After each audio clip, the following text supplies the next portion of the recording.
Welcome to day 3, the final day of the virtual Passion, Purpose, Peace Summit.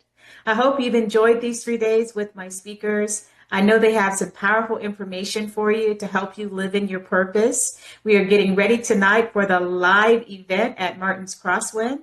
The event is sold out. However, you can watch it on Zoom. If you go to my website, creatingambassadorsofpeace.com, you will find a link to watch the Passion Purpose Peace Summit Brunch and Awards on Zoom. As we prepare to end this day, I want to remind you that everybody has a divine assignment. It's in your heart, it's in your soul, and no one can take that away from you. In the Bible in Matthew, it said, "Ye are the light of the world. Let your light so shine that all may see your good work." So you see, if there's something that the world needs and you're really good at it, then that's your mission in life. This is like the Ikigai philosophy around purpose. And if you love to do something that you could do it every day, then that's your passion. And if you're blessed enough to use your gift, know what you're passionate about, and work that job 9 to 5 or 8 to 4 or every day or every weekend, then that's your divine assignment. That's where you'll find that success, fulfillment, prosperity, and inner peace. I'm so happy that I discovered that my gift is my voice, that my passion is serving others, and that my purpose is to make this world a more peaceful place. As I continue to travel the world, I will spread the message of hope, purpose, will, and love. Until the day is over, I hope that you get all of the information you need to make your next step, to create your journey to success. Peace and blessings.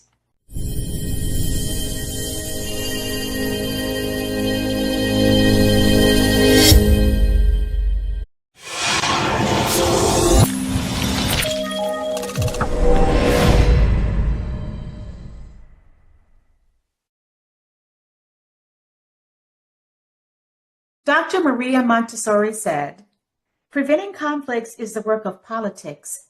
Establishing peace is the work of education." I am a retired educator after 28 years of service. It was one of the most rewarding experiences in my life. I love working with families, communities, school teachers, the support staff. But unfortunately, my first 2 years as a high school principal, I lost 2 students to violence. And I remember I wanted to meet all of my students, and there was one student I hadn't met, and it was in November, and school started in August. So I found him in the hall one day, and I said, "Hi, how you doing?" He said, "Fine." He thought he was in trouble because he was taking 2 lunches.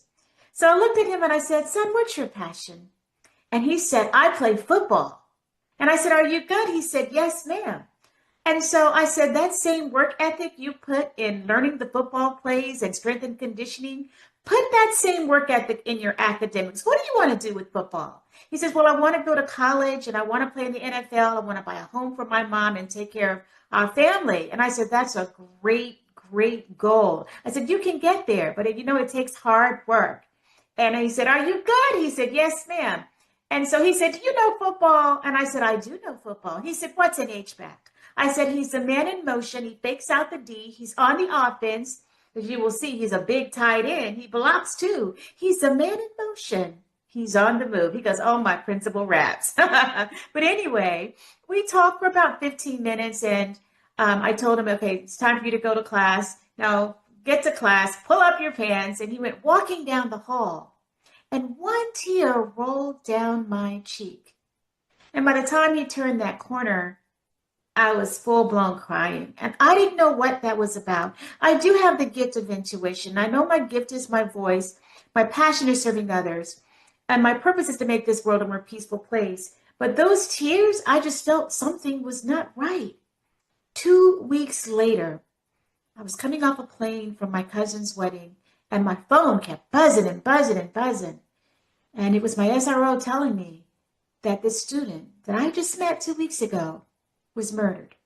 He was shot to death. President Barack Obama said every life must be given a chance to reach its full potential, that every life mattered. His life mattered. He was a great football player. He could have played pro football, but his life was cut short. So I started a campaign for no more violence, one school, one community, one county at a time. And the next year, on my drive home, I see yellow tape at a park. And I said, I wonder what happened over there. And when I looked closely, I couldn't see what was going on. But by the time I got home, another phone call that I had another student that was beaten and stabbed to death in a park. I said, God, what can I do? I need to make sure my kids are safe. And so it came to me that I really need to think about not just having peace in my home, but peace in the community, peace in school, peace in the workplace, and peace in the world, which is another reason why I wrote the book, Peace Within the Home, the School, the Community, the World. And also we added to the campaign, no more violence, one city, one state, one nation at a time. Then I went to a master's class and my teacher said to me, Theresa, what is it that you really love to do? I said, well, I love to serve others. I was in the military serving others. I was a Girl Scout serving my troop. I was a church choir girl. I was a church usher. I'm an educator. I'm serving the community of my students. And she goes, and what do you want to do with that passion of yours? And then I thought about my two students. And then she said, there's a famous quote by Mark Twain. There's 2 days that are important. The day you were born and the day you find out why. And that day I said, I'm going to live my life as a peacemaker to make this world a more peaceful place. My first book on peace was Creating Ambassadors of Peace, 16 Steps to Become an Ambassador of Peace, where I talk about communicate, don't retaliate. Attack the problem, not the person. Love your community and serve them well. If you're going to protest, protest peacefully. Then I wrote Passion, Purpose, and Peace.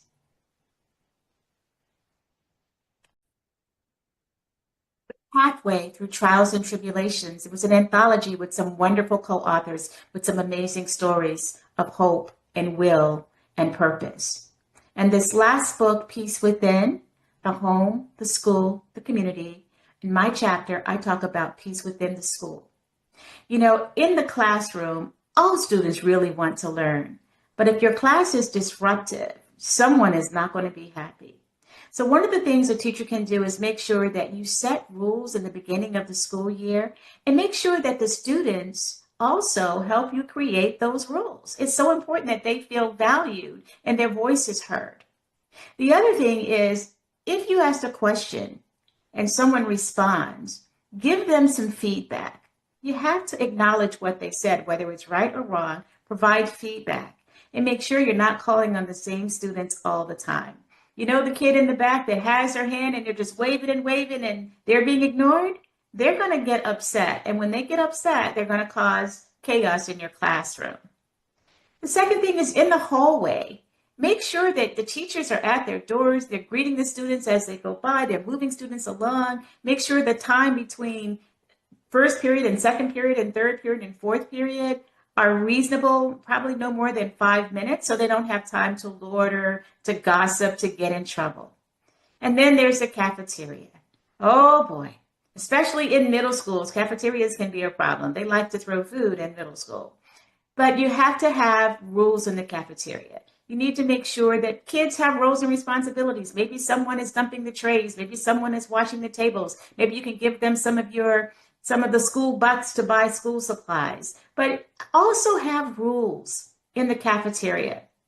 The other thing you need to do is make sure that your teachers communicate with their families. If a student is acting up, or if the student is absent, or if the student is having a problem with someone and you know who that person is, have a conversation with both sides of the parents. And administrators, I recommend that you have a ROSE Day, Repeat Offender Support Efforts. What a nice term, ROSE Day, Repeat Offenders Support Efforts. And during this ROSE Day, number one, you can pull up their attendance. You can see how well they're doing with coming to school. You can pull up their grades. You can see if they have missing assignments. You can see if they have poor test scores. You see if they're participating in the classwork. And then you can look at their academic record and their record for suspensions. How many times have they been suspended? And what were they suspended for?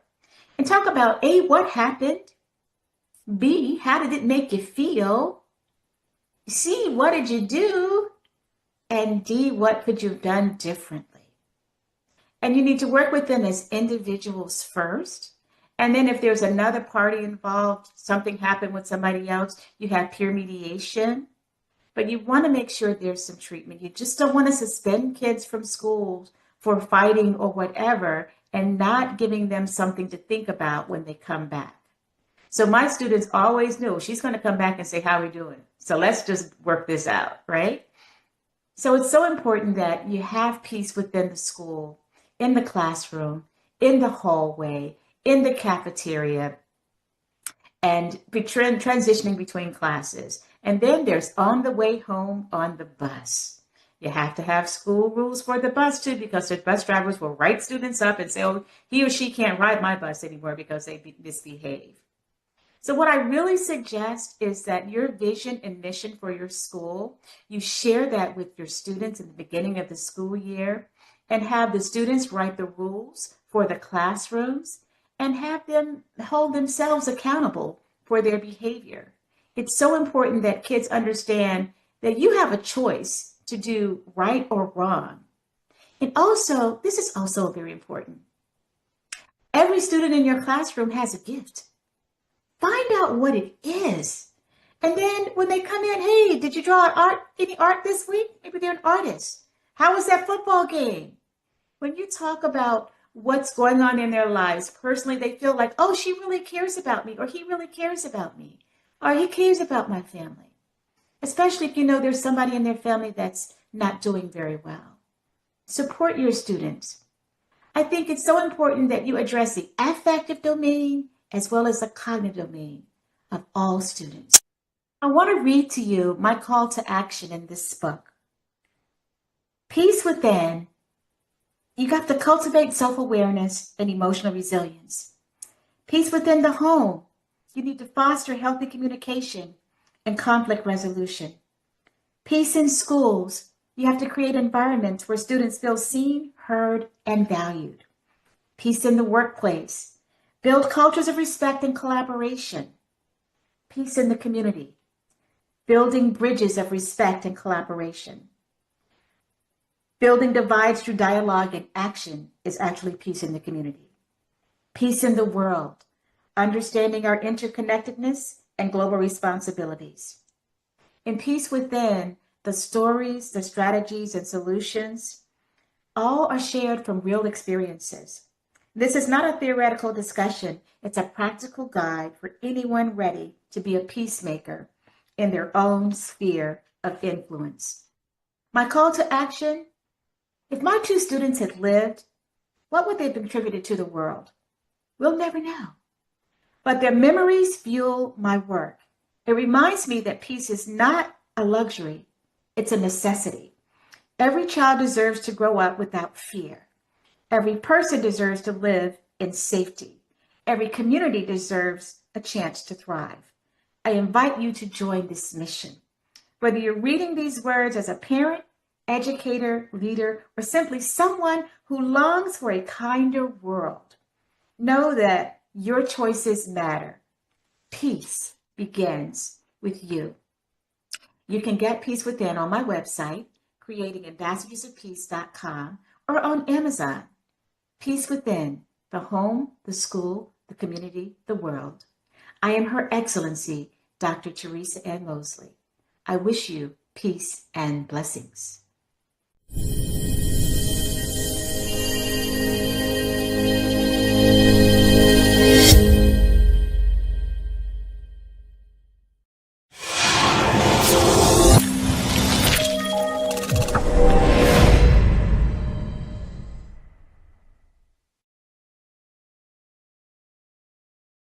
Peace. When you think about the word peace, a lot of times people have this connotation that peace is all perfect and everything is calm. But I remember hearing someone say that peace is not the absence of chaos, it's not the absence of challenge, but it's the presence of God in the midst of it. As a woman of faith, I cling to that. Peace is often portrayed as something soft, still, and passive. But my story is proof that peace is anything but fragile. For me, peace has been forged in fire, change, triumph, disfigurement. It's been tested through trials, defined in diagnoses, and transformed into a torch that I now carry into the lives of others. As a two-time breast cancer survivor, sorry, two-time breast cancer conqueror, I know what it means to have your world shattered and still be called to rise. This journey taught me that transformation isn't born in comfort, it's born in chaos and shaped by purpose. My name is B. Jacqueline Jeter. I'm a transformational growth strategist and mindset strategist, and I want to share my story with you and how I found peace in the midst of a diagnosis, not once, but twice within 2 years, and the things that I learned over that. So I'm going to share 3 keys. And the first key is clarity over chaos. Thomas Leonard said that clarity affords focus. When I first heard those words, invasive ductal carcinoma with metastasis to lymph node, my life was anything but clear. I had built a full life, my career, doing service and ministry, my family, everything, my relationships. My hair was the longest and strong and supple that it's ever been. And I was in great shape because I was working out every day. But then that faithful phone call came. That diagnosis forced everything into sharp perspective.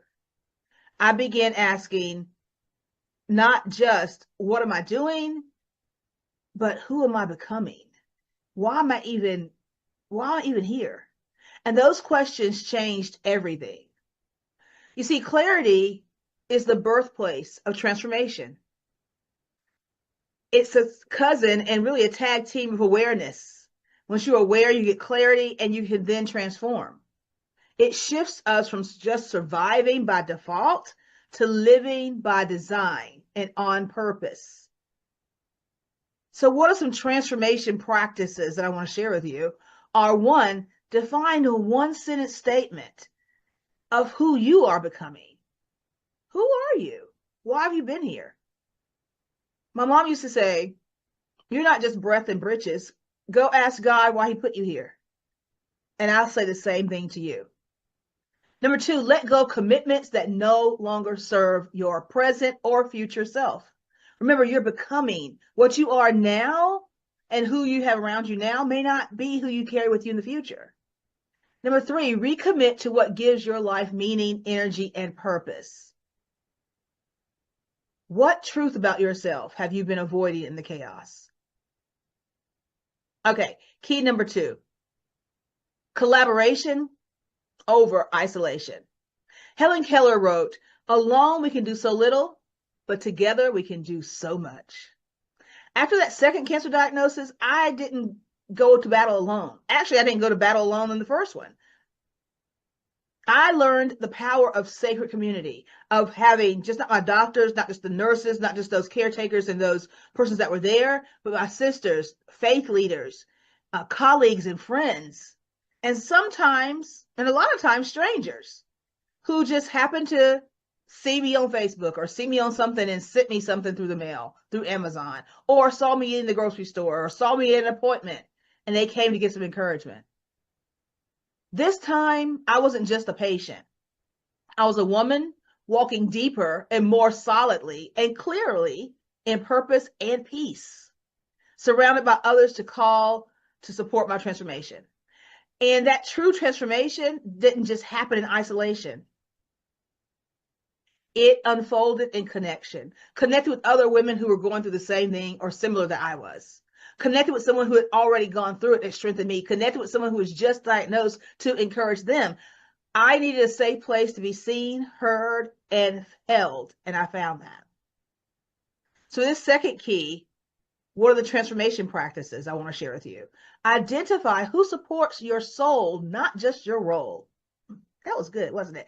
And identify who supports your soul and not just your role. Build a transformational circle, people who challenge and cheer you, and release the lie that asking for help makes you weak. It makes you wise, and that gives you strength. So here's your reflection for this key. Who in your life reflects your purpose back to you with clarity? Look at that circle and identify them. Key number 3, consistency over perfection. I'm telling you. Robert Collier says success is a sum of small efforts repeated day in and day out. In a world that we celebrate this so much, hustle and highlights and the grind and all of that. I've learned to honor the power of showing up. Even when it's messy, even when it's hard, even when I don't want to. Transformation is not just one big leap. You don't plant a seed in the ground and boom, there's a tree tomorrow. Or boom, there's apples and peaches and everything hanging on the tree in another week. It takes time. Growth takes time. It's the result of daily choices rooted in who you are and who you want to become. Consistency, not perfection, is what creates lasting change. And your transformation practices for peace in this key is choose one daily action that aligns with your purpose and your peace. Celebrate your progress, not just your outcomes. A lot of times we wait to celebrate when those baby steps give us the strength to get to that big step, right? Give yourself grace for the days you need to pause and just breathe. So here's your reflection. What small act of alignment can you commit to today? It's a baby step. When I returned to work after cancer, I didn't come back the same woman. I came back transformed. I came back even more peaceful, softer in my spirit, stronger in my boundaries, but deeply anchored in my purpose and what mattered. I brought peace to places that I led, not just the absence of problems, but the presence of perspective, a fit perspective, a growth factor perspective. I began leading with compassion more calm, more clarity. And what was the impact? My colleagues noticed the difference and caught on. They leaned in and asked, how is this different? My teams just flourished more, and lives were changed just by those simple steps. When I went from that pain to purpose, beyond the boardroom, my greatest transformation happened in the quiet moments. Listening to other survivors and conquerors, comforting caregivers, mentoring women on their own journey to wholeness. Peace in the community doesn't mean pretending everything is okay. It means creating spaces where real transformation and collaboration can take root. It's where stories are shared, tears are welcome, and healing is sacred and necessary. So I'm going to leave you a few lessons from this fire that I went through. You are stronger than you know, but you don't have to be strong alone.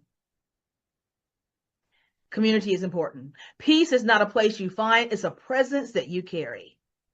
Resilience isn't about bouncing back, it's about growing deeper and stronger. You weren't meant to simply survive, you were created to transform. And your story isn't over. It's still unfolding, and it holds the power to heal others. So I'll leave you with this quote. You are not alone. You are stronger than you think, and you have a purpose still waiting to unfold. I'm B. Jacqueline Jeter. I'm a woman transformed not just by adversity, but by divine assignment. See, that cancer diagnosis didn't define me. It refined me. I'm a conqueror, not just of cancer, but of comparison, burnout, fear, and the list goes on. I now lead, speak, write, and coach from a place of embodied peace, serving women who are ready to trade those capes, those superwoman capes, get rid of those, to trade those for clarity, to help them understand that they're striving for soul alignment, their pain for purpose is real and needed. I invite you to rise with me. Let's stop overthinking. Let's stop overdoing. Let's stop underliving. Let's start transforming with intention, with love, and with peace.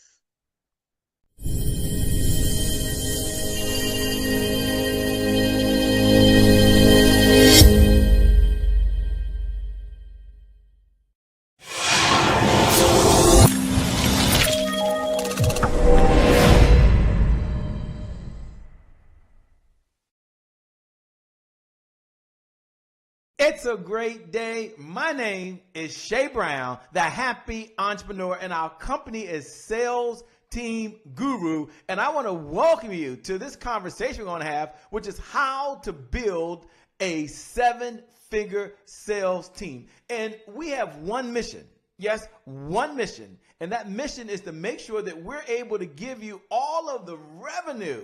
The revenue. If you're out there right now and you're an entrepreneur, say revenue. No, seriously, say revenue right now. Our number one mission right now is to make sure you get all of the revenue that's necessary to execute 3 visions that you have. This is what how to build a 7-figure sales team is all about. It's not about the money. It really isn't. But it's about making sure that you have the revenue that's necessary to execute 3 visions. First, the vision for yourself. I know there's a certain way that you want to live. I know there's a certain home that you want to be in. I know right now there's certain clothes that you want to wear. There's even a certain food. I know it's organic. And it's going to take some resources, which means you need some revenue. And that's what the 7-figure sales team is going to help you do. Yes, I know. For others of you, you have a vision for your loved ones. You want to send your kids to a school of your choice. I get it. You want to write a check for someone's healthcare insurance or write a check for a cause that you believe in. I have the benefit of taking care of Mother Dear. She's still here. She's 74 years old at the time of this recording. And it's a blessing to be able to make sure that I can help her get what she needs and what she wants. And some of you are like me. It takes resources. That means it takes revenue. And let me tell you the third. I'm going to get in some good stuff. Don't worry. But I believe there's a third vision you have. You have a vision for the people you were called to serve right now. And the only way you can execute that vision is to have the resources. And I always start with the story of Noah in the Bible. And you don't have to be a believer. You don't. Don't worry. I'm going to get into how to build a 7-figure sales team. But if you're out there right now, I want you to know it's much bigger than that. So imagine you're Noah, whether you're a believer or not. I'm not going to pose my faith on you. And you tell yourself, you know what? I'm ready to get going. And before you get going, there's a knock at the door. And someone says, hey, Noah, I'm sorry to report over here, but there's no hammers in the house. You say, no worries, no big deal. I got all the experience. I got all the expertise. God's given me everything I need. And then there's another knock at the door. You're like, what's going on? No, I might report there are no nails either. No hammer, no nails. I'm okay. Rule number 1, don't panic. Oh my gosh, there's that third knock at the door. The third knock at the door, you know what that means. That means that ain't good news. Hey, Noah, I might as well let you know there are no people. And by the way, there are no wood. Good luck on this mission. And that's you. You're tired of that. You're like, oh my gosh, Shay, if I just had the resources, I could execute the vision I have for the people I was called to serve. Well, your prayers have been answered, not because of me. It's not about Shay Brown. I promise you, it's not about Shay Brown at all, but it's all about you and how to build a 7-figure sales team. So for some of you who are tuning in for the very first time and you just meet me, don't worry, by the way. My name, by the way, is Shay Brown, the happy entrepreneur. I'm super excited, but it's not about me. Although I'm here, it's not about me. It's all about you. And I do want to lay something on you that selling will solve any business problem. Go ahead and jot that down in your notes right now. Selling will help you solve any business problem. So we're going to talk about how to build a 7-figure sales team, because right now you're like, Shay, I need a new website.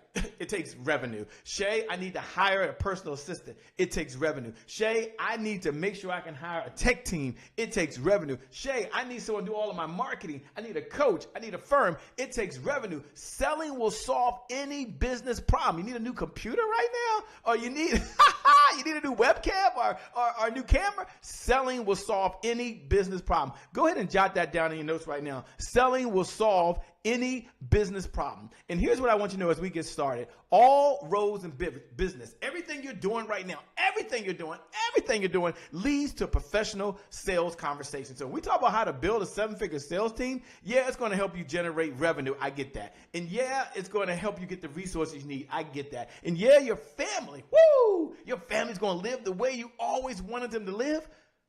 But all of your marketing leads to a professional sales presentation. All your Facebook ads lead to a professional sales conversation. All of your webinars and masterclasses lead to a professional sales presentation. All of your technology leads to a professional sales presentation. Everyone jot this down in your notes. All roads in business lead to one place and one place only. And where does that one place lead? They all lead to professional sales conversation. So this conversation that we're having right now, this conversation is for you right now. If you're out there, you're like, you know what, Shay?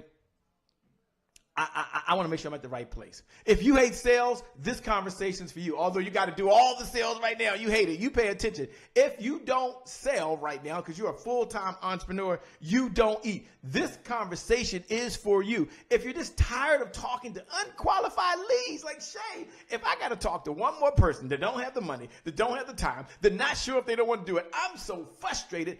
I could be doing something else with my time, then this conversation is for you. Or maybe, as you're listening right now, you just have a vision for the people you were called to serve. If that's you right now, then I'm going to introduce you to the 4S formula, and then we're going to get started. Don't worry, I'm going to share everything that you need. I'm going to help you out, but jot this in your notes. Write this down right now. Take a picture of this. If you don't do anything else, put this in your notes. This is my philosophy. It's what drives our company, and that is systems beat goals every single time. Put that in your notes. I don't want you to miss that. Systems beat goals every single time. Shay, why is that? Because systems are duplicatable. Systems are repeatable. Systems are something you can hand off to someone else to do the work.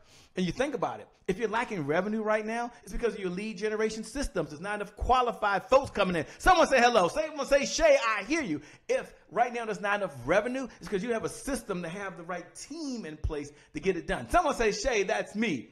Or maybe right now as you're listening, you've gone to all the seminars. You watched all of the webinars. You've been to all the masterclass. In fact, you're tuning in, but yet there's no system to bring in predictable, reliable, consistent revenue because you got to do all the work and you're tired of that. If that's you, I want you to jot down your notes right now with every fiber in my body. I want you to hear me. I want you to hear me. Listen very carefully that systems beat goals every single time. So let me give you the 4S formula. Then we're going to get going. The 4S formula. Take a picture of this right now. S plus S plus S equals S. I want you to get this. I want you to get this. Let me give you a system. So it's systems plus strategy plus sales equals a successful CEO. Shay, break that thing down for me real quick if you can. I only got so much time, but I'm going to help you build a 7-figure sales team. But first, I want to make sure you have revenue. What is a system? It's a set of detailed methods or procedures of what you're doing on a continuous basis in order to generate revenue. Sales team is a system. Now, if you didn't come to this call, you didn't show up at this webinar, you didn't show up at this masterclass, you didn't show up at this summit, if you didn't show up with just that one idea that I need a sales team, then I want you to know that a sales team is the system to generate the revenue you need. What is a strategy? We'll talk about that later. That's the evergreen revenue model. The evergreen revenue model is how do you do something one time and your labor's no longer involved. And that's what a sales team allows you to do. Yeah, there's an evergreen prospecting sequence. I get it. There's an evergreen engagement sequence. You got to engage your clients. I get it. There's an evergreen sales system. I get that. But at the end of the day, that's the model that drives everything. That's the strategy that you put into the system. We'll get into that. I don't have time right now. Then what is sales? So you're talking about I need a sales team. Can you break down your definition of sales so we all have the same philosophy?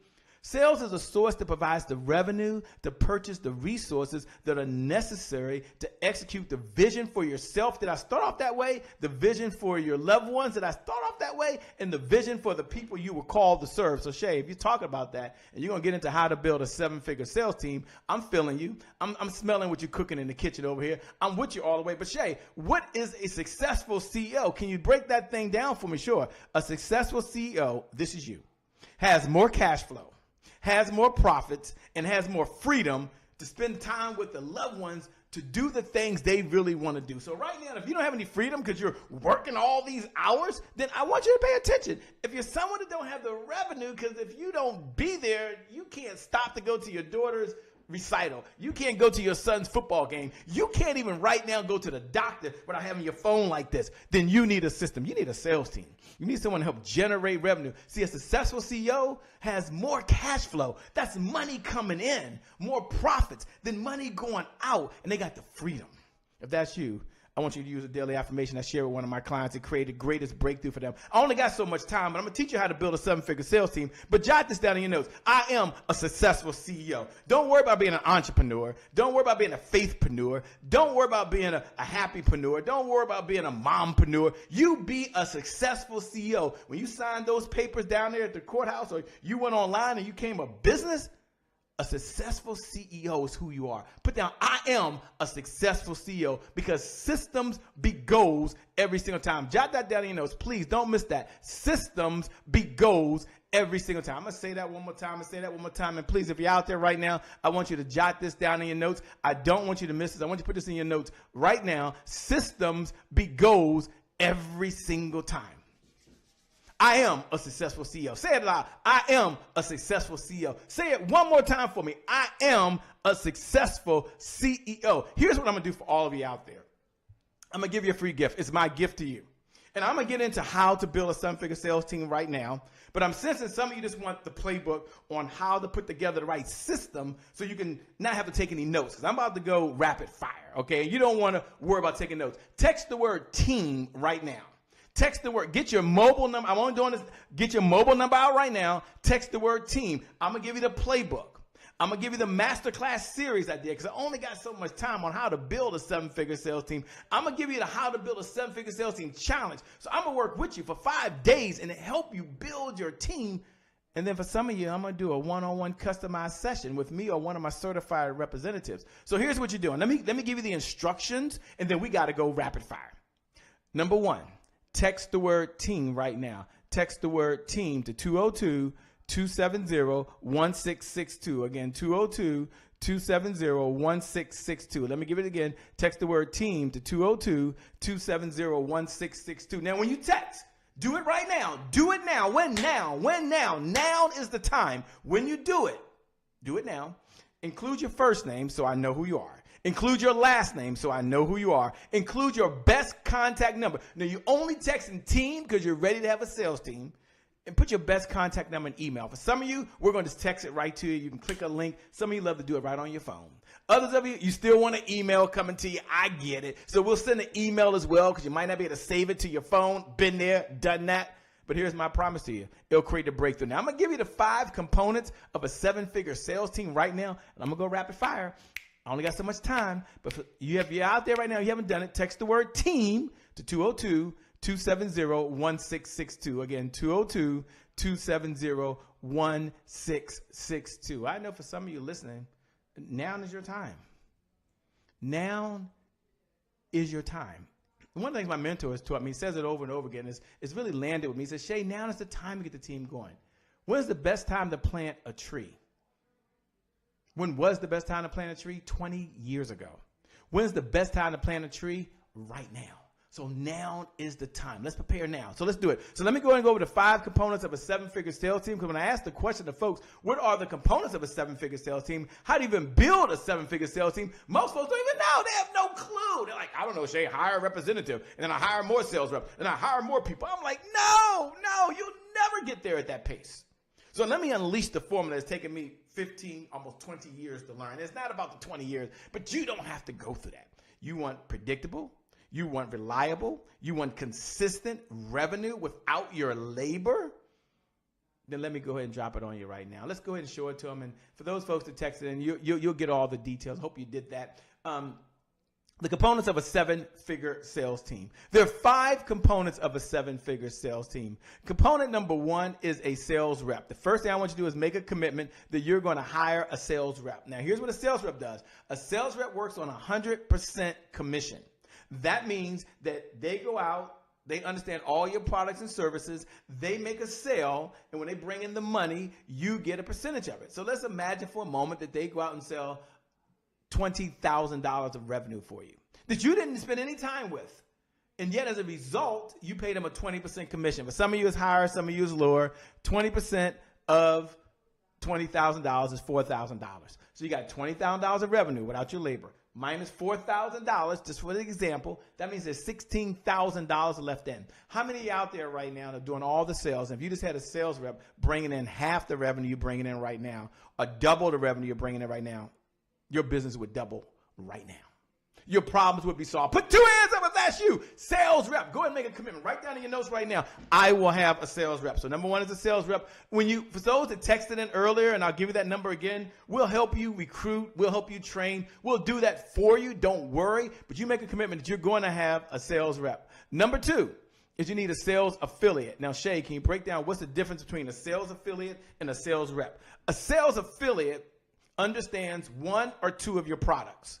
And they're a mercenary. They're only in it for the money. The sales rep understood all of your products and services. They're in it for the commission, but they like you. The sales affiliate, you got to think of Amazon. You walk into Amazon, they own maybe 30% of the products in there. The other 70%, they're affiliates of. When you get your charger, that's not Amazon. When you get the glass screen, that's not Amazon. When you buy headsets that use the Bose headsets, that's not Amazon. And so I want you to think right now, if you're a coach, what type of affiliates do you have right now to sell your products and services? A sales affiliates are mercenaries. They're in it for the money. They're in spaces you're not in. They're in places you're not at. They bring traffic to your website you can't generate. They bring people to your master classes and your webinars when you're not there. They fill your virtual summits and some of you your live summits. That's what a sales affiliate is. So it makes sense. For some of you, if you're a life coach, it makes sense that you have an affiliate with someone that maybe does health and wellness. Here's the question. How much revenue did you generate over the last 90 days from just a sales rep? For many, zero or not enough. How much revenue did you generate just from your sales affiliates team? For many, not enough. And if that's you and you're saying, Shay, it's not enough, I understand. Let me go over the last two if I can. The next one is a sales ambassador.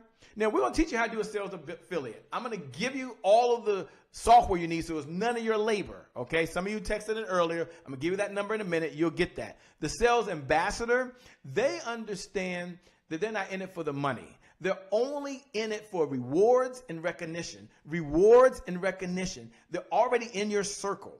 And they believe in your mission. They believe in the company's goals. They believe in the company's objectives. They're not in it for the money. You cannot motivate them with money. You can motivate them with a free iPad. You can motivate them with an Apple Watch. You can give them gifts and recognize them for just believing in the mission, goals, and objectives. How much revenue did you generate over the last 90 days just in that one area? For many of you, not enough. Just not enough. So I want you to have sales ambassadors. We're going to teach you how to do that. Digital sales solution. You know, this is hot right now and it's popular. A number of folks are talking about it. Yeah, you got to have a digital sales solution. You need a sales funnel. You got to bring them to a sales page. They got to buy. Folks aren't buying on their sales pages. And the number one reason they aren't buying on their sales pages is because the purpose of a sales page is just to get the information. So you need to take the pricing off sometimes a sales page, and you need to take them to the checkout page. So they opt in to give you all their information. Then they go to a checkout page where they can see the value. Now that's important because price only matters in the absence of value. So if you can get the value to be there, and then you take them to checkout, now you have all their information. If they don't buy, you can follow up. I was working with a client recently. They said, Shay, I don't even know who went to my page. I had 3,000 people that went to my page. No one bought. We couldn't follow up with anybody. Because none of them opted in. They saw the price, didn't buy right there. For some of you, this is a breakthrough. Look, to build a seven-figure sales team is going to take a sales rep. It's going to take a sales and affiliate team. It's going to take a sales ambassador team. It's going to take a digital sales solution team. And I know it's going to take your sales cheerleader, which I don't have time to get into that, but the sales cheerleader, their number one focus at the end of the day is making sure that we tell the story of all your successful clients. Here's what I want to share with you. You can build a seven-figure sales team. Do you have to do all five at one time? No. But I want you to make a commitment right now that you're going to take your labor out of it. You will not be the number one salesperson. You will not be the number one marketing person. You will not be the number one project manager. You will not be the number one tech person. You will not be the number one Facebook ad person. You will not be the number one collaborator. You will not be the number one marketer. You will not be the number one recruiter. You're going to take those hats off. You're going to continue to do that. I want you to focus on just being you. Let your sales team do the work. Let the sales team bring in the revenue without your labor. If that's you and that really resonates with you and you're like, Shay, that resonates loud and clear, then I want you to do me a favor. In the time we have left, I want you to text the word team right now. I'm going to help you, give you free access to the playbook. I'm going to give you the masterclass series. And I'm going to give you the challenge. And I'm going to work with some of you one-on-one. You've got to take action. The university rewards people who take action differently than those that don't. Text the word team right now to 202-270-1662. Include your first name. Include your last name. Include your best contact number. I'm requiring that. Now, I'm going to share this with you, and I'm going to help you on this journey. But at the end of the day, success is a team sport. You can only get so far by yourself. I love the quote. As many of you are texting in right now, I love the quote. You can build a ship by yourself, but it takes a team to sail that sucker. And that's what's going on right now. We're all out in the same ocean. Now, the question is, who's on your team? Build your sales team. Text the word 202. text the word team to 202-270-1662. Include your first name, include your last name, include your best contact number and your email. I'm going to send you the playbook. I'm going to send you the masterclass series. I'm going to make sure you join the challenge. And more importantly, we're going to have a one-on-one session. With that being said, my name, by the way, is Shay Brown, the Happy Entrepreneur. Remember, time is long. Life is short. You got to live in the moment and you got to make it count. God bless. I'm out of here. Peace.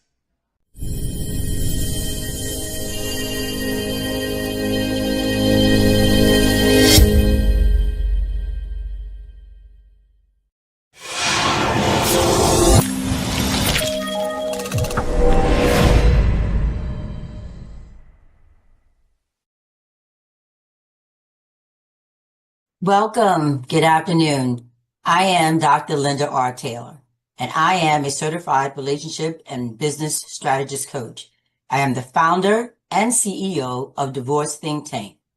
I specialize in working with professionals who are either contemplating divorce or in the midst of a divorce, create strategic roadmaps so that they can divorce with dignity to preserve their financial assets, protect their emotional well-being, and rebuild their life on purpose. I want to thank Dr. Moseley for hosting the Passion and Purpose Virtual Summit. It is truly an honor to participate and share a difficult message that impacts so many lives. How to navigate divorce with grace when reconciliation is no longer a consideration. You see, I don't believe most individuals get married just to get divorced. But sometimes divorce is inevitable. Nothing in life is permanent. Sometimes there's in life, there are events and situations that we can control, and there are situations and events that's outside of our control. Divorce is one of life's most challenging transition. It is downright painful. It not only impacts the spouses, but it has a ripple effect that impacts kids, businesses, whole communities, and your colleagues. But here's the truth. Divorce doesn't have to destroy you. It doesn't have to rob you of your peace. It can be navigated with clarity, confidence, and yes, even dignity, if you have a strategic roadmap and the right divorce professional to assist you through that process. The hard truth about divorce that an attorney will never tell you is that too often people think divorce is about winning in court. But the reality is, when you begin to take your matter to court, everyone loses except the divorce attorneys. Here's why. That wealth that you've been building up for years to save and pass on to your families as a legacy will be swiftly eaten up by attorney fees. In the state of Maryland, just to retain an attorney will cost you $5,000 each. That's $10,000 of your sweat equity within minutes, just evaporated.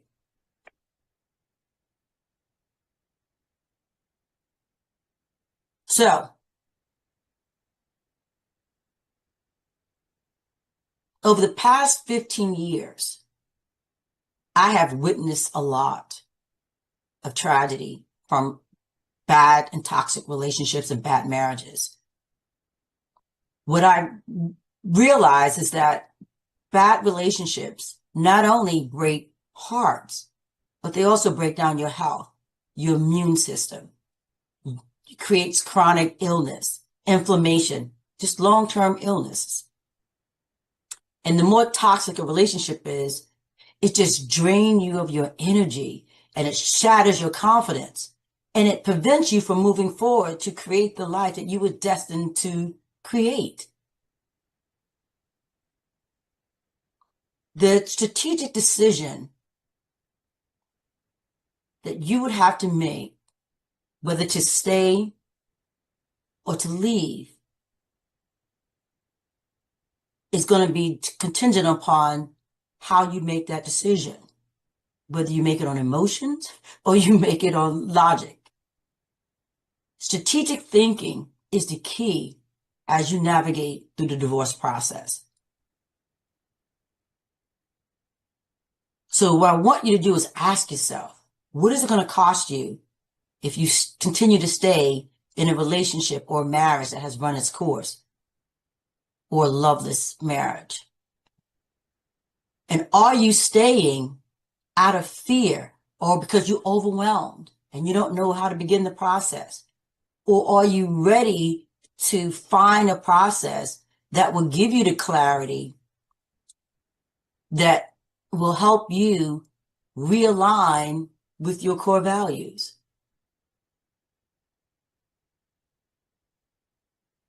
When you begin to shift from reacting emotionally to thinking strategically, not only will you gain confidence, you will gain direction. No longer will you be asking yourself, oh God, why me? How do I get out of this? Instead, you'll be asking yourself, how do I move forward so I can begin the healing and preserve the relationship? Now, if you have a joint business or some marital joint ventures, one of the most overlooked truths is that when you divorce, you got to burn it all down. That is absolutely not true. You can divorce your partner, your spouse, without divorcing the business. You don't have to litigate your divorce in court. And you don't have to rack up unnecessary fees that will burn through your savings and force your business that you built with your sweat equity to go bankrupt. That doesn't serve you. It doesn't serve your family.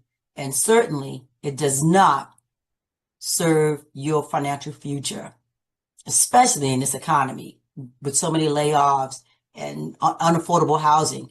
Because when you divorce, you're going to have to find two separate residents. And I can tell you that is one of the most challenging areas that I see divorcing couples struggle with, trying to find affordable housing post-divorce. And if you don't believe what I'm saying, I invite you to watch a divorce documentary called Divorce Court by Drew Pinsky. It will reveal the truth about the broken court system in family law and how the courts and attorneys profit off of adversarial divorces. The divorce business is a multi-billion-dollar business. So it's not their mission to save and preserve families. It's a business. And you'll see that in the documentary. In fact, one of the gentlemen in the documentary tell you it's a business, because it's a business. That's why I'm here. And that's exactly why I created Divorce Prep Academy. A solution that equips you with a strategic roadmap before you ever have to step your foot into court. Because once you enter the courtroom, you relinquish your power and your authority. You are at the mercy of how the judge feel that day, or whether or not the judge, him or herself, are going through divorce. So you don't want someone making such a critical decision that's going to impact you and your family for the rest of your lives. Here's an opportunity for you to keep that control and navigate this process with my assistance. Now I'm going to shift, because I talked about why a divorce doesn't have to destroy you and how an adversarial divorce could cost you more than you anticipated. This is where my divorce coaching programs come in, and they were designed specifically for professionals.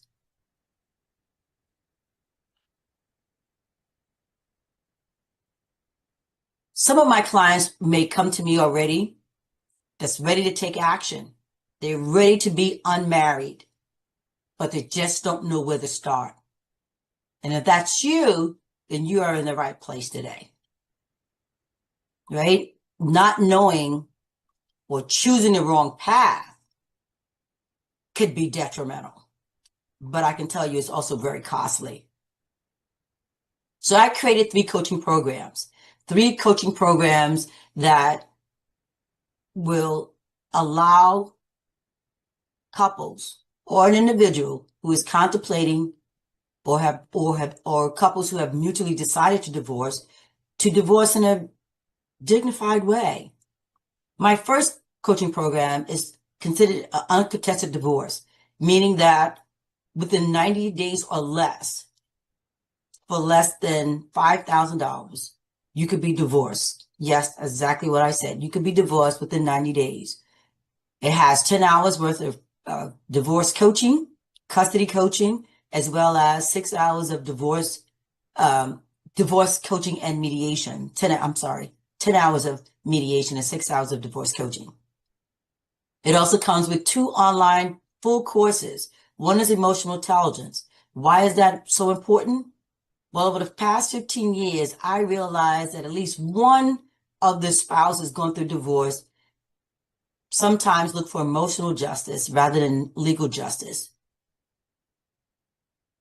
Not knowing how to manage your emotions going through divorce is one of the worst mistakes an individual can make, because the judges are assessing your behavior. And so understanding how to regulate your emotions going through divorce is going to be very challenging. And so that's why a divorce coach should be your number one step. But also taking that course will give you the resources and the tools to help you regulate your emotions. You will also get a course on conflict resolution. I am also a certified employment law mediator. And I can tell you, majority of the cases that does not settle is simply because of conflict. Conflict is inevitable.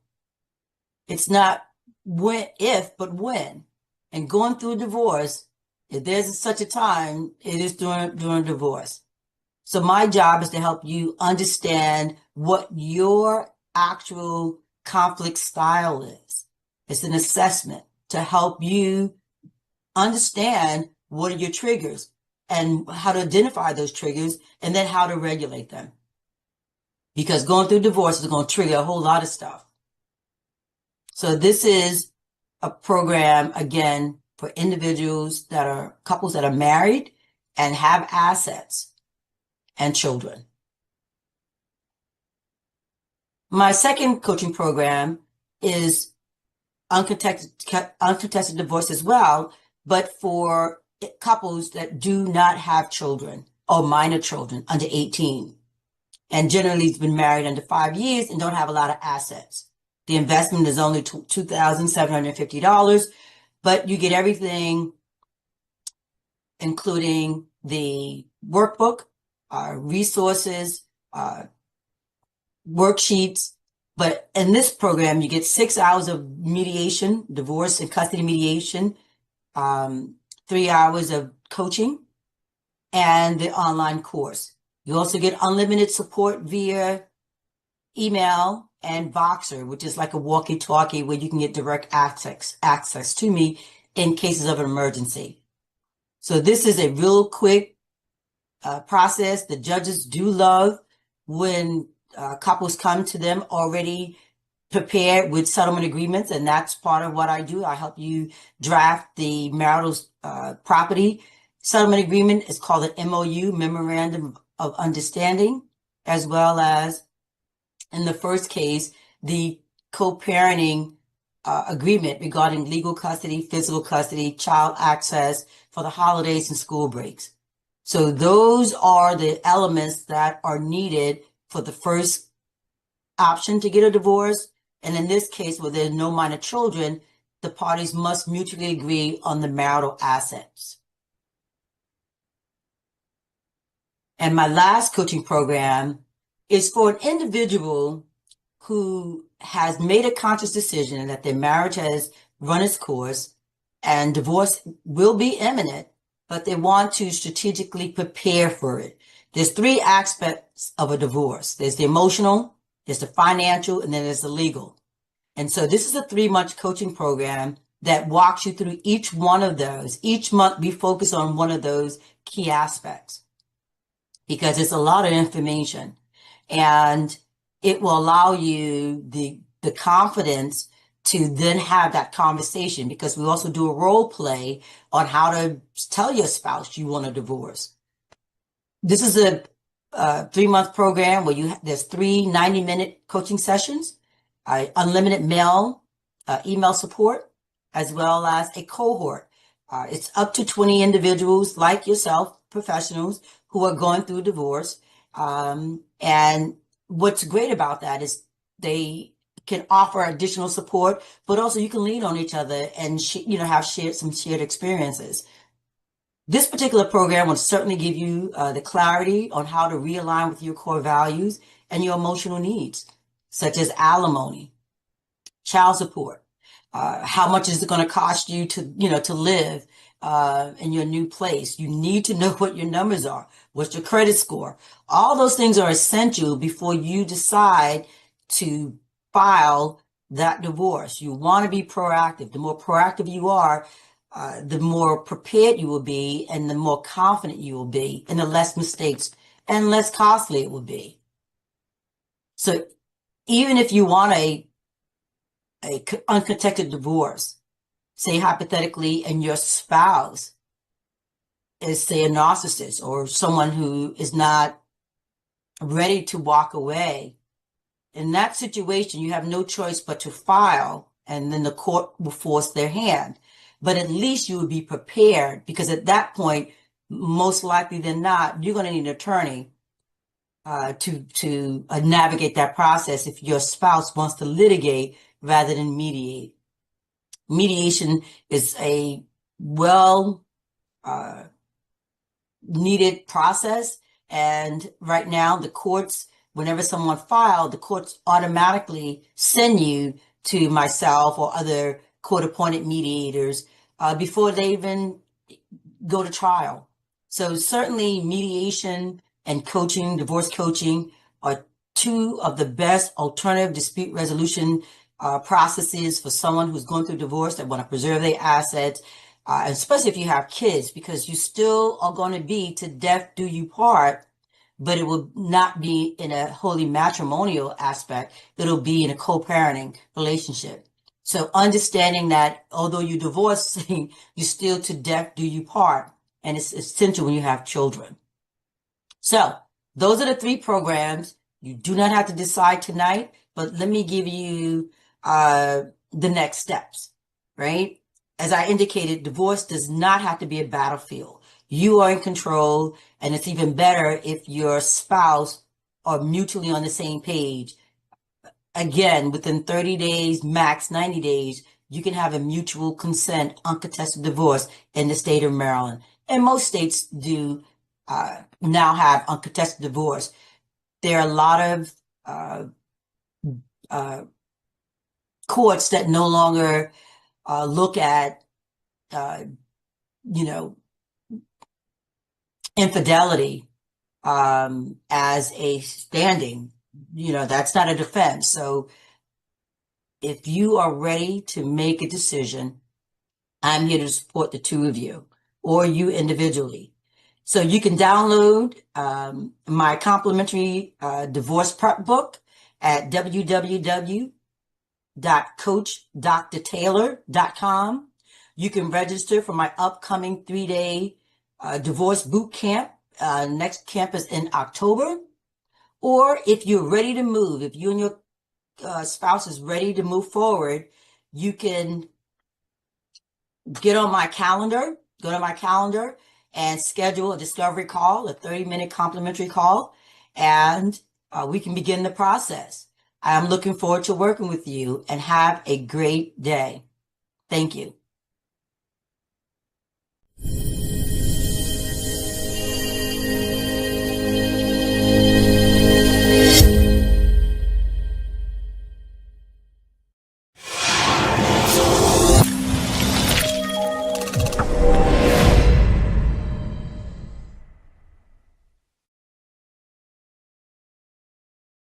Hello, beautiful souls. My name is Mary Ann Rivera Dannert, and today I am going to be speaking to you about shifting from limitation to liberation, stepping into your unapologetic power. There was a time in my life when I was the strong one. I was the strong one for everyone else, the fixer, the dependable one, the one who had it all together. On the outside, people saw confidence and strength, but on the inside, I was shrinking. I carried many roles and responsibilities that looked admirable, but secretly, they were draining me. I was the one holding it all together while slowly falling apart inside. And I told myself the same lie over and over again. I'll get back to me later. But here's the truth. I learned the hard way that later is not coming. If we keep postponing our joy, our own healing, our own power, there comes a day when we don't even recognize who we are anymore. Maybe you've been there too, pouring from an empty cup, negotiating your truth to keep the peace, saying yes when your body is screaming no. Today, I want to help you to stop postponing your power. There's a journey every one of us must take. I call it the path from limitation to liberation. It's the shift from living by the rules, beliefs, and expectations that were never yours to begin with, to living fully, boldly, unapologetically as the woman or man that you were created to be. And I want to share 3 truths with you that changed everything for me. And my hope is that they will also help you change everything. Truth number 1, you are not your roles. Yes, you might be a mother, a father, a leader, a caretaker, a business owner, but those are just roles. They are not your identity. If tomorrow every role that you have played disappeared, who would you be? Would you still know who you are? Would you still love who you are? For me, even when I asked that question years ago, I realized my answer was no. And that's when I knew things had to change. Truth number 2, permission is an inside job. We wait for someone to say, it's okay, you can do it now, you're ready, you're allowed. But liberation does not work that way. No one is coming to hand you a permission slip. You must write your own. What you have been waiting for someone else to tell you that you're allowed to do, that deep down, you already know you're meant to do, you have the power within you. Truth number 3, your voice is your liberation tool. Your voice is your boundary, your self-respect, and your power wrapped in one. When you speak your truth without diluting it, without watering it down, without making it smaller, without making it softer, so it's more palatable for others, you step into your liberation. So I want to pause for a second and I want you to ask yourself, where have I been silent when I should have spoken up? Write that down and either take a moment right now to answer it or save it for later during your reflection and journaling time. Ask yourself, where have I been silent when I should have spoken up? These 3 truths are simple, but they will turn your entire life around if you live by them and you take action. So let's not just talk about it. Let's experience it. Let's experience a shift right now together. Grab something to write on or open your notes app. Step number 1, identify the weight. I want you to write down one role expectation, or responsibility that you've been carrying that no longer aligns with your truth. Again, identify the weight. Write down one role, expectation, or responsibility that you've been carrying that no longer aligns with your truth. Step number 2, name the cost. What is this role costing you? Emotionally, physically, mentally, spiritually, or even financially? Be honest with yourself. What is the true cost of this role? What is it costing you emotionally, physically, mentally, spiritually, and even financially? And step number 3, I want you to declare the shift. Write down one bold statement about what you're reclaiming today. Not tomorrow, not next week, not when everything seems to be perfect and in a line. Write one bold statement about what you are reclaiming today. For example, I release the role of the fixer for everyone else. I reclaim my time, my energy, and my voice. I want you to breathe that in. Feel that in your body. This moment right here is your first step into liberation. It doesn't have to be perfect. It just has to be yours.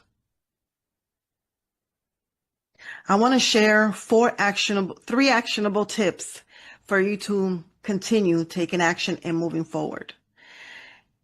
Now I want to give you 3 practical steps that you can take this week to move from limitation to liberation. Tip number 1, set a boundary you've been avoiding.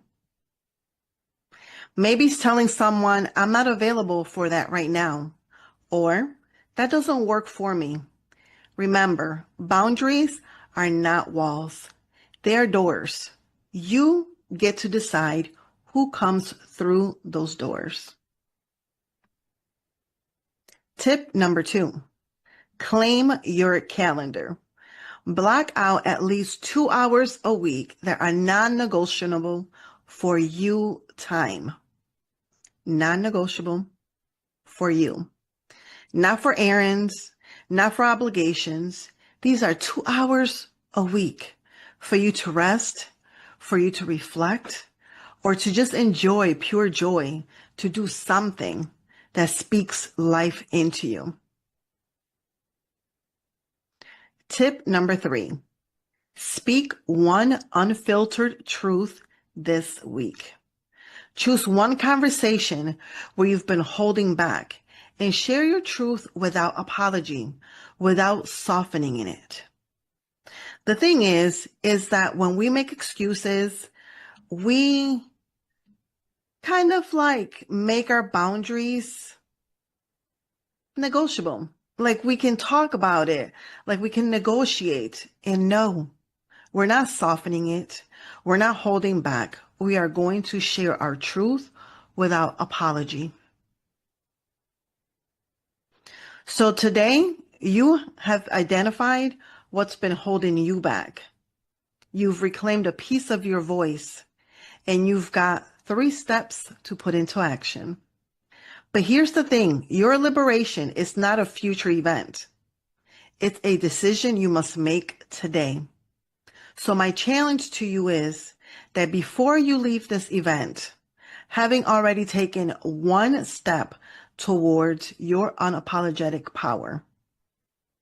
And if you're ready to go deeper, I'd love to walk alongside you in that journey. Let's create your bold, unapologetic life together. Because the world doesn't need just you.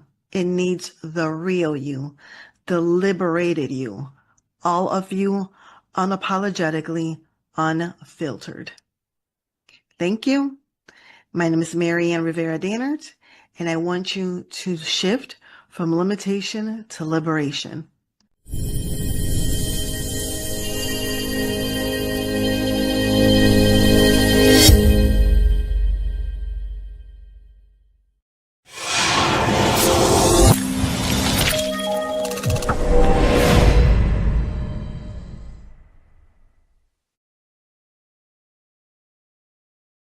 Passion, purpose, and peace.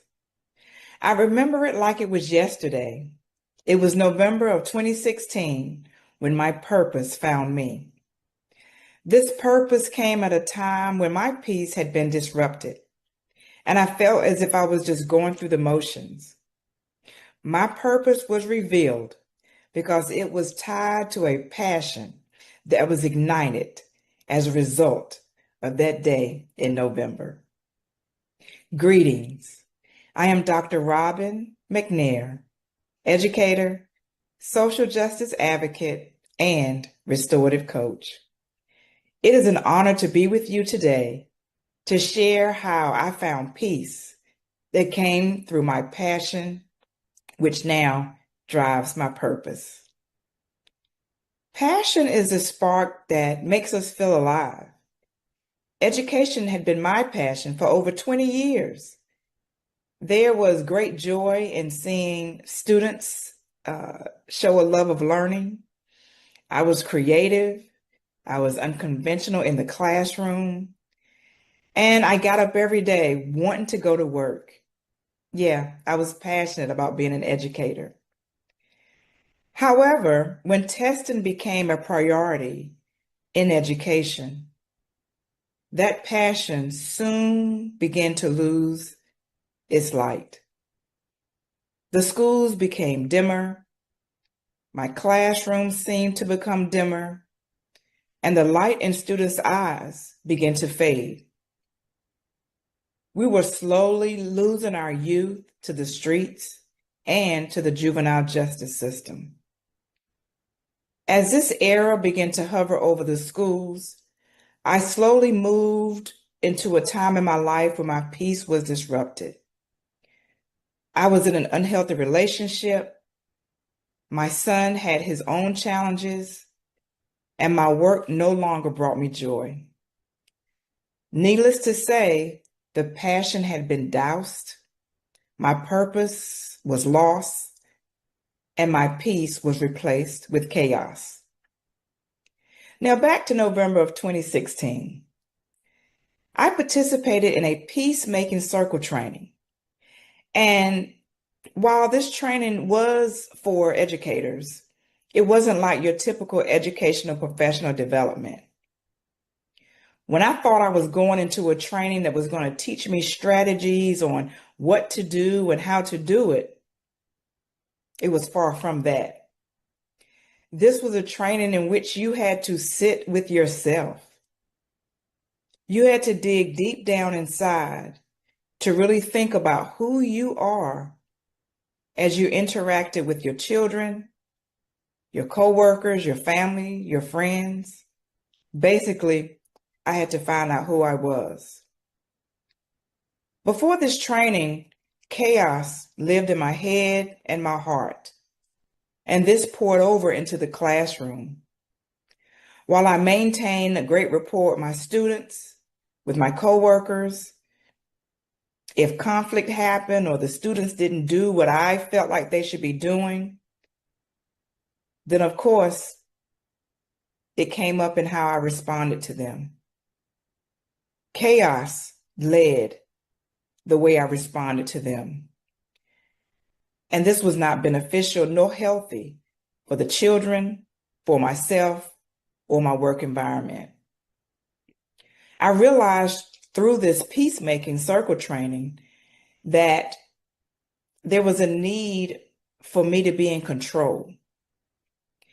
And when you have this need for control, it seems to be very evident that you have lost your peace.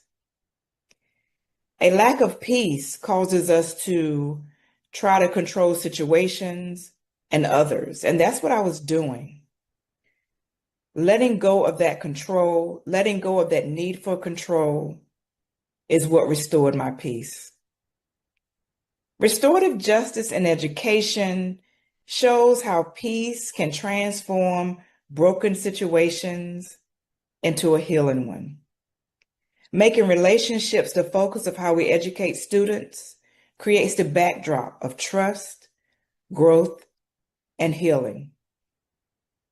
After learning the indigenous philosophy and applying it to my personal life, that chaos had no more room to remain. I began to be very mindful in how I interacted with my students. I began to hold them with high regard and dignity. It was not until I became a restorative educator that I was able to leave work at peace instead of being frustrated. It was not until I became a restorative mom that I was able to see and hear my son for the amazing person that he is. It was not until I became restorative with myself that I learned to give myself grace for the mistakes that I had made and to understand that each day is a new day to improve. If you have not guessed it by now, restorative justice is my passion. Peace is my passion. Harmony within is my passion. And my purpose is to bring harmony and healing to my community through creating a container that holds their pain, their grief, and their joy. My purpose is to coach others who are experiencing chaos in their lives to create harmony within and restore the peace that they are seeking and that they deserve. So as I wrap up, I want you to think about how passion, peace, and purpose show up in your life. Aligning our purpose to our passion creates a ripple effect, because as we move through the world with peace within, it impacts the world around us to create peace without. I invite you to reflect on what sparks you. Are you allowing the spark to drive your purpose? If the answer is yes, then I want to encourage you to continue experiencing this peace. However, if the answer is no or you're unsure, be patient and listen. Your purpose will find you because there is something or someone that will ignite your passion through an experience. When you center your passion, your purpose becomes clear, and that clarity is what will bring you peace. Thank you.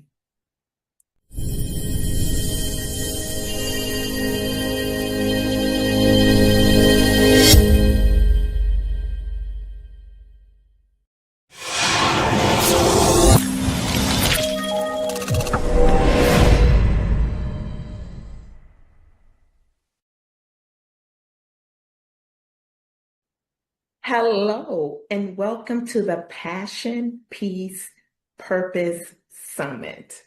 My name is Karen Walther. I am the introvert coach. I help introvert leaders overcome their self-beliefs, embrace their introversion as a strength, and live and lead authentically. I want to welcome you to today's virtual summit. I want to share a quote with you, and if you can relate to this quote, I would love for you to put a 1 in the chat. Peace is not the absence of noise, but the presence of clarity. How many of you today have a strong will and desire to live, to work, to thrive in peace? I know I do. And today I am going to share with you 3 pillars where you can actually stay rooted in peace in the workplace. But not only can these pillars be applied in the workplace, they can be applied in your life. So if you will get your notebooks out, take notes, engage with me, I would greatly appreciate it. I want to share a story with you. How many of you know or knew or was around in the workplace during Y2K?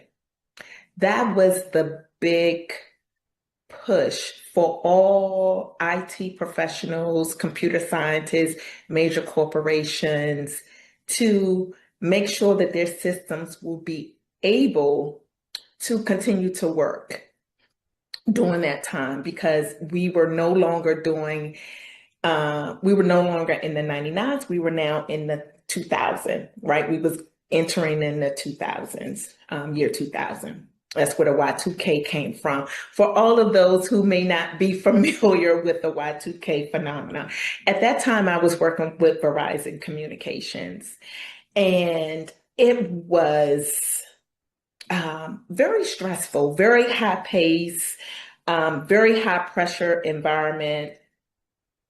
And if you're anything like me, I started to feel invisible in the meetings. I was overwhelmed with all of the things that had to be done. The constant notifications that was going off for specific meetings and trainings and just all the things. It was literally causing my anxiety and my overwhelm to be at an all-time high.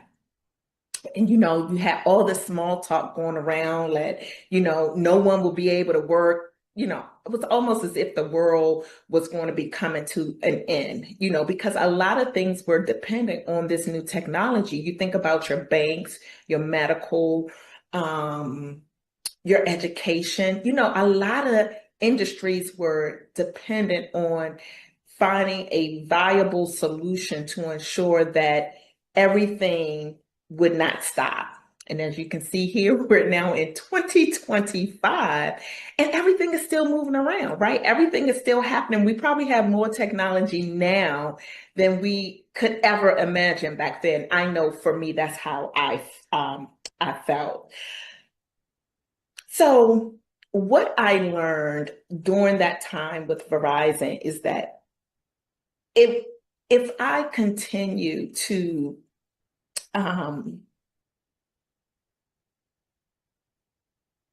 surround myself with all the noise, right? And if I was not able to stop trying to fix what I thought or what I perceived to be wrong with me, right? I was trying to conform, if you will. And how many of you here are conformers in the workplace? And how many of you feel that your peace is in jeopardy because you're conforming? Raise your hand. I know that is me. That was me. And sometimes I still find myself ensuring that I am not allowing the peace to control me, but I control it. And that's when I discovered that peace just wasn't a luxury, right? Specifically in the workplace, it's not a luxury. You can use peace as your strategy, right? It's a superpower. It is, and it became the soil in which I could use to finally grow in the workplace authentically. Okay. Let's be honest for a moment. Regardless of your industry, regardless of your workplace, everything is based off of what has been accomplished. How are you performing? And when you think about the accomplishments and the performance that is needed in order to be and feel validated in the workplace, it can cause some internal stress. And when you're at work and when you're rooted in peace, How can you find that? How can you find that? You're expected to speak up in the meetings, right?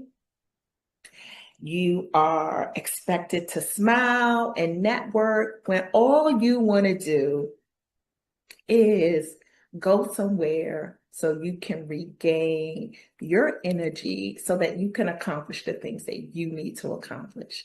But everything sometimes it's dependent on the others. And you have to kind of sometimes feel like you have to match their energy. And what if their energy is draining? How many of you have a coworker where their energy is always on 10 and you're like at a 3? That's your mellow point. Can you relate to that?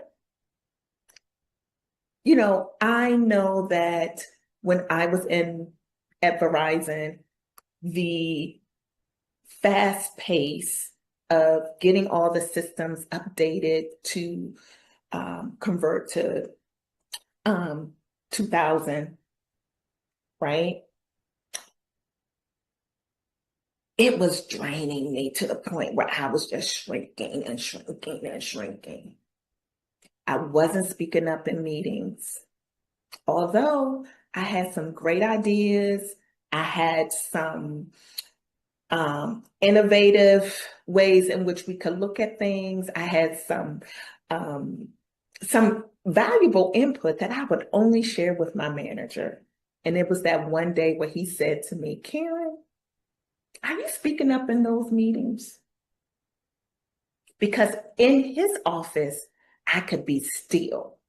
I could be still and I can express to him all the ideas that was blooming inside of me. As introverts, and as an introvert, I know that I think very deeply. We oftentimes we think before we speak. And most times that is deemed as being quiet. But too often, I have been told that our calm is a weakness, when in fact, it is my greatest strength. And when we are not able to protect our peace, we face burnout, we face anxiety, we experience overthinking. We also experience being and feeling unseen, not validated in the workplace, undervalued. But here's the truth. Peace is not passive. It is powerful. And peace is the one thing that is sustainable for success. But here's the thing. You have to determine your peace on your own terms, not on the terms of the organization or any of that, on your terms. How do you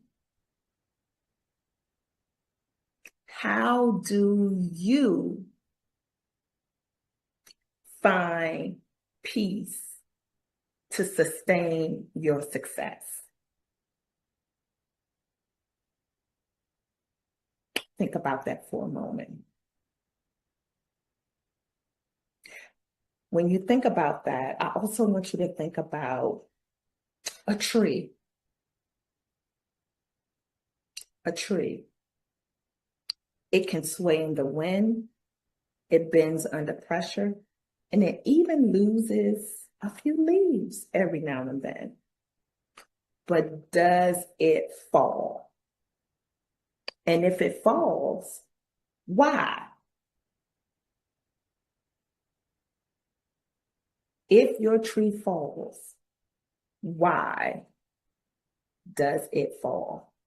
It falls because something happened to the root of the tree. But if it doesn't fall, that means that the tree is deeply rooted. And when we are rooted in peace, we do not chase every single demand, because we all know that if everything is a priority, what's really going to get done? Think about that for a moment.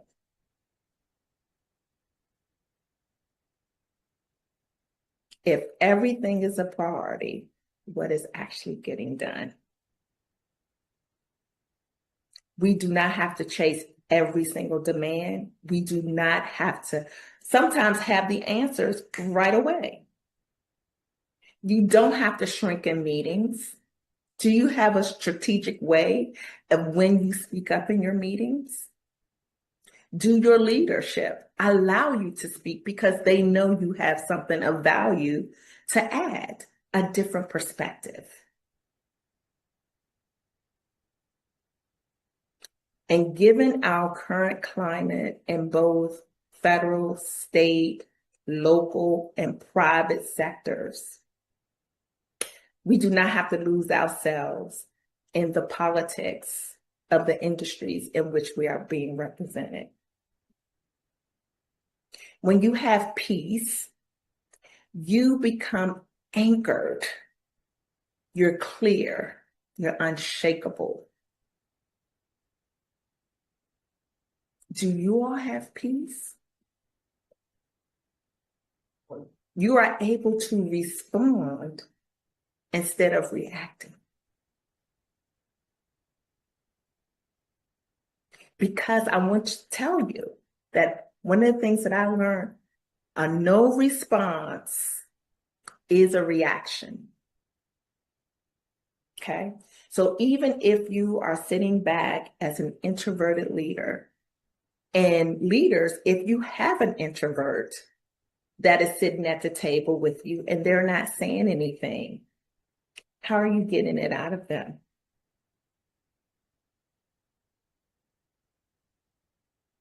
Introverts, are you responding when need be?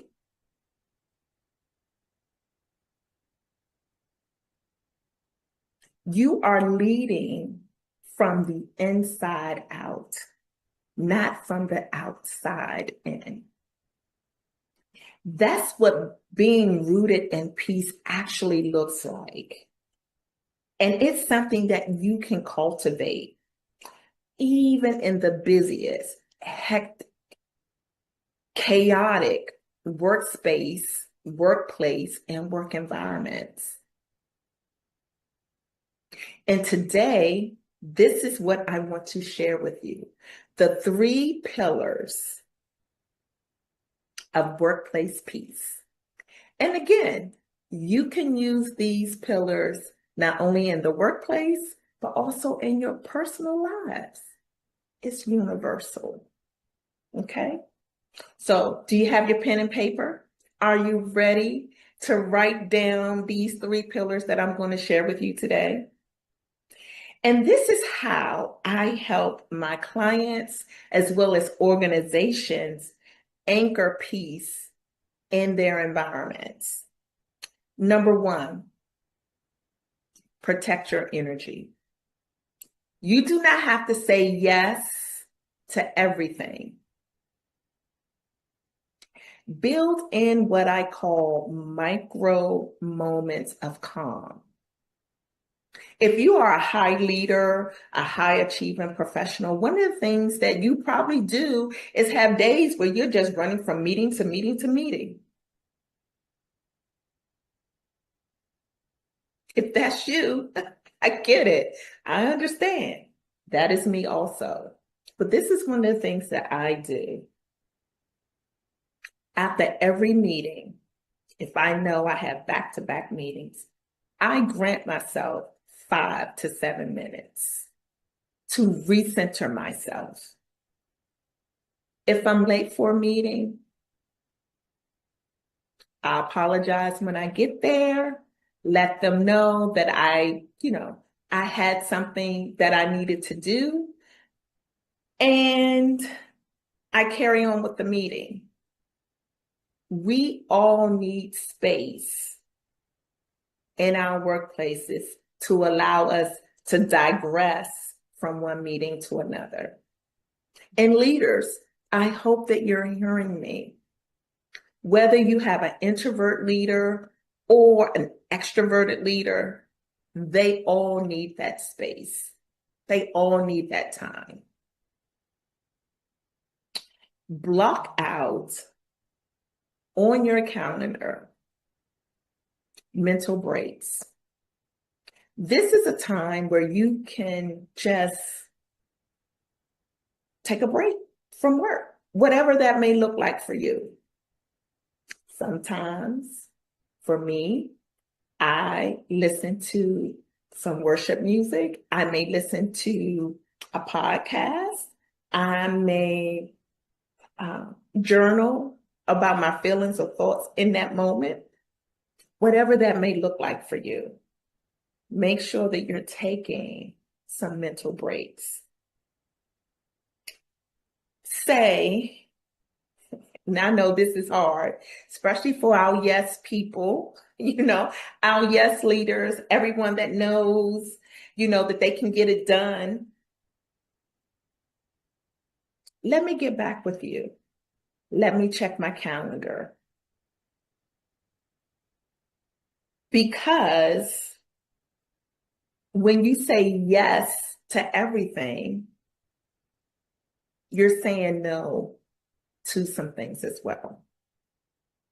So do not let the pressure of saying yes prevent you from getting back with them. 2, practice intentional presence. As an introvert leader, introverts thrive in depth, not noise. This is one of the important reasons why blocking out time is so important. But also, if you know your culture of your company and your organization, I want to encourage you to ground yourself before you get to those meetings. That will help you because you're preparing yourself before the storm, if you will. Listen fully, then speak powerfully. As I stated before, not speaking up, not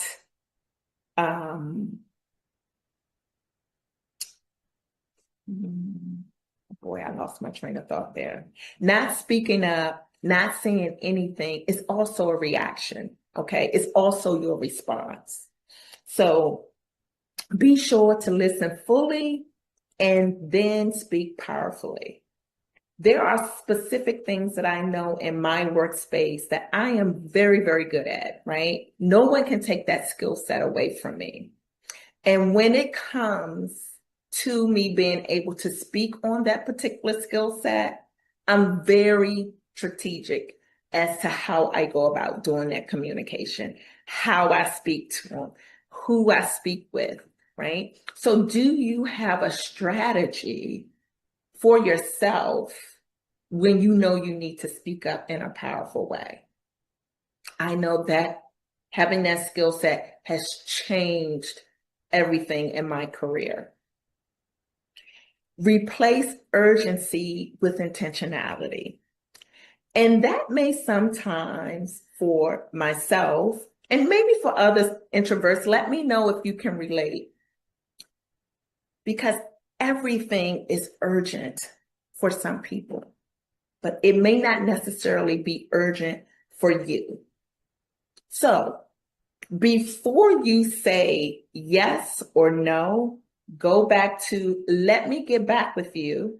And then you're able to follow up with some intentional questions to really and truly determine if it's urgent enough for you to move forward with whatever action they're asking you to do. Intentionality is not something that most people understand. They want it and they want it now, right? So be intentional in your presence, right? Be intentionally present. Number 3, and this is one of my favorites, plant seeds of self-affirmation. Plant seeds of self-affirmation. Your inner dialogue shapes what we think and what we experience in the outer. So if you're always having a bad experience with someone in a meeting, and you're always saying, oh, I gotta have this meeting. Oh, nothing's going to change. Right. I'm going to challenge you to change that mindset. I want you to say to yourself, I get to go in this meeting and listen, learn, and provide them a new perspective.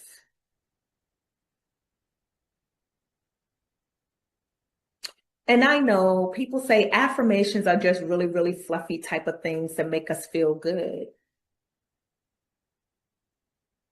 But affirmations can also be the fuel that can ignite not only peace within you, but peace within your workspace. And every now and then, I share some of my favorite affirmations with people that I work with. Right? And I would encourage you to do the same. What if every single week you spoke life over your work? What would that look like for you?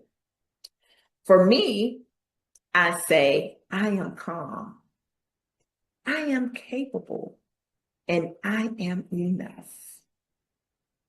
I am doing the very best that I can with what I have.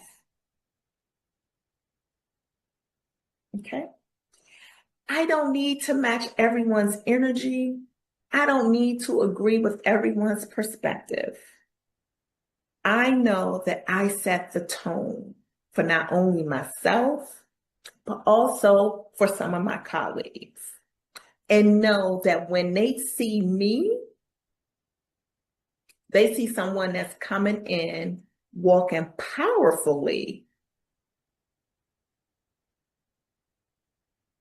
to set the tone for the meeting. And I also tell myself that being quiet is not my weakness. That's actually where I gain my wisdom from. Hear me say that again. And I want you to say it to yourself. Your quietness is not a weakness. It is actually wisdom. And with that, when you're able to do those 3 things, you're able to do one thing that is very, very important when we think about peace. And that is we are training or retraining our nervous systems to remain calm and to reclaim our peace. And I know some of these things are easier said than done.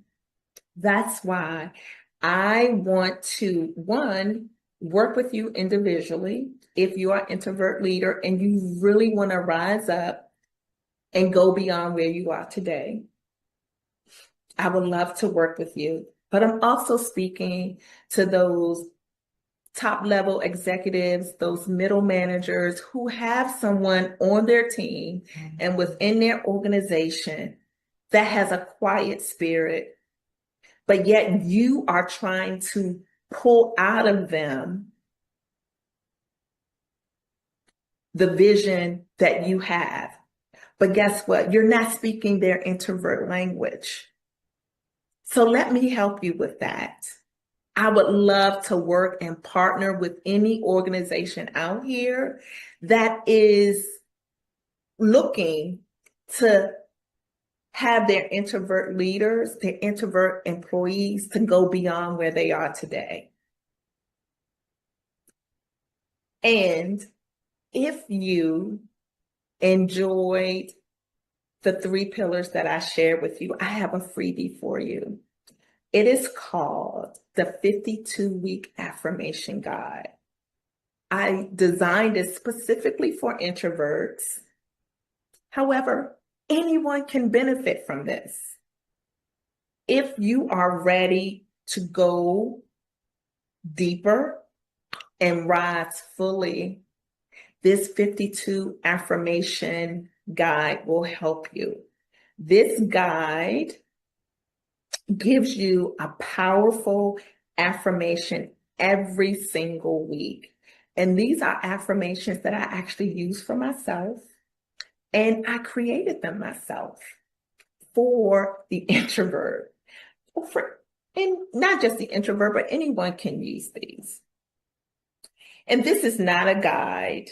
This is not just a guide. It is a gentle companion for you to use on your journey to show up, to speak up, to rise up in your career and in your life without compromising your peace.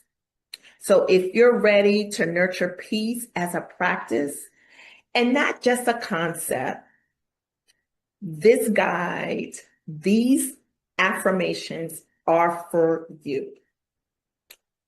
So where can you get these affirmations? You can go to my website, and I will share it now on the screen. This is how you can get the affirmation guide by going to the website www.kgoalswithkaren.com. And there will be a link there where you can download the guide, okay? In closing, I want us to end with a collective breath. I want you to inhale, peace. Exhale, pressure. Inhale, peace. Exhale, pressure. And now that you've done that, I now would love for you to repeat silently after me, or you can whisper it to yourself. I am rooted in peace. I rise with clarity. I lead from calm. You don't have to change who you are to succeed.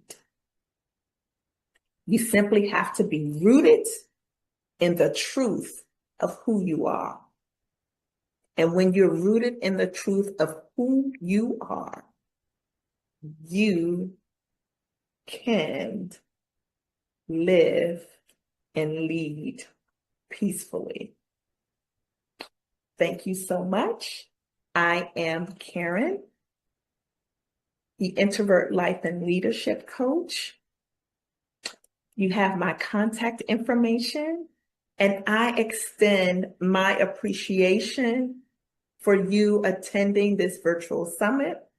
I pray that it fuels your continuous growth in life and leadership, but most importantly, I want you to do those things in peace. Thank you so much, and have a peaceful rest of your day. Bye-bye now.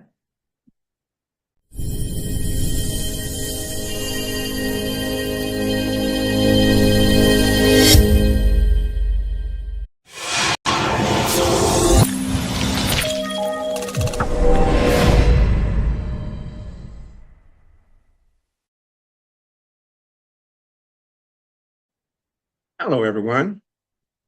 My name is Reverend Dr. Roger Dixon, Sr.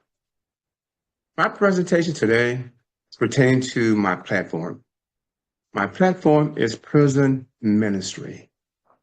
And what I do in prison ministry is help men ages 20 to 40 to find success in their lives, their family, their community, and even themselves. I've been in prison ministry for 35 years. That's right, 35 years. I could be called the expert of what I do. I could be called the expert of what the men have done who have came back from the prison system. Again, my name is Reverend Dr. Roger Dixon, Sr. I'm going to share with you in this presentation how that you can be part of this movement, this organization, and how you can bring value. First, I want to start out letting you know that I have an academy that I started back in 2022.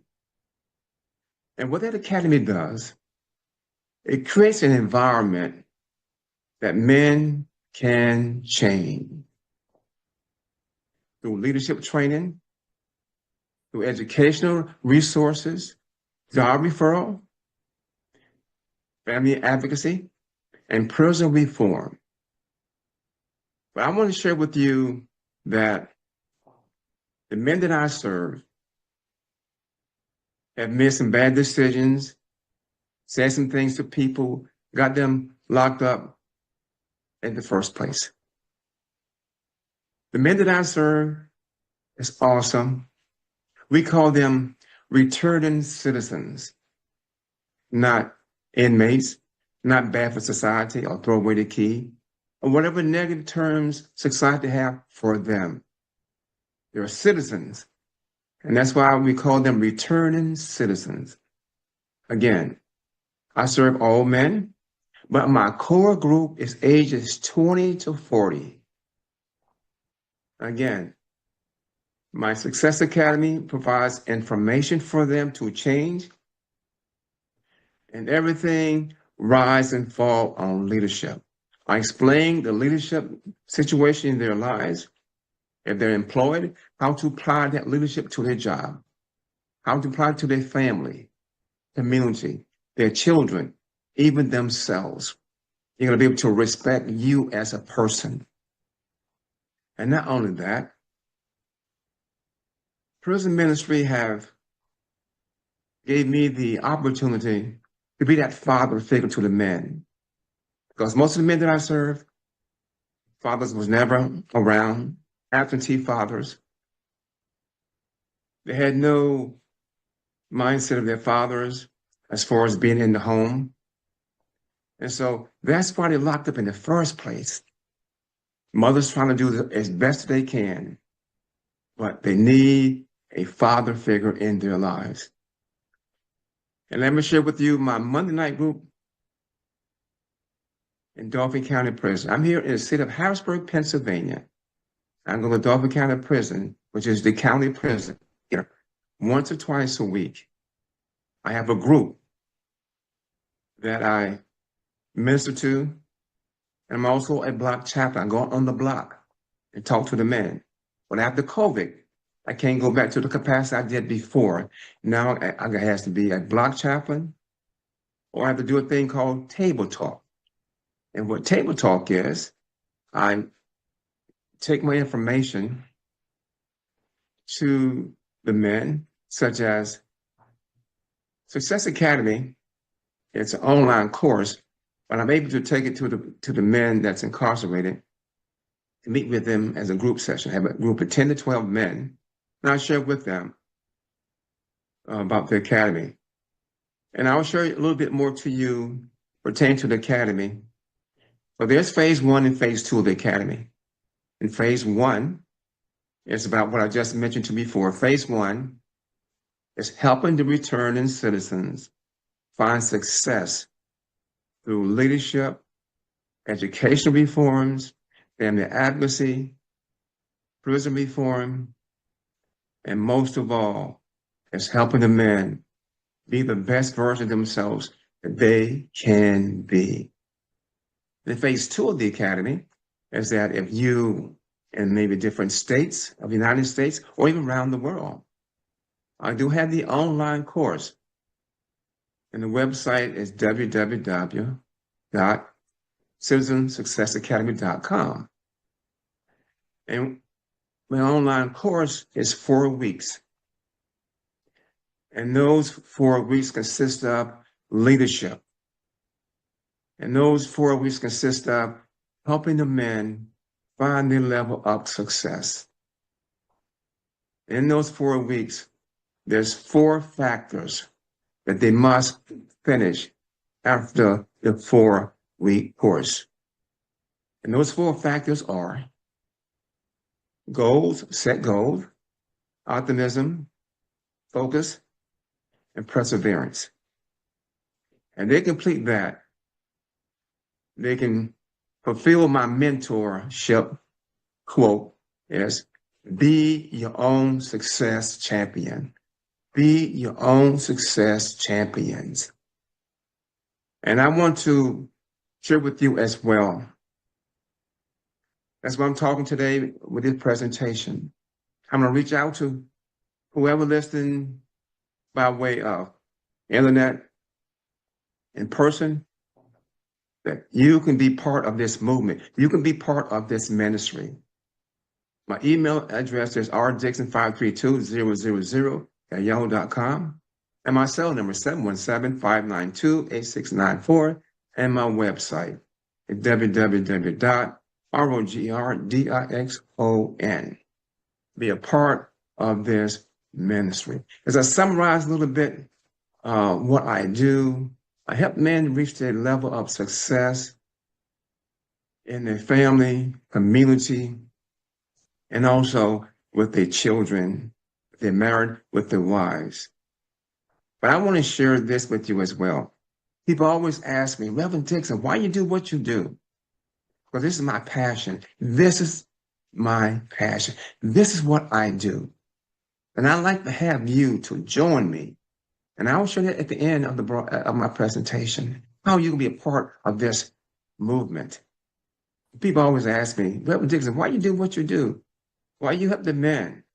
Because they end up back in the prison. I said, no, I have a great success rate. Over 85%, close to 90%, the men that I serve, they don't go back in. Because I do a thing called follow-up. So when they get out, I follow up with them. See if they maintaining what we said when they was incarcerated, what they'll do, and what goals and challenges they say they was up against, and how they're going to change their lives and don't go back into prison. Because the recidivism rate is up in certain areas. So I have a good success rate. But I want to share with you with this, that you can be a part of this movement, no matter what platform you have, no matter what businesses or ministry that you have, you can be a part of this movement. But I want to finish up as far as with the Academy, those 4-week sessions. Module 1, Module 2, Module 3, and Module 4. It's only 15 minutes of me talking about leadership, like Module 1, for instance, talking about what is a leader? And how does leadership apply to my life? I share with the men. At the end of the 15 minutes, there's 5 questions they must answer. There's a worksheet they have to answer. If you're online, there's guidelines. And on Monday, we have the Zoom link that I send them. Because let's say Tuesday to Friday, they go over the assignments that I assigned them. And on Monday, we have a Zoom link from the team, class, and the questions, and the things they understood or didn't understand. So in 15 minutes, we talk about whatever the topic is. And Module 1 is leadership. What is a leader? What is a trustworthy leader? How you lead by example? What is a dysfunctional leader? Things of that nature on Module 1. There's other 3 modules as well, pertain to the exact same thing in leadership. Because everything rise and fall on leadership. But I want you guys out there to be a part of this movement, be part of this overall ministry. But the main thing I would like for you to do is bring value. We can help each other grow. We can help each other grow. Been in ministry, prison for 35 years. To make a difference. To let the men know that somebody care. Somebody care. And then saying all that with somebody care. People always ask me, you have any success stories? I'm going to share with you a success story. This young man was named Richard. I call him Brother Richard. Brother Richard was a little skeptical by being part of my group. He's referred by other individuals that came to my group, brought Brother Richard with me into the group. He was a little skeptical at first, but we meet every Monday. And the second Monday he came, asking questions. When he learned the first Monday, the following week, he said, Reverend Dixon, I like what you're doing, but this is what I'm going to do. When I get out, I want to be a part of your ministry. When I get out, I want to help men that's come out of jails and prisons. Just like I'm coming out of jails and prison here in Harrisburg. I said, okay. So I remember one night, I got a phone call. It was him. Shocked me. I said, Reverend Dixon, I'm out. I said, you out? He said, yeah, let me out. I said, what happened? He said, just let me out. I said, that's a blessing. I said, well, he said, but I need a ride. So, okay. So I went to pick him up. And when I picked him up, he said, look here, I don't have no place to stay. Don't have a job. I said, Brother Richard, look here, this is what we're going to do. I said, I remember years ago, I used to work at the Y, downtown Harrisburg. Let's go to the Y, see if they have the room for you. He said, okay. So we went to the local Y in Harrisburg. As we approached the Y, walked inside, and a young man was there behind the desk. I said, young man, do you have any rooms left or any room that this young man here can rent? Whatever your process is. He said, well, let me check my schedule. So he checked the schedule. He said, yeah, we got one left. I said, he'll take it. And Richard said, hey, Reverend Jackson, I don't have no money. I don't have no money, man. I can't pay you. I said, don't worry about it. God got it. God got it. He said, oh, okay. And the young man said, well, we have a tendency when you got to rent the room for a week. I said, I'll pay for it. And so that's how Brother Richard got started. And it's a blessing that God put forth that room to be available for Brother Richard that night. That's an awesome God. That's supernatural blessings. That's what made me upset. And this is what made me happy. And my mind was, I said, oh man, that's super. So Brother Richard was there that Monday and Tuesday. So I went to the local mission in Harrisburg and asked them. I explained to them about Brother Richard. And they said, well, bring him here and see what we can do. I fill the application out here. So if everything's okay with him, we'll take him in. It's okay, great. So I called Brother Richard up and went down to the Y to let them know what was happening. Brought him back up to the mission. And then he said, hey, I know some people in the mission. I said, you been here before? He said, yeah, I've been here before. I said, well, you didn't tell me that. He said, absolutely. So when the director came out, I said, hey, Richard, how you doing? And so I didn't know Richard was well known at the mission. A lot of people knew Brother Richard. And the long story short is this. If they give people an opportunity, they can change. So what has happened was Brother Richard filled the application out. They knew him anyway. So in about a day or so, they called me up to bring Brother Richard back to the mission. And not only back to the mission, he was able to create a stay at the mission. And he left the Y and went to the mission for the remainder of his blessing, which is, I didn't know Brother Richard was a cook. And the mission hired him as a cook, not so much making the money, but he hired him to be a volunteer. And after a year, Brother Richard, being at the Y, they hired him as a full-time chef. That's what get me excited. Full-time chef. He was there for 1 year, went through all the programs that the mission had. He told me, he said, Brother Dixon, I am going to finish all the programs here at the mission. So when I'm finished, I'm going to get my own apartment. I'm going to get my own car. I'm going to be a part of your ministry. So Brother Richard fulfilled everything he said he was going to do. He got a nice apartment, a nice car, and he had a full-time job at the mission. So all I'm saying, brothers and sisters, if you give an opportunity, give a person an opportunity, they can change. Be part of this movement.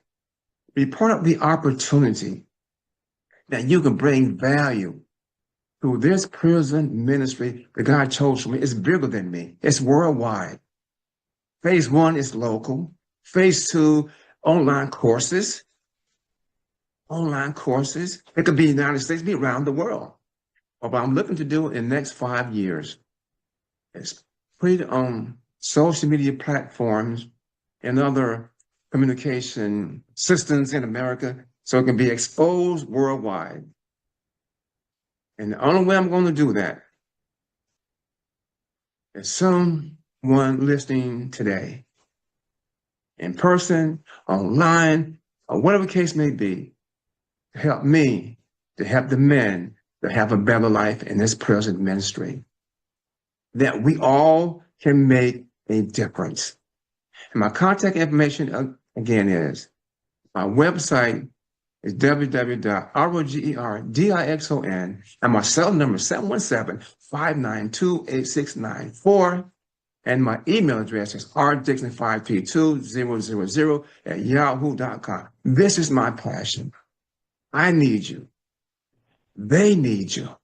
We can team up together and make it work. We can team up together and make a difference in those men's lives. What you say? What about it? Be part of the team. Be part of the difference that you can make, that we can make together. Peace and blessing to you all. Thanks for listening to this program, my presentation. Look me up. I'm on all social media platforms. I give you my contact information. I'm on Facebook, Instagram, LinkedIn, and Twitter under Reverend Dr. Roger Dixon Sr. This is my passion. This is what I do. Come on board. Peace and blessings. Thank you.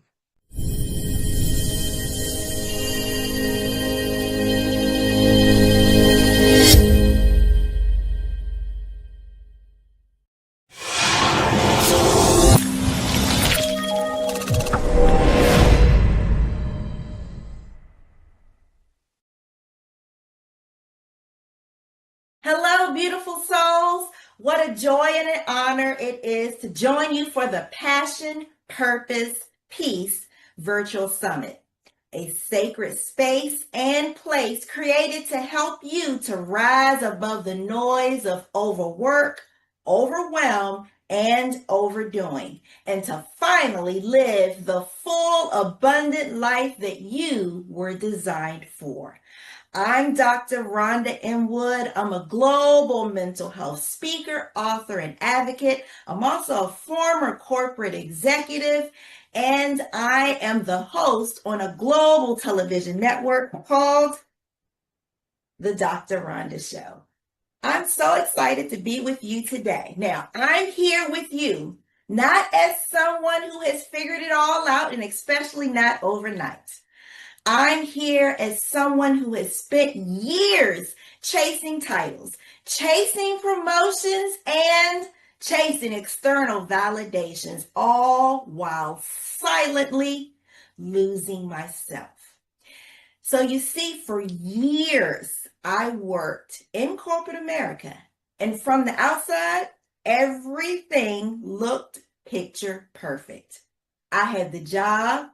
I had the accolades. I even had the respect. But what I didn't have was peace. What I couldn't feel was joy. And what I had lost was me. I had showed up for the world, but I wasn't showing up for my own soul. So it took a near breakdown. And if you don't know what that is, it's a quiet, invisible unraveling, if you will. It took that for me to finally do the deep work to find my way back to me and to find my voice. my real voice. See, I had to unlock my calling.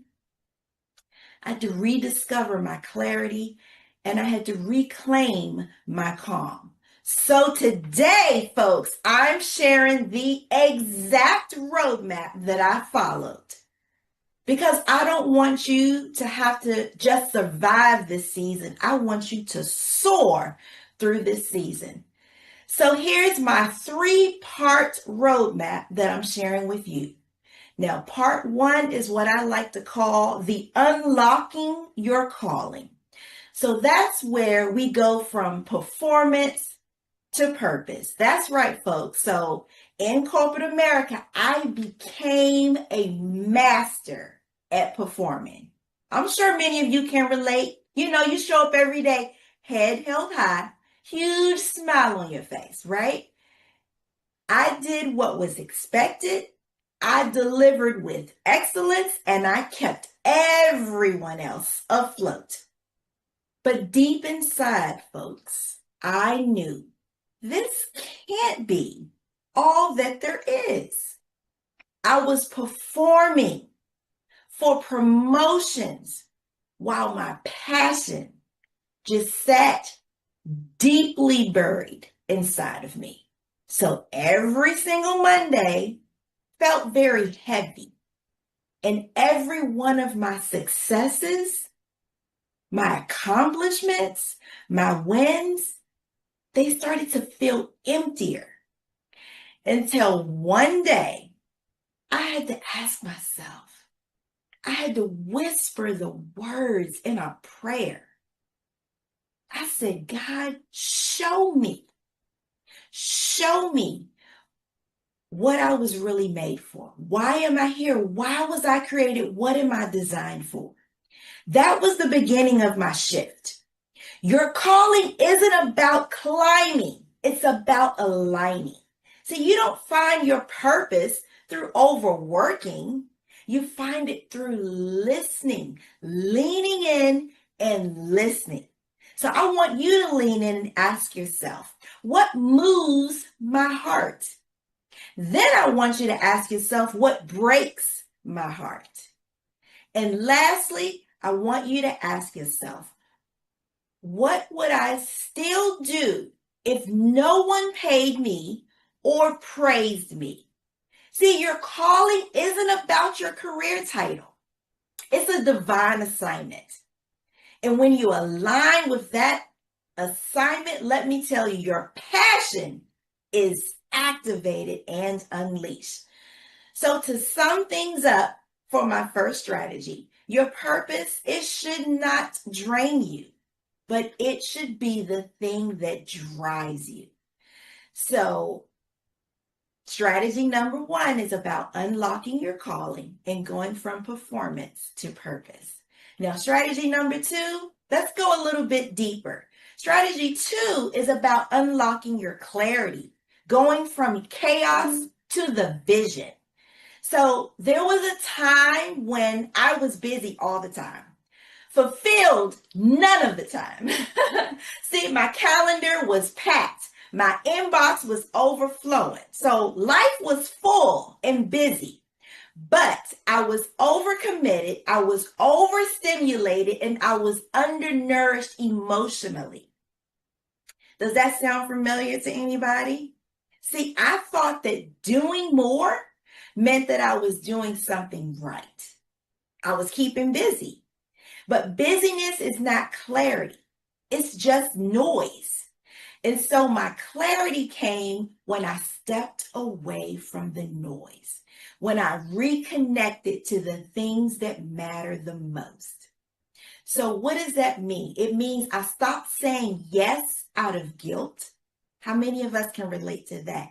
And it meant that I started saying no out of purpose. So I had to ask myself, well, what are the things that drain me? Then I had to ask myself, what are the things that fuel me? And lastly, I had to ask myself, who am I outside of what I do? Because the career, the job, the titles, and the promotions, That's not where my identity lies. So when I got clear on what my lane was, my lane of brilliance, when I got clear on my voice, and when I got clear on my vision, that's when things really shifted for me. And so to sum things up, I'd like to share that clarity gives you the courage to live intentionally, not reactively, intentionally. And friend, let me tell you something. When you have clarity, you don't chase every opportunity. You don't chase accolades. You choose the ones that align with your peace and your purpose. Now, let's go even deeper. All right. We talked about the calling. We talked about the clarity. Now, let's go a little bit deeper with my strategy number 3. That's unlocking your calm. And you might say, what? Unlocking your, yes, unlocking your calm, because it's important to go from burnout to peace. Now, let me be real with you for a moment. I almost worked myself into the ground, grinding, choosing grind over grace. See, I was exhausted. I was anxious. I was emotionally disconnected. And the crazy part is no one even knew, because I was very functional. I was smiling and I was leading. But on the inside, folks, I was overwhelmed, overcommitted, and undersupported. And so my healing had to begin when I stopped treating rest like it was a reward. How many of us can relate to that? Oh, I'll rest when I'm done. Or some people say, I'll rest when I'm dead. I had to start treating it like it was a responsibility. The calm was important. So what I did was I created space for my joy. I started therapy and I set boundaries, not just with other people, but also with myself. I created mornings that nurtured my spirit and not just fulfilled my schedule. So most importantly, I had to stop apologizing for needing the peace and the calm in my life. So if I could sum things up, my calm was not a luxury. It was my God-given right and responsibility. And in addition to that, my peace was not passive, but it was necessary and very powerful in my life. So when I finally unlocked my calm, I found myself again through the calling, through the clarity, and through the calm. I could breathe, I could dream, and I could live. So folks, let me leave you with this truth. You were not created to simply perform. You weren't created to simply please. And you definitely weren't created to feel like you had to prove anything to anyone. You were born to be. You were born to breathe. You were born to build, whether it's a legacy, your dreams, your future, and you were born to blossom and flourish. So I want to make sure that you are aware you can have passion without pressure. You can live in your purpose without sacrificing your peace, and you can lead from fire and flow. You can chase dreams without burning out. You deserve to live a life that's not just successful, but that is soulful. So I invite you today to do what I did. Unlock your calling by listening to yourself from within. Unlock your clarity by choosing the things that align with you. And unlock your calm by protecting your peace. Because when you do, you won't just have a life that you feel like you have to manage. You will have a life that you finally love. And you'll be able to leave a legacy of love and leadership that you'll be able to leave and share when you are no longer here walking this earth. You want to be able to leave a legacy and be able to share about your wins, your successes, your story, your life. See, your legacy, leaving your legacy through your calling, through your clarity, and through your calm isn't about just the accomplishments. And it certainly isn't about just the assets. It's about the way you live your life. So if my message resonated with you, I'd love to invite you to connect with me. I'd love to walk this journey with you. I want to invite you to visit drrhondanwood.com. Visit me there. You can also follow me on all social media platforms. I'm talking Instagram, I'm talking Facebook, I'm talking YouTube, LinkedIn, and the like. My handle is also Dr. Rhonda M. Wood. Let's partner together. Let's collaborate. Let's work together. Let's help other people rise and restore, walk boldly in their purpose with peace through their calling, through their clarity, and through their calm. Thank you so much for joining me today at the Passion, Purpose, Peace Virtual Summit. Now, this isn't just any summit. This is your moment to shine, your moment to rise, to live a life that your soul, your beautiful inner soul has been waiting for. And if you'd like to talk about leaving that legacy, I'd like to invite you to be a guest on my show where you can share your story, your wins, your successes, how you were able to overcome and find your calling, your clarity, and your calm. Thank you so much, and I'll see you again soon on the journey. Bye for now.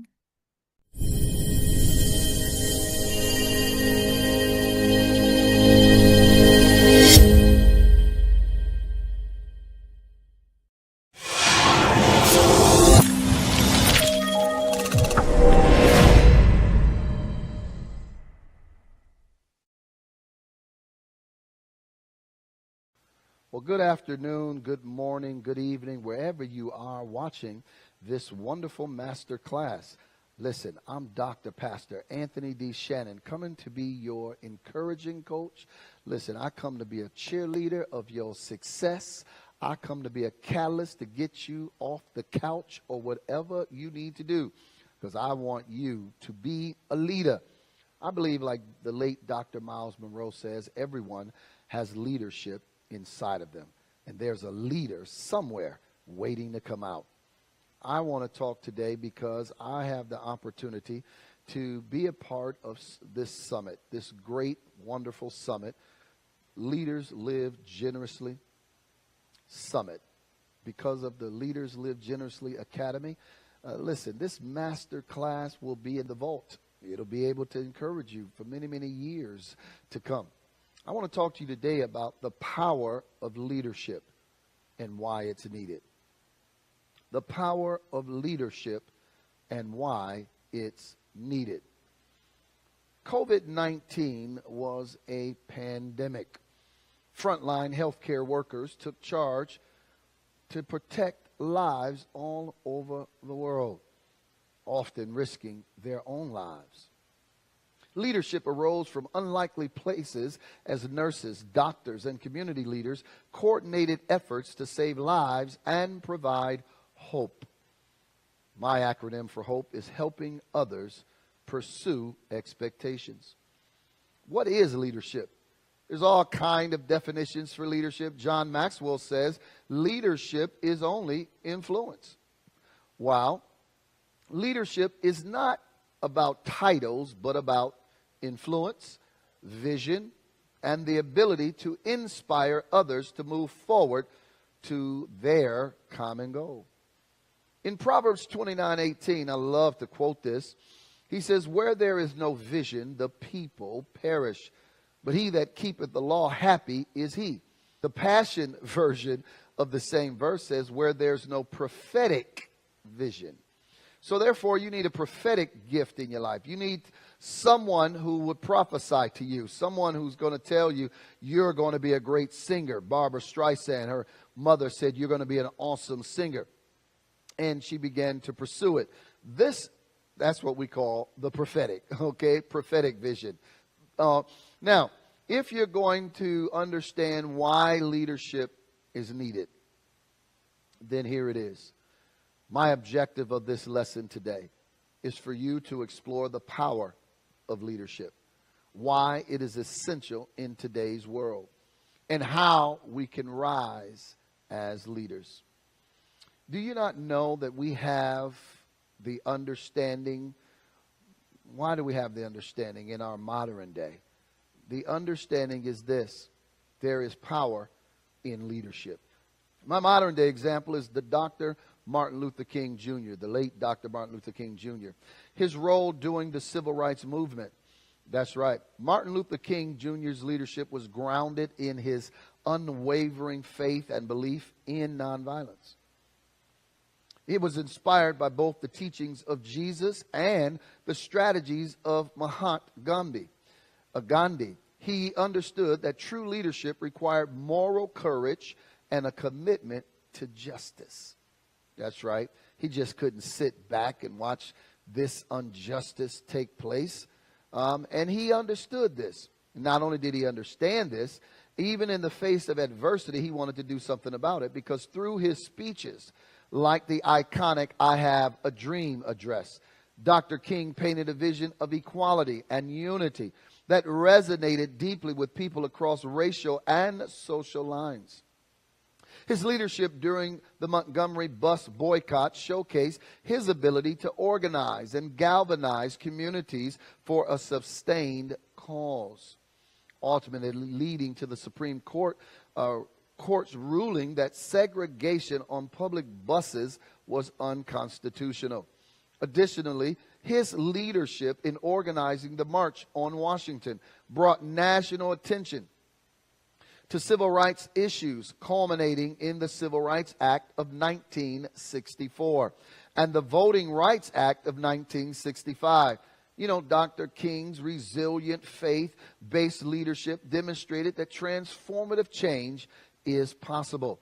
And when leaders are anchored in purpose, guided by vision, and willing to sacrifice for the greater good, then that's the power of leadership. Here's one of the key points I want to give you. Key point number one: leadership has the power to influence minds and change perspectives. Number two, true leadership uplifts others and it builds unity. Matthew 20:26 says, whoever wants to become great among you must become the servant, must become the learner, must become the student, right? I want you to think about a leader that you could think about who has influenced your life, and what quality or qualities made that person impactful to you. I can think of several myself, of growing up, and different people have helped me. Man, they've made such an impact in my life that made me want to do something, made me want to be better, do better. And guess what? I want you to ask that question for yourself. Because whatever they did to you, I want you to pass it forward and become that to somebody else. Section 2, why leadership is needed. Yeah, you know, it's needed in today's time, as we can see. If Dr. Martin Luther King wouldn't have stepped up, what would have happened to the civil rights movement? Would we even had any of those things? Or maybe we still would have segregation on the buses. Well, let me give you this. And here's the deal. Kodak, you know Kodak, we used to have the little cameras, you know, you take a picture and then you take them down and get them, you know, developed, right? Well, Kodak, once a giant in the photography industry, they failed to adapt to the digital revolution despite having the technology in their possession in as early as 1972. The leadership hesitated to innovate. They feared it would cannibalize their film business. This lack of vision led to their downfall in the face of agile competitors.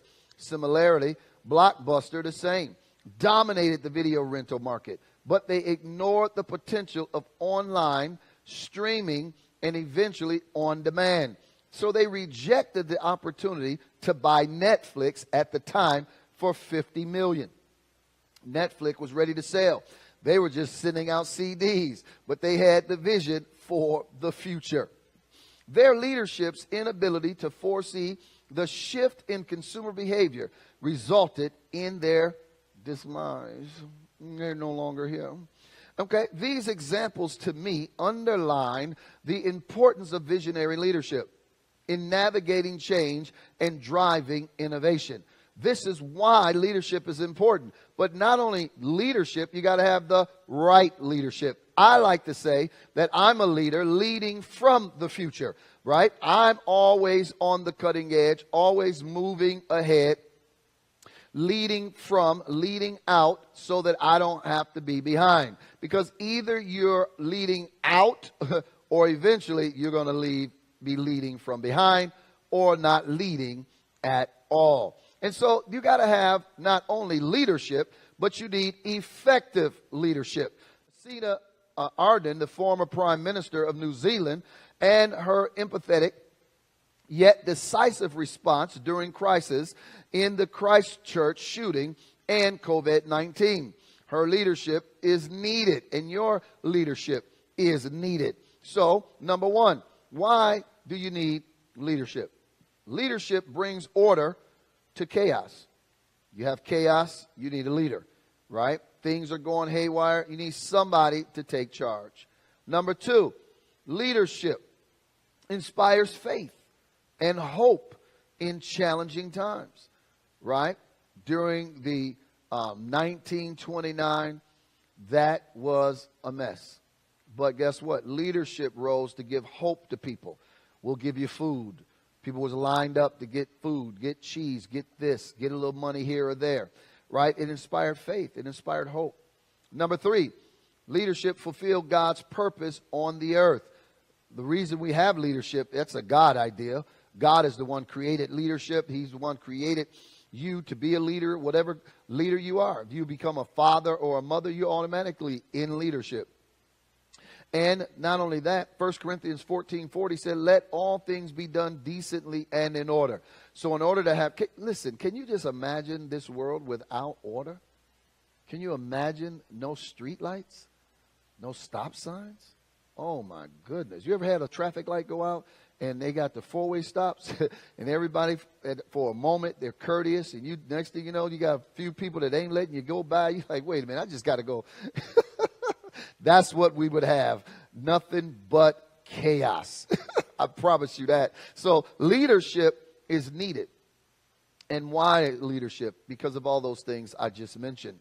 All right. Now I want to give you the traits of a great leader. Right? If you are a leader, if you're not a leader, I want you to know there's a leader inside of you waiting to come out. Because in order to be a good leader, you must become a good follower. And if you're not a good follower, then you're really doing nothing. You're not making any noise. Okay? So here's the traits of a great leader. I want to use Nehemiah from the scriptures as my backdrop. Nehemiah's leadership in rebuilding the walls of Jerusalem. The first thing he had was vision. So traits of a good leader is vision. Even we saw that without a vision, people perish. Nehemiah saw what others could not see. He saw that the wall could be rebuilt. The second thing he needed, or you need as a leader, is courage. He faced opposition with boldness. Dr. Martin Luther King faced opposition. Helen Keller faced opposition. All right? So vision, courage, and then teamwork. Being able to galvanize others to walk with you. Teamwork, he rallied people to work together. Then, so we got vision, we got courage, we got teamwork, and then guess what? He didn't quit. He has resilience. Despite ridicule and attacks, he stayed focused. Not only that, Nehemiah 2:17 says, come, let us rebuild the wall of Jerusalem, and we will no longer be in disgrace. They replied, let us start rebuilding. So they began the good work. He said, no matter what people say, we're going to get this done. You need to have that kind of mindset. No matter what people saying, even if people do not believe in what you believe in, do you believe it yourself? You've got to believe in yourself, your dream, before anybody else would believe in it. And you got to make sure that you don't quit, cave in, no matter what the obstacle is. That brings you resilience. Listen, let's give you a modern day example. Elon Musk's leadership. Wow. You know, with SpaceX and Tesla. Man, he dared to come against Ford, Chrysler, GM. What? He dared to come against Honda and all of the Chinese corporations and said, y'all ain't doing it right. I got something for you. His ability to push boundaries and inspire his team to achieve what seemed impossible is a testament to his visionary leadership. Not to mention, soon people will be taking space rides just for the joy of it. Wow. What traits from Nehemiah and Elon Musk can we incorporate into our daily leadership? Think about it. And now he's appointed by the president-elect to be an innovator. Wow. Here's the traits you need. I'll highlight them for you. Vision, courage, integrity, servanthood, effective communication, resilience, and of course, faith. You're going to need it, right? Those are the traits you need for good leadership. So the next one is how then to step into leadership today. What can I do? You say I'm a leader. You say that there's a leader inside of me waiting to come out. Well, I told you everyone born is born for a purpose. So you have to find your purpose so you can begin to live your life. In living your life, you then can leave a legacy. How do you do that? I'll tell you. Align your passion. That's right. What are you passionate about? What are some things you said, man, I can do that all day, all night, even if I don't get a dime. I'm passionate about that. And then, is it lined up with God's purpose? Because he's the one who created you. He says, I know the thoughts that I have towards you, thoughts of good and not evil, to bring you to an expected end. Jeremiah 29:11. Find your purpose, because you have one. You just haven't found it yet. But once you find it, then you'll start living your life. I promise you that. Number 2, start developing yourself. Work on yourself. Stop working on other people. Man, I wish I could fix him. I wish I could fix her. I don't know why she ain't hearing this. No, fix yourself. Work on yourself. Commit to learning and growing. Commit to developing so that you could be a person, as I guess Proverbs 27 says, iron sharpens iron. Why don't you become iron so that you can sharpen somebody else? Discover your purpose, and then, of course, develop yourself. I think if you start developing yourself, then you can demand the money you need, right? A lot of people want more money, but they haven't developed themselves in order to demand the money that they're asking for. If you start developing yourself, developing your skills, working on yourself, I promise you the money will show up. Amen? It will show up. The third thing you need, if you're going to step into leadership, is lead where you are. Lead where you are. Leadership doesn't require a platform. Rosa Parks didn't have one. She didn't even have a title. But she began to lead. It begins with serving those around you. Just start serving. Who's ever great among you, let them become the servant. Many people don't want to serve. They want all to bow to them. Well, if you become a servant leader, then guess what? You'll get elevated. You'll get promoted. And the level of your authority will come to the level of your submission. I believe that with everything in me. The fourth thing you need is you need to know how to build relationships. You can't talk about, I can't stand people, don't want people. All I want to do is be in a corner, shut the door. No, you got to learn how to build relationships. Great leaders prioritize connection over control. I want to be able to know people, connect with people, influence people. Different people know me. And then build the relationship, because that gives you influence. Are you listening to me? Then the fifth thing you're going to need is to rely on God's strength. God will give you strength to overcome. He will give you wisdom. You know, Paul even said these words, I can do all things through Christ who gives me strength. You know, you need strength for the journey, because things get rocky. Sometimes the boat get to waving. The winds get brisk. And you're going to need some strength. All right? Because we do get tired. Right? So I want to encourage you to identify one area in your life where you can lead. If you're not leading right now, if you're not serving right now, look around and see a need and see where you can begin to serve, because as you begin to serve in that area, you're going to be leading that area. There's nobody in the children, working with children. Then you go do it, right? One of our leaders, they started working as a volunteer, if you will, subbing. And the next thing you know, they had their own room. And they wasn't even a teacher. People thought they was a teacher because they just started serving and working. And then later they said, wait a minute, I think I better go get my certification and get everything to be a teacher, all right? Because you just start serving and you become the leader, all right? So I want to encourage you to do that. Start leading at home. Remember I said, serve. If whoever's great among you, let them start with serving. So start serving at home. Serve at work. Serve at church. Serve in your business. What about your community? Go work with some elderly, right? Whatever it is that you need to do, I want you to begin to do it, because it's only going to help you become better in your leadership. Somebody say, become better in my leadership. I don't hear you. I want to become what? Better in my leadership. That's right. I want you to become better in your leadership. Because when you talk about moving forward, then you know what you're going to need? You're going to need commitment. I tell people all the time that if you can commit without wavering, because a double-minded man is unstable in all of his ways. Matter of fact, I don't think no person wants a person who's indecisive.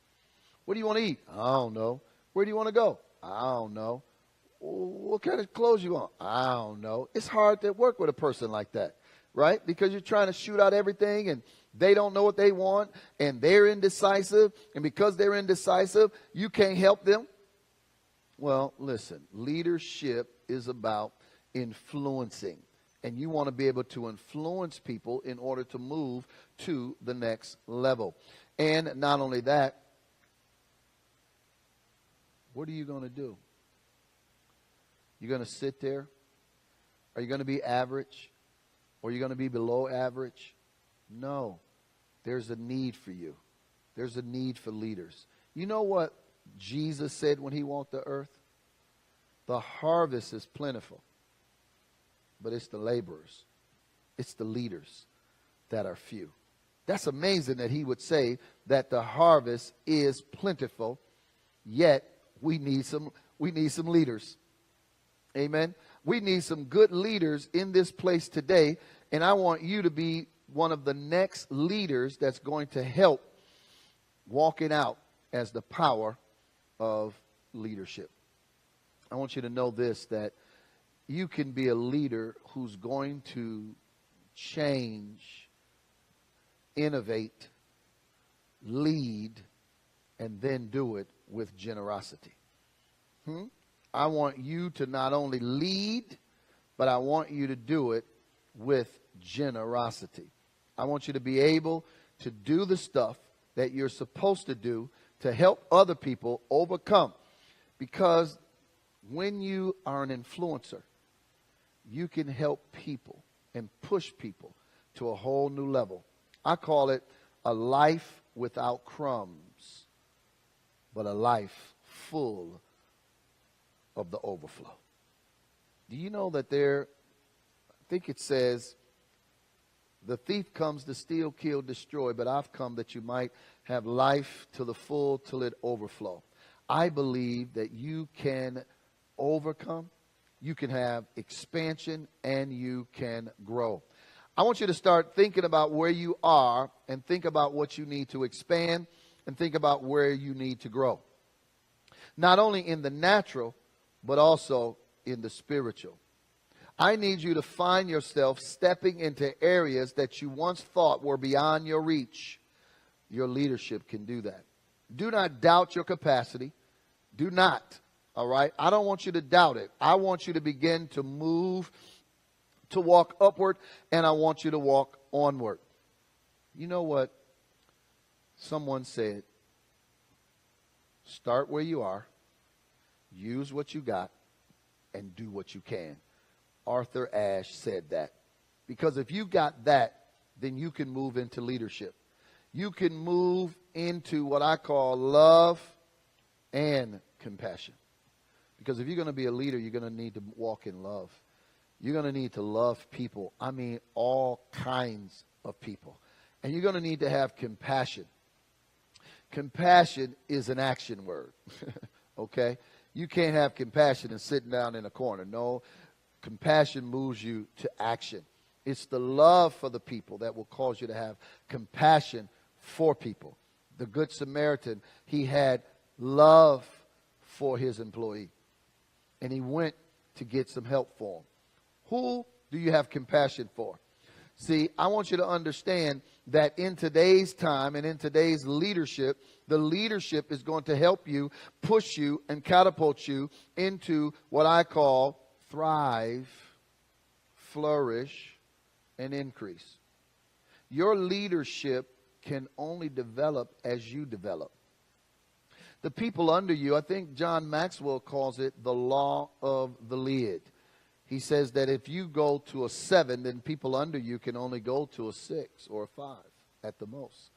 You got to keep growing and going. You've got to get to 20, 30, 40 so people under you can grow and expand.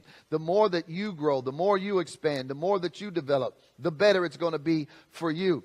And I want you to know that you can be that person that you want to be. You can be that person you desire to be. You can be the person that I need you to understand that you are. So I want you to say these 5 things. The first thing I want you to say is this. I choose to have a positive day and be positive on this day as a leader. Don't be a negative leader. Be a positive leader. I don't know what anyone else has to say, but I can tell you this, that Donald Trump won the president election race. He's the president-elect, and he just didn't win by a few margins. He won by a long shot. Now, I don't know how he pulled that off, but I can tell you this, that somebody must have been believing, and somebody must have been confessing, or somebody paid a lot of people, okay? One of the 3, all right? But I want you to say that you're going to be that leader, that you choose to have a positive day and be positive all day in your leadership, all right? Then I want you to say this, number 2, I choose to be grateful for what I have and everyone in my life. I want you to begin to be thankful for whomever's in your life. You got a husband, start thanking him. Your wife, start thanking her. You got friends, start thanking them, right? Because you could have nobody. You know how many people are lonely and alone? They have nobody in their life. Well, I don't want that to be you. So, number 3, I want you to say, I am capable of accomplishing great things, and I am the one to get it done. That's right. You're the leader that's been called to get it done. They don't have to call Steve. They don't have to call the Orchid Man. They calling you. Right? And you're the one that's going to get it done. Don't doubt yourself. Don't you dare say, I don't know. I don't know why they calling me. I know why they calling you. You're the one. You're the leader that's going to get it done. All right? Start looking at yourself different. Start saying these things about yourself so that you will go and accomplish it. So number 1, I want you to say, I choose to have a positive day and be positive in my leadership. Number 2, you're going to say, I choose to be grateful for what I have and everyone in my life. Number 3, I am capable of accomplishing great things, and I am the one to get it done. Number 4, you're going to say this. I give myself permission to dream bigger and to become healthy and wise in my leadership. Did you hear that? Wow. You got to give yourself permission as a leader. Yes, you do, because people will talk, people will say things. I heard Joel Osteen say, I never preached a message. My father was trying to get me to step up into the leadership, but I never did. I was behind the cameras, he said, for 10, 15, 17 years, whatever it was. And one day his father passed away. And what's amazing is the week his father asked him to preach for the next Sunday is when he passed away. He steps up for the first time. You know what he said? Everybody was saying, you don't sound like your father. I wonder if you're going to tune up. I wonder if you're going to preach from this way or that way. And he said that out of all the noise, he had to give himself permission to be himself and trust that the leader that God was calling him to be was the leader he needed to be. Do you know that they've done way more and expanded farther than what the father wanted? It was his father's dream, but it all came to pass when he gave himself permission. Now I'm telling you to say these words. I give myself permission to be the leader I'm supposed to be, to dream bigger, to become healthy and wise in my leadership. Then I want you to say this. I embrace challenges as opportunities for growth. Whoo, did you hear that? That's some good leadership. These are affirmations, confirmations you're going to say to yourself in your leadership. That's right. I embrace challenges as opportunities for growth. Listen, success is not avoiding challenges. It's about solving the challenges like a puzzle. Because every challenge, I believe, is a puzzle. And you put the puzzles together, that's leadership. Because leaders solve problems. And the more problems you solve, the greater leader you're going to be. Right? The more people call on you. I'll never forget the Lakers when they wanted to win. Guess who they called on? Phil Jackson. He had already won some championships with Chicago. So what did they do? They called on Phil Jackson. And he brought them some championships. Because once you know how to win, once you know how to overcome, once you know how to take a step back to get ready for a comeback, it don't matter what nobody say. It doesn't matter what nobody do. You're ready to now win. You're ready to step up, step in your leadership and cause yourself to have permission to win. The last thing I want you to say to yourself is, I take action toward my goals every day.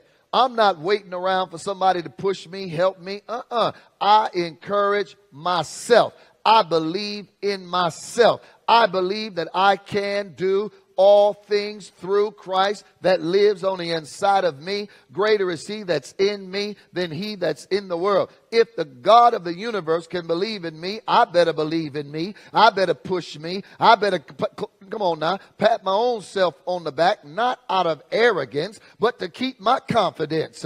I've got to keep pushing. I've got to keep believing.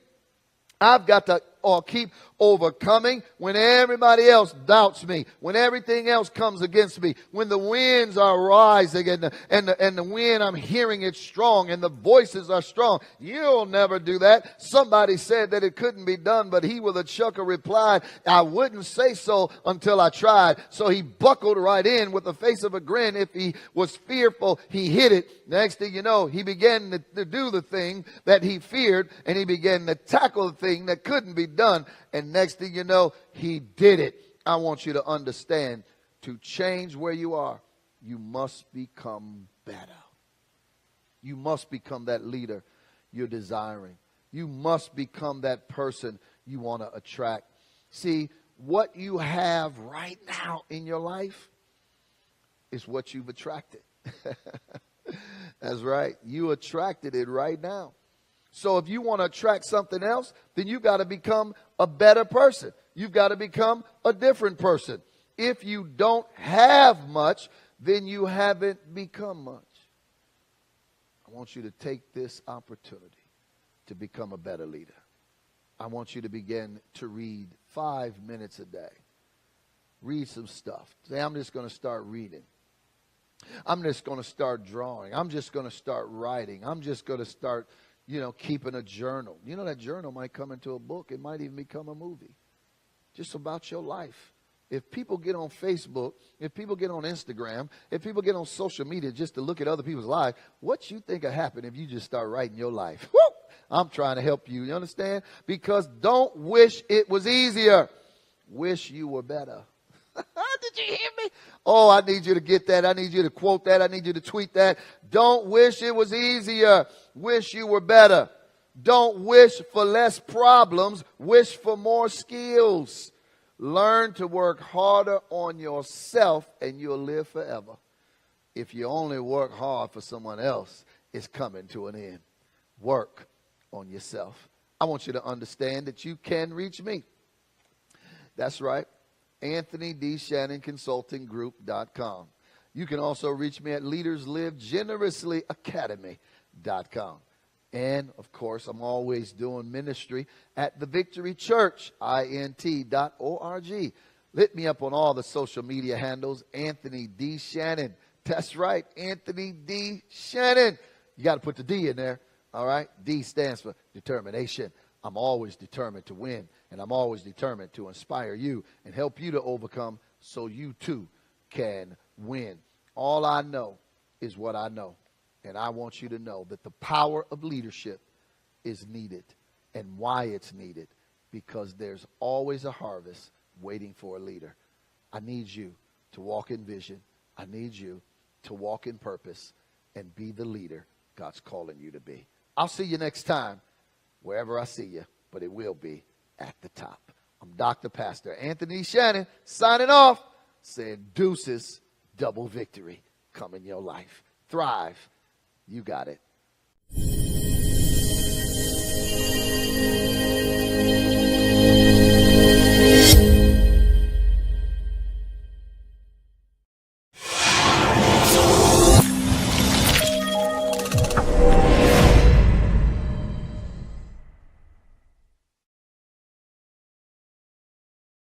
Hey, everybody. It is your girl, Dr. Letitia Nicole Beatty, and I am so excited to be here with you.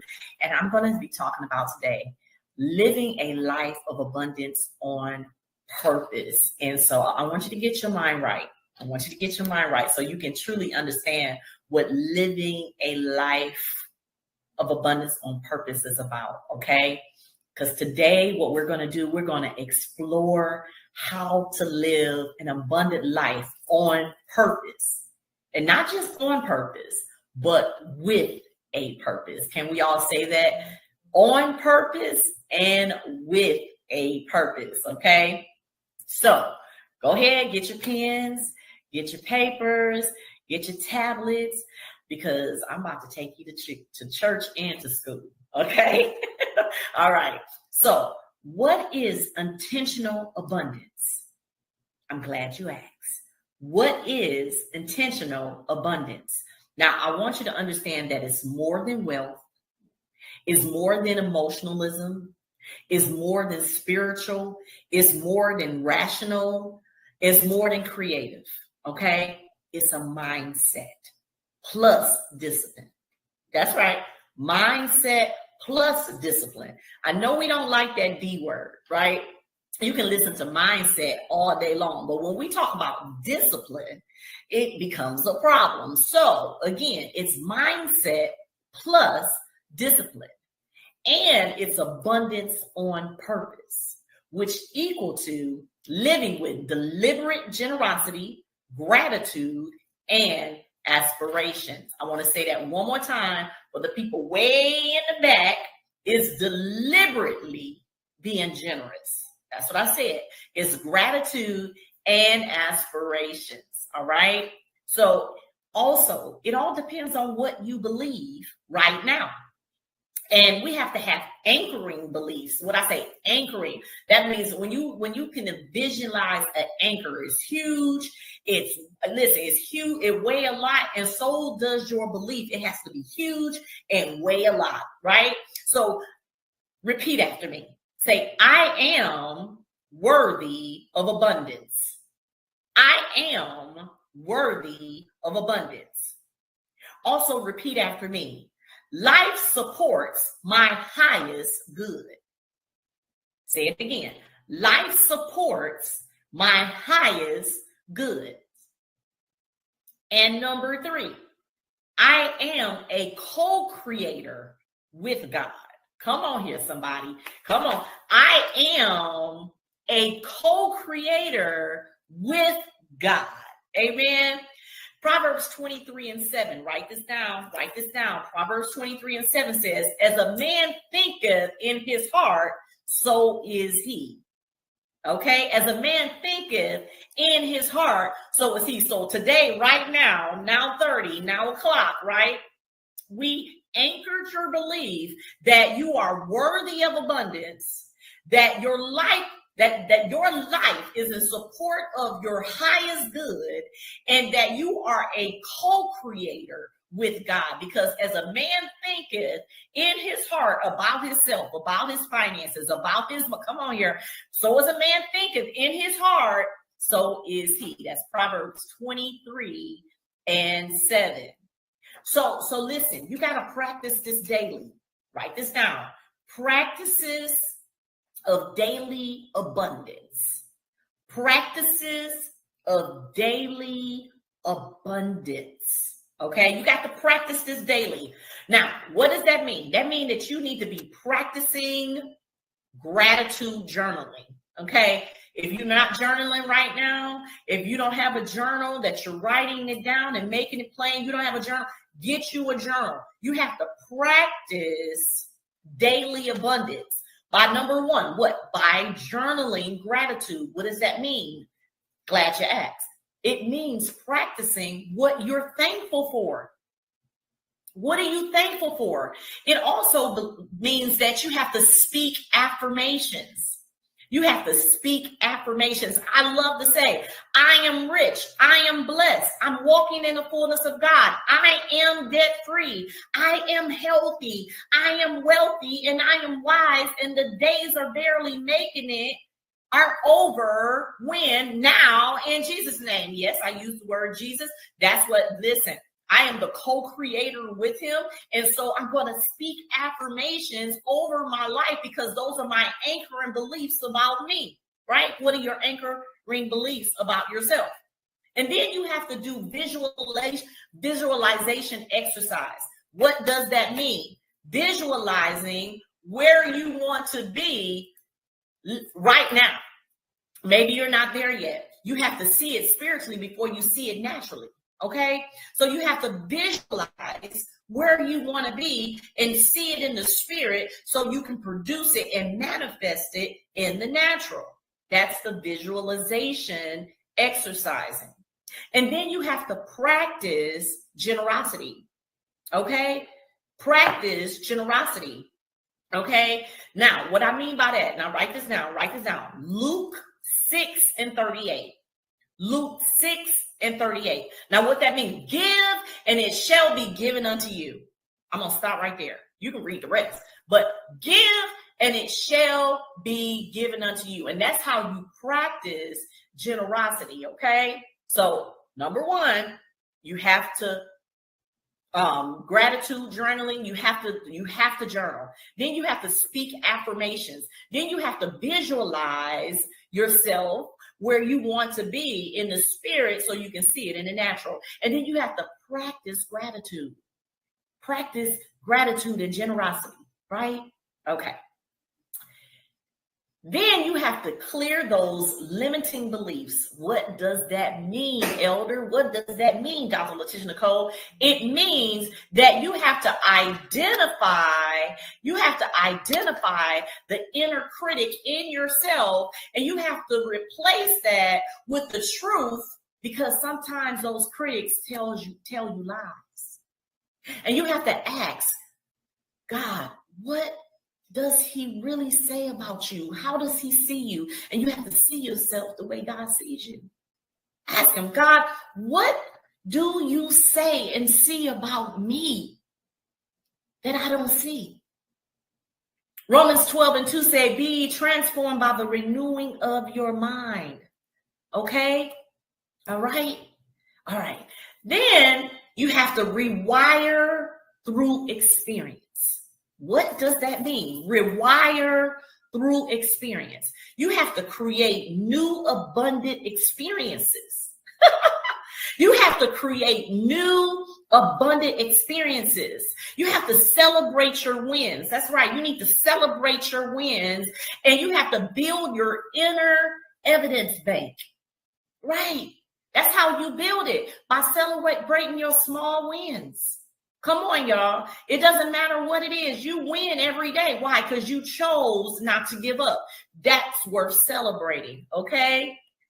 All right. Now, write this down. Abundant habits to build. Abundant habits to build. You have to intentionally focus. You have to intentionally focus. You have to continuously learn. Always be learning. ABC. Always be learning. Okay. Continuously learning. And then you have to nurture your relationships. Okay. And you have to develop healthy routines. Where did I get all this from? From Proverbs 12:5. The plans of a diligent lead to profit. The plans of the diligent lead to what? Profit. You got that right. Proverbs 12:5. Now listen to this. This next one is going to blow your mind, okay? I need you to listen. I need you to understand there are going to be some setbacks, right? And them setbacks is a setup for your come up. Can you say that? Setbacks are a setup for my come up, okay? All right? You're never losing. You're always learning. So let me teach you how to overcome setbacks, okay? Setbacks does not equal failure. You learn, you adjust, and you keep it moving. Okay? You learn, you adjust, and you keep it moving. And you have to be kind to yourself. You have to be kind to yourself. Love yourself. Love is patient. Love is kind. Love doesn't envy. Love doesn't boast. Love doesn't keep a record of wrong. Stop keeping a record of wrong. Listen, love yourself. Be patient with yourself. Be kind to yourself. Proverbs 24:16 says, though the righteous fall 7 times, they rise again. Come on here, somebody. Though the righteous fall 7 times, they rise again. Okay? Okay. I know you hear me. I know you hear me. So you also need your abundance plan. Write that down. My abundance plan. Okay? Go on and write that down. Number 1, you have to choose one life area to grow in. Just one at a time, okay? And number 2, you have to commit to one daily abundant practice a day. 1, okay? And then number 3, you have to declare one action step for the week. I'm going to say that again for the people all the way in the back that didn't get it. Your abundance plan, because this is your abundance plan. You have to choose one. Just one life area to grow in. Okay. And then you have to commit to one daily abundant practice. Just one.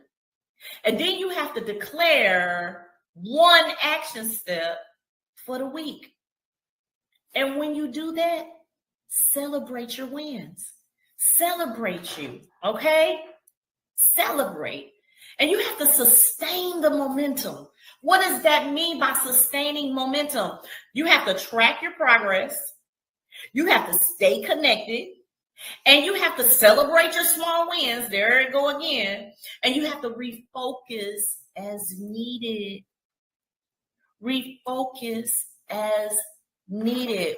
So I'm going to do some overviews before I keep going, because I want you to understand why it's important for you to be intentional. He's intentional, never failing, right? God is intentional, and all things are working for your good when you are intentional, okay? And so living a life of abundance on purpose and with a purpose is about more than just wealth. Remember? More than just emotionalism, more than just spiritual, more than just relational, more than just creational, right? It is mindset and it is discipline. Okay? It's deliberately living a generous life, a life of gratitude, a life of aspiration. And remember, you got to have those anchoring beliefs. Those anchoring beliefs. What are those beliefs, Letitia? I'm glad you asked. I am worthy of abundance. I am worthy of abundance. My life supports my highest good. My life supports my highest good, and I am the co-creator. Yes, why am I repeating? Because faith comes by hearing, and hearing the word of God. So I am the co-creator with God. As a man thinketh in his heart, so is he. Proverbs 23:11. And so, yes, you have to practice daily abundance. You have to gratitude journal. Yes. What am I thankful for? You have to journal that every day. You have to speak affirmations. I am rich. I'm blessed. I'm walking in the fullness of God. I'm debt free. I'm healthy. I'm wealthy, and I'm wise. And the days of barely making it are over when? Now 30, now o'clock. Put a smart goal to it, right? And then you have to visualize yourself where you want to be when? Now 30, now o'clock, right? So you can see it and you can manifest it later. Right? Visualization exercises. And then you have to practice generosity. Luke 6:36 says, give and it shall be given unto you. I can go good measure, pressed down, shaken together. Come on here, somebody. Give and it shall be given unto you.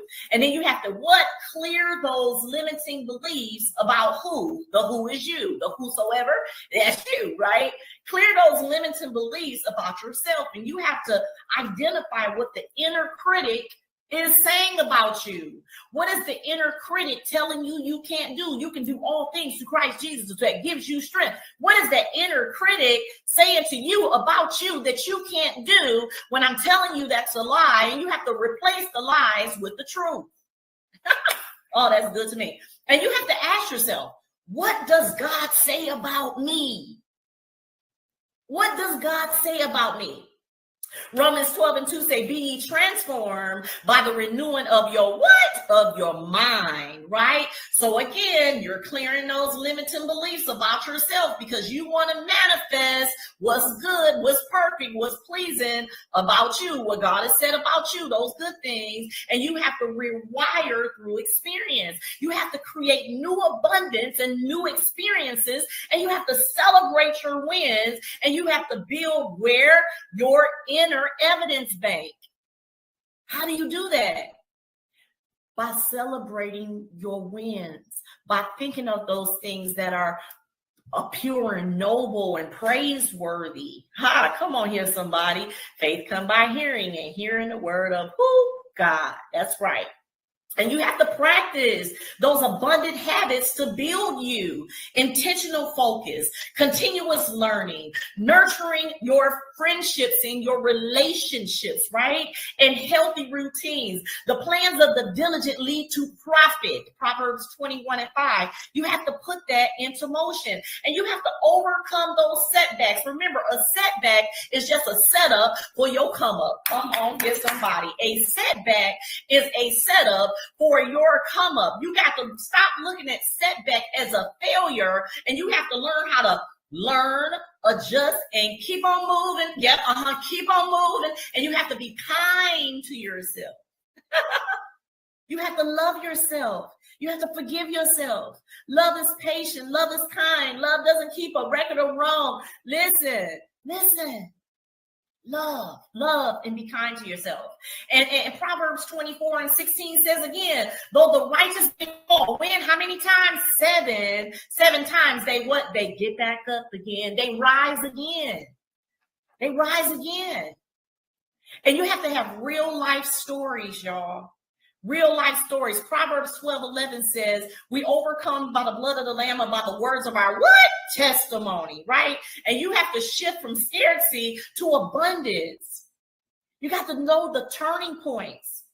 You have to understand that you have life lessons, and life can be transformed just like that. Hallelujah. I just got excited. And then don't forget your abundance plan. Your what? Your abundance plan. You have to choose one life area to grow in. You have to commit to one daily abundant practice. You have to declare one action step for the week. Okay? And don't forget to track your progress so you can sustain your momentum. Right? Don't faint. Don't faint. Don't faint. Keep going. Track your progress. Stay connected. Celebrate your small wins and refocus as needed. Okay? So my final thoughts. You have to understand that abundance is a choice. It's being intentional. Okay? And it starts from where? It starts from within.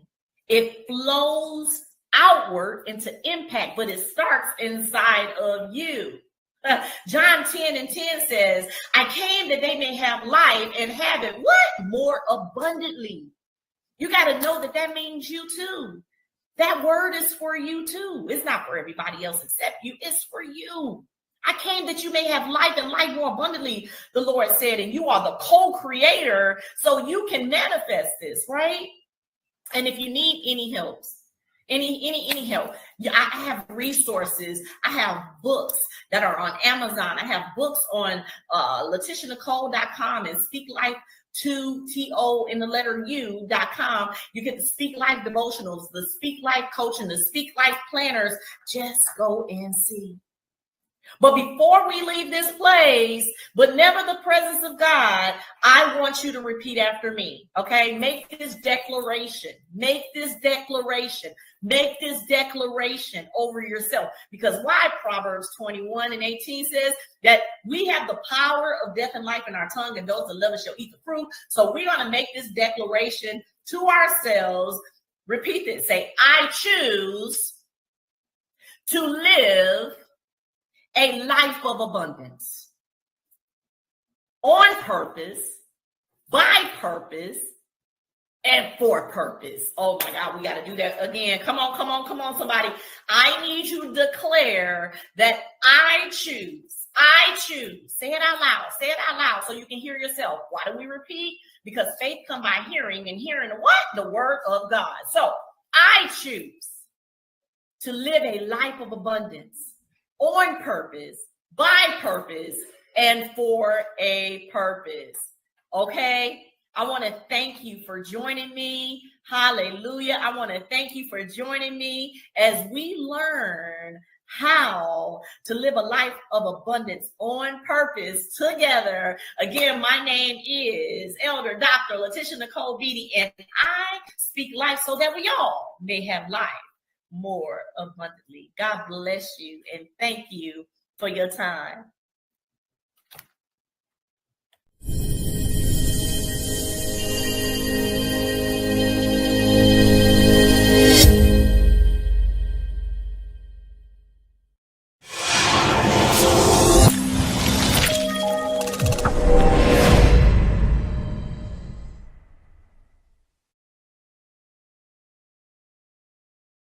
Hi, my name is Chris Hampton, also known as Champ I Am, and it's an honor to be able to share with you today on the topic of purpose is a marathon, not a sprint.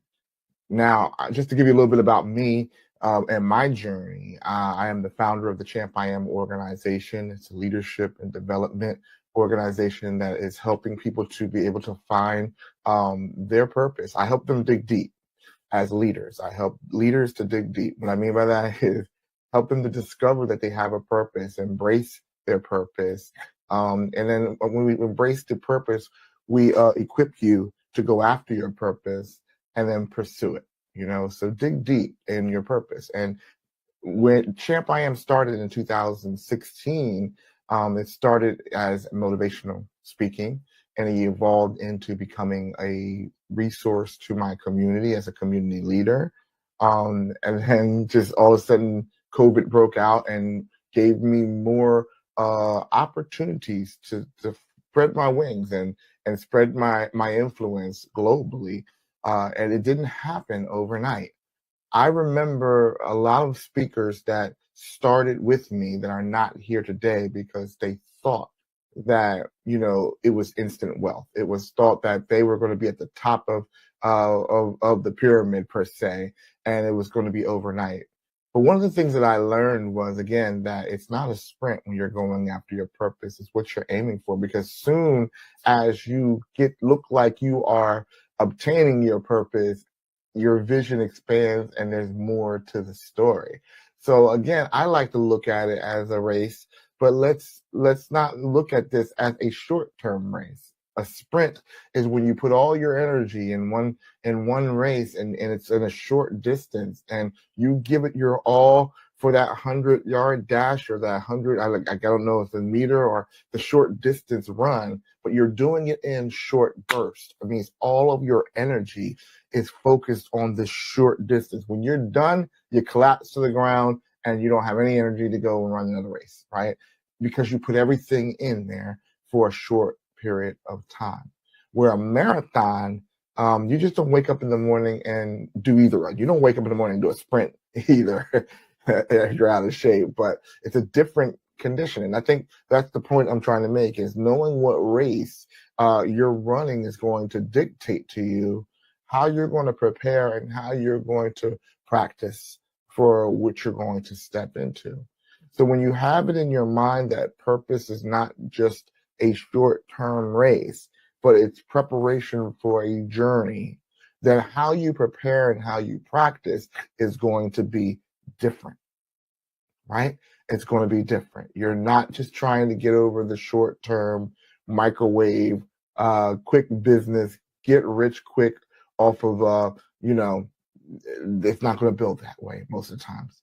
So when we're saying that you're walking in your purpose and now you're preparing for your journey, purpose is going to help you aim and align in a certain direction. So the first thing that purpose is going to do for you is purpose is in the preparation. It's going to help you to know how to prepare. When you know what you're aiming for,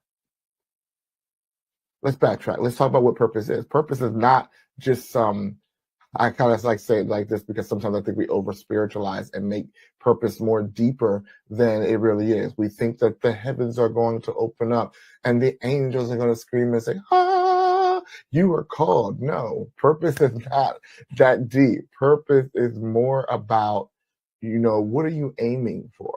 What are you setting your vision for? So in order for you to have purpose, you have to have sight. You have to have vision, the ability to see what's ahead of you and prepare for it, right? It's what you are aiming at, right? So when you understand that, then you realize that purpose, it helps you once you get an idea of what you are looking at. Now I know how to prepare. So when I started the speaking journey, I didn't know what I was doing when I started my speaking journey. So I started my preparation by going where speakers spoke. Now, at that time, it was Toastmasters. I cut my teeth in Toastmasters, and I just went where speakers spoke. And what I was doing during that Toastmaster time was I was preparing myself by refining my message. I was preparing myself by presenting myself as a speaker. When I came to Toastmasters, I didn't say, "My name is Chris Hampton and I want to be a motivational speaker." I said, "I am Chris Hampton and I am a motivational speaker." And what I was doing with Toastmasters is I was using the resource that as an opportunity to prepare me, as an opportunity to chisel some areas that were rough off of me. it gave me the opportunity to speak to a variety of audience, because up until that time, I mainly did a lot of church speaking. So I never had an opportunity to speak in places outside of the job where there was multiple minds, multiple ways of thinking, multiple philosophies in one room. And what was great about that Toastmaster journey in the preparing me to speak, it was preparing me to speak, even though I was speaking in front of 20 people, it was preparing me to speak before the world. So when I knew my purpose, I had to go where my purpose was going to be fed. And that's for somebody right now, is you have an idea, you have an inkling, you have an understanding of what direction you want to go to. And you're like, well, what do I do next? Well, you go to where your purpose can be fed. And when your purpose can be fed, you will find yourself growing in the process, right? So when you understand that purpose is in the preparation, then when you know what you are called to do, then you know what you're not supposed to be doing. You know, the athletes are, and when they're in their conditioning period, they're not out on the street, they're not watching movies, they're training their body, they're training their mind. What areas do you need to be trained in? What areas do you need to an increase, an upgrade in? Because your purpose is telling you that you should be going this way, but because you are not going where your purpose is fed, you are purpose starved, and you're looking at your life and you're depressed. I see a lot of people that I come across and they're like, I'm depressed. And a lot of times they're depressed because they feel that in their life has no purpose. They feel that they have no contribution. And a lot of times it goes to, one, not being in purpose places with people that are building with the same way you're building, going in the same direction. You're looking and seeing that your purpose is saying that you need to change your environment, but you're embracing the environment that you're in. And when it came to me, 2016, I was working three jobs. I was a security guard at night. I was an insurance broker during the daytime, and I was a full-time caregiver. It wasn't my purpose. They were resources that could fund my purpose, but I was misusing my resources because I wasn't using my resources for purpose. I was just using my resources for everyday living. To the point that I got so stressed out that I thought I had a heart attack. Coming home from my job and coming home from that night job, switching in, going into the emergency room. And what happened was that emergency room doctor came to me and said, "Looked like you had a heart attack." And I screamed and I said, "No," to myself. I wasn't making a scene, but I said, I have not done what I was supposed to do yet. Purpose positioned me to have a wake-up call in that emergency room to realize that my purpose is not going to magically happen. I must condition myself. I must prepare. And that's when I went to Toastmasters. The next thing that purpose will do is purpose is also going to help you in this marathon. It's in the relationships.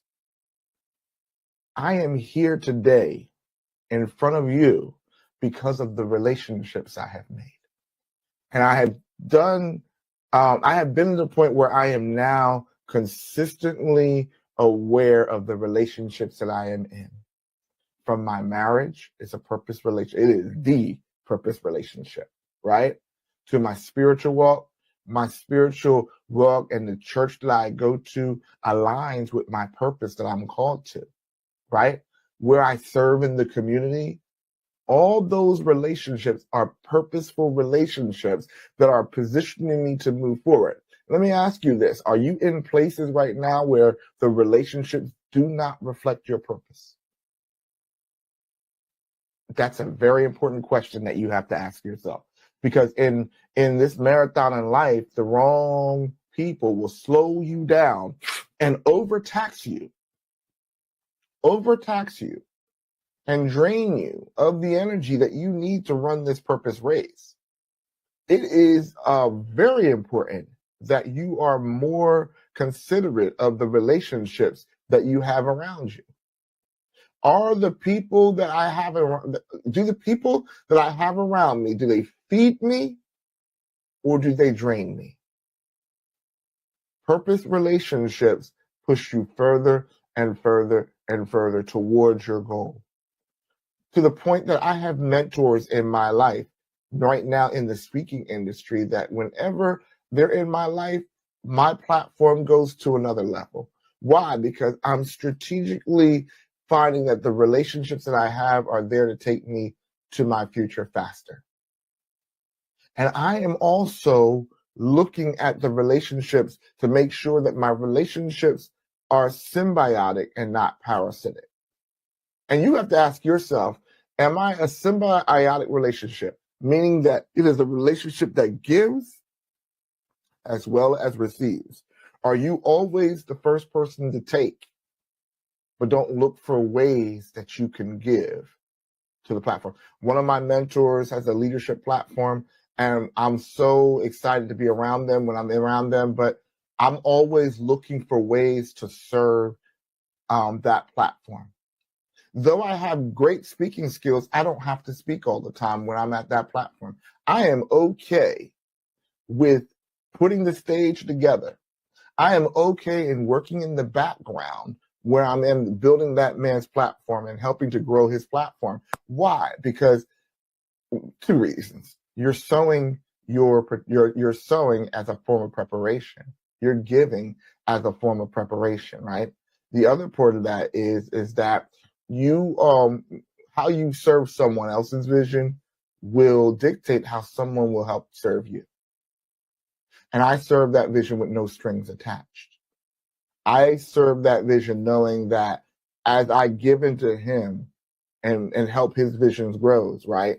That the influence that he has, he's opened doors for me. He's elevated me in the eyes of my peers. Why? Because I didn't have anything but to see how can I help grow you. That's a purposeful relationship. Now, if I'm always looking for a discount, if I'm always looking for the best thing that how it meets my needs, but I don't look at how I can serve and make their life better, that's a parasitic relationship. And I want you to reverse that. How many people that you have that around you that are parasites that are taking from you and they're never even giving to you? How many mentor relationships do you have that seems like you're giving into them, but you're not getting anything back in return? That is a parasitic relationship that is pausing you on your journey of purpose. So we said purpose is in the preparation. Purpose is in the relationship. Purpose is also in the timing, right? So what's about purpose and you're going in there, yes, you have the vision is bigger than life, but you have to also understand the timing and the season that you are in. And what I mean by that is that you don't put yourself in places where you're not qualified yet, and you're putting yourself in situations where you're financially not able to handle it yet, but because you want to be in there so bad, you miss the timing. I remember when I first started speaking, and one of my great friends out here, I'll name it Shay Brown, had a great platform. When I first became a speaker in 2016, it seemed like he was all over the place. And I wanted to be there. And I remember they were doing this platform at this time, and they were going to video me up, and they were going to have a whole entire package, and it cost $5,000. Now, as a new speaker coming in, I was like, $5,000. I realized that I was not the ideal niche client.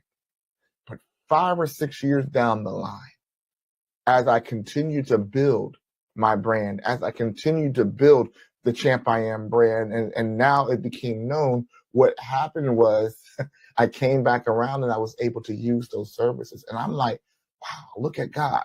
What was the lesson that I learned from that? I could have been the speaker that looked at that and said, I'm supposed to speak. I'm purposed to speak. I don't have the money, and everybody's asking me for money, and I could stop speaking. I could have stopped speaking for free. I could have stopped my journey. And believe it or not, some people stopped their journey because they looked at their journey and realized that they didn't have resources. But you know what? Resources come in times and seasons. And as you start to mature and build your platform, what happens is the resources come to you. And what happens is you understand the resources that you have can be allocated towards your purpose. Right now, how much money are you spending and just throwing away because you don't spend money with purpose in mind? You spend money with the situation rather than purpose. That was for somebody because it was for me. And when I realized that, what happened? My job became a resource. The promotions that I got on my job elevated me for more resources that I interviewed with my purpose in mind, right? Because I understood time and season. I knew that I couldn't just walk off my job. Everybody was trying to convince me to walk off my job. And I'm like, no, don't let people convince you to walk off your job if that's not your purpose. Your job might be the very resource that is given to you to fund your vision and your purpose. So we said purpose is in the preparation, purpose is in the relationship, purpose is in the timing and the season, but purpose is also in the impact. Over the past 9 years of Champ I Am being in business, it wasn't always the money thing that hit first. The money's coming, but it wasn't always the money that hit first. It was the impact. As I would continue to speak to the world, I started to see the influence start making the impact. And as the final leg of the race in this marathon that I'm still running, it is the impact. It is the lives that you are changing that is making you valuable. If you keep looking at you building your platform, if you're a speaker, if you keep on looking at your business and you're just chasing the dollar, dollars can sometimes dry up in certain seasons, but impact will open new doors.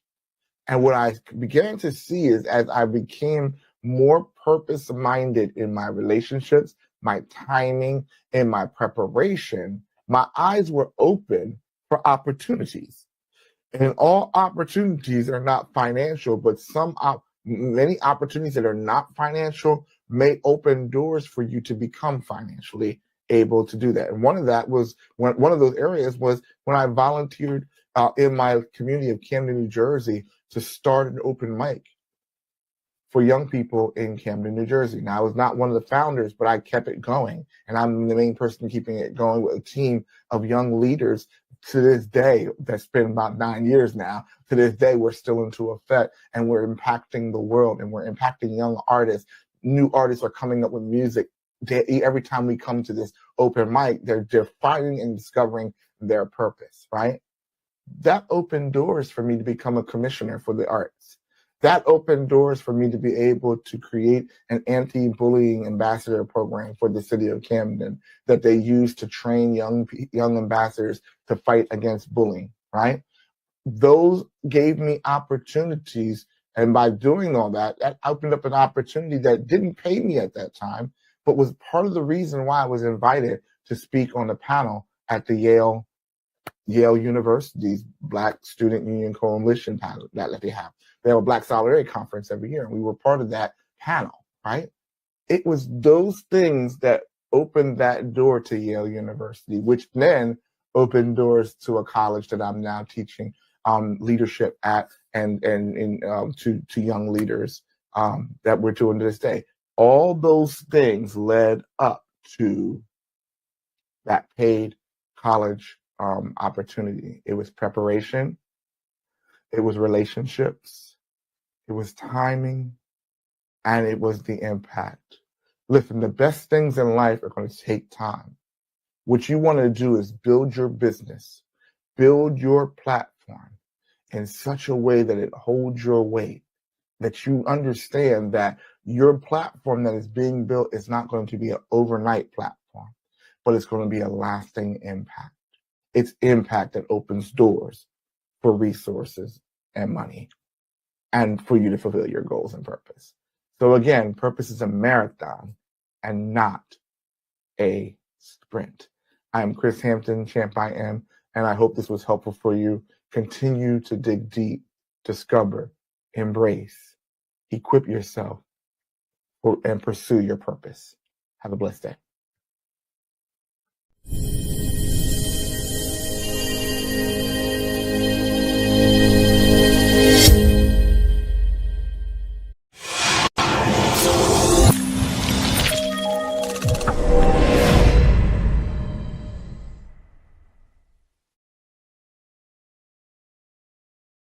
Hello, I am Ritu Chopra, author of Mindfulness, Choices, Circumstances, and Essence.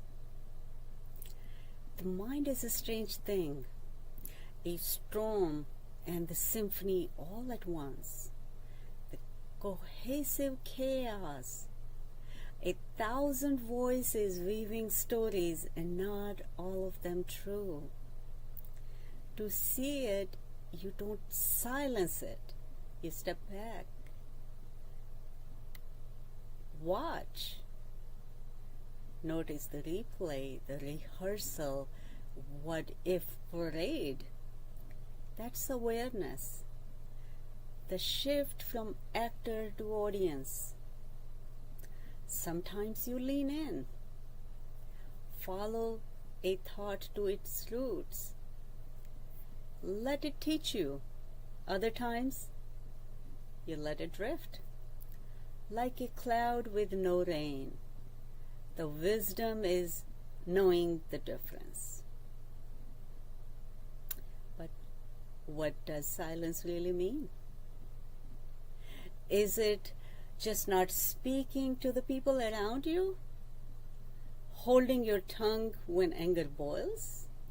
Or when sadness knots your throat?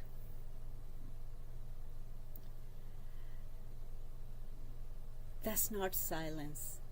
That's withdrawal. A voice is still loud, only now trapped inside your chest.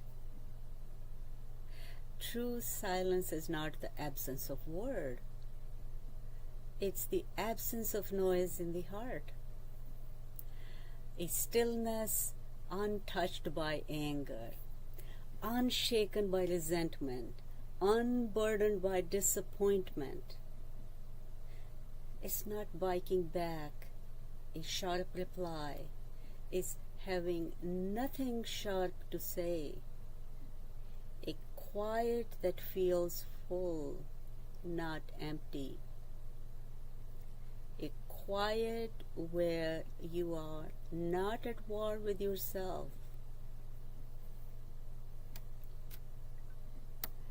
I learned this not by armoring up, but by opening. Vulnerability cracked the shell and light came through. The chaos wasn't my enemy, it was my teacher. When I met it with curiosity, it stopped owning me. So when your mind starts its chatter, listen, learn, and when it's done, walk away smiling. There's a strange beauty in the way our mind works, like an orchestra with no conductor. 1,000 instruments playing at once, some notes clash, some harmonize. That's the mind cohesive chaos. To notice it, you don't have to silence it. You simply step back and watch. Watch the words your mind whispers, the screens it replays, the argument it rehearses. You'll see how it weaves stories, some true, some not. The awareness in this moment that you stopped being a character in the drama and become a quiet audience. Difficult to play this role, being an audience. But there's so much power in it. There are times to engage, to lean into a thought, to trace it, to understand it, and let it guide you. And there are times to disengage, to breathe, to unlock yourself, to unhook yourself, and let the thoughts drift past like a cloud refusing to rain. The art is in knowing which is which. As I experienced that I couldn't master this art by closing in or armoring up, I had to strip down the defenses. Vulnerability is not the weakness, it's the skylight where the truth comes in. When I stopped pretending to be unshakable, unbreakable, my inner radiance stopped hiding. The lesson? My mind's chaos isn't the enemy, it's the raw material, the raw canvas to draw what I needed to. If I can meet it with curiosity, give it space when it needs it, and step back when it storms, I live lighter. My thoughts still come and go, but they no longer own me. The inner peace is often associated with being rooted in the moment. No rushing forward, no looking back, just being. It's a feeling of wholeness, not fragmented or pulled in different directions. This is big. Inner peace comes when people stop resisting reality and choose to accept themselves, others, and life circumstances without judgment. Inner peace isn't numbness, it's being in control without suppression. You can cry, laugh, grieve, and still be centered. A powerful definition, inner peace often feels like emotional safety. A place where you trust yourself fully and nothing outside can shake you. The inner peace is not just absence of noise, it's the presence of meaning, safety, and surrender. You know, people find it in prayers, in nature, in art, in breath, in love. And once they taste it, they seek it not in outside world, but within.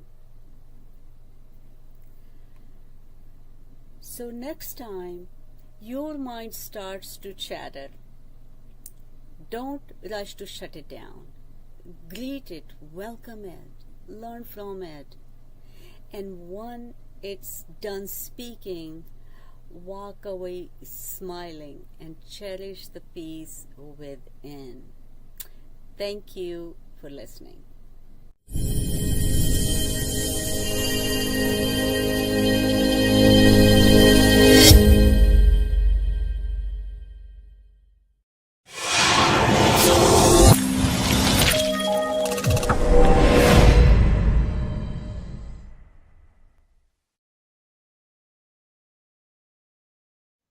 Welcome to the Passion, Purpose, and Peace Summit. I'm excited to be here. Have you ever felt that you were not walking in your confidence, if you were not embracing your purpose, and if you did not understand your power? I am Dr. Moseley Driver, and I am here to share with you that we have to walk in confidence and we have to understand our purpose. We have to embrace our power and know that we are built for this. I am a business branding strategist where I support women who are looking for entrepreneurship but just don't know how to get started. I'm also a speaker where I speak to the masses about building confidence, building resilience, and also walking into their purpose. I'm a podcaster. My podcast is Tea with the Queens, where we talk about transformation, empowerment, and achievement. I share my platform with those who are willing to come in and to share with the audience and myself as well, empowering tools to help us get across the barrier of whatever is holding us back, and also give us the testimony of how they overcame, and also give tips on how to enhance what you're already doing. And I'm also an author, so I have many books that I am working on, and I will share something with you at the end of the presentation as well about a book that you may be interested in. But getting into what we're here to do today is to talk about that you're built for this, walking in your confidence, walking in your purpose, and understanding the power that bestows you. I would like to share a story with you. When I started this journey, it was very difficult for me because I didn't understand that I was built for this. I had recently lost my son to a car accident. I had experienced some medical issues that was holding me back, not even from starting my entrepreneurship journey, but also in my personal business life. I wasn't able to return back to work after I worked so hard in school, getting my degrees and just establishing myself. I just knew that I was going to retire in my career after doing everything that I thought that I could do. But when tragedy struck and it knocked me off my course, I was just overtaken. At that point, there was no purpose. And definitely there was no power for me. I didn't understand what was going on. I didn't know whether I was coming to or fro. I was so just downtrodden. It was so painful and yet confusing. But over the years, I had to understand that I was built for this. I had to find out first what this was. I knew I wasn't going back to my career because I was already so far gone from being off work. Because I had the accident happen in 2011, then got ill in 2012.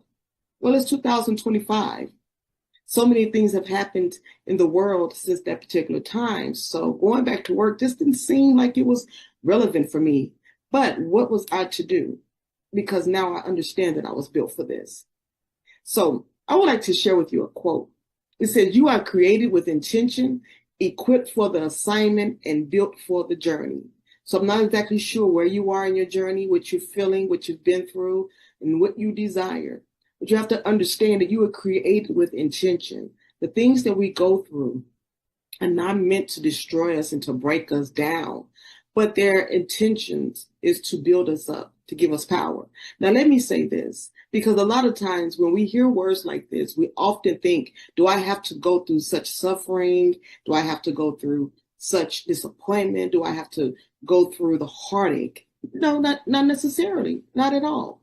The thing is that whatever you're going through that you feel that is the max of what you're feeling, that place that pushes you kind of like over the edge just a little bit, then that's what we're talking about. You were built for this. Everybody's testimony, everybody's journey, everybody's walk is not the same. So wherever you are in this journey, you are built for this. Again, you're created with intention, equipped for the assignment, and built for the journey.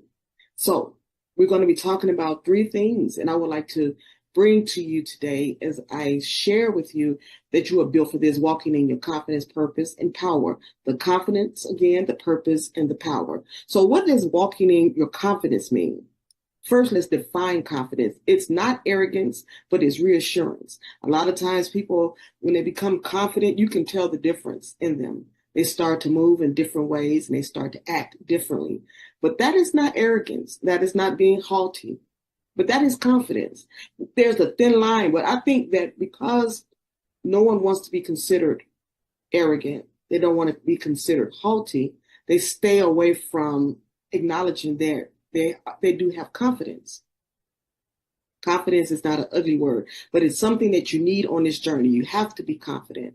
Your mindset has to be ready to accept the fact that you can be confident and yet be humble. Okay? Confident, but yet humble goes hand in hand. Confidence and haughtiness and arrogance, that's a whole nother story. But if you're humble, that confidence will shine through and you'll come forth as gold. So trust me, do not hide your confidence. Also, there's a formula for the confidence. It's called clarity, consistency, and courage. Okay? So when you understand where you are in your confidence, that's that clarity. You understand who you are, whose you are, and where you are going. Now, doesn't mean that along the way there may be some things that may change on the journey, but that's okay. That's living life. And it's no fun in the journey if you don't have some hills and valleys to climb, or hills to climb, valleys to get out of. Is that right? Okay. Well, anyway, you get what I'm saying. There's the clarity, understanding what you're doing, understanding where you're going, and understanding who you are. That's one component of the equation of confidence. The next is consistency. You have to continually in your mind You have to speak those things to yourself. You have to speak those things out to yourself. That's the clarity. That's the confidence. That's the consistency. You have to know within yourself that you can be swayed back and forth. You got to be consistent. And then it's not something that happens overnight. I think it's something that comes on us as time goes along. But when you have clarity about who you are, that consistency becomes a little easier, because no one can come and then knock you off your course, tell you that you're not equipped, that you're not good enough. You can't do that. Now that consistency is building. No one can come and they can deter you. Some people may come and say, hey, you know what? I see that you want to do this as far as an entrepreneur. I see that you want to write a book. I see that you want to build your speaking skills. I see that you want to go into leadership on your job. Whatever it is that you want to do, some people will come with the goal to discourage you. That clarity and consistency, when it comes together, you know deep down inside who you are, what you're trying to do, and that shines through. So you're able to stand on the platform and stand 10 toes down, that you know what you want to do and you're going to continue to move in a direction that's going to give you the results that you desire. The courage. So now we have the clarity. We're consistent. Now you have the courage to stand. So again, those who come against you and say, hey, I don't think you can do it, or you don't quite have the skills to do it. You don't have the experience. Now you have the courage to stand and be firm on who you are and what you're doing. I know what I'm doing. I've been telling myself that I can do this for a while, and I have the courage to continue to do it. Then the confidence shines through. And I love this equation, because we think of confidence sometimes just in a generic way. Oh, you got confidence. But when you break it down into a formula, then you start to realize, wow, these components make me even stronger in my confidence. So remember, those part of the equation, clarity, consistency, and courage. Make sure that in that equation, as you're getting used to that equation, replace self-doubt. It will sneak in on you. It will creep in on you, and it will take you off your course. Replace self-doubt with affirmations. Tell yourself you can do it. Tell yourself that you are strong. Tell yourself that you are smart and you are built for this journey. You have to tell yourself that. So stop doubting yourself. Stop with the negative talk, because negative talk can kill confidence, and it happens unconsciously. We don't even sometimes realize that we are self-doubting ourselves. Negative talk. Limit that negative talk until it's erased totally. Be consistent with the affirmations and speaking life into you in your journey. So now we're going to go. Well, I want to share a scripture to those that will receive it. It says, I can do all things through Christ who strengthens me. That's out of Philippians 4:13. Philippians 4:13. So those who believe know that not only are you walking on this journey and you're built for this, but you can do all things through Christ who strengthens you. Walking in your purpose as your compass. Now, we understand our clarity. We understand being consistent, and we understand the courage. But when you begin to now understand your purpose is your compass. Your purpose is your guide to where you're trying to go. So now you have a mission. You have purpose. You have a point of where you're trying to get to. You understand the journey. There's a difference between being busy and being purposeful. So when we're busy, we're just all over the place. Paper everywhere, things everywhere. Your calendar is all over the place. Whatever it is, it could be, going to the gym. I'm going to the gym. An example of that is going to the gym and hitting every machine you possibly can hit. There is no purpose in it. You're just going and you're busy. But that's not going to help you to start and jumpstart and maintain your healthy journey. You got to have a plan. You got to have a purpose. You just, and like I say, being busy is not justifiable. Everything you do needs to be purposeful, because that's the only thing that's going to stick when you're building that confidence and you're on your way and on your journey to what's important to you. We can be busy all day long. I can just walk, and sometimes I'm busy doing nothing, sitting at my kitchen table, and I'm drinking a cup of coffee. And before you know it, 30 minutes then pass, and I can't tell you what I did with those 30 minutes. I was busy doing nothing. And that is so true. We cannot be busy just doing nothing. We have to have purpose. So identify your gifts and your passions in that. So, and our passions and our gifts mean something. They are so important. We are not on a journey where everything just got to be 1, 2, and 3. We are on a journey for creativity, for our heart's desire, for goals, accomplishments. We are on that journey. So find out what your gifts are, what your talents are, what your desires are, what your passions are. That helps shape your purpose. So it's no good going somewhere and it's not a part of your gifts, your purpose, your passions. Just like that, then becomes busy work. It's just like me going and say, okay, I went to school to work with individuals, helping them in their journeys as a counselor. That was my passion. That's what I love to do. But I'm just going to go over here and get a job. Nothing wrong with getting a job at Family Dollar. But that is not what I want to do. What I'm doing in my purpose on my job as a counselor is building me, my confidence, and I got clarity and I got courage to go forth and do the job. But the busy work over here has nothing to do with my passions, my gifts, or my goals. I'm just over here to make some money and do my job and go home. So understand that busy work and passion and purpose are two different things. Look at your life experiences, and the pain often points to purpose. Like I just said, the pain of just going and just doing, it draws you away from your purpose. You begin to not be able to see or reach out towards your purpose. So look at the pain points of that. A lot of times we feel that, okay, well, this comes first, then I can get to what I really want to do. At times it can coexist. You may be able to do what you really want to do while you maintain your life. But find out where the pain points are in that. Find out what's holding you back. Where's the limitations? Because then we realize that those are daggers in what we're trying to do.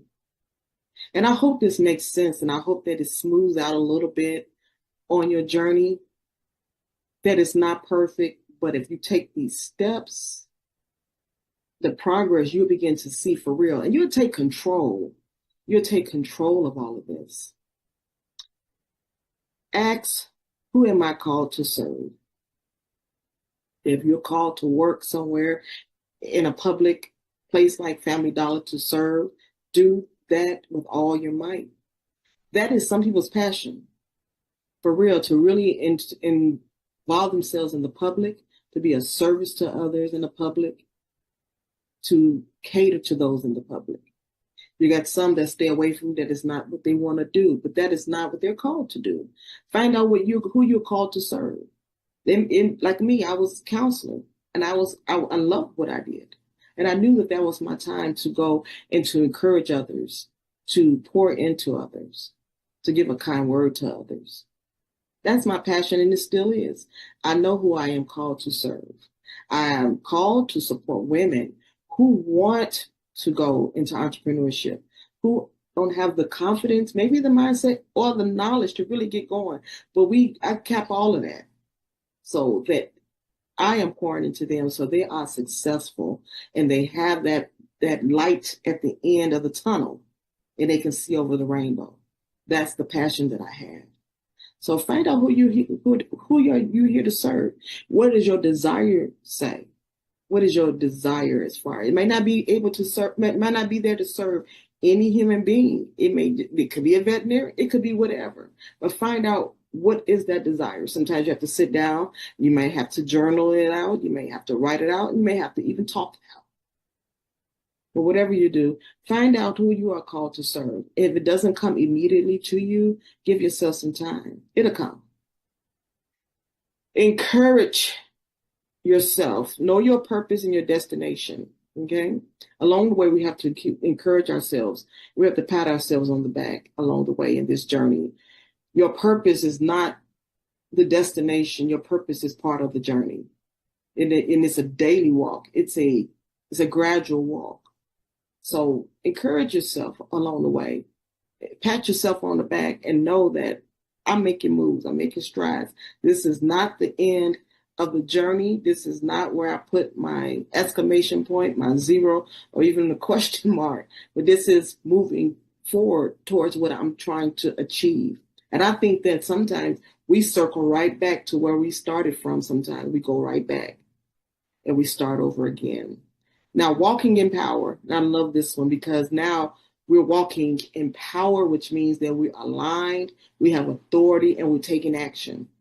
Being in alignment. So now you have your confidence, you know your purpose, and now you're walking in that power. So you're aligned. Doesn't mean that it's perfect, but you know what you know in that moment. Authority. Authority to me is like confidence, and that's like courage. Because now you're stepping out with that courage. With authority, you're stepping in, you're like, okay, I own this now. I own my walk. I own my journey. So you had the courage not to allow anyone to come in and to take you off your course. But now you have authority. So you have taken your authority in this and you are walking in it. It may sound like something very simple, but I promise you, if you look at yourself being aligned and you take authority, that's that power. It is going to feel real good once you realize it. And then when you realize that, you're taking action. Now you are out. You're serving those who you were called to. Now you're making those strides in your goals, and you're realizing what your heart's desires are, your passions, and the things you really want to do, your gifts. All of those things start to, manifest because now you're taking action and you're making those things happen. So it is a fine line between that courage and authority. Authority sometimes can be intimidating because we think of it as maybe our boss, our CEO, if you're in the military, our upper ranking officers and NCOs, non-commissioned officers. I was in the military. So, yeah. So you started to look at authority in that manner. But authority is ownership, taking ownership and being in leadership of that. Okay? So if you have a goal, take authority in making that happen. Take the ownership, lead. Doesn't have to be over anybody but your own agenda. Okay? So authority and courage can go together. So never be afraid to show your authority. When you use your voice and your gifts, you create change. So understand that everything that you're doing is to get to the other side where you desire to be. So that means that you are walking in all of those things that we talked about. You are walking in that confidence. You are walking in that purpose, and you are walking in that power. Okay? And then you will realize, man, I was built for this. I didn't have to go in the trenches. I didn't have to go here and just suffer. But I was built for this because I realized that I have that clarity to understand my walk. I have that confidence. I'm courageous in that. And I understand my purpose. I understand my gifts. I understand my passions. And I also understand now my power, that I am aligned. I have the authority to make action and to change some things for myself. So practice these tools. Give yourself daily declarations. Those that are affirmations, declarations, however you want to put it, or do both. But do something every day in this journey. Set boundaries to protect your energy. Do not allow others to come and tell you what you can and cannot do. It's not practical, it's not feasible, and it gives them the power that belongs to you. And get you a strategic plan. Map out what you want to do. We can have purpose and we can have all these things in place, but if you're just busy work, like I said, busy, busy, busy. Find out what it is that you want to do. Have yourself aligned and have a plan strategically. Please make sure that you understand that, because you do not want to do something and you didn't spent 30 days on something and you go back to talk about it and you have no idea what it was. So just remember, strategic action planning. If you don't know what that is really just a to-do list. But a to-do list often leads to a specific goal. Okay? So to go back over what I was saying, our purpose is the movement. It is our compass, okay? The power is our action. And the confidence is our mindset. So you have to know that you are built for this. You are built for this journey. So your declaration, and I will give you this declaration that I say to myself. I am built for this. I walk in confidence. I live on purpose and I move in my power. So I hope that my declaration has really opened up all of the steps that I have given you, and that you begin to see that you are built for this. You are walking in your confidence. You must live on purpose, and you have power to move. No one can stop you. So whatever those goals are, whatever those desires are, however you see yourself in the next 30 days, 10 days, the next day, the next 5 years, just know that you have the map to be able to move forward and to take control and have authority over what it is that you're trying to do. And I would like to thank you for this opportunity to listen to me and to allow me to share with you. And I look forward to even knowing, hearing, maybe even a testimony about how you took this and you have taken ownership over your journey. You can reach me at www.millicentthebusinessstrategist.com. That's MILICENT, thebusinessstrategist.com. There we can talk. You can set up a time that we can talk, and we can kind of go over some things. And I have some great things on the horizon that we can talk about. Definitely, if you can reach out to me, you can follow me on social media and Millicent the Business Strategist on Facebook, Dr. Millicent on Instagram, and Dr. Millicent and LinkedIn. And you begin to see some of the things that I'm doing that I would like to share with you. But again, I just want to thank you for this time, and I'd like to thank Her Excellency, Dr. Theresa Moseley, for this opportunity to share and to be able to pour out into you these things. So remember, you are built for this.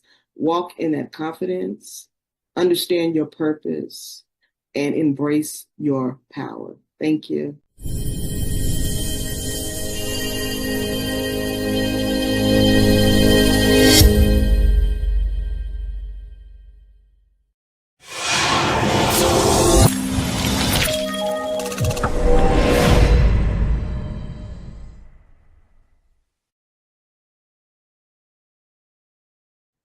Hello, welcome.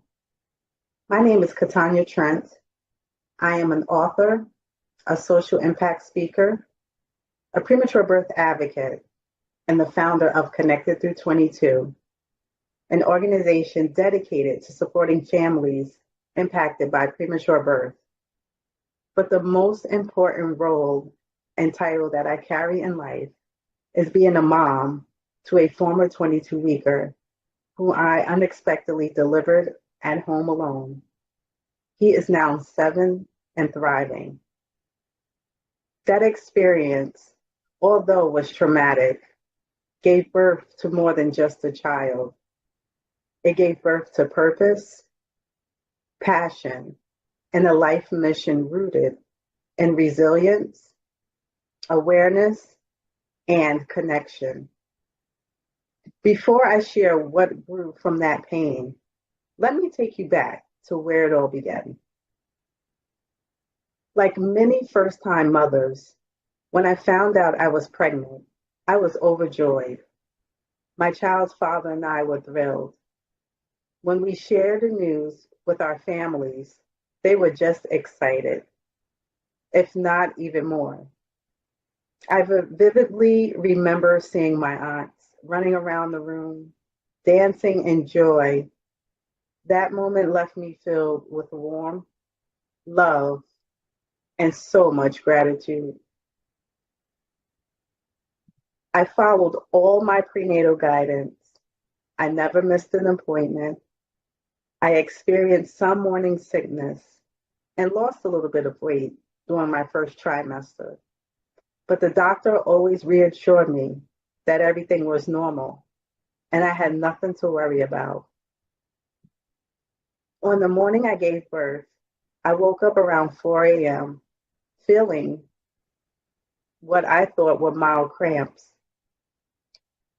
I even joked with my child's father, saying to him, I think I'm having contractions. Unknowingly, I was. We laughed it off, and I told him it was fine, and I encouraged him to go to work. But something in my body felt off.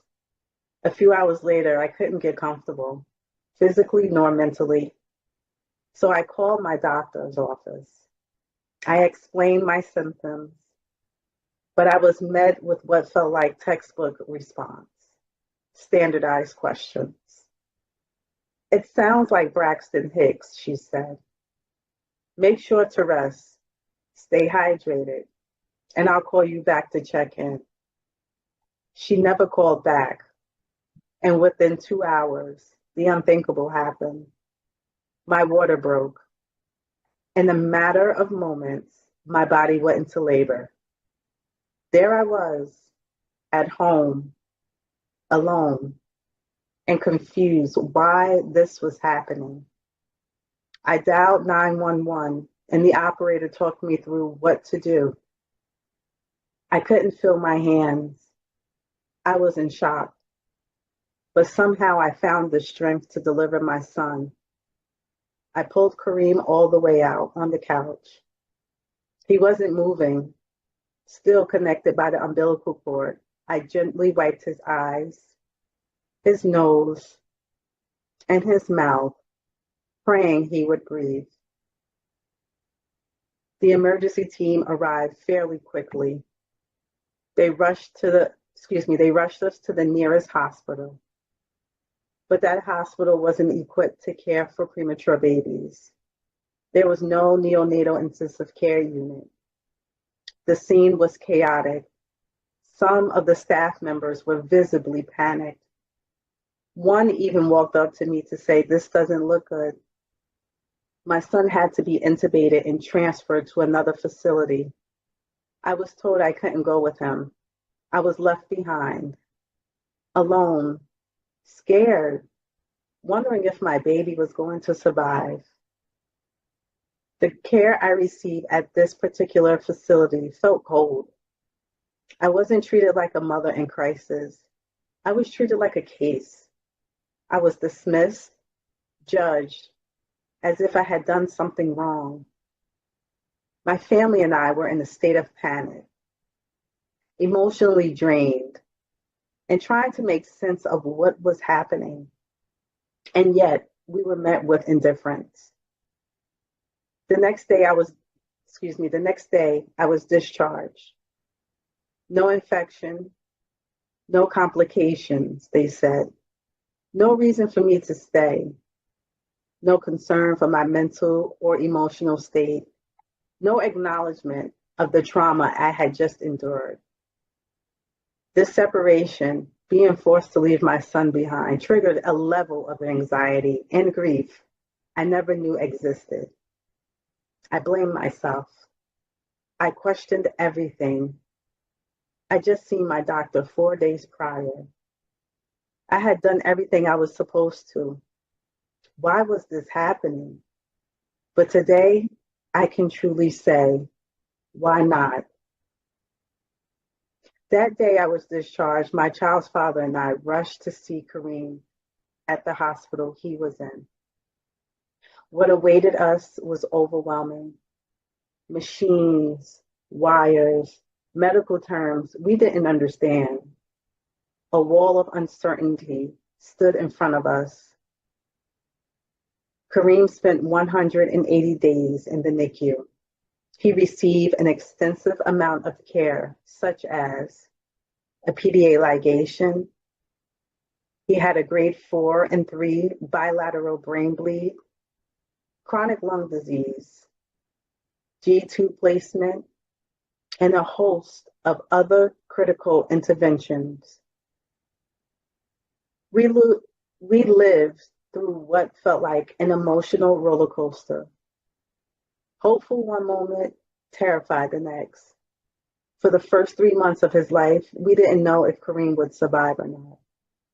It was a challenge just to breathe, a challenge just to stay positive. I started to subconsciously hold my breath, waiting for the bad news to drop in our laps.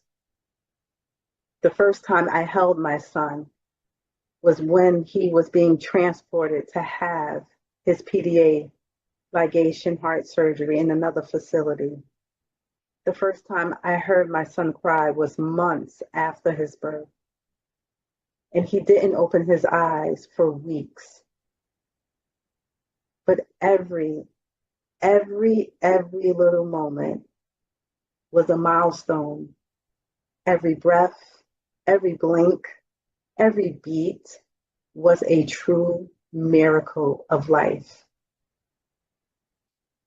Throughout our NICU stay, I immersed myself in my son's care.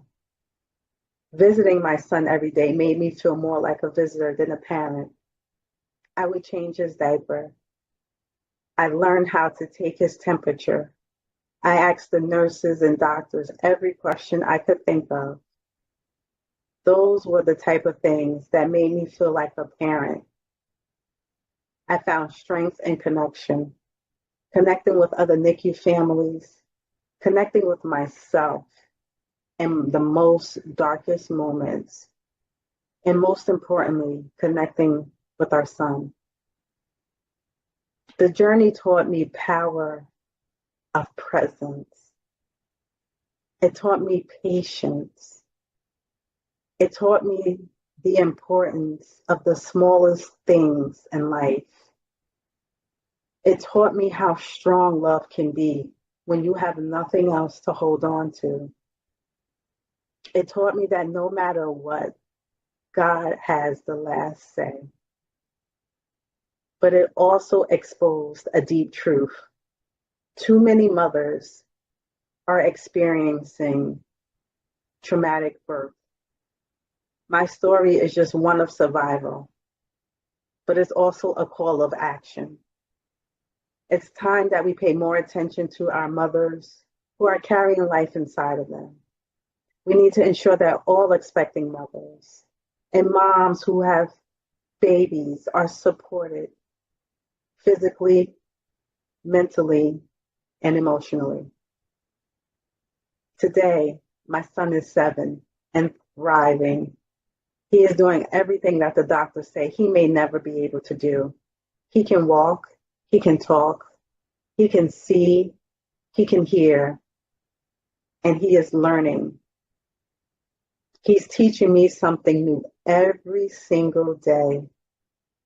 That's the power of faith. That is the power of resilience. That is the power of a fighting spirit. And because of Kareem, I founded Connected Through 22. Connected Through 22 is a safe space for families who have had premature babies to come to support one another, to be there to uplift one another. Over at Connected Through 22, we provide resources to families. We provide quarterly donations that families would receive at a baby shower, essential items such as diapers, wipes, onesies, socks, and so much more. We also provide Instagram Lives once a month where we bring on another family to share their premature birth story, to raise awareness, And for families who are currently going through this walk, know that they are not alone, that there are other mothers, families, and a plethora of organizations out there willing to help and support them through this journey. If there is anything that you take away from my story today, let it be this. Number one, never to ever, ever underestimate the strength within, especially when life gives you no time for preparation. Number two, compassion in the healthcare system is not an option, it's a necessity. Number three, we must advocate for better outcome in maternal health because disparities are costing lives. Number four, connection is everything. Whether you're a parent, a provider, a policymaker, connection can save lives. And number five, the power of prayer. Put God and or a higher source first, and everything will fall into place. It may not make sense in that very moment, but eventually it will. My name is Katanya Trent. I was once a terrified mom, alone in my bedroom, delivering a baby. I didn't know would survive. Today, I sit before you with a miracle by my side and a mission in my heart to change lives. Thank you.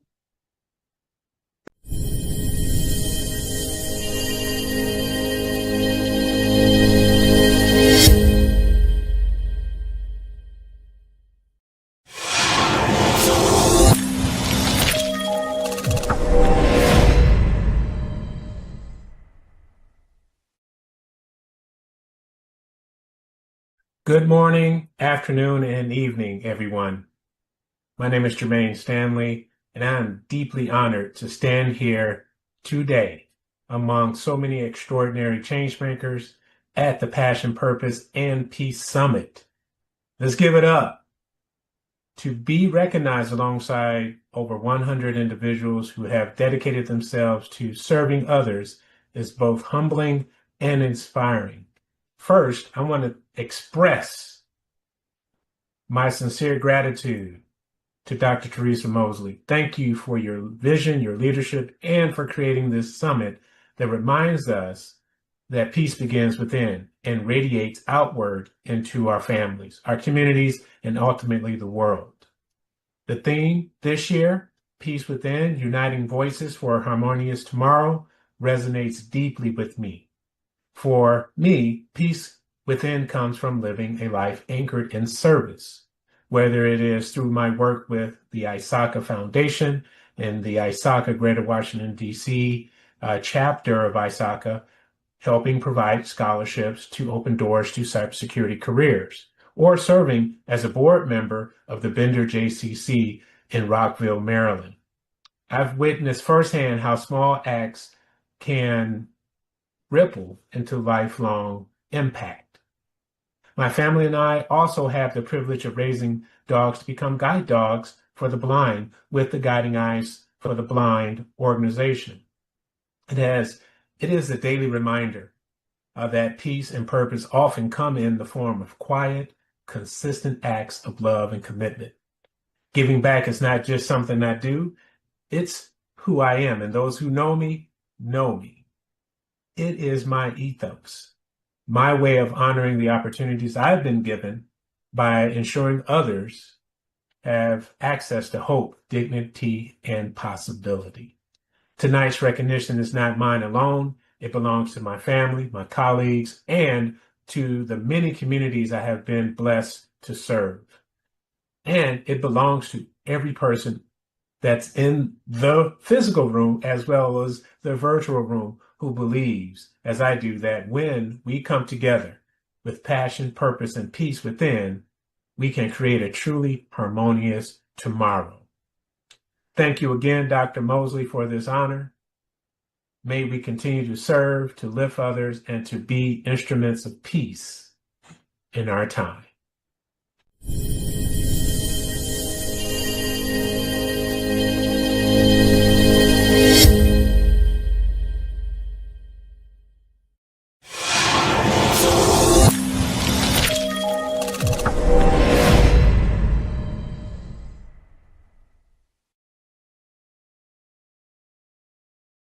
Hello. Thank you for showing up for yourself today.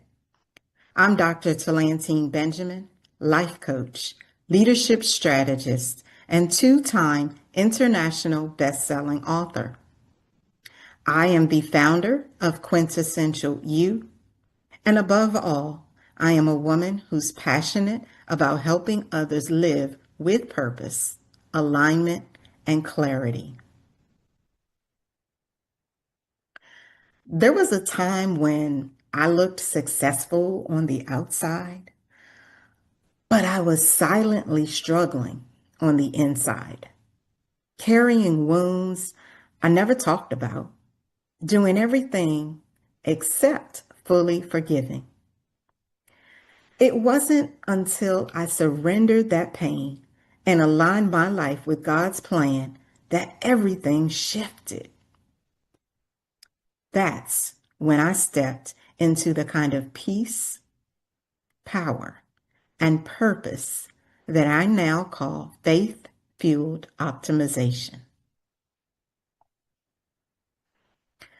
Let's be honest, many of us are high-achieving, deeply committed professionals, navigating life, faith, and leadership all at once.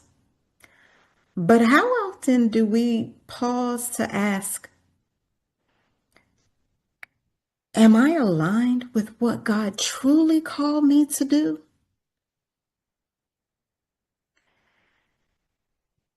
Is my leadership fueled by faith or just by responsibility?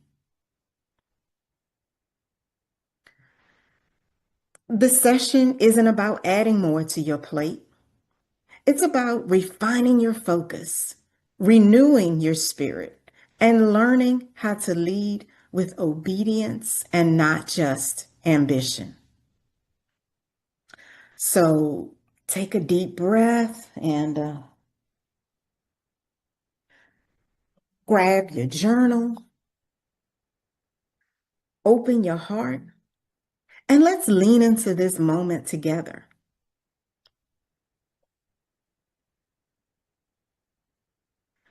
Forgiveness was my greatest struggle. For nearly 28 years, I carried the weight of trauma I never asked for, and honestly, never thought I'd have to revisit. My early teens were marked by pain, an abusive father, family separation, and a short time in foster care under the judicial system. I grew up with survival. I learned to perform my way through pain. I thought, if I just stay focused, achieve more, hold it all together, eventually the hurt would disappear. But pain doesn't just dissolve just because you pretend it's not there. I had mastered excellence on the outside, but I was emotionally bankrupt on the inside. Then came a moment during my church leadership conference about 10 years ago.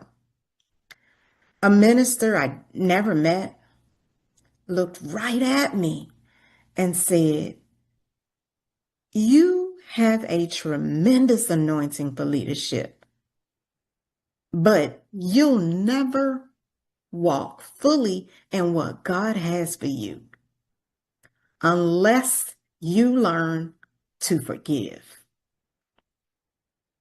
Now, he didn't know me, but God did. Still, I avoided it. I wasn't ready. I'd gotten comfortable carrying the wound. Maybe like some of you here today.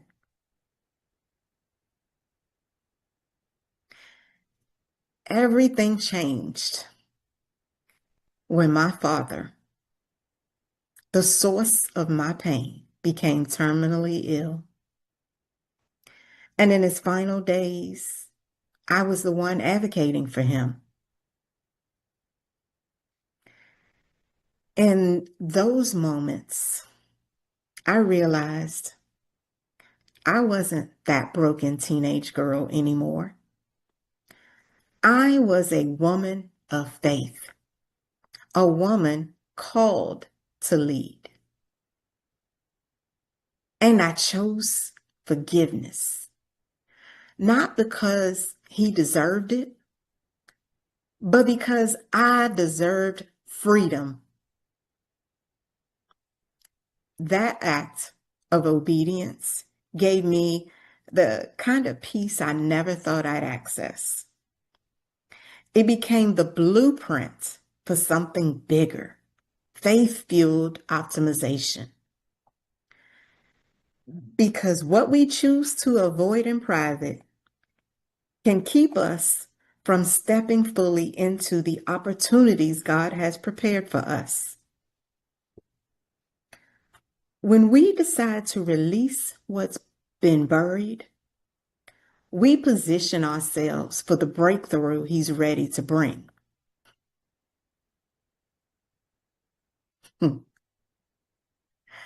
Let me confess something. I didn't just wrestle with unforgiveness. I wrestled with control. I'm a designer disc, which means I like my life and my projects and even my forgiveness process neatly organized in color-coded folders. As a designer disc, I thought if I planned, organized, and color-coded my pain, it would heal. Look, I once spent 3 days editing a 5-sentence email. Even Grammarly gave up and said, good luck, sis. And, some of y'all are like me, trying to heal with a checklist and a Google Calendar. But healing doesn't follow a spreadsheet. Forgiveness doesn't fit in a to-do list. And God, well, He has a way of interrupting your plans with divine assignments, like telling you to forgive the one person you worked hard to forget. That's the hard and beautiful part of faith-fueled optimization. God doesn't just want your gifts. He wants your heart.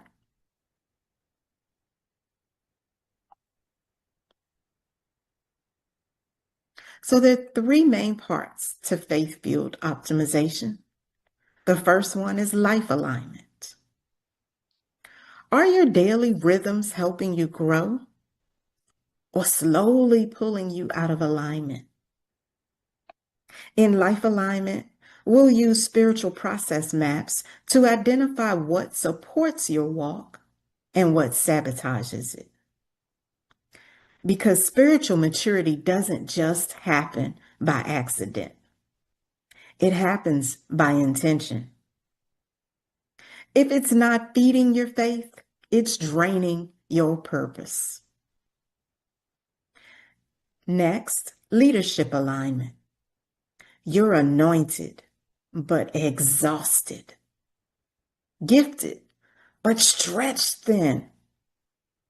Jesus never led in chaos. He paused. He prayed.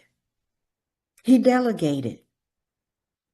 With leadership alignment, we'll use tools like a RACI chart to set boundaries and prevent burnout. Boundaries are a spiritual discipline. And last but not least, calling alignment.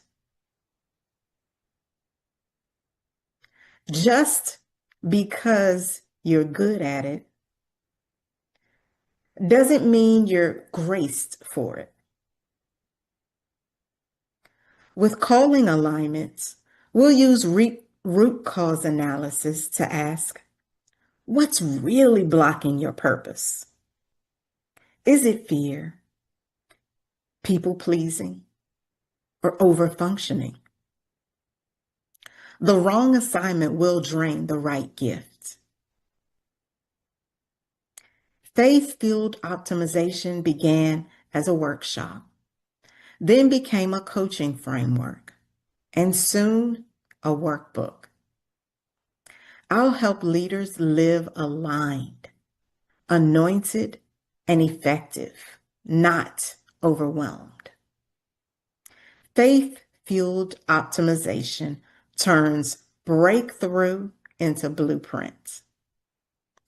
I'm building leaders who are whole, not just high-performing. Maybe you've been showing up for everyone, but wondering if you're still aligned with your purpose. Faith-fueled optimization isn't about adding more. It's about coming into alignment with God's intentional design for your life.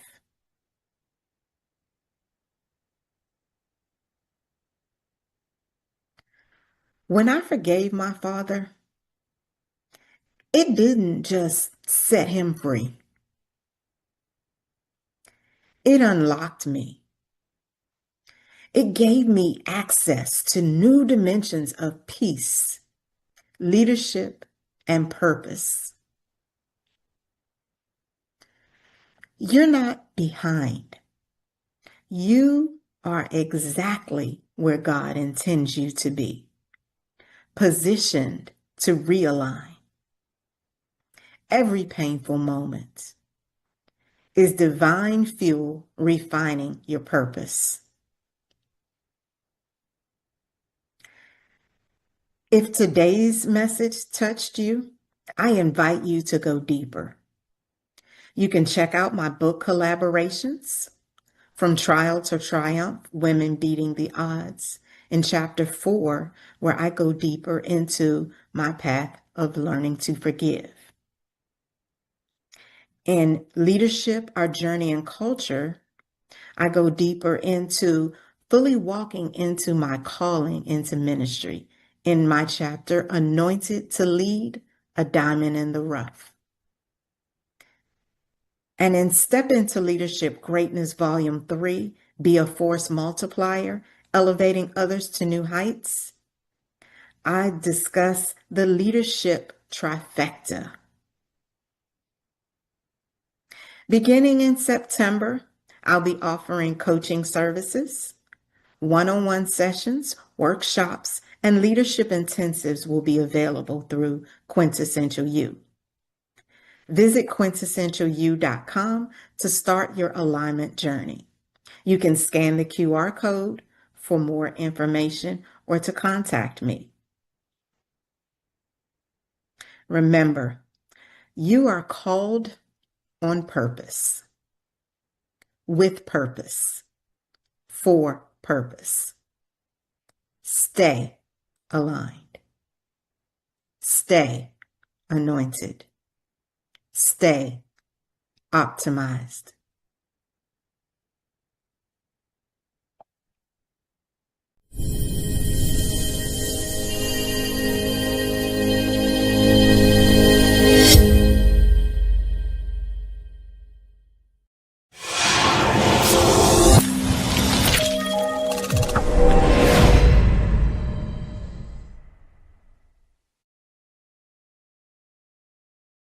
Hello, beautiful people. How's everyone feeling today? I want to start this right at the beginning because someone and this room needs to hear it clearly. So let me start by saying you are not here by accident. And I'm so glad to have you. No matter what your morning looked like, no matter the struggles, you pushed through just to be here. And I appreciate you so much. But know this, you were divinely ordered to be here at this table to hear this message today.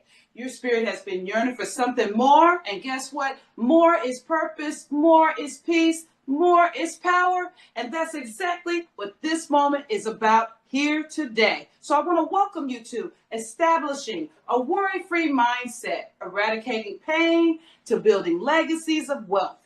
My name is Dr. Shonda Stewart, and I am absolutely honored to be here with you at this table today to give you a message. Now, you might be wondering, who is Dr. Shonda Stewart? Let me tell you, I am a woman of deep faith, tested resilience, and unshakable purpose. I am a proud wife, I'm a mother, nationwide broker, coach, and serial entrepreneur, as well as the founder and president of Stewart Insurance Services, a business that doesn't just deal in policies, it builds legacies. And while I wear many titles, let me tell you what I value most is the opportunity to stand before you here today as someone who deeply believes that every single person can design a life that's peaceful, powerful, and purposeful, even if you came from pain. I'm talking to you. It didn't get here by chance. You, yourself. You didn't get it, meaning you didn't get here by chance. I didn't get here by chance. I got here through obedience, discipline, and grit. And most importantly, I got here because I refused to give up. Amen to that. I am committed to showing up with integrity, compassion, and courage. Always. When I show up, I believe in creating spaces where everyone, all people, feel seen, not ignored, yet heard, valued, and empowered to walk in their divine assignment. My motto is very, very simple, but yet it's powerful. Master your mindset, build your wealth, and move in purpose. And that brings me to today's message. You know, we live in a world that glorifies hustle, but fails to honor healing. We all need healing at some point. Let's be real. It's the grind culture. And the grind culture has become the badge of success. We all glorify being booked, busy, all the time. How are you doing, man? Booked and busy. Okay. But here's what there were times I smiled in boardrooms while silently battling my own battles. But through it all, I discovered something more powerful. Peace doesn't come when the storm ends. Just because you blew through or pushed through the storm, it doesn't come, peace that is, when the storm ends. Peace comes when you learn to be still in the eye of the storm, paying attention. It's not passive, it's intentional. I had to build a shelter inside of myself, I tell you. That kind of peace is spiritual. It's not found in money. Money doesn't make anybody happy. Ask a billionaire. Did it make you happy? Nope, I still have problems. More money, more problems. Status and applause is not going to give you peace either, looking for people's approval. You need alignment and knowing why we were created and why we're walking and what we're wanting to do, because that is our purpose. The reason you're waking up. You need to stop chasing likes and approvals. And the moment you stop second guessing yourself and listen to your voice and stop guessing and doubting, that's when you find your purpose. Making decisions, not from just naysayers, but from faith. You don't need the world's permission. All ready to go, and you have God there. Follow your path. It was sent to destroy you. It was sent to reveal you. You have made, maybe in the past you've been broken or betrayed. Your bank account is on empty. Maybe you felt unseen, unheard. Well, you're like a lot of people, so congratulations, because guess what? You've encountered your greatest teacher. What is it? Pain. I've had moments in my life where things didn't go as planned, where I struggled, where I questioned everything and everybody. Like, what? Come again? Say it again? I'm not perfect. I'm not human, and I don't expect you to be. And that's why I'm here, to be transparent, to share the truth. When life takes a turn, we don't expect or want. We don't stay down. We get back up. We get clear. We rebuild brick by brick. That's what I said. You rebuild brick by brick until the life we live matches that vision we have up here, that dream. That's what I teach. That's what I live. Wealth is peace, it's power, it's purpose, it's independent. I've been at my lowest space before and built back up with bricks from the experience, because it wasn't failure. I was learning, and I learned to be resilient and get back up brick by brick from experience. The enemy believed, though, that that would be my breaking point. What it did, though, was give birth to my passion. Passion and pain are sisters. You can't live with one without the other. As the saying goes, they go hand in hand. I began building because I didn't want any financial struggles ever. I wanted multiple streams of income. I wanted to be able to do what I wanted to do when I wanted to do it. Let's have a real conversation about generational wealth, because when most people hear that phrase, they think about money. They think about property, investments, inheritance. And yes, all of that matters, but wealth is so much more than money.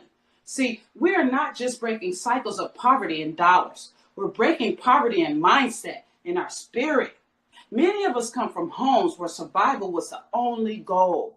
You had to worry about how to put food on the table, how to pay the rent or the mortgage, how to put clothes on your back and shoes on your children's feet. I'm talking survival mode, where we were taught to work hard, keep our head down, and make ends meet. But legacy requires more than just surviving. It demands some kind of vision. It demands for eagle traits that soars over everything, with that foresight and seeing what the dream is and what your vision is. Wealth is not just what you deposit in a bank account. No, ma'am. It's what you deposit into your children, into your community, into your lineage. Wealth is wisdom, it's faith. Wealth is mindset that says, I may have come from struggle, but you better believe I am not the struggle. Wealth is taking ownership of your purpose and pushing to the legacy that you were supposed to live, your purpose, not just for property, but of your power. That's why I created the Recession Proof Your Life Masterclass, to help individuals go from agent to broker. How about that? You can be an agent and then become a nationwide broker, helping people all over the country, helping their families. It's about coming from employee to being an entrepreneur, leaving a 9-to-5, building your own business and being sustaining it. And it's not about staying in the same place, but going from paycheck to paycheck, building an empire. I've worked with countless families who didn't think they could do anything, but through education, my coaching, mentorship, and strategizing with my blueprint, they went from scarcity to sustainability, from debt to destiny, from paycheck to paycheck. But let's be clear, no financial education will ever work if we don't address the internal poverty that holds us back. We got one big problem: the poverty of self-doubt. Can I do it? Yes, you can do it. The poverty of procrastination, thinking, oh, I'm too old, and put it off. No, you can do it. How about the poverty of fear? But I'm scared. Push through the fear. We're not just busting through financial barriers. We're breaking psychological strongholds and spiritual limitations, because rich isn't when your children inherit your fortune. Rich is when your children inherit your strength. It's when they inherit your faith, your resilience, and your blueprint, and they learn from lessons and traditions and breaking generational cycles. So the next time someone asks you, what are you building? Tell them, I'm building more than just money. I'm building legacy, because we know now that resilience is the new money. Let me speak to some of the survivors in the room or at this table: the single parent, the business owner making ends meet, the visionary who dreams that are bigger than their bank account. Don't shy away. This part right here is for you. You don't need a 6-figure income, a perfect background, or 100,000 followers to win. You need one thing: resilience. That's the new currency. Resilience is the new money. I've seen people with Ivy League degrees fall apart at the first no. They couldn't even take it. But they had some hard studies to get their degree, but they couldn't even take one person tell them no without wanting to give up. And I've seen people who didn't finish high school rise to the top because they refused to quit. They were in survival mode, and they kept moving, and they moved up past folks that had degrees. Resilience is when you don't just survive, you adapt, you adjust, and you ascend. I know it for a fact because I am her. Okay? I am her. I am not perfect. I am human. And I go through things too. There were seasons when I had to pull myself together and wipe my tears, okay, and lead others, okay, because I'm not perfect. And so I learned to use my faith and my strength to push through, to keep my vision alive. I always stayed in the race, not because I had all the answers, but because I had the audacity to believe that better was on the other side of the test, on the other side of the fence. Sometimes it's not about having the perfect plan. It's about taking the next step in faith. The next step in faith is what you need to do and get started. When you walk in resilience, you understand that your current reality, yes, I said your current reality, let me get it out there, is not your final destination, because that would mean fall down and just stay down. We want you to get back up. You can lose everything and still bounce back if you don't lose what? Yourself. Don't lose yourself when you fall down. Get back up. So the most successful people I know didn't get there because they had resources and willingness to persevere. Every time life said no, I whispered back, watch me. So if you're in a valley right now, don't stop walking. If you're feeling overlooked, because people will overlook you and walk on top and over you and all around you. Know this, God is there. He sees everything, will never forsake you. God has been planted in the secret all along. And in due season, be patient, because you're going to harvest every seed you sowed in pain. You are already rich, rich in strength, in story, and vision. You just need to get started and put one foot in front of the other and stay faithful and keep rising. There's a kind of divine equation I live by I want to share with you. Can I do that? Let's go. It's passion plus purpose equals peace. When you're doing what you love, that thing that sets your soul on fire, you're doing it for a cause greater than yourself, your family, your community, your calling. You're not just productive. I'm here to tell you, you are peaceful. But I want you to understand, peace doesn't come from a paycheck. Money never makes us happy. We always think, if I had that, boy, I'd be the happiest man or woman in the world. You know why? Because peace doesn't come from the applause, people clapping, or whether they're clapping or not. Peace is not something you stumble upon. It's something you choose. You have a choice. You choose it when you stop comparing your journey to someone else's. Live your life, lead your own path. Don't worry about other folks. You choose it when you release the pressure to be perfect. You choose it when you say, I may not have it all, but I have what I need for today. And what is that? Divine peace. Okay? And it shows up when passion and purpose locks arms. See, when I began building businesses, and I have several, I didn't do it to become famous. Okay?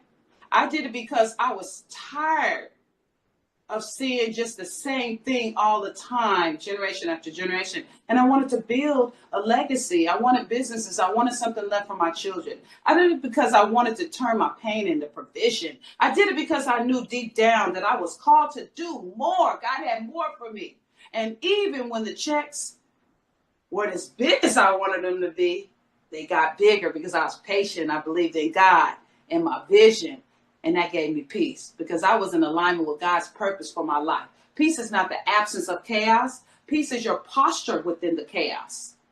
Okay? Peace says, I trust what's coming, even if I can't see it yet. And that is faith. Faith in God. Keep going. Peace says, I know who I am. I know whose I am, even when others doubt me. Never forget that. I'm enough. You're enough right now, as you are. So if you are worrying about, how do I find my peace? Don't look around, look within. Because when your passion meets your purpose, that's where peace lives. Let me remind you of something very powerful.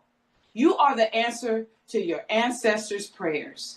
You are the manifestation of their hopes, things they couldn't do. But you can. You carry the strength, you hear me, of your grandmothers, the prayers of your grandfathers, the sacrifices of your parents, and the resilience of every soul who came before you, your ancestors. Make them proud. You have things they didn't have that you can take all the way if you just believe in yourself.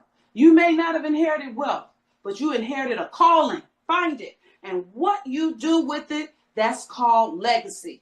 Legacy doesn't start with money. It starts with decision, a decision to disrupt patterns that don't serve your life and that don't serve your future. A single decision, okay? Struggle stops with me is what I want you to say to yourself. You don't have to come from legacy to create one.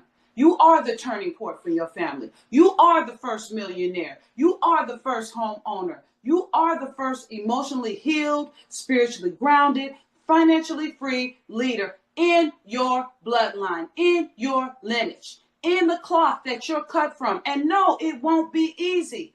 But legacy builders don't wait for easy. Legacy builders show up when it's hard, with grit, determination.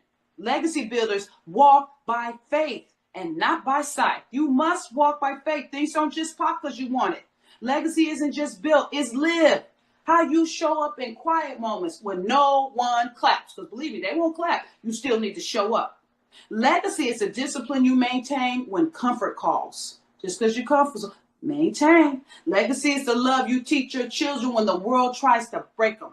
And believe me, they will.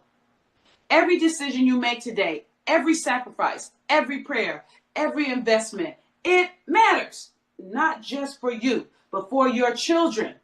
Okay? Your children and their children and generations you may never meet. So today, make the choice. Say it out loud. I am the one to break the curse. I am the one to build the kingdom, the empire, because you are. And your legacy, it begins right here at this moment today. And I'm going to be here to coach you all the way. Now, let me shift gears for just a moment and share something with you. Okay? I want to share something beautiful with you if you're ready, okay, for this announcement that's been planted in my spirit for a long time. And it's something that's bloomed, that's beautiful. It's coming International Peace Week in September 2025. I'm publishing a collaborative book that is a heartfelt, soul-stirring celebration of healing, growth, and resilience. It is a book entitled Peace Within. So beautiful. Peace Within. The home, the school, the community, and the world. Okay, people? Covering all parts. This book is more than a collection of stories. Okay? It's a movement. It's a reflection of real women and men who have overcome life's trials and turned their trauma into triumph. How about that? This is some amazing turn-paging reading. I had the honor of contributing my story to this project. I'm so proud. And let me tell you, writing it wasn't easy because when you write and you're telling your story, you have to revisit those valleys. I had to unpack moments that were dark, disappointing, and even devastating. But I wanted to be transparent and share my story and help someone out there like yourselves. But in doing that, I continue to regain my peace. Okay? Because peace is not passive. Peace is not perfect. It is a posture, a practice, a choice. You have a choice. This book brings together voices from across the country and some parts of the world. Each one of the authors echoing the same truth that peace starts from within and then radiates outward. You got to fix what's on the inside. Prepare that, heal it, and then let it flow out. It begins in our homes with how we raise our children, how we speak to ourselves. It flows into our schools, shaping how we educate and empower the next generation. It reaches our communities through service, support, and healing circles. Okay? Giving of yourself, paying it forward, and ultimately peace because of force that can heal the world. Not just the country, but the world. If you're someone who's been going through something, if you've ever wondered whether your story mattered or had any purpose, this book is for you. Yes, I said this book is for you. You can purchase Peace Within at www.drshandaspeaks.com. That's DRSHAWNDA speaks.com or through the link in my Instagram bio, as well as at StewartInsuranceServices.com or Stewart Insurance Services Instagram. Click the link in bio. Either way, website or Instagram will get you to it. I'm giving you a gift today. Use promo code PEACE10 at checkout for $10 off. That's my gift to you.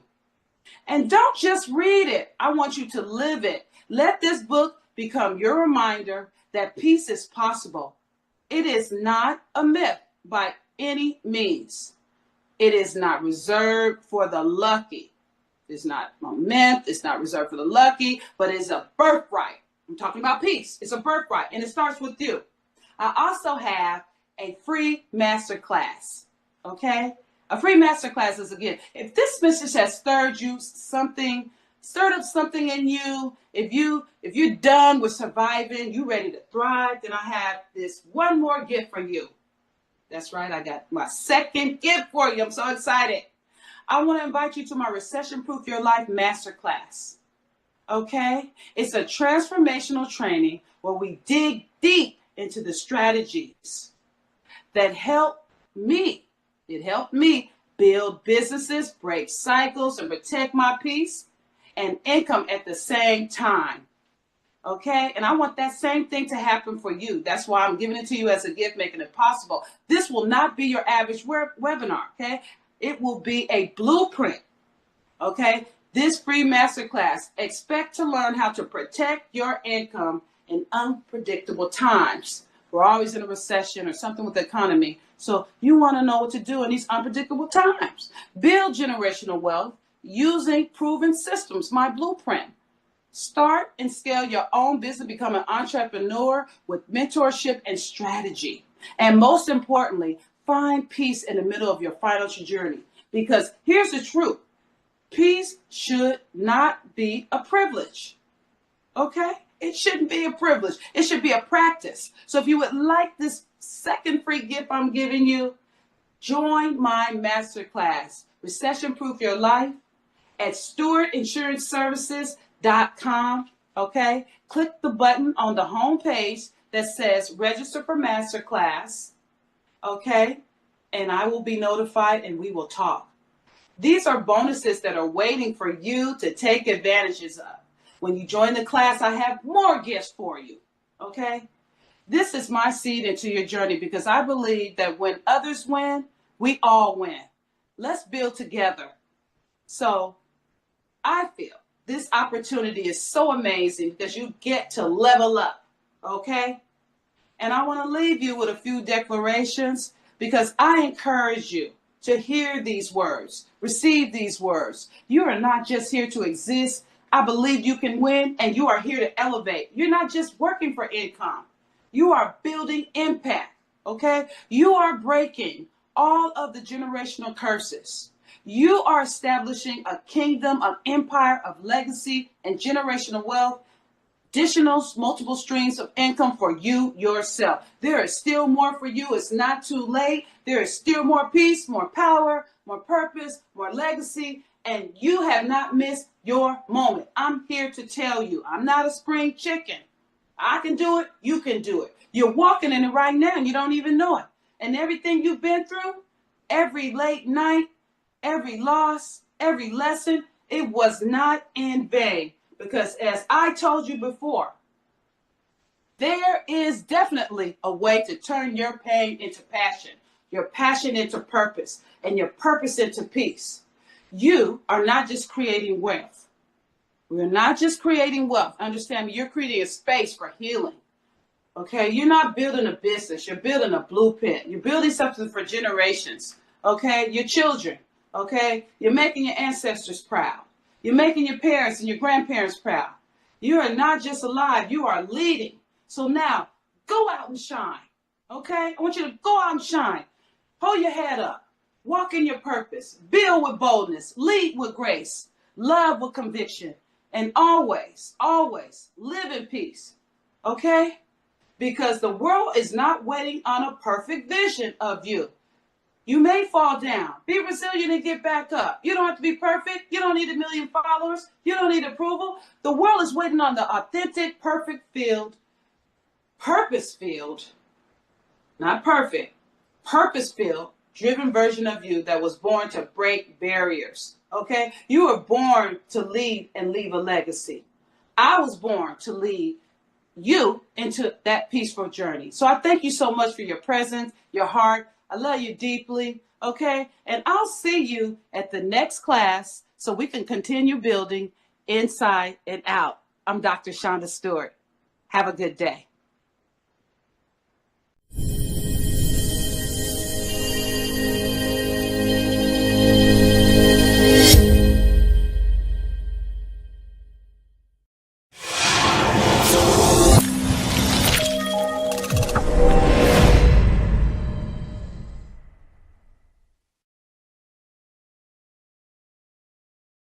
Hello, everyone. Hello. I am Dr. Patricia Gonde. I am from Zimbabwe. I'm happy to be here with you today. Have you ever found yourself in the eye of a storm, whether it's a beautiful chaos of a bustling family home, the demanding pace of a high-stakes workplace, or the complex dynamics of a classroom, and wondered, how do I find peace, not just in the world, but within myself? As a global educator and the head of a school here in Harare, Zimbabwe, this is a question I have grappled with every single day. My work, which has been recognized with prestige awards from different parts of the world for its commitment to community and purpose, is not just about teaching subjects. It's about shaping the very hearts and minds of young people. And in doing so, I have come to a powerful realization. I have discovered that the external world, the harmony in our homes, the calm in our classrooms, the tranquility in our workplaces is nothing more than a reflection of our internal landscape. And it is this internal landscape that we have the power to transform. Today, I would like to share with you what I call the alchemy of mindset, the 3 V's, which are vision, voice, and values. This is a process of turning internal pressure into powerful, lasting peace. It is a framework that has guided me and my work colleagues, my community, in building a culture of purpose and genuine harmony. And by the end of our time together today, I promise you, you have a clear, actionable path to begin your alchemical journey. I would like to start with the first V, which is vision. I know that vision is not a corporate mission statement. It is not just a lofty goal for the future. Vision is the context of peace, is your internal blueprint for what a truly peaceful life looks like, feels like, and sounds like. Wonderful, isn't it? It's the North Star that always guides us. It guides our every thought and every action. And for peace to exist in the world, it must first exist in your vision. In my workplace, we had a challenge a few years ago where we were dealing with increased student-to-student conflict and a general sense of unease, with students this day with bullying. We could have simply added more rules or stricter punishments, but we chose a different path. What did you do? We started with a vision.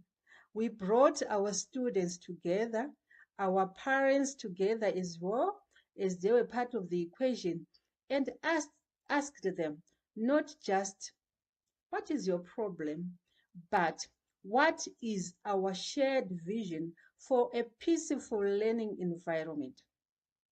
We encouraged them to close their eyes and picture it. We can close our eyes and picture also peaceful learning environment. And also, how do students speak to each other? What does the energy in the hallway feel like? And what does a resolved conflict look like? That collective vision became our new curriculum. Suddenly, every discussion about conflict wasn't about who was right or wrong, but about how to guide ourselves back to our shared vision.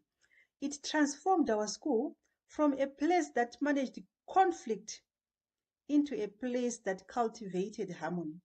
My first call to action for you is simple. Take a moment today, this week, and write down your vision for peace within. How does it manifest in your home, in your school, church, your workplace? When you have this clear picture, you have a powerful tool to guide your decisions and your actions.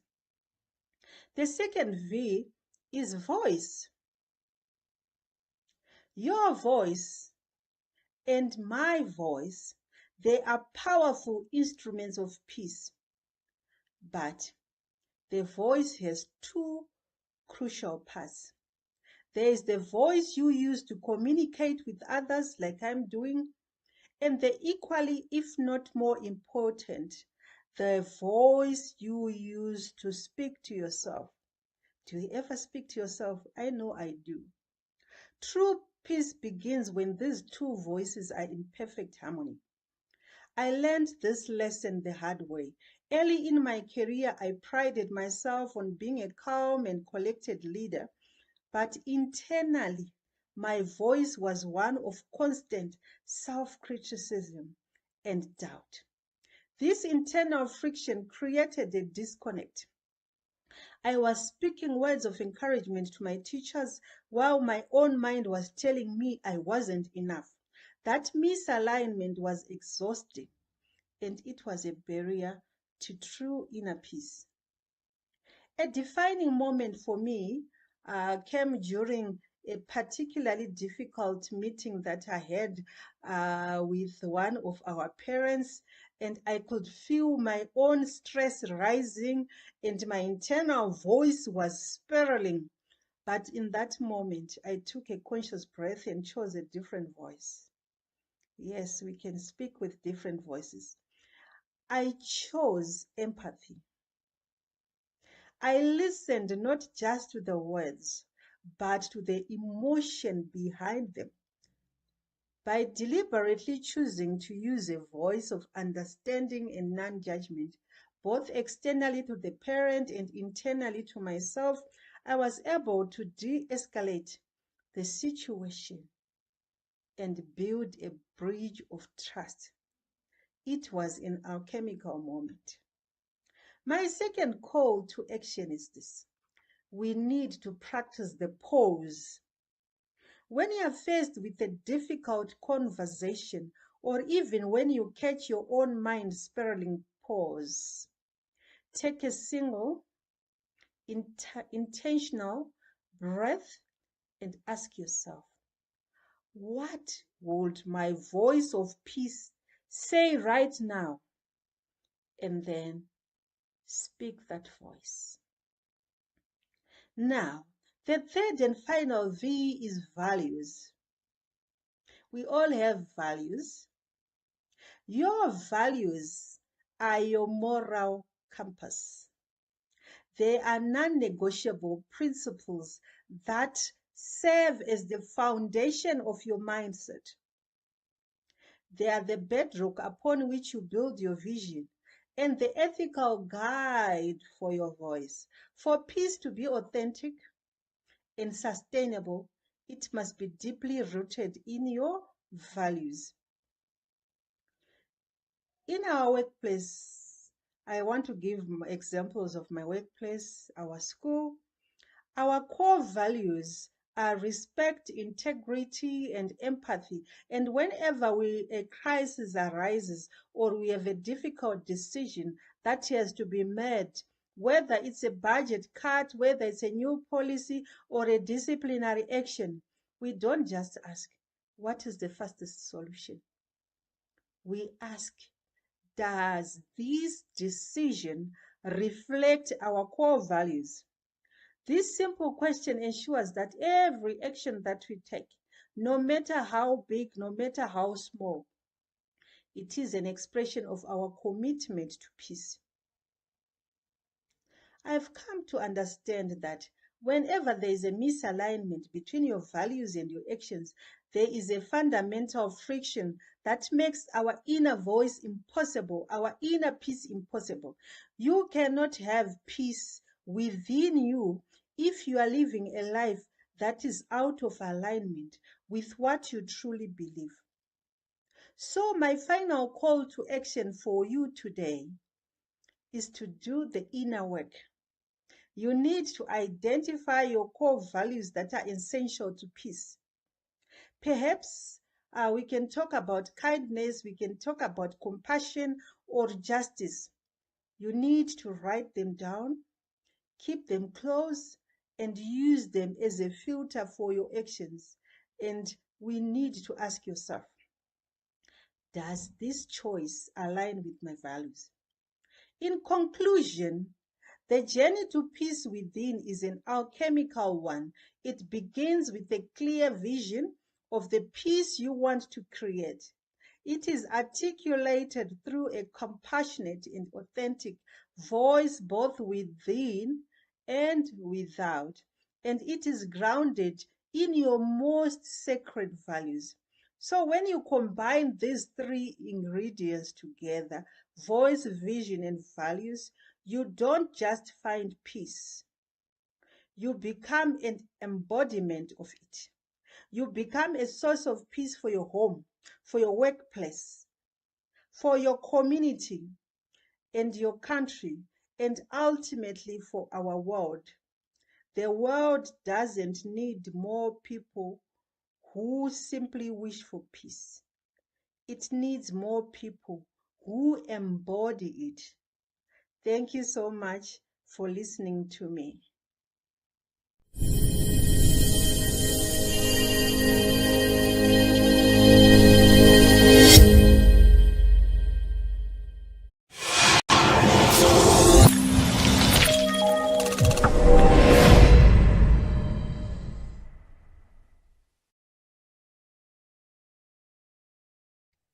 What about freedom? The city has said the secret to happiness is freedom. The secret to freedom is courage. Do you have courage to move forward in what you believe freedom is? I want to tell you about an individual that I met and that I've had as a client. This executive has a thriving business. They were making great impacts in the community. They had volunteers who would come alongside and help them. They were reaching over 50,000 individuals in a year. And they were going. They had a young family, they had kids, and they were just going all the time. And being an executive, they had to be there for practically everything that was happening in the organization. And they had learned how to make the money stretch, like when grants came in for funding for their different programs, they really made everything stretched and just did a really good job of being able to just have a little and make it last and make it work, to be able to impact more people. And then one day they went to the doctor, and the doctor gave them pretty bad diagnosis. They were told that they had a stage 2 breast cancer. They were triple positive, meaning that they were estrogen positive, progesterone positive, and HER2 positive. So that meant that their hormones were just all out of whack because they had been going. And when I met them, they were probably a year out of remission, and they had still been going, even even though they got this diagnosis, they didn't stop what they were doing. They continued to, they had surgery, they did the treatments, but they kept going and pushing themselves and pushing themselves.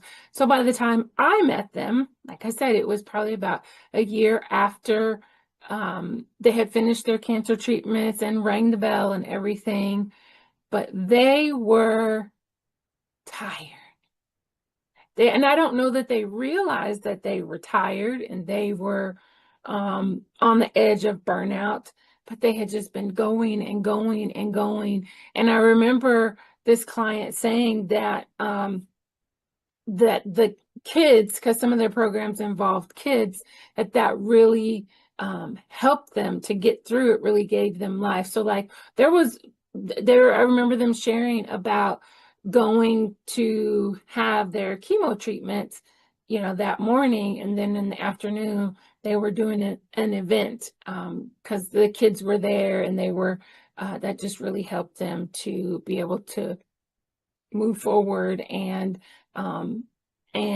help with part of their healing process. But in the midst of this, and them just going, they don't realize that they are getting burnt out. Now, yes, they had people that were helping them on the front end, but on the back end, the business side of things, they were doing it all alone. And they had been doing this for about 12 years at the time when I met them. Thankfully, that person is still here. I am happy to report they are still here, and they're in a much better space. But one of the things that we really had to focus on in the beginning was peace. It's like, what do you do to find peace? How do you find peace in the midst of all of these things that are going on in your family and your with young children, and then, with their health, and then their business? Just like, how do you find peace? And we just really had to unpack that and talk about peace and rest, really allowing our bodies to rest so that our bodies can heal when we rest. But if we're not resting, we're not getting proper nutrition and the proper amount of sleep, we are really not living our best lives. And then after some time, then we began to talk about passion. It's like, what are you passionate about? And I think they had lost that spark for a little bit. But we just continued to talk about things that fueled them, and begin to explore what are their passions. T.D. Jakes said, if you can't figure out your purpose, figure out your passion, for your passion will lead right into your purpose.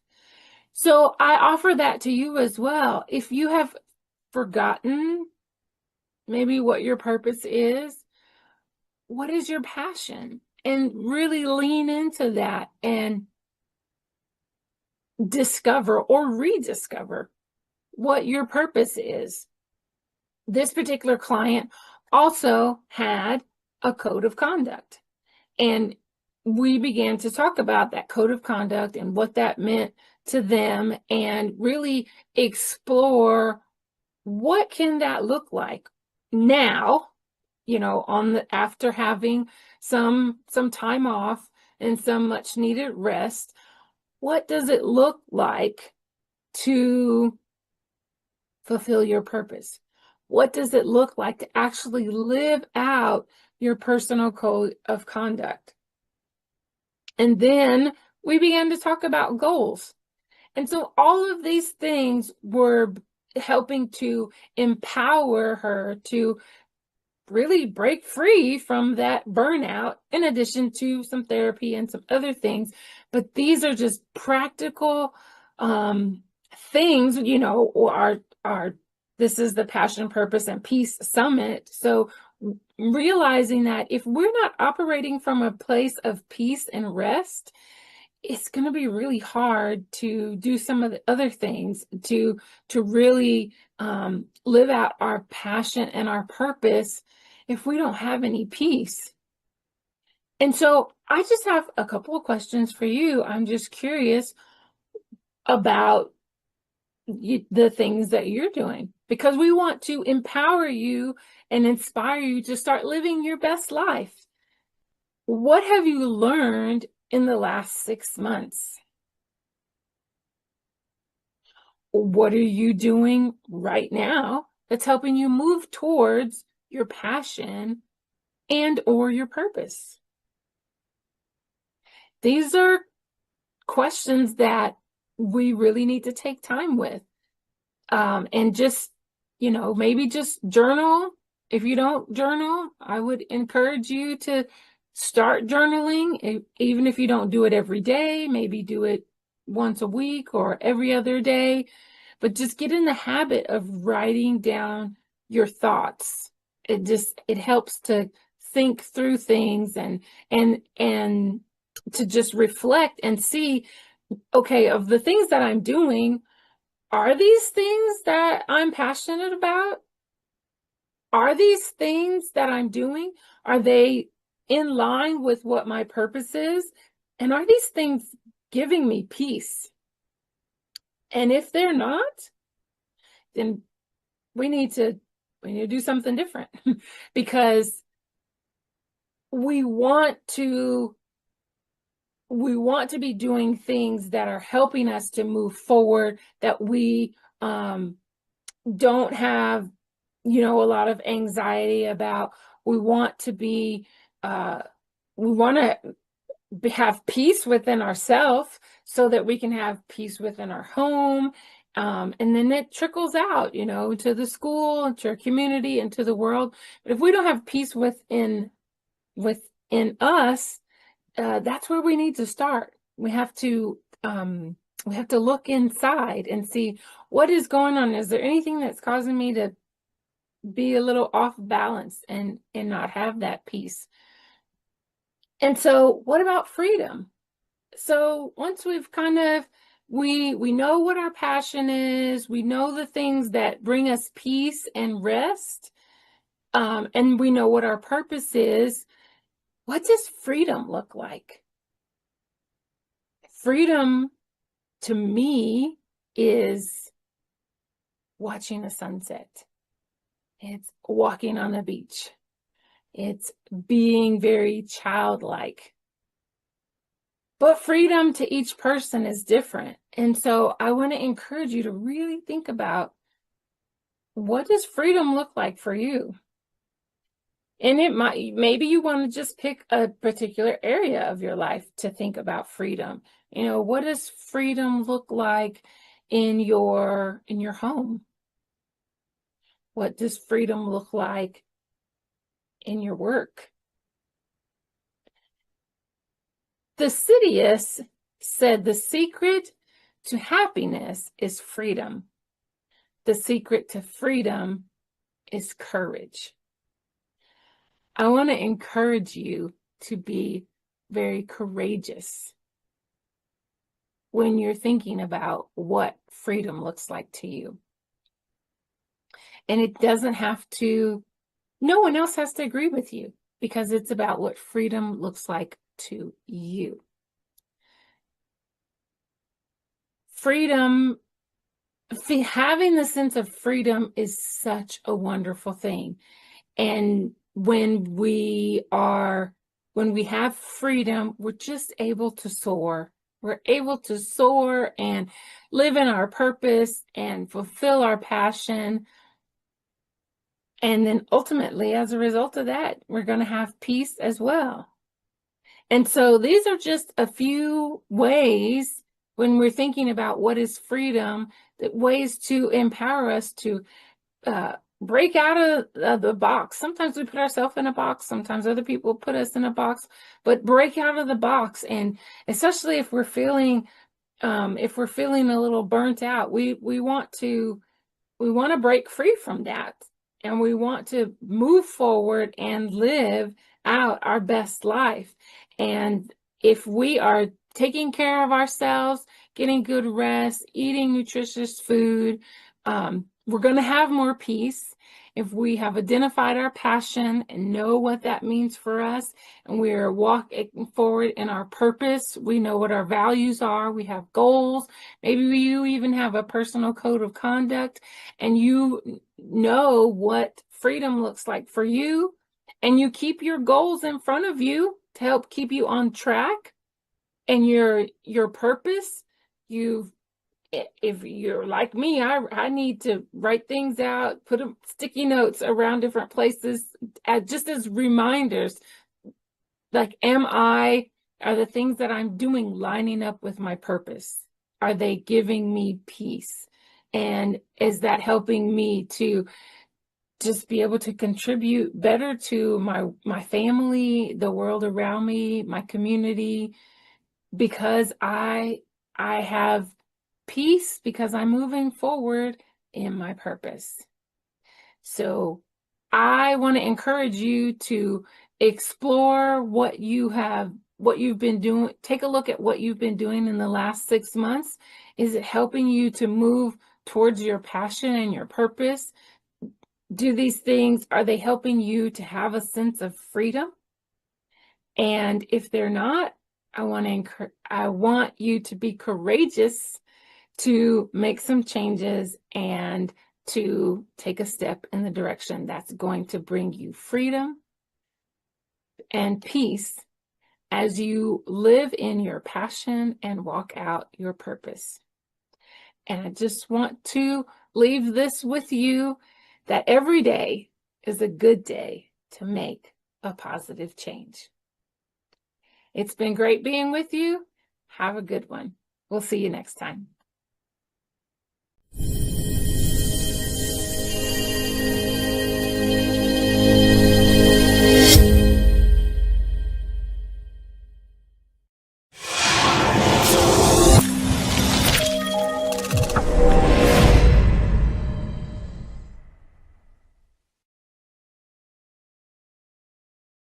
Hello, everyone. My name is Sharon Parker, and I'm known as the Leading Within strategist.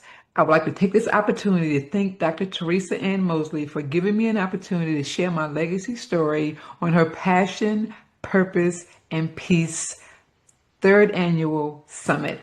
I'm going to be sharing a PowerPoint presentation with you all, and I hope you enjoy it. So I'm going to bring it up now.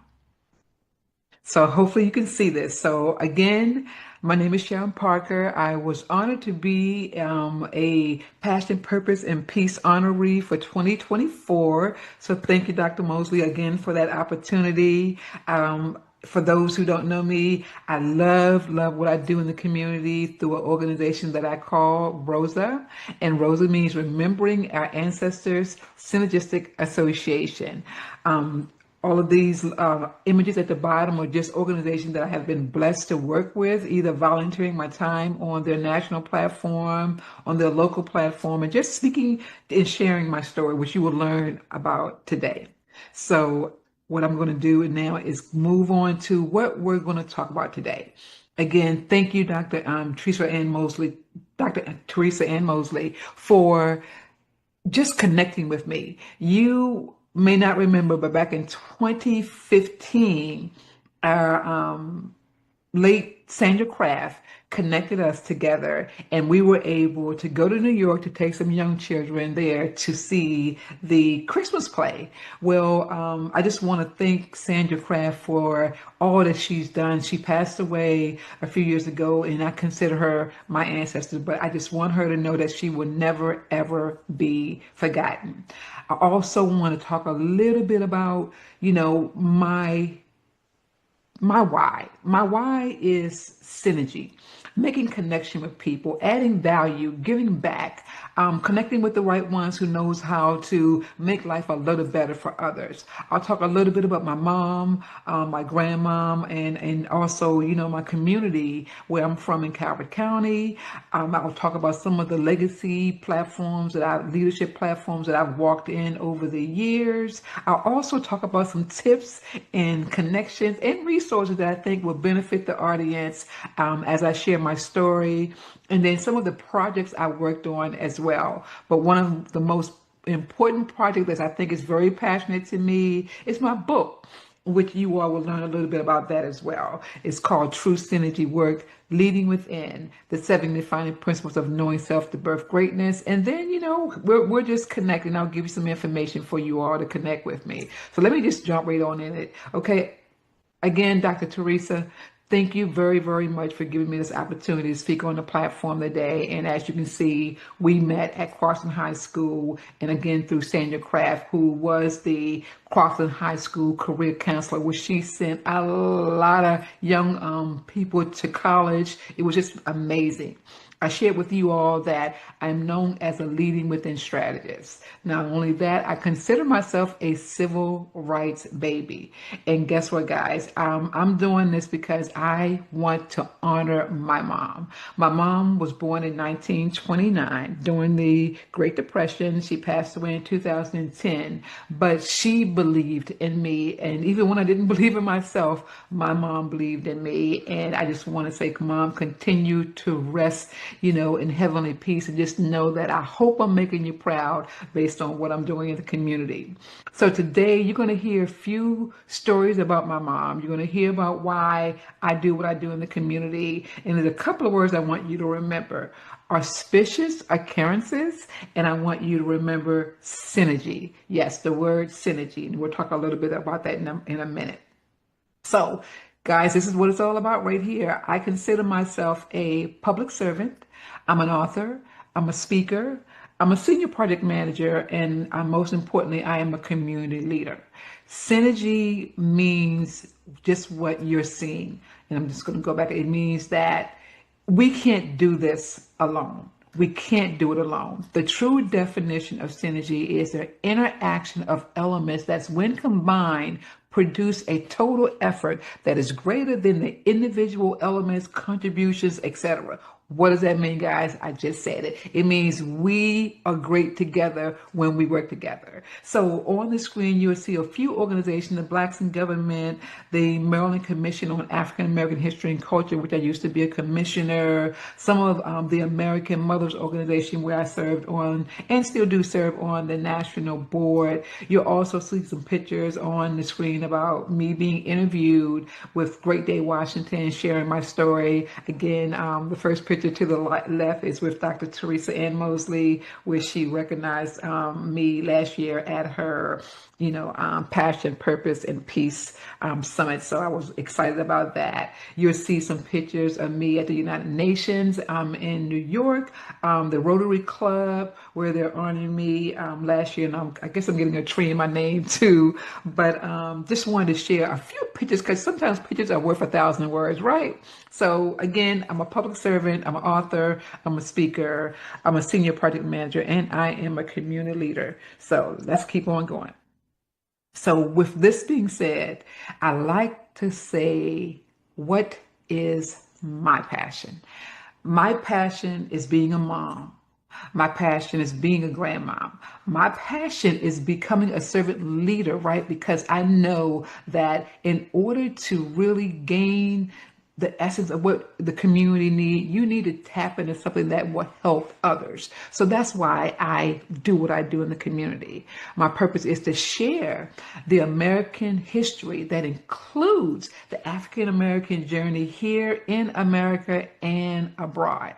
I'm hoping to inspire the next generation to lead in excellence in all of their endeavors. And I'm not just talking about the next generation, I'm talking about the professionals, the elders. I want us all to come together and lead in excellence, but you have to go back in the past to remember those who came before us so that they can add value and make things a little better in today's extremely confusing times, right? So back in 2008, 18 years ago almost, I started an organization called ROSA, which is Remembering Our Ancestors Synergistic Association. And we lead and led professionals, community leaders, inspiring entrepreneurs, the general public, students in college, in high school. We led them by bringing them in, and they shared their story at our conferences. We worked with them with the project management workshop. We had retreats, and we just really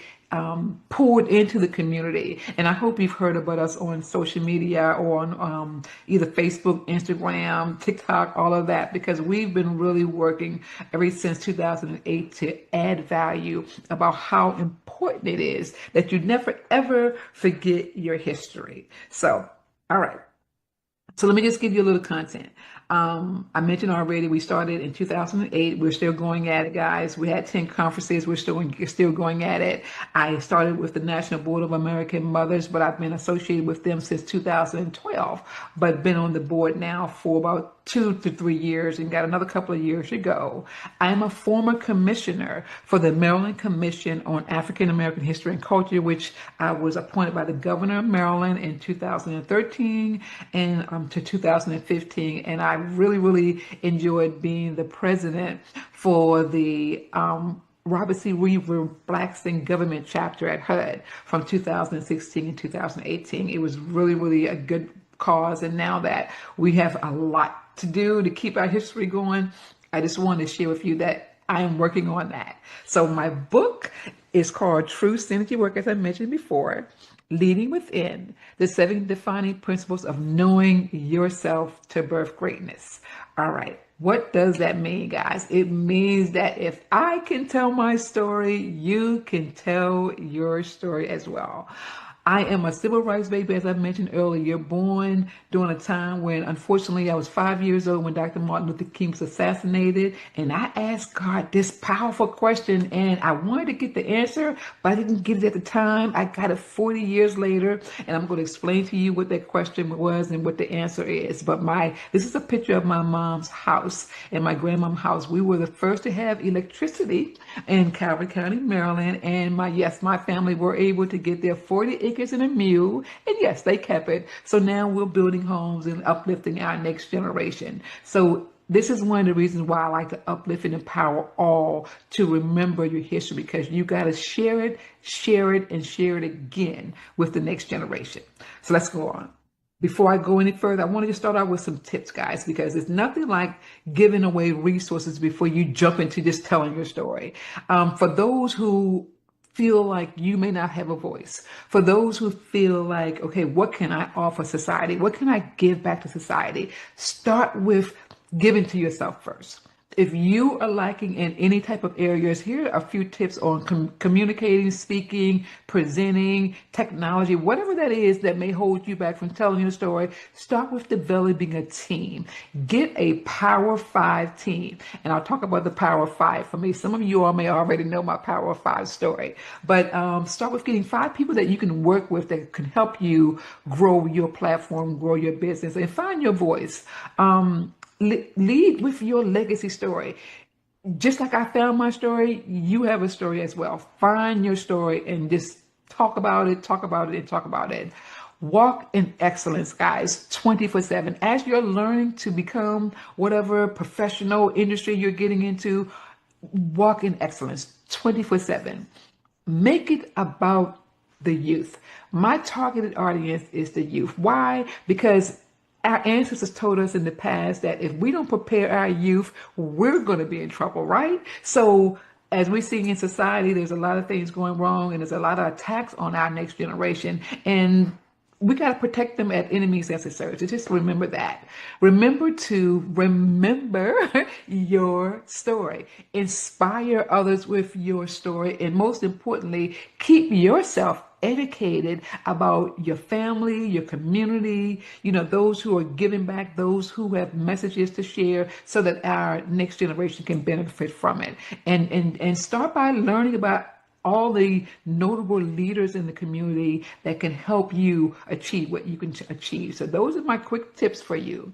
The connections are, yes, connect with Rosa. Rosa has definitely been hosting conferences, like I said, workshops, and putting on all kinds of, activities to bring people together. Go to our website at www.rosaliz.org. Connect with American Mothers. Nominate a mom. There's a mother all over the country getting nominated every year. The deadline is always September the 15th. So you got between now and September the 15th to nominate a mom in your prospective states. So go to www.americanmothers.org. If you want to learn about Leading Within project management initiatives, connect with me at www.leadingwithin.org and definitely get ready to tell your story. Come and share your story on the makingofyou.com. I'm excited about that. The resources speaks for itself. Conferences, retreats, workshops, events, coaching programs, project management coaching programs, youth programs, which is the Rosa's Youth Empowerment Series, pronounced RISE program. Of course, my book is a resource, and you will definitely see a lot of great information on how I got started and how I sharing my family's legacy with my family in the world.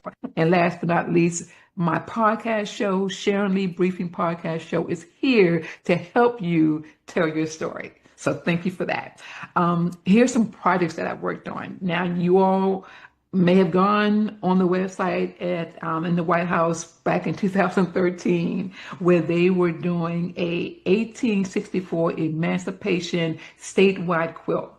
This project was so significant for me because, again, I was able to tell my parents, my grandparents' story. So I had the house that I showed you earlier on this quilt, which traveled all over Maryland, talking about the 150 years of the Emancipational Proclamation that was happening here in America. Now, let me go back to that question. Remember when I said that I had a question that I asked God? That question was, God, why was it in 1968 when I asked that question? I was 5 years old. Why is it at the time people of color were not liked by others? That is the question I asked. A baby, don't have a clue why I asked it, but I did. But the answer I got 40 years later was simply this: people of color are great people. And sometimes when you're really great, you're made in the image of God, people may be intimidated. They may, come against you because they don't understand you. Well, Sharon, it's up to you and others who've been doing it for years to basically go out there and share your legacy. Talk about your ancestors. Talk about those who gave back to society. Talk about those who made America and others abroad, successful for the benefit of the next generation and also for us as a community. So I want to go now to why it's important to lead from within. I always talk about the 7 defining principles of knowing yourself to lead from within. You got to know who's leading you. You have to be leadable, guys. You got to open up your heart, open up your mind, and just listen and embrace all of the great stuff that people share with you. Social media, AI, technology has just put it all out there. So the only thing you have to do is just quiet yourself so that you can feel better, so you can tap into this peaceful platform, this passion platform, this purpose platform, and serve others. Know where you come from, guys. You got to know who you are and whose you are, right? That's the only way that your family is going to be able to stay connected to you, because you got to share your story and your history. Position yourself for greatness. Dr. Theresa, she opened up this platform. She said, come in, tell your story, share what you want people to know about how you are passionate, how you're tapping into your purpose, how you find your peace. Okay, share your story. So position yourself for greatness by getting on platforms like this. Study your past to change the future, right? Because the past is something that always tends to repeat itself if we don't remember our history. Assure success for the next generation and map a path of success. So I just want to share that last one. Map a path of success to yield greatness. You are made in the image of God. You got this. Go out there and make it happen. So guys, this is a screen I want to show you about my family's legacy. So the Parker Legacy, Reclaiming and Rebuilding. If you read my book, I talked about the fact that we almost lost our property. But because my mom, believed in me and she said I would reclaim her property, God allowed us to do that. She was able to reclaim her property, and now we'll preparing to build on it. So I just want to show this picture about if you don't know your history, you can lose valuable property, right? We weren't able to, we did not lose it. And I'm just glad that we're back. So again, being a civil rights baby, I understood the pain that my ancestors went through to get their property. Again, they had 44 acres and they had that mule and they kept most of it. But at the end of the day, we almost lost some for my mom's legacy and we were able to claim it back. So I wanted to share that. Guys, Marcus Garvey said, a people without knowledge of their past, origin, or culture is like a tree without roots. Read that in my book on page 31. And as you look at these pictures, just look at some of the things that people fought for to keep their knowledge, to keep their history. Just look at that when you get a chance. I just want to share that really quick. And then I just wanted to say, guys, this is really what it's all about. Let's stay connected. I'm coming from the desk of Sharon Parker. I call myself the Sharon Lee, aka Sharon Lee. And this is all that I want to do. I want to be able to give back to you through history. You can connect with me on several platforms, on my Facebook platform, on my Instagram platform. I shared the image earlier. You can connect with me via calling me directly. You see my number. You can email me as well and just stay connected because 2025 and 2026, I am going to be doing a lot to recapture the essence of this book and share it with the country. In 2026, we're going to be celebrating our 10th annual of our Rise Youth Program. Can't wait to share that with you. We're going to have a lot of definitely good events and everything for you to attend. Dr. Theresa Ann Moseley, I just want to again thank you for allowing me to come on and share a couple of words about myself and my family story. Y'all have a great one.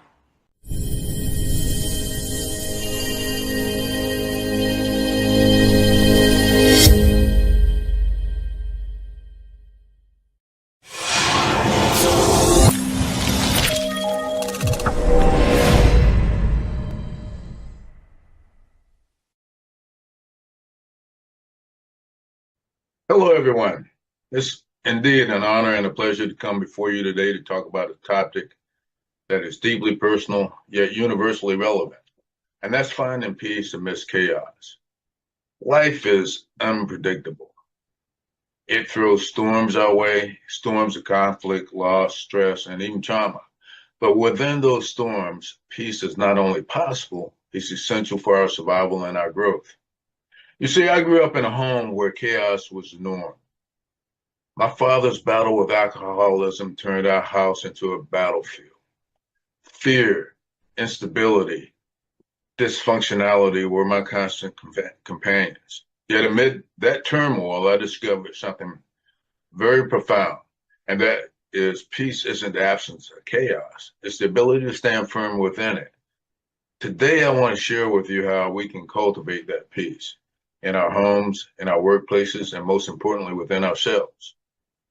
You see, the first lesson in peace came from my mother, Florence Lee. Despite the weight of my father's addiction, she was an anchor. She worked tirelessly. She loved us fearlessly and showed me that even during the darkest times, we have a choice, either to let the chaos define us or to rise above it. Her strength taught me that resilience isn't about avoiding the pain. It's about moving through it, working through it. And like a tree bending in a storm, we too can learn to sway without breaking. For me, resilience began with small acts, such as setting boundaries, choosing forgiveness, and refusing to let my past dictate my future. How many of you have faced a situation where you felt powerless? What helped you keep going? Peace is a practice, not a privilege. So here are 4 tools that help me, and maybe they can help you navigate the chaos. First and foremost, forgiveness as liberation. For years, I blamed my father for our suffering, but holding on to anger only chained me to the past. Forgiveness wasn't about excusing his actions. It was about freeing myself. And as Nelson Mandela said, resentment is like drinking poison and hoping it will kill your enemies. Next, boundaries. They are your personal peace treaty. Chaos often thrives where boundaries are weak. In my career and in my relationships, I learned to say no to toxic influences and yes to what nourished my spirit. Whether it's limiting negative conversations or unplugging from work, boundaries are non-negotiable. Third, mindfulness, anchoring in the present. When stress overwhelms us, our breath is a lifeline back to calm. Just 1 minute of deep breathing can reset your nervous system. Try it now. In and release. How does that make you feel? Lastly, clutter, physical or emotional, fuels chaos. Declutter your space, declutter your mind, schedule, and relationships. Surround yourself with people who will help build you up and not tear you down. Friends, peace isn't personal, it's collective. As leaders, parents, colleagues, we set the tone for those around us. And here's how. Model calmness. Your composure in crisis gives others permission to breathe. Listen deeply. Most conflicts can be resolved when people feel heard. Celebrate the small wins. Joy is a peace multiplier. So think of someone who embodies peace for you. How do they make you feel? And that's the ripple effect that we can create. Friends, peace isn't a distant shore. It's that boat we build daily. My mother's faith taught me Philippians chapter 4, verse 7. The peace of God, which transcends all understanding, will guard your hearts and minds. That peace is available to every one of us right now. And I challenge you to take one step toward peace. Forgive an old wound, set a boundary, breathe deeply. The chaos around us may never fully fade, but the peace within us can grow louder. So read my chapter, Peace Amidst the Chaos, and the newly released Peace Within, the home, the school, the community, the world. Thank you. I am His Excellency, Dr. Freddie A. Lee. Peace, love, and many blessings.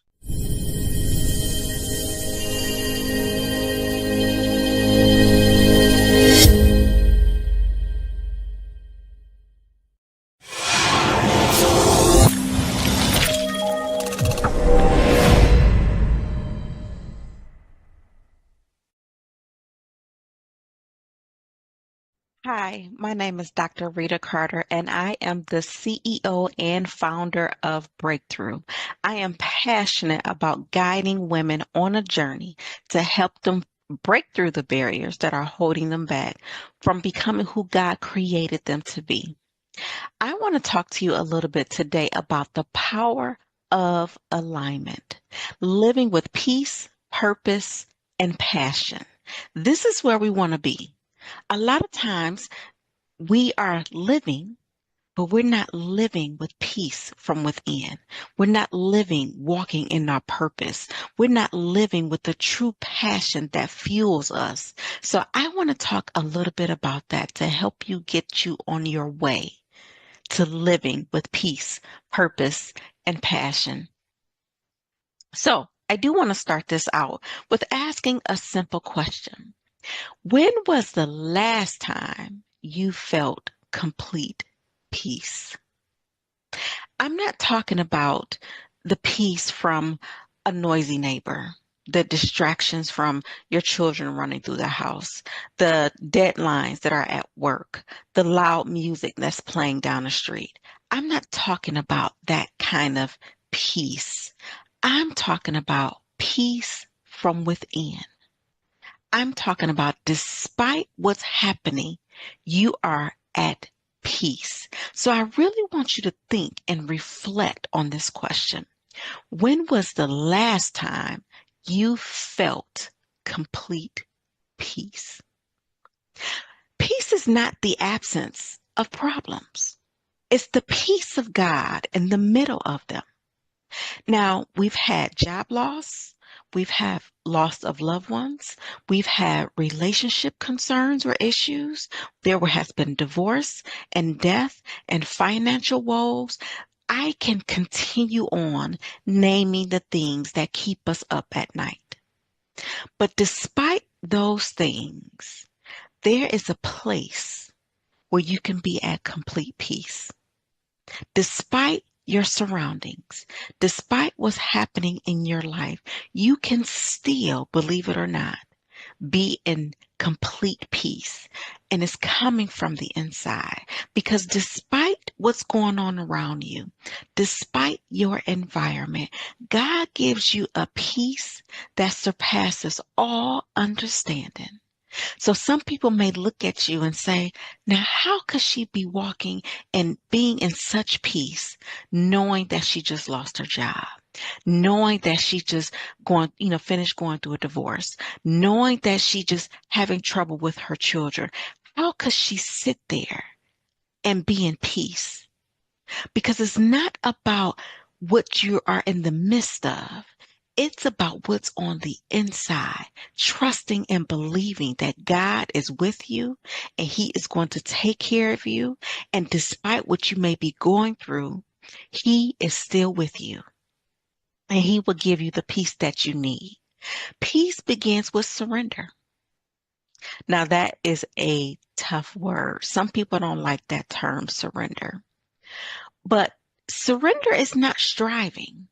And when you anchor yourself there, storms may shake you, but they won't break you. Again, we've talked about losing a job, losing a loved one, the distractions that may come about day after day after day. But despite everything that's happening, you can still have peace. Now, one of the things that keeps us from peace is control. Control is rooted in fear.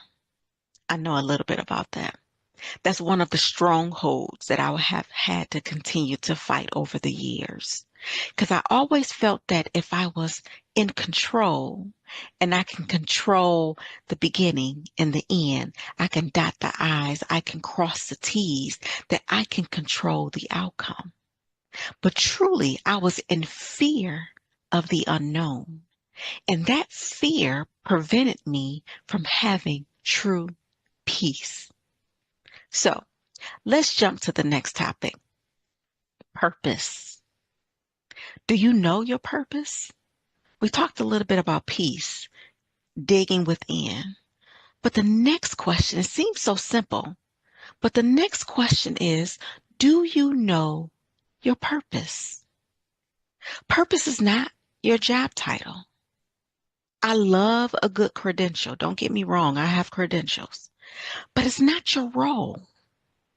It's the reason behind your reason. So without purpose, we tend to wander. But with it, we walk with clarity.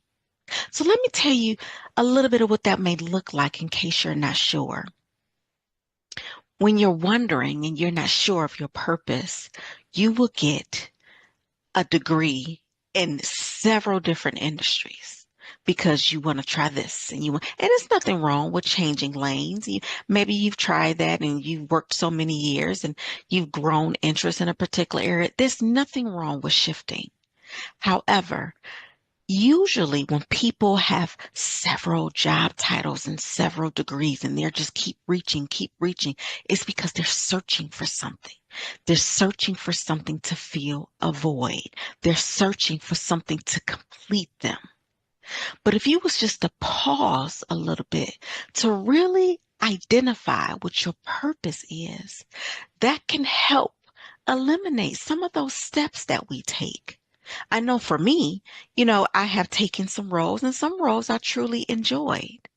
But then sometimes I get a little bored with it, I would say. But truly, your purpose, you never get bored with it. It's almost as if you're eating and sleeping and breathing with it because it's on the inside of you. It's like a fire that never goes out.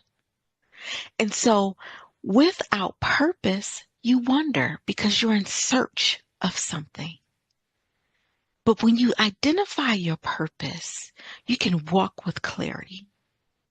So as we think about our purpose and having that clarity, how do we shift? How do we shift from not knowing our purpose to walking in our purpose? So let's take a look at your reflection. This in the top right-hand corner of the screen here is a reflection of me. It was a time when I looked in the mirror and I didn't realize that everything I needed was on the inside of me. I didn't need another credential. I didn't need another role. I didn't need another title. Everything I needed was already on the inside of me. So when I looked in the mirror, I asked myself, who am I? And despite all of the credentials, despite the job opportunities that I was able to obtain, despite the roles and the titles, I couldn't answer the question. I could, but it was tied to that title. It was tied to that role. It was tied to that position, that company. But after 19 years of losing my role at a Fortune 100 company, I didn't know who I was.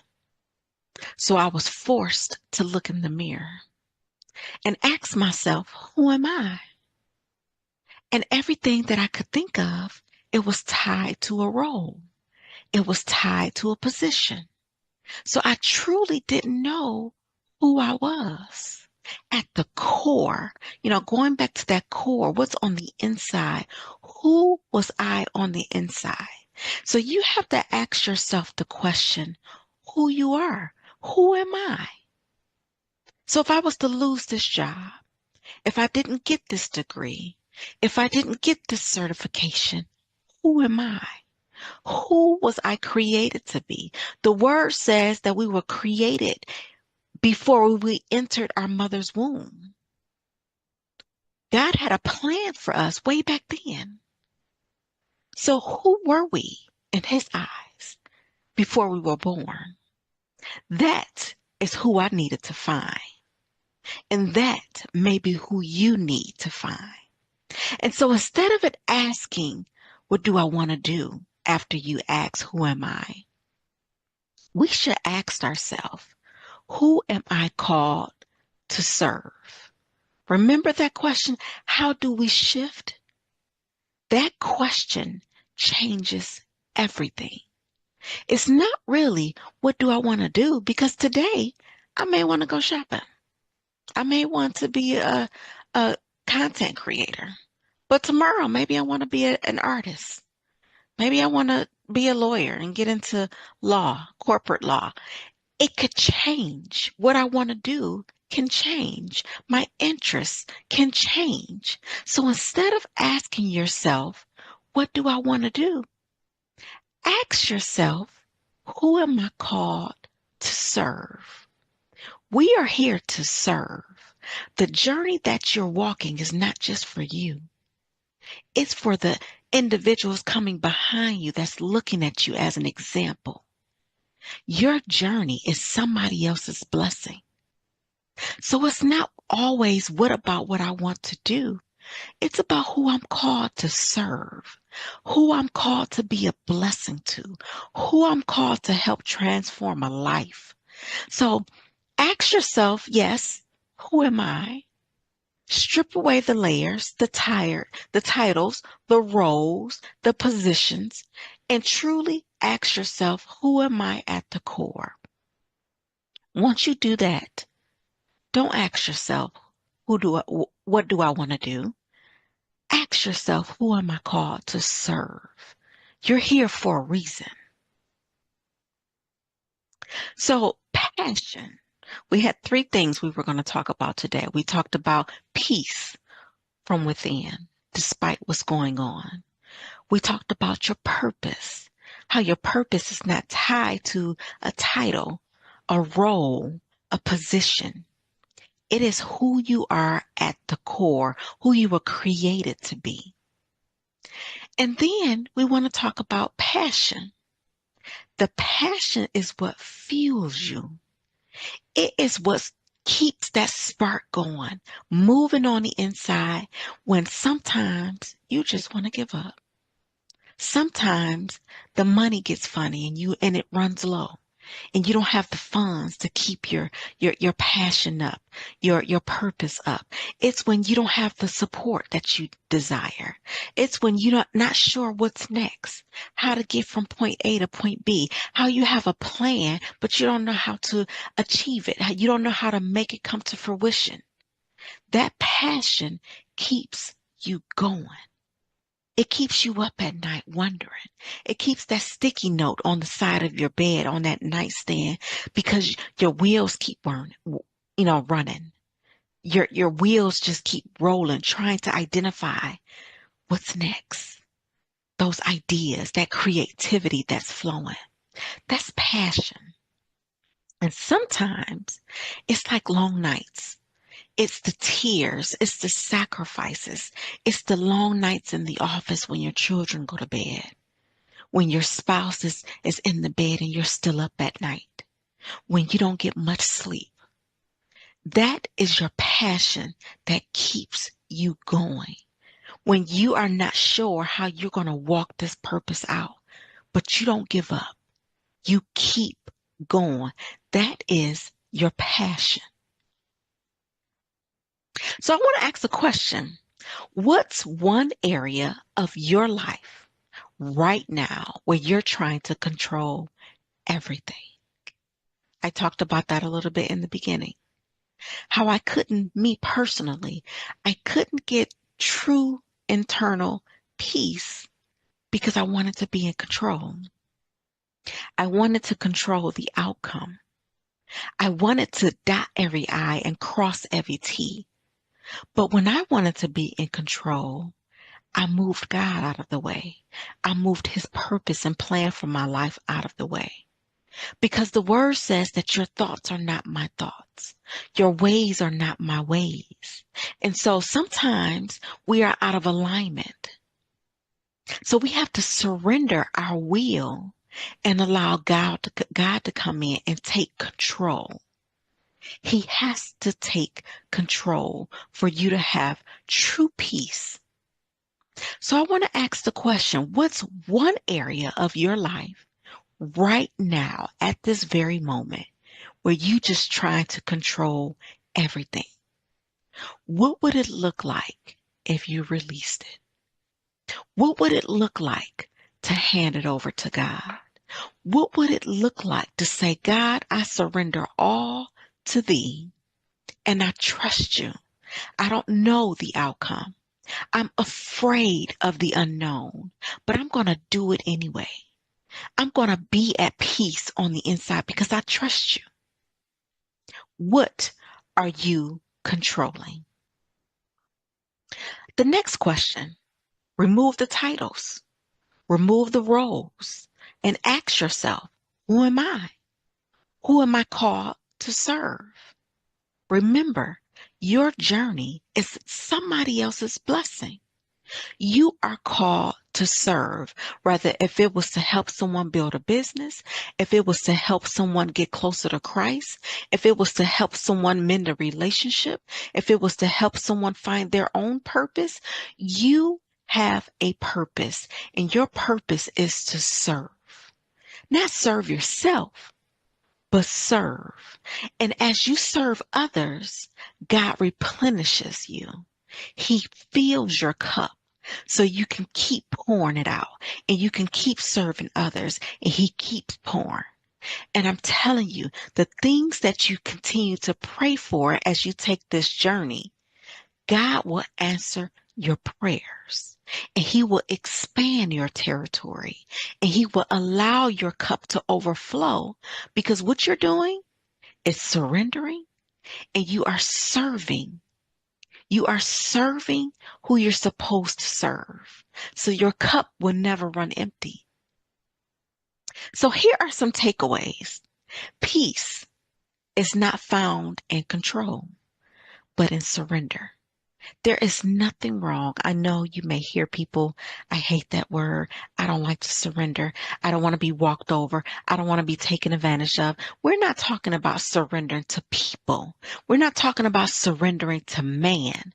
We're talking about surrendering to the one who created you, who knows everything about you, who knows the very hair on your head. We're talking about surrendering to him. Peace is not in control. Little do you know, you've never been in control. I tend to make God laugh when I try to be in control. But I have to remind myself and be self-aware enough to know, Rita, pull back. You're not in control. Did you seek God? Is this God what you want? Is this what God wants you to do? You have to surrender. And then purpose is not discovered in service. Well, it's discovered in service, but not in status. So despite your role, your certifications, your degrees, your positions, which is great. I don't want to take that away because you have worked hard. I have worked hard, but my purpose is not in that role. My purpose is not in that position, that title, because what would happen if it was stripped away from me? I still have a purpose. God still has a plan. And my passion is fuel, not the finish line. It keeps me going. It keeps me pushing. Peace, purpose, and passion. I'm telling you, you will come into alignment with those three things. Alignment with God's will for your life. So remember, peace steadies you. Purpose directs you. And passion fuels you. And together, they will lead you to the life God designed just for you, not no one else, not your mother's plan for you, not your father's plan for you, but what God planned for you, just for you. So I want to thank you for coming to meet with me today to talk about peace, purpose, and passion. I hope that helps you to reflect on where you are and where you're called to be and to nudge you to go a little bit more. Let's stay connected. Scan the QR code. And if you need a little bit of guidance, I'm here to help. Thank you so much. And I hope you enjoyed it and have a great day.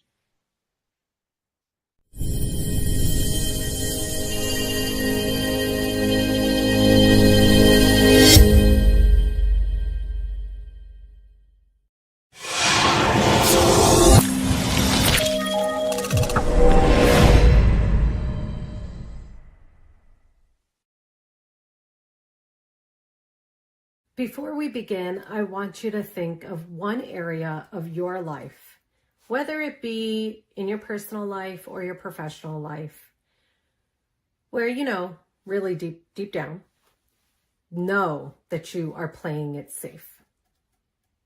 Did you get it? Is it in your head? Okay. Now imagine, what if for the next 20 minutes, you gave yourself permission to think bigger, to dream bigger, and to allow yourself to dream that big and to dream of all the things that you thought you couldn't before, just for the next 20 minutes.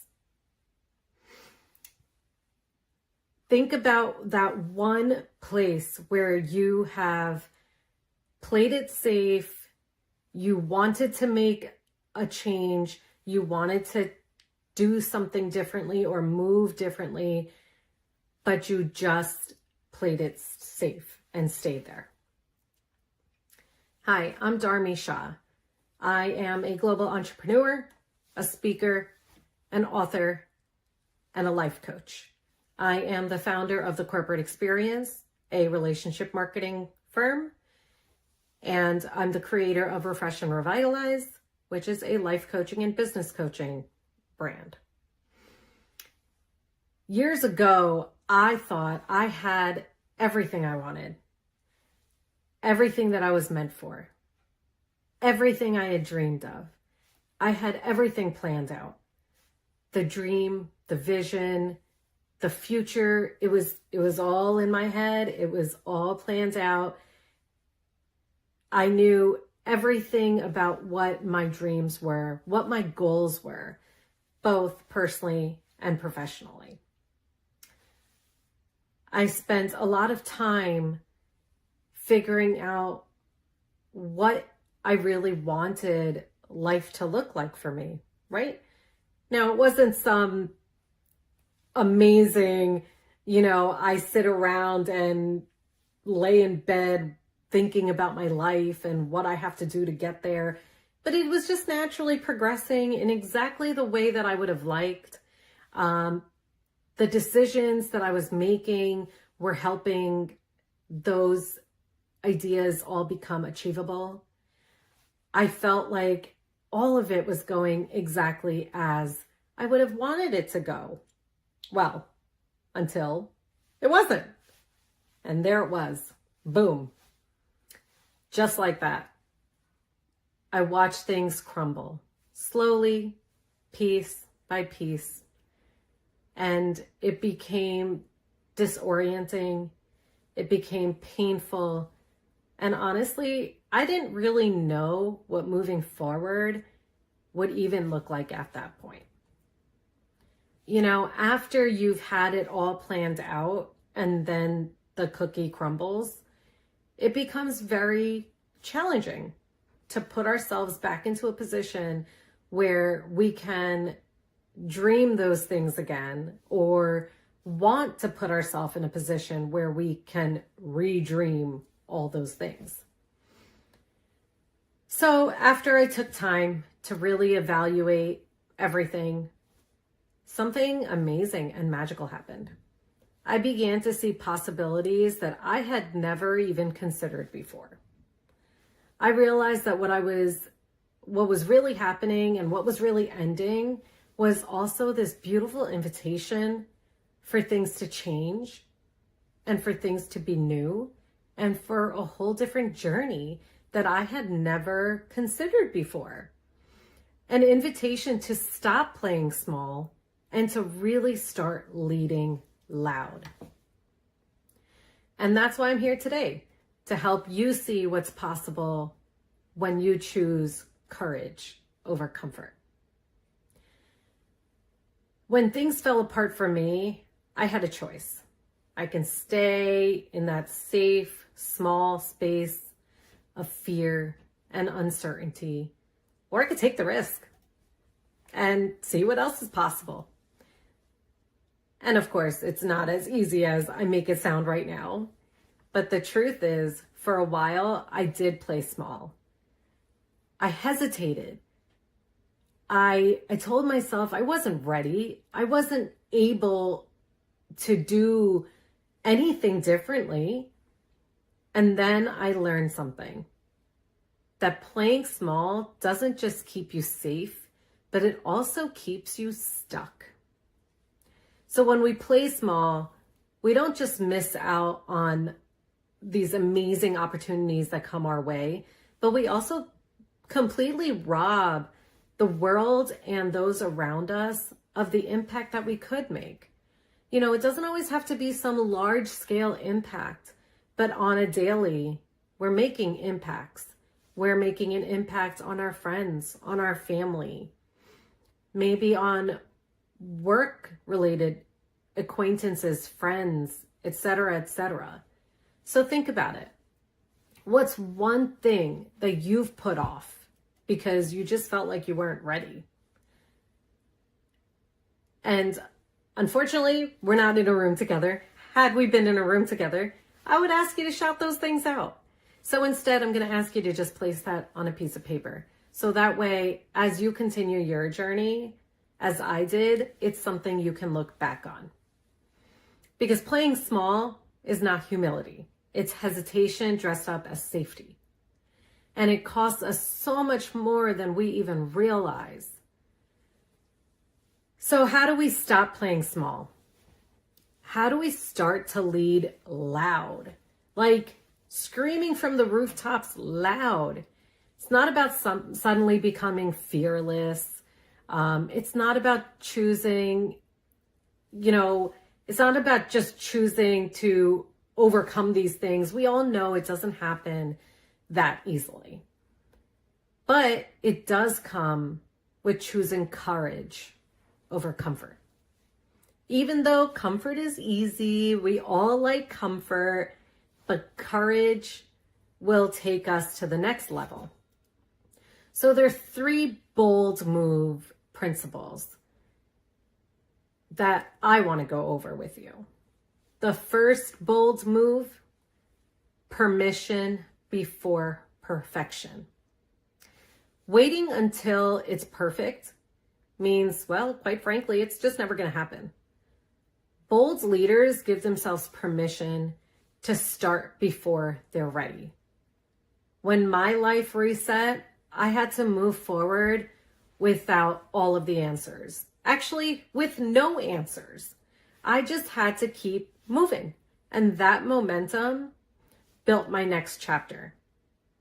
I had to make sure that I continued to move forward. I had to be bold enough to move forward, because otherwise all I was doing was staying in the comfortable. And the truth is, as we continue life and our own individual journeys, nothing waits for us. Time just keeps going, right? Life just keeps continuing on. And sometimes we're just hanging on, hoping that we get the permission to kind of move forward. So let's give ourselves that permission. Permission before perfection. The number 2 bold move principle, decisions over delays.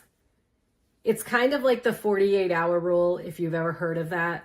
You know, if there's a big decision that ends up on your desk, you should give it 48 hours before you make a decision.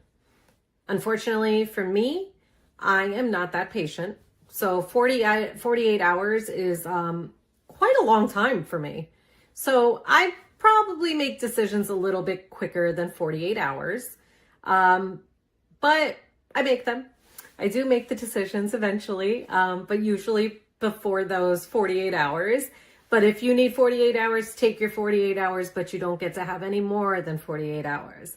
Within those 48 hours, it's time to make a decision.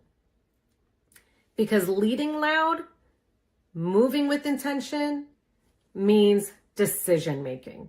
So we got to make a decision. We just can't live in this indefinite hesitation of not making decisions. Our third bold move principle is impact over image. Playing small often comes from worrying about how we'll look, but bold moves come from focusing on the difference we can make. Whether that difference be on ourselves or the impact that we make on others. But when you lead for impact, the fear of judgment starts to shrink. We just don't pay attention to it as much anymore. So let's stop worrying about our image and start worrying about the impact. You know, it's so easy for us to think about what others are judging us as. As I speak in front of you, I could have that thought as well. What are you going to say about me? What are you going to judge about me? But the truth is, it doesn't matter. I'm not here to be judged. I'm here to make an impact. And each and every one of us has the ability to make that impact on ourselves or on others, however that may be. So again, the 3 bold move principles. 1, permission before perfection. 2, decisions over delays. And 3, impact over image. Got it?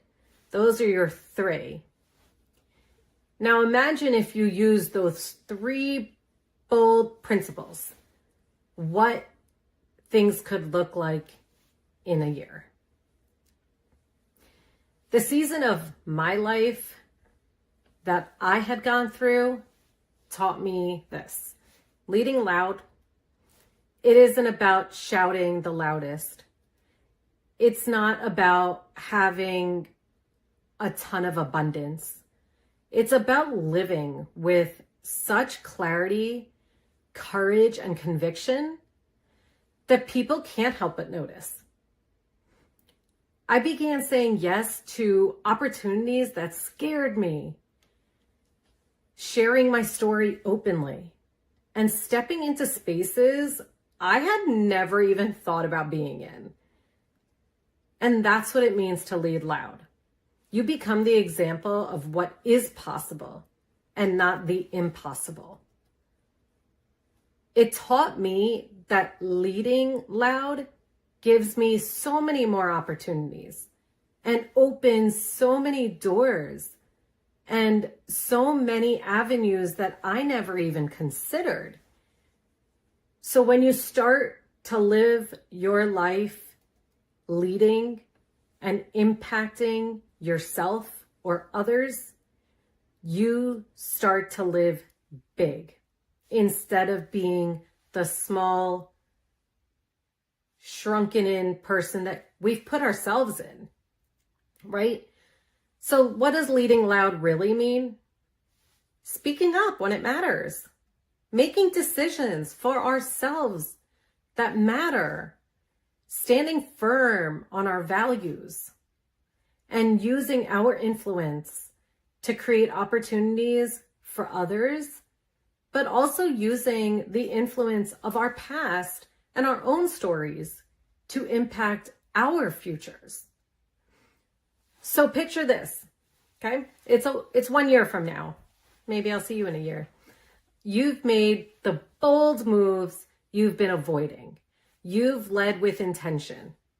And when people describe you, what do they say? They say, they made things happen. What would that version of you feel like? What would that version of you look like? Unlocking what's possible isn't a one-time decision.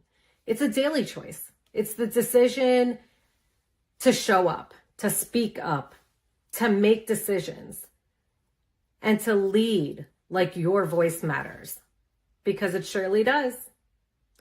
The world doesn't benefit from your watered down versions of your life or your impact. It benefits from your bold ones.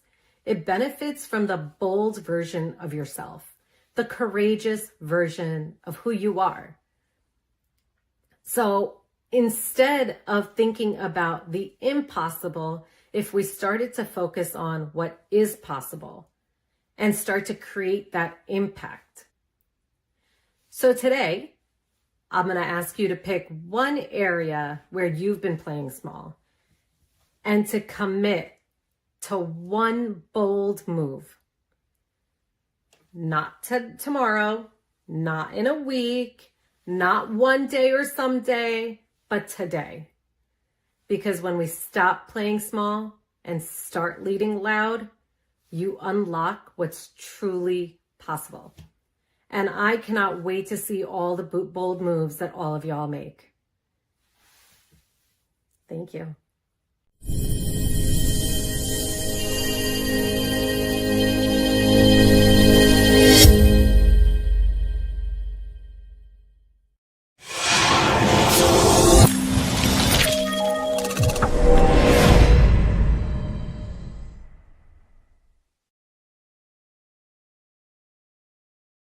Hello, everyone. My name is Brandy Tooks, and it is truly an honor to be with you today.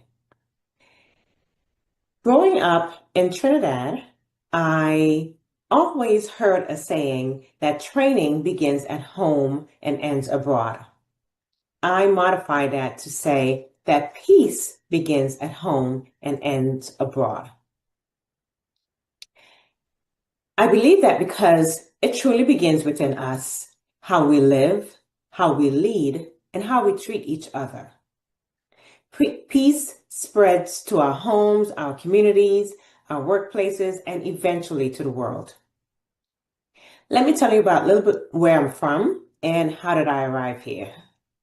I grew up in a Trinidadian home that was full of energy, full of noise, full of life and nonstop action because I had 6 brothers who solved most of our problems with a competition. Witnessing that and even into adulthood, I call that my unofficial conflict resolution training because at home I learned how to compromise, how to be considerate, how to be empathetic of others, and most importantly, how to keep the peace in my mom's home. That home training shaped me, and even today, I am known for being calm, cooperative, considerate, and always someone who helps others resolve conflict and find a common ground. But as I moved into my adulthood, and especially into my career over the past 5 years, I started to feel like something was shifting in me that didn't give me peace. That's when life took me to what I call a battle.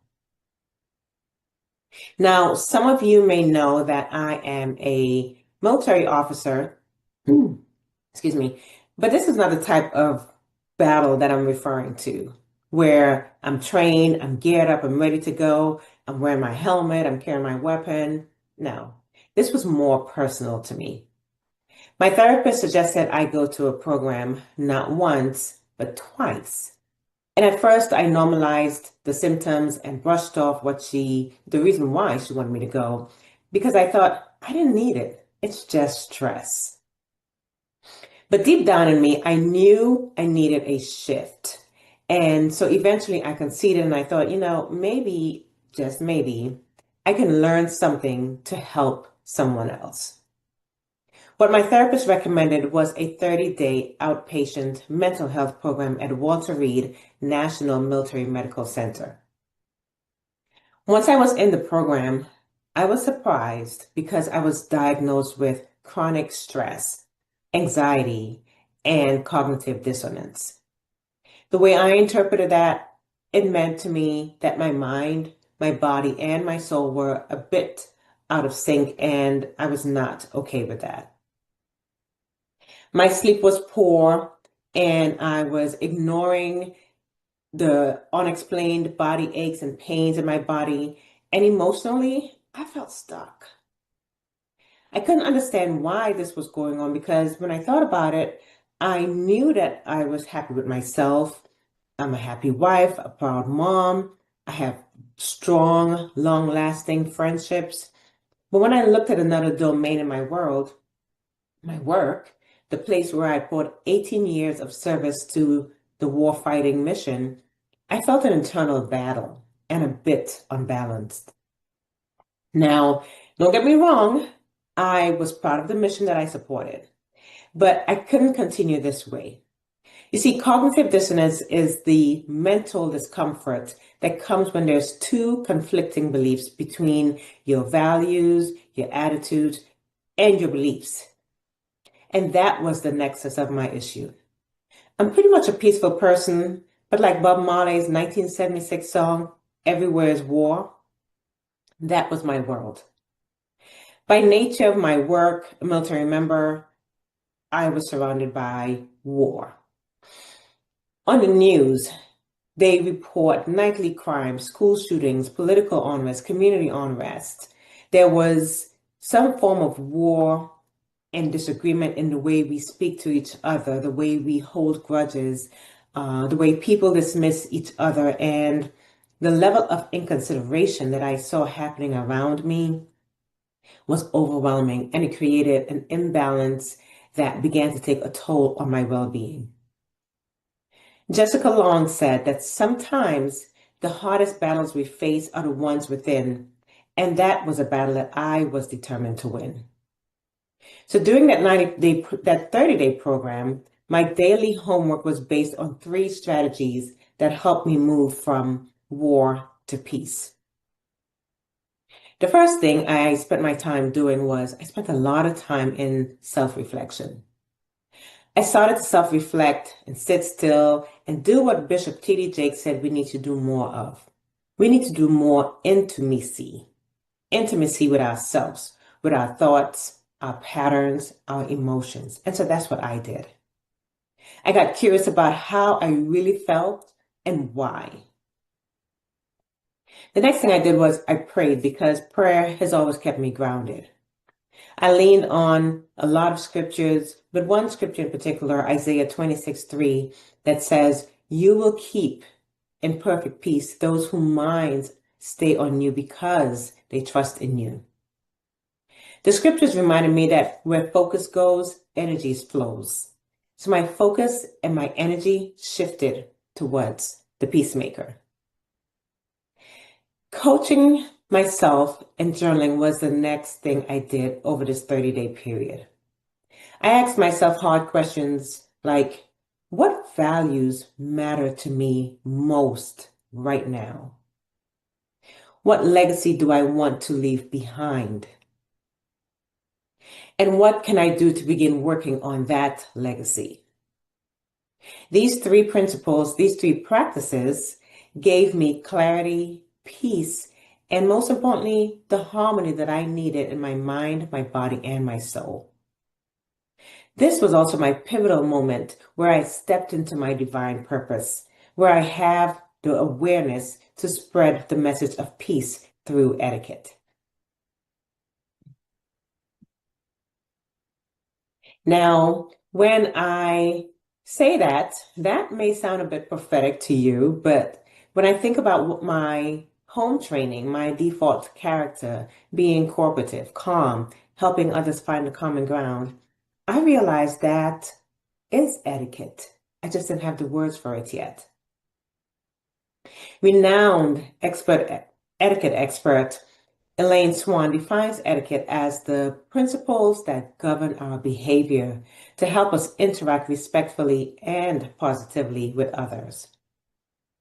If you searched for the word etiquette in a word cloud, you would see it surrounded by synonyms like peace, diplomacy, kindness, protocol, civility, support, respect, politeness. These words are what I call a blueprint for peace. Peace and etiquette to me are synonymous. I want to invite you to do an exercise with me right now, wherever you are, unless you're driving, of course. I'd like you to pause and close your eyes for a moment. I'd like you to take a deep breath and imagine this with me. Imagine a world where harsh words are silenced by kindness, where people are considerate of one another wherever you are, where strangers hold the doors open and drivers in the middle of rush hour, they wave at you and they welcome you in the lanes before them instead of honking aggressively at you. Where differences are met with curiosity, not criticism. Where peace isn't just an idea, it's a practice way of life. The world that you just visualized is possible, and it starts with us. Leading with etiquette is now my, divine mission. And I'll be honest, I don't get it right every day. I don't. I'm human and I'm not perfect. I have become more intentional about practicing it in my home and in my relationships as a leader, as a mom, as a friend, as a sister. Because in a world where chaos is often louder than the calm, we as leaders, we are required to model something different. So as I'm about to close, I would like to leave you with 5 powerful ways that you can lead with etiquette and promote peace in your world.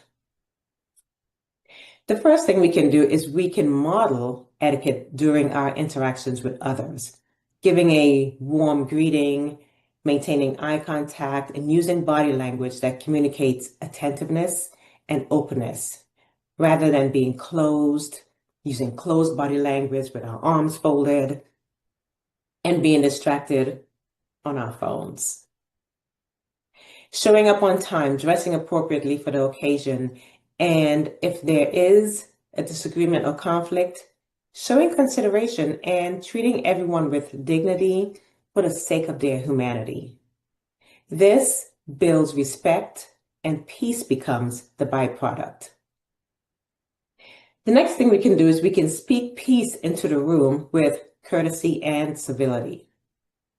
As a leader, I have learned that my tone sets the temperature, not my title or my rank. Choose to be polite, kind, and courteous. We can show civility by having calm, respectful conversations, by being intentional with our words, words that bring grace and healing.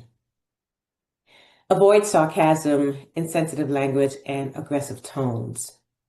Saying please and thank you are fundamental words, and they should apply to everyone because they're words that show respect and humility.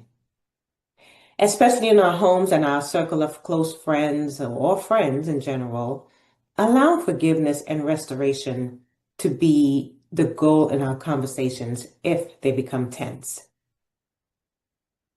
The next thing we can do is we can stay calm under pressure. Deadlines, strong opinions, and life, those difficult moments, sometimes they're inevitable. These things can place us in the middle of a difficult situation, but being aware of the situation as it unfolds helps you to remain a professional. It helps you to keep anger, frustration, and sarcasm in check. So when emotions run high, taking a moment of silence has always worked for me. Then trying to highlight the common grounds between us and pursuing win-win outcomes to de-escalate the situation and turn conflict into connections. Next, listening to understand, listening with intention and without interruption. Giving your full attention and resisting the urge to mentally prepare your response while the other person is still speaking. Asking thoughtful questions shows genuine interest and curiosity in others and their perspectives. Creating safe places for dialogue is the last way that we can lead with etiquette and promote peace. Invite honest conversations without fear of judgment. Whether you're at home, whether you're at work, whether you're in the store, in the community, really allow people to feel heard. Peace thrives in environments where voices are valued, even when perspectives differ. As a leader, practicing these tips becomes contagious to those around us. They reinforce stability, respect, trust. It shows consideration, empathy, kindness, and love to people. And that is the power of leading with etiquette. In closing, I'm going to leave you with a quote from Wonder Woman, Diana Prince. She said, "When we fight for what's right, we never fight alone." Fighting for peace begins with the peace that is at home within us. Then it can be spread all around the world. I choose to fight for peace by leading with etiquette, and I hope that you will join me.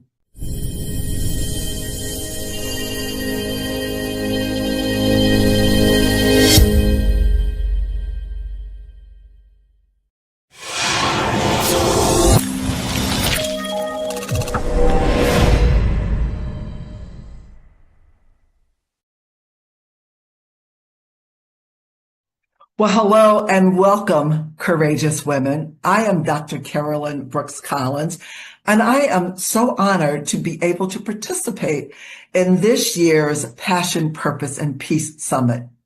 I am honored that you are here. You know, you have spent your entire life showing up for others, for your families, for your communities, for your jobs. But today it's all about you. It's about the voice that you were born with, the one that you may have been told to quiet, to shrink, or to soften. I want you to know that that voice is still in there, waiting for you. I want you to know that it's not too late. It's not too late to speak boldly, not too late to ask for more. It is not too late for you to be fearlessly confident. Today, we will uncover some truths. We'll share stories. We'll just take a few bold steps together. So this isn't just a talk. It's a turning point. So let's begin. You know, Oprah Winfrey has said we get in life what we have the courage to ask for. But what if we never learned how to ask or believed that we could? Or when we did, we were met with such a negative result or a reminder that women and girls need to stay quiet, need to be respectful, be ladylike. What if we've learned that asking is dangerous and that silence is safer? Because from my experience and from what I've seen, often from a very young age, women are groomed to care for others and to mute their needs. Do you know, when I was in second grade, it was 1962, and my beloved Mrs. Richardson was at the board going over a math problem. And for some reason, she started erasing. Well, when she erased, I erased. She erased, I erased. And erased to the point that I wore a hole in my paper. And I was just so frustrated that I raised my hand and I said, Mrs. Richardson, you're trying to teach us something that you don't even know. Ooh, why did I do that? When Mrs. Richardson got over her shock, she said, Maddie Carolyn Brooks. Yeah, she called me by my whole name, and I knew I was in trouble.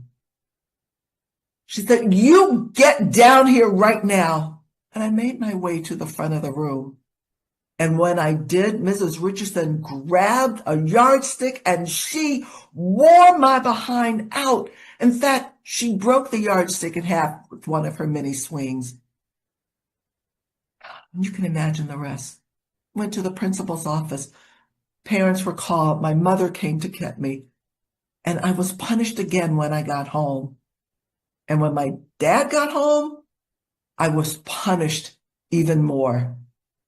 Yeah, we didn't have gentle parenting then. But the question or the message that I received, and probably the first of many that little girls receive, and especially little Black girls, is that speaking the truth invites punishment, that you stay quiet, you stay in your box, you do not question authority. And again, that was my first lesson in shrinking, silence, and obedience. Do you know, when I think about all of the lessons I learned, I'm reminded also when I started my first job. Oh, that was 1976. I started my first job as a CPA. I was the only woman and only person of color on the accounting management team. But I quickly learned that men are prioritized, that unequal pay is justified by gender, because I was listening to the guys talk and they were talking about their salaries and maybe some upcoming promotions. And I learned they were paid much more than I was. And I was like, that's not right. I went in to ask my manager. So I went into the assistant controller and I asked them, why are Bob and Bill being paid more than I am? And he gave me this incredulous look.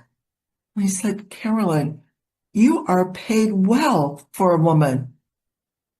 You can't possibly expect to make the same amount as Bob and Bill because they have families to take care of. Now, mind you, they were married. Neither of them had children, but we all had bills to pay. And so that was the first lesson I learned, that it wasn't really a gender gap per se. It was a value gap. And you can say that, oh, that was then, that was 1976 and 62. But in 2025, women are still silenced. We are silenced by the medical system, that ignore our pain because they diminish it. Because, oh yes, Black women can tolerate more pain. We are silenced by the legal community because we're interrupted. We are silenced by our churches because we're told women need to submit. And that, oh no, women can't lead.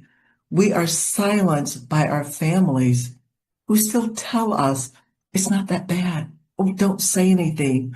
Don't talk about things outside of your family or your household. But how many of you know what I'm talking about? How many of you have experienced that?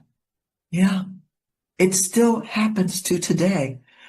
I mean, I think about women's salaries, and women are still paid 84 cents. White women are paid 84 cents to every dollar a white male earns. But Black women still earn 66 cents on average, 66 cents to every dollar a white male earns. So that's not a gender gap. That's a value gap. And we have to learn to start valuing ourselves more. We need to raise the expectations we have on our lives. We need to be bolder and learn to use our voices. Yeah. You know, there are times where I even think about sometimes we can be seen, but we're still seen as invisible, still seen as just maybe that it doesn't matter. We don't matter. You know, I think about when it was probably 1992. I was on an audit team that went to Australia. We spent a month working on an audit in Australia. We were in Melbourne. Again, I was the only woman and the only person of color. And every night when we went out to eat, we went to various restaurants, people lined the sidewalks, staring at me, looking into the window, staring and pointing. You know, I tried to ignore it, but after a while, I was just so tired of it. And finally, by the end of the third week, I said, I can't wait until we get back home because I am so tired of people staring at me and pointing at me. And the guy said, what are you talking about? What people? And I said, turn around, look. And they turned, and for the first time in 3 weeks, they noticed there were people on the sidewalk. But they said, don't worry about it. You know, maybe they were trying to make me feel better. I don't know. But I felt dismissed. I felt my concerns weren't important. And I felt that once again, I was invisible. Because that says even when you speak, you may not be heard unless you demand it. So, you know, when I think about what went on with the rest of my life, what happens? You know, we continue to put everyone else first. I know I did that with my marriage, with moves, that we moved based on my husband's career because I felt someone's career needs to be the priority. So all of our moves, whether we moved from city to city and I had to get a new job, I was in the middle of school, but oh no, that didn't take precedent. And so I stayed in the back.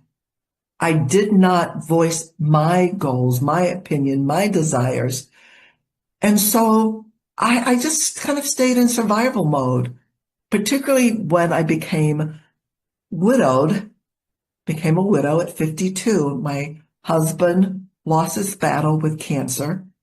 And I was on survival mode. I was downsizing. I felt I had to be financially responsible. There was no time to ask. I only had time to do. So again, I didn't focus on my voice, my needs, my concerns. But at the age of 68, I started thinking, what's next? I had prepared for retirement. I had saved. I had been diligent.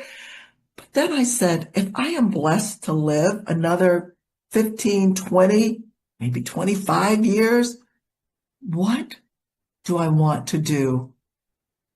I had this awakening and I asked myself, what was important?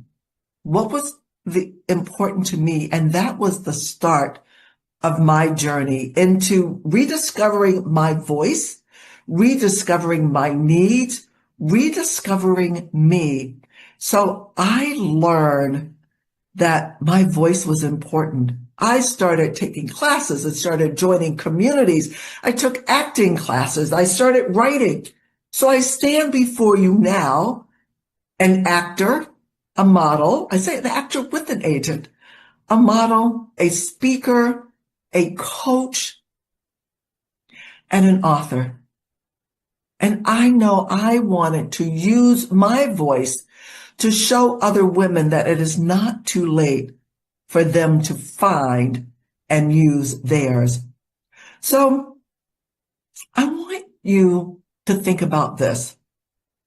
I started the Fearlessly Confident Women's Coaching Program, primarily for women over 50, but it's for all women.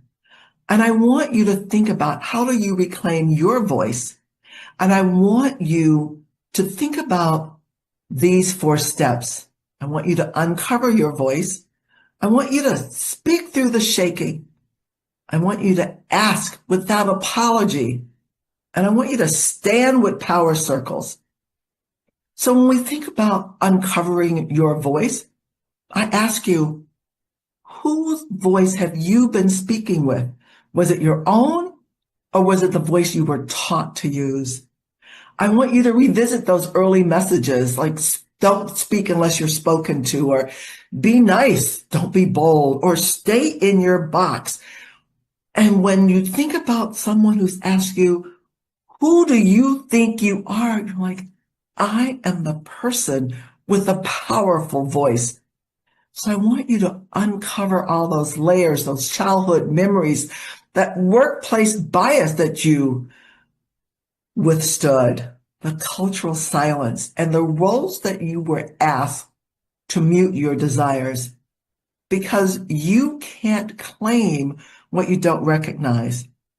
Your voice is in there underneath all of the survival.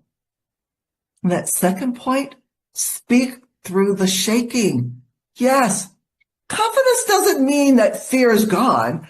It means speaking anyway, no matter how hard it is, how difficult it is, you still speak. You can start small. Say what you think. Disagree. Claim your needs. Set your boundaries. You know, speaking up is a muscle, and it gets stronger with every use. You don't have to wait for perfection. It's okay to speak even if your voice trembles, but let it out. Each time you speak, that fear will shrink and your presence will expand. The third point, ask without apology. I mean, sometimes this is hard for women, especially those who are over 50. No more prefacing with, I'm sorry, or I just think, whether it's for a raise, respect, or just rest. You might ask for it with clarity and with certainty, because you need to know this. You deserve not just equality, but equity, not just space, but you deserve to be on center stage, because when you speak boldly, you teach others how to treat you, and more importantly, how to value you. And lastly, stand with power circles, because we rise stronger when we rise together. You know, find women who see you, who affirm you, who challenge you to be all that you can be. Kind of eliminate those energy drains, those who continue to silence you, those who dismiss you, and those who diminish you. You build a circle that feeds your voice, not your doubts. Your voice may begin alone. And I'll say that again. Your voice may begin alone, but it will rise when you surround yourself with the right women. So, ladies, I invite you to join my Fearlessly Confident Women's Coaching Program. And if this message spoke to you, if it touched something deep inside of you, I invite you to take that next step for you. I invite you to join my coaching program. That's for women who are ready to reclaim their voice, to rewrite their internal narrative, and I ask you to speak and live without apology. Oh, it's an 8-week coaching program, and it's designed for women who are ready to take control of their voice and their life. You'll get support and tools. You'll get a career of courageous women who are on the same journey. You know, I just want you to know that your voice isn't gone. It's just been waiting for you to claim it. And because you have been such an exceptional audience, I want you to text the word success, SUCCESS, to 770-525-8931. That is text the word success, SUCCESS. I feel like a cheerleader now, but text the word success to 770-525-8931. And I invite you to reach out to me. You can reach out to me on my website at carolynbrookscollins.com. You can find me on social media at Carolyn Brooks Collins. That's Facebook, Instagram, LinkedIn. But I want you to know you are not alone, and I am waiting for you to reclaim your voice. Thank you.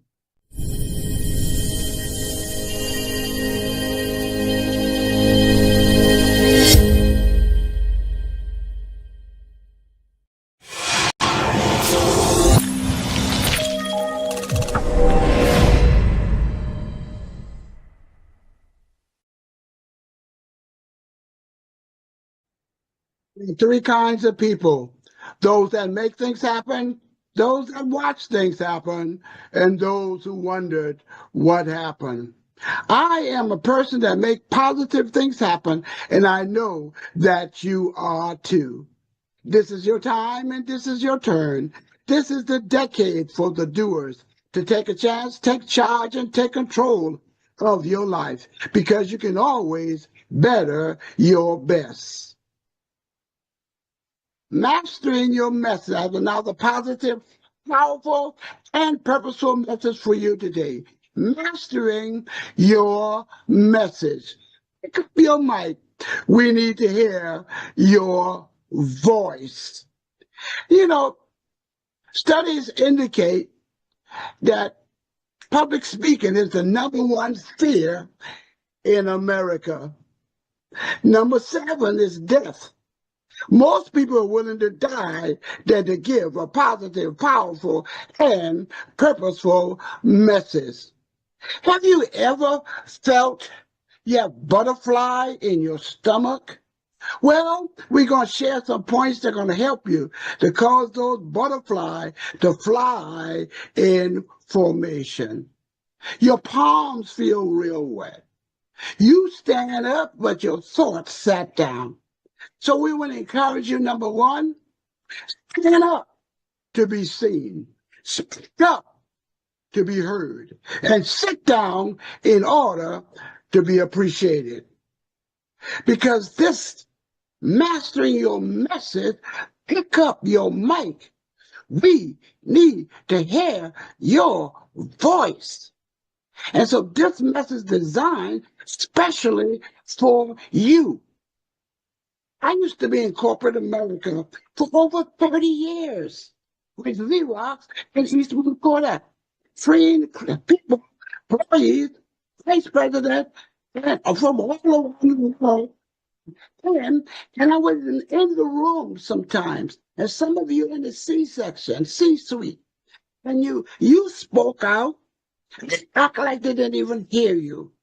Someone else spoke out afterward. It's, oh, Johnny, oh, Bill, that's a good idea. So that have stopped you, that have stumped you. But this is your time. This is the time to bud, to blow, to blossom into a bright and beautiful future. Because we need to hear your voice. Your mic. We need to hear about your hurts, your habits, and your hang-ups, and your healing power. That the barrier that you break down and build bridges through your stories. And so we want to encourage you to pick up your mic. It's not the time to be silent anymore. You have a message that's so powerful that you will give people hope, that they'll be able to stand on the promises and not sit on the premises. You want to be, and you want to do, and you want to have. You will share some pointers that's going to help you. Number one, you have to have a vision, a larger vision of yourself. If it's going to be, it's up to me. And if you're going to get through, it's up to you. You are the magic. So vision. So if you want to be more, you have to first see more. Paint a vision picture. You know, isn't there a reason why you notice when you're driving your vehicle, there's a windshield in front of you so you can see further? So don't look at the view mirror. Don't focus on where you have been. Focus on where you're going. Because your future, bonus from Jonas, your future is so bright, you're going to need some sunglasses. So get a larger vision of yourself. Then the voice. We need to hear your voice. Speak up. The clarion call. You have the hope. Hope is an anchor. It's time to live your dream. It's time to write that book. It's time for you to open up that restaurant. It's time for you to record that poem. I don't know what it is for you, but I do know you are pregnant with possibility. Don't abort your dream. Get your dream and get it now. What time is it? 9 o'clock. Your voice is important. It's not an option. It's time now if you stop going along just to get along. The only time you should reach down to another person lower than you is to reach down to give them a helping hand. And then the third Z is your value. When your value is clear, your decision is easy. Oh, that's a bonus from Jonas. I said, when your value is clear, your decision is easy. Your value is your foundation, is your belief. And the foundation is stand sturdy and solid. So we need to hear your voice. We need to see your value and see your vision and your value. So that's critical. Now, again, this is 2025. Maybe from January to July, and the 7th month is completion. Well, this is the 8th month, and the 8th month is a new beginning. You pregnant with possibility. Don't abort your dream. It's your dream. So I want to emphasize that to you. See, because it's a new beginning. This is a new you. And it starts right now. What time is it? 9 o'clock. But you have to be able to sound your trumpet. Charge with that voice. A clarion charge.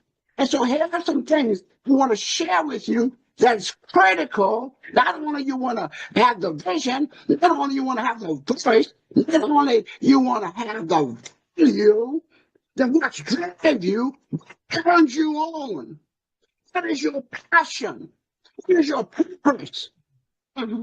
This is your season. This is your time, and this is your turn. There's nearly 8 billion people on the planet, and there'll never be another one just like you. No one else can duplicate your fingerprint, your handwriting, or your child. You are biologically unique. You are created in the image and the likeness of Almighty God. So this is your time. This is your turn. So here's some C's I want to share with you. Number one, you have to be crystal clear on your message. What are your specialties? I specialize in public speaking and effective communication. Training people from around the world in corporate America. Over 69 different countries around the world. They used to laugh at me because I had a heavy accent. The previous was always dangling, and my subject and verb didn't agree. I worked of myself. I went to school. I did public speaking. I did DTM in Toastmaster. So they'll things to work harder on me, on my message. And that's what I'm saying. What I'm sharing you is tested and proven. And I'm sharing it with you. So you got to be crystal clear in your message. You have to say that jack of many trades, the master of none. That's the right call. A jack of many trades and master of one. What is that one thing? What is that one thing that you are specializing? I don't know what is it. Maybe it's for you. It's a business. Maybe it's for you. It's corporate America. Maybe it's for you. I don't know. But we want to rob the grave of all of your talents. Come on, because somebody, we want you to use it right now. What time is it? Now o'clock. Want to do a new thing in you. The 8th month is a new beginning. Stop going along just to get along.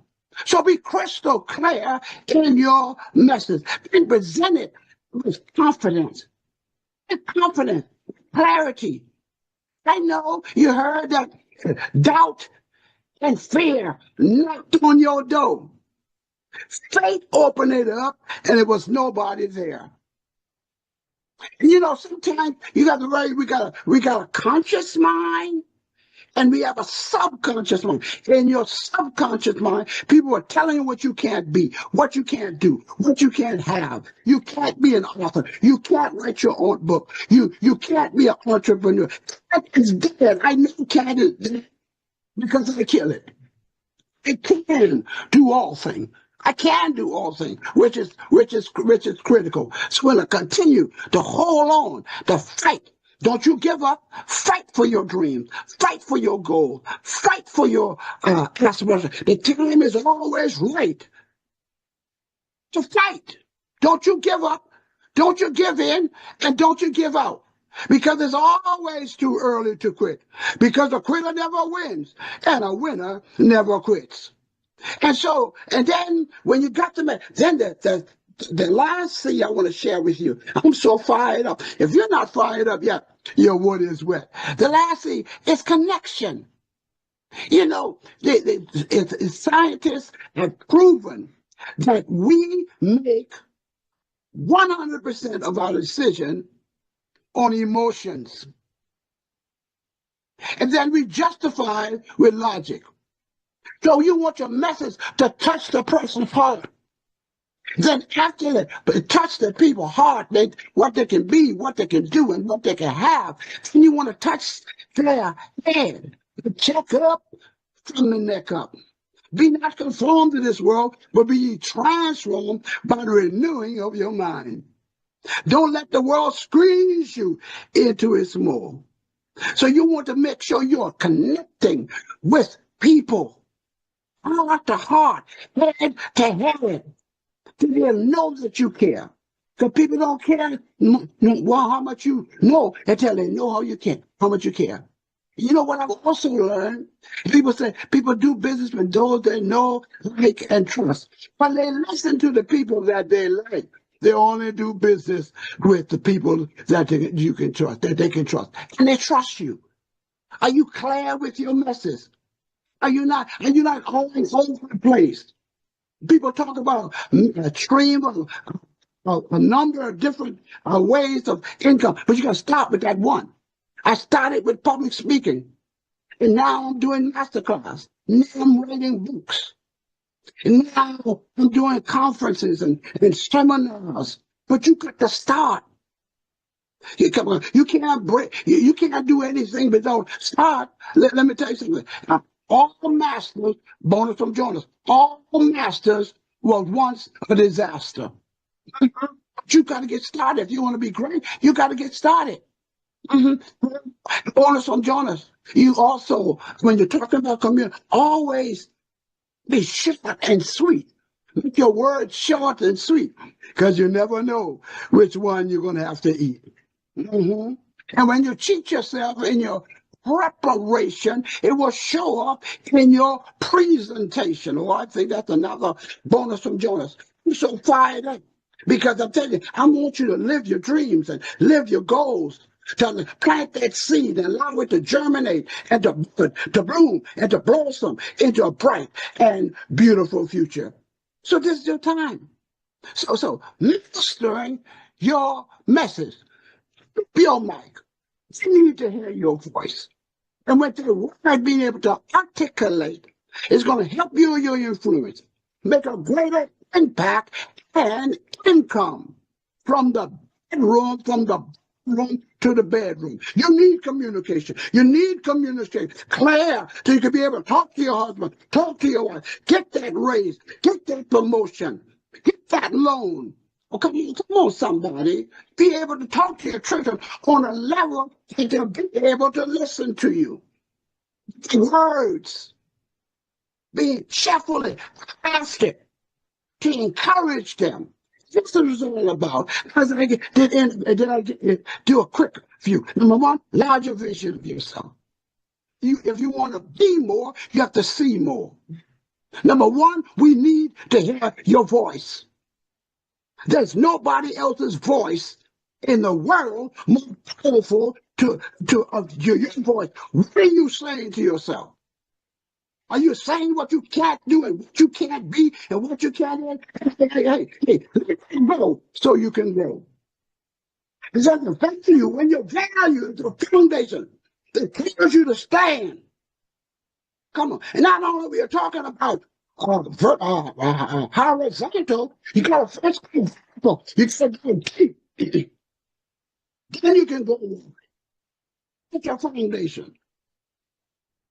And then the 3 C's that I share. Number one, excuse me, still clear. Your message have to be crystal clear, heart to heart, from head to heart to head, and then to the hand. Because the only time you should look down on another human being if you're looking down to lift that person up. And then present it with confidence. Just don't give your message, give yourself. Then the last one, again, is connection. A lot of people are talking, but they're not connected. So you want to talk to them so they can. We're not looking for change. We're looking for transformation. Move away from change to transformation. Because change is temporary, but transformation is permanent. I don't care how many legs a caterpillar has. I don't care how fast he can run. He can never fly until the caterpillar must die in order for the butterfly to fly. You need to fly high in 2025. You need to thrive in 2025. And then again, when you do these things, when you crystal clear with your message, and when you're making connection, communicate with connection, and then you are doing it with confidence, then you too will be able to master your message. Your mic. We need to hear your voice. This has been Dr. Jonas Ganson, TTM, known as Mr. Enthusiastic.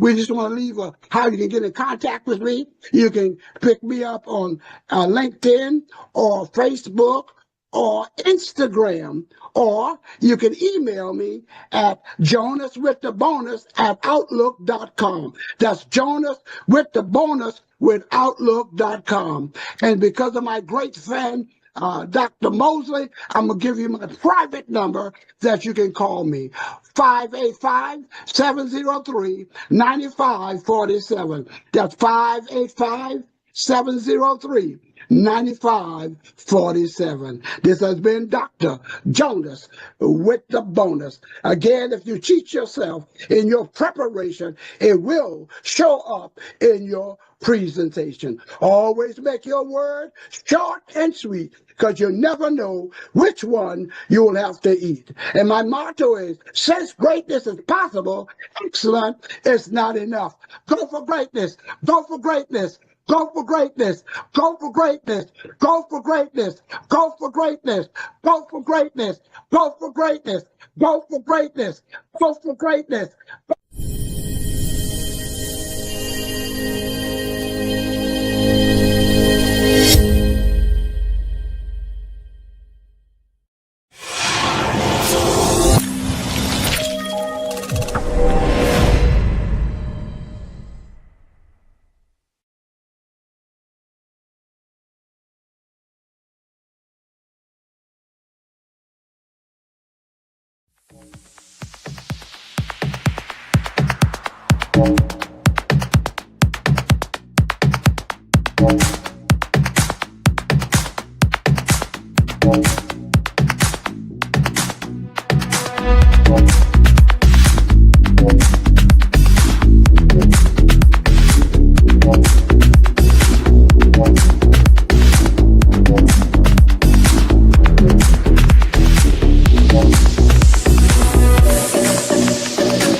Hi, I am Brigadier General Twanda E. Young, CEO and founder of LT3 Leadership Solutions, where we focus on making better leaders for society through emotional intelligence.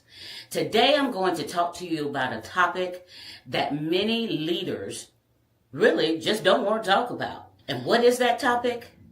Conflict. I'm going to share with you the basis of conflict, the 5 stages of conflict, and give you some insights in how to deal with conflict.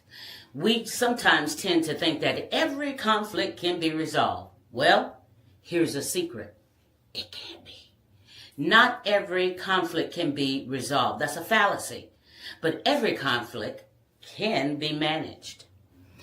And when we talk about today, we're going to talk about some of those management tools for you to use when dealing with conflict. It's all about knowing yourself. How do you deal with conflict? It normally tends to come from our different life experiences and our knowledge of seeing things happen in front of us. Things we've picked up from our parents, we've picked up from other leaders that we've seen. I remember when I first came into the military, thinking that I was just the bomb diggity, if you will, if that's still even a word. And I was literally standing at the base of a rappel tower, the one that's depicted on the slide.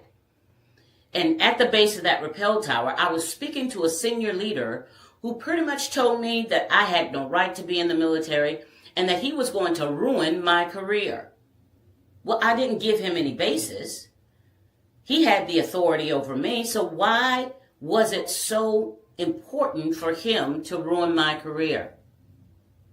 I realized out of that experience that my emotions were overtaking me, and that in dealing with that conflict with him at that time, standing at the base of that rappel tower, I was ill-equipped. So I put in the work to figure out how do I deal with conflict, because I realized this wasn't going to be the first, nor was it going to be the last time that I met someone in my career that just had limiting beliefs that they wanted to place on me. So as you think about how you deal with conflict, go back to a particular situation, a scenario that you've dealt with, and walk through that process on how you dealt with that conflict. I figured out I had to learn strategy from my particular situation. And I learned how to make sure that the emotions that I was exuding were professional. Because at that time, I was about to be unprofessional and say some things I had no right to say or should have said in that particular situation. So conflict comes from learning from life experiences and the knowledge we've gained along the way. Now, there are different types of conflict that it shows up. It can show up in our emotions, it impacts our peace, and it impacts our environment. Conflict resides in all of those areas. Think about where you are today. Where do you see conflict raising its head? What are opportunities that you can use conflict to your advantage? Because not all conflict is destructive. Conflict can be constructive. Conflict in the workplace. Studies show that 40% of our workplace conflicts is through competing for goals, competing for resources. It can also be communication issues. That's 68%. And then we look at unrealistic expectations that are placed on us in the workplace is 33%. And the remaining percent is 70% is personality conflicts. Think for a moment. When is the last time you saw or was involved in a conflict at the workplace? Was it over competing goals and resources? Was it a communication issue? Was it setting unrealistic expectations? Or was it a personality conflict? Those four particular categories is where Moseley plays. But as you see on the slide, conflict is in our personal life and conflict is in our professional life. This particular gentleman that you see on the slide, he's getting it at home and he's getting it at work. So conflict is everywhere. It's how we use it. It's how we address it that determines whether it's going to be resolved or whether we have to figure out how to best manage it to our favor. A lot of conflict happens with lack of communication and understanding each other. You know, happiness, if I asked you to define happiness, it may mean one thing to you, but it means something to someone else. If I ask you to define love, it may mean something different to you than it means to me. And how we share in our communication, our tone, our tonality impacts how we can either resolve or manage that conflict. So in that conflict, I told you to hold fast in your mind. Think about how the conversation went. What was the tone of the conversation? What were the words that were being used in that conversation? And how were they being used that may have caused a misunderstanding? My husband and I do this thing called channel checking. And it is to lessen conflict in our communication. So as a woman, for me, I can think of 4 or 5 things at one time. And if that's you, give me a thumbs up. Yes, my mind can be thinking about what I'm going to be doing at home, a speaking engagement that I have, a training session I'm getting ready to do, an executive coaching session I'm getting ready to do. All of that can be going on in my mind while I'm having a conversation with him. And I used to just change in midstream on the topic of what I was discussing, which really irritated him because he couldn't keep up. So channel checking is where I now say, and he says it and our kids even use it, where I will say, hey, babe, I'm on the finance channel. Hey, babe, I'm on you need to take me out to dinner tonight channel. That allows for us to be able to communicate and to follow each other's conversation without being agitated or annoyed. The same thing can apply at work. Coming up to you expecting you to do a whole lot of things, and you got 3 or 4 managers around you talking to you and at one time, wanting your time and attention. And you can stop them and say, hey, what channel are you on? Answer the question, what channel are you on? And what that allows for you in your brain is to decompartmentalize the conversations that you're having so that you remain more focused. I want to challenge you to think of conflict in a different perspective. That conflict can be used for innovative thought and for critical thinking. It can enhance critical thinking skills. Got a project that you and your team are working on, or vision that you've just laid out for the team. Get them around the table. Allow for some good, constructive conflict to happen of exchange of ideas to be able to come away with the best possible solution for you then to make an informed decision on which way to go. When I was in the military, and I served for 33 years and enjoyed my time in the military, but as we dealt with some very sensitive and ambiguous kind of things in the military, there was a need to have more minds on a problem to get a better answer. But I didn't need groupthink. I needed them to honestly express their thoughts and back up what they were saying. So we started in our teams where we would have a safe word.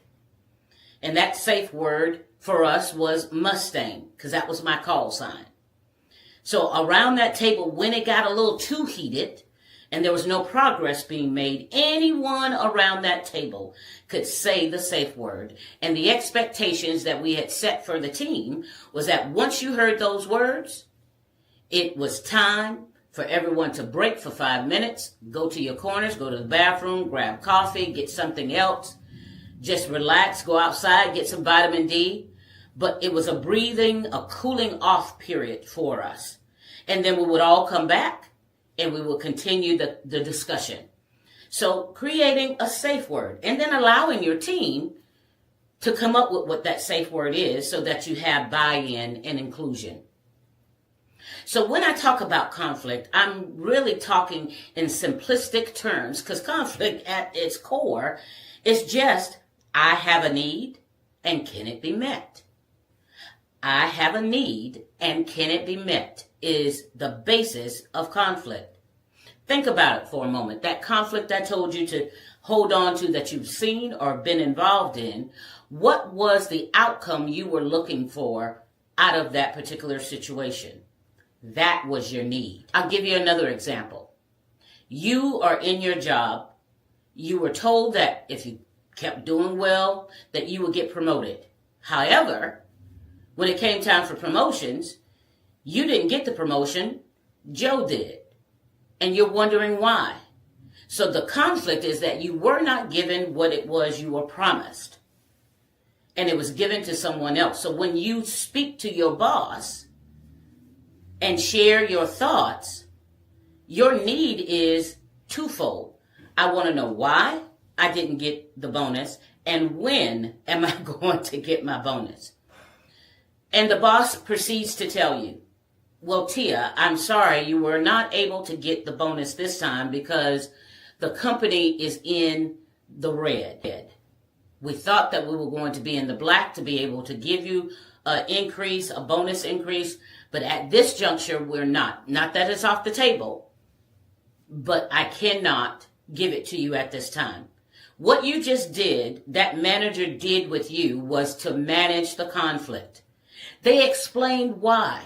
Not that it was going to make you feel good, not that you might not have even agreed, but at least you understood the premise behind why your need could not be met. So when you're in conflict, share with the other individual, here's why I can't meet your need. And you can see in that it will change the trajectory and the tone and the atmosphere of that interaction with the person you're having the conflict with. Remember, conflict is, I have a need, and can it be met? Conflict shows up in many ways. As I said, that it's, I have a need, and can it be met? It's also when there's a difference between, a serious difference between two individuals about your beliefs, your ideas, or your interests. Simple conflict can be with you and your girlfriend. You want to go to this store, they want to go to that store. Well, to manage that conflict, you both compromise so that it's a win-win you're looking for to meet your needs. There is an instrument that I want you to do when you get an opportunity after you listen to this particular session today. It's called the Thomas Kilmann instrument. It's only 15 questions, and you answer those questions, you will find out what is your number one go-to conflict management style. And then what is your next? And it will give you just a quick synopsis on each so that you can begin to practice those particular types of conflict management styles. But then here's the cool thing. Once you know them, you are going to start looking at people, listening, looking at TV, looking at the different conflicts going on, and you're going to say, oh, that person's compromising. Oh, that person is competing. Oh, that person is collaborating. Oh, no, that person is accommodating. Oh, that person is avoiding. That's when you know that you have those tools solid in your toolkit to be able to utilize them to the best of your benefit to get your needs met. Emotional intelligence is very key when you're dealing with conflict. Being emotionally aware of you is extremely important.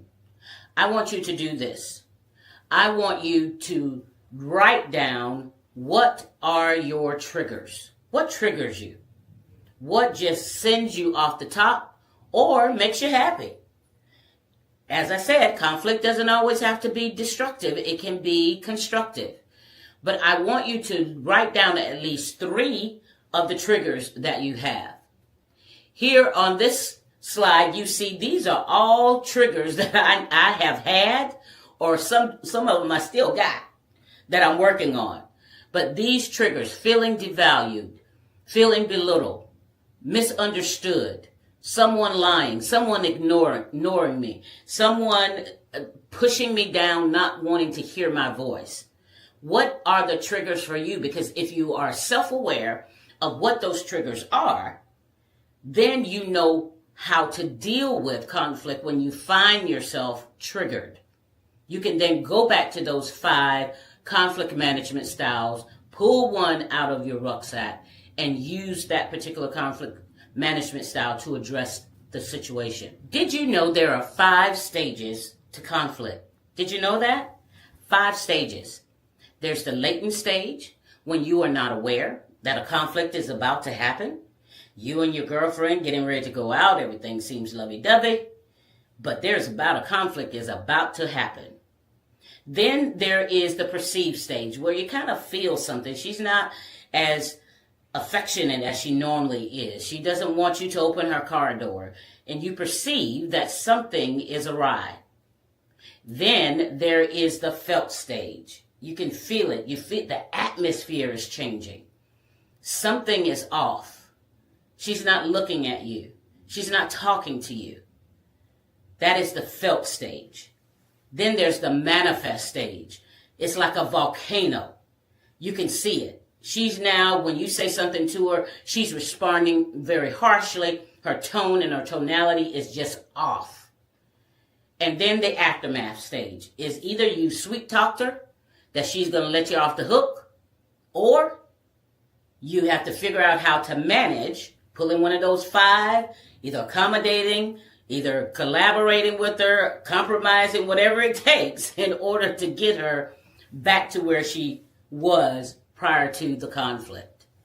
5 stages: the latent stage, the perceived stage, the felt stage, the aftermath, the manifest, and then the aftermath. The 5 stages of conflict.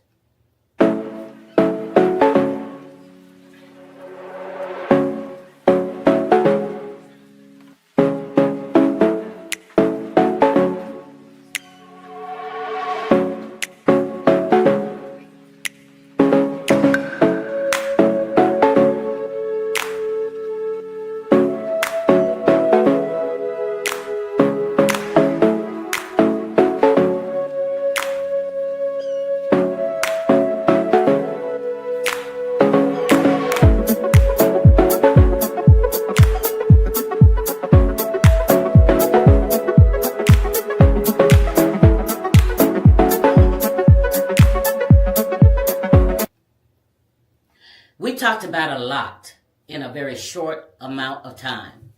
But putting all these pieces together, what I want you to take away is, 1, Conflict at its core is I have a need and can it be met? Conflict is also constructive and it can be destructive. And finally, not all conflict can be resolved, but it can be managed with the proper tools. Thank you for joining me today. I want to share with you a little quote by Angela Davis that says, "Walls turn sideways, become bridges." And that's how we manage conflict. If you'd like to have more information, have this conversation continue, join us for a seat at the table that we host every other month, where we have leadership discussions about topics like this, about dealing with conflict and mastering conflict like a Jedi. Thank you.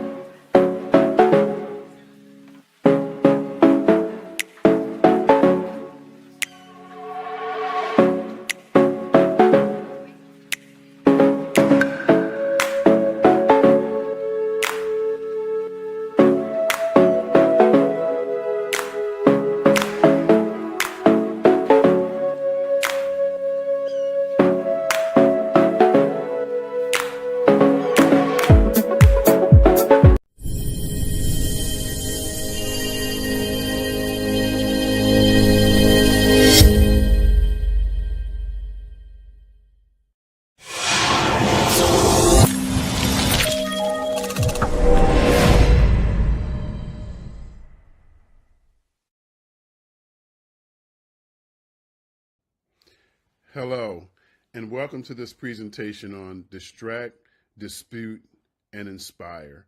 My name is Dr. Mark Holland, and the purpose of stories is what we're going to talk about today. Before we talk about our lesson for today, I just want to share with you the larger picture of what this is a part of. I am the founder of the Business Brilliance Summit, the Business Brilliance Academy, the Business Brilliance Conference, and the Building Business Brilliance, say that 15 times, coaching program. And I'm glad that you're a part of it. Now, this particular lesson on storytelling comes from the third level. We have 3 levels of presentation within our program. We have the personal development, which includes things like mindset, health, emotional intelligence, finances, and such. We have business growth for those that want to start a business and need help in those areas. How do you automate your business? How do you grow your business? How do you increase your sales? And then we have the third component, which is leadership, which is communication and networking. Now, this particular lesson about storytelling comes from pillar number 3 on networking. Now, when we talk about the purpose of stories, it's a couple of things that are going on. Stories serve to distract, dispute, and inspire. And we're going to drill down on those 3 elements. And remember this as you develop your story. Everyone has their own unique experiences to share. And what you want to do is really drill down and get the emotional components of stories that you have that you want to share, so that you draw the audience into your story. And as you draw them in, they can see themselves in your story. So in effect, it's not all about you, even though it is about you. It's about how what you have experienced can impact and disrupt what others may be experiencing, although it might not be the same thing that you're experiencing, but it's an element of that story that will connect with the audience. And when it connects, it allows you to draw them in. No matter where you go, if you're going to talk about storytelling, one of the most important elements is audience perspective. Now, what do we mean by that? We mean if you're going to a real estate agent's office, understand how real estate people think, understand the lingo they use, understand what you have in you that connect us with what's in them. So pretty much 3 things. Why should the audience care about your story? At the beginning, connect with them. Tell them a little bit about yourself that may connect with something within them, some personal story about not going too deeply, but about how you had a conversation with your wife or your kids or your uncle, something that all of us can relate to. And then there's an essential question that they're asking. As they're looking at you, they're saying, why should I listen to Mark Holland or whatever your name is? Put your name there. Why should they listen to you? So you're trying to establish credibility. So understanding your audience is a key component. And the way you do that is you do a survey before you go to the presentation. You arrive early. Once you get there, you talk to John over in the corner who's been with the company for 30 years. And you ask John, what are some of the hot buttons around here, man? What's going on? What are y'all excited about? What are you not so excited about? And so after you're able to do that, then you go up to your presentation and you integrate that. And isn't John surprised and doesn't he feel empowered when you say, when you're in the presentation, you say, I got a chance to talk to John. I understand he's been here for some years and we talked about so-and-so and this, that, and the other. And then you're building rapport with the audience. So why should the audience care about your story? Why should they listen to you? And the way you get that going is you understand who they are, excuse me, before you get there. Now, here are those key points we talked about, the breakdown of the purpose. Distract. Why do I want to distract? So I want to capture the audience's attention. I want to draw them into my story long enough to get them to forget about what they're going through. So if I can get you to forget what you're going through, if I can make you laugh, if I can even make you cry, if I can draw you in to what I'm doing, then I'm distracting you from your current situation. Now, once I distract you, there's another step. I want to dispute your current beliefs about your situation. Let me give you an example of that. I was in a situation where I was feeling pretty powerless, and this was when I was in college, and I called my father, and I said, Dad, I don't know what to do. I'm confused. I understand the work, but I'm not into what I'm doing here in college. I'm very close to, and I listed the whole litany of things, and he said, Mark, what are you going to do about it? So he distracted me. I wasn't expecting that question. I was expecting to be able to just complain, and he listened, then get off the phone. But once he asked me what was I going to do about it, he distracted me. He said, wait a minute, there is something I can do. And he disputed the current thinking that I had at the time was, I'm a victim. I'm 19 years old. I'm here in school. I don't have any power. I don't have any money. But he said, wait a minute, what do you want to do about it? And then to get him off my back, I said, well, Dad, I think I want to go to Hampton University in Virginia. He said, good. I want to pick you up tomorrow at 6 a.m. Be ready. And I said, what do you mean? I've already started school. Long story short, he distracted me from my situation. He disputed what was in my mind a fact, which was not a fact, that I was powerless. And then he inspired me to do something. He said, what do you want to do? And when I gave him something, even though it was something that was really to get him off my back, that's what it was. Even though that was the case, he used that to inspire me. And we went to the school, and long story short, I'd love to talk to you about the whole thing one day. We drove down to Hampton University the next day. I transferred schools. This is where I met my wife. This is why I have my business. This is why I was in ministry for 24 years. When I made that change from that one question, what are you going to do about it? It distracted me. He disputed the situation, and then I was inspired to do something different. That's how you want to utilize your stories. Now, many of you know, you may not know, my mentor is Les Brown, and I work closely with him, and one of the things he talks to me about and talks to many about is how he was in the Georgia Dome, and he spoke to 80,000 people. Now, before I get into that, let me give you the backstory. His mentor had to get him out of the bathroom. And this is something that he laughs about today, because when he looked out there and saw those 80,000 faces, he was terrified. And yes, the Les Brown you're thinking about. But I love when he shares that, because when I feel my butterflies, I'm like, wait a minute, my mentor, who's one of the greatest to ever have done it, felt the same thing. Now, that's a larger scale than I've been able to reach thus far. But our job is to do what he did. He came out of that bathroom. By the way his mentor got him out of the bathroom. He said, do it for your mother. So he distracted Les, and then he disputed Les's current thinking that there was nothing he can do. And he said, do it for your mother, because he knew how much Les loved his mother. And he came out and did a fantastic job. And so when he got in front of these 80,000 people, what was his job? Remember, our purpose in every story that we do: distract, dispute, inspire. One person, 10 people, 50 people, 80,000 people, same purpose: distract, dispute, and inspire.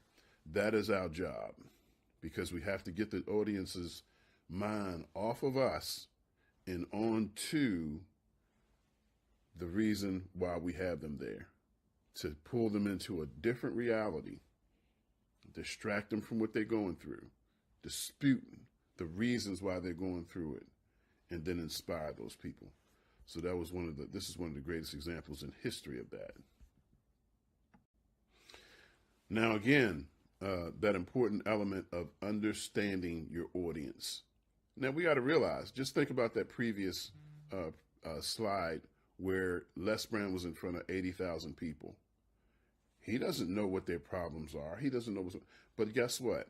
The audience may not even know what their problem is. But we still have the opportunity to distract them from whatever's going on in their life right at that moment. Dispute whatever they're thinking. I'm powerless. I'm not smart enough. I can't do it.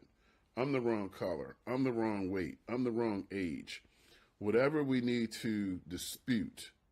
And then we say, you know, I'm standing here and I had some limitations in my mind that were not real. You may have that same thing. Let me talk to you about how I overcame. Let me talk to you about how when my father got me to go to a school, my whole life changed. Let me talk to you about how when I left a job that was keeping me down and I started my business, let me tell you how now I have a 6-figure per month business. Let me tell you about this. And so you tell the people, as that normal guy, Mark Holland standing up here had the same had many challenges. Many may have been the same as what you have had, but you can do it. There's power in you. There's greatness in you. You're sowing into them that they can do it. And you know they can because you did it. You overcame. You saw. You conquered. You continue to do so.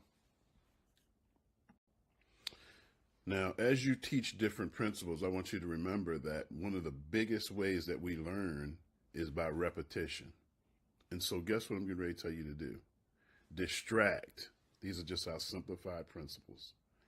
Capture the audience's attention. Put some work into how you're going to open so that you grab their attention. I have this poem I love. It's by Benjamin E. Mays. I use it often, sometimes as an opening, sometimes as a closing, sometimes in the middle, but I have it with me. And I want you to think about somebody opening it like this. I have only but a minute, only 60 seconds in it. I didn't seek it and I didn't choose it, but it's up to me to use it. I must suffer if I lose it, give an account if I abuse it. It's just a tiny little minute, but all of eternity is in it. Now, when I use that as an opening, it grabs their attention. And anyway, where is he going with that? So I distract them from whatever they're thinking about, the roast in the oven, the argument they had this morning, the kids doing something crazy. I distract them and I grab them. And once I grab them, I have to tell them something that's going to challenge limiting beliefs. And once I challenge those limiting beliefs, they might think that they're not smart enough. I might say something like, when I was in the 3rd grade, and give you a story about how I, fared in the 3rd grade and what was not working for me and what was working for me. Whatever your story is, you want to challenge their limiting beliefs, because now you're the one in front. You're the one on stage and they can do it too. And then you want to inspire them. You want to give them a charge. Hey, do this. You were made for this. You were born for this. And you give them what they need to move forward.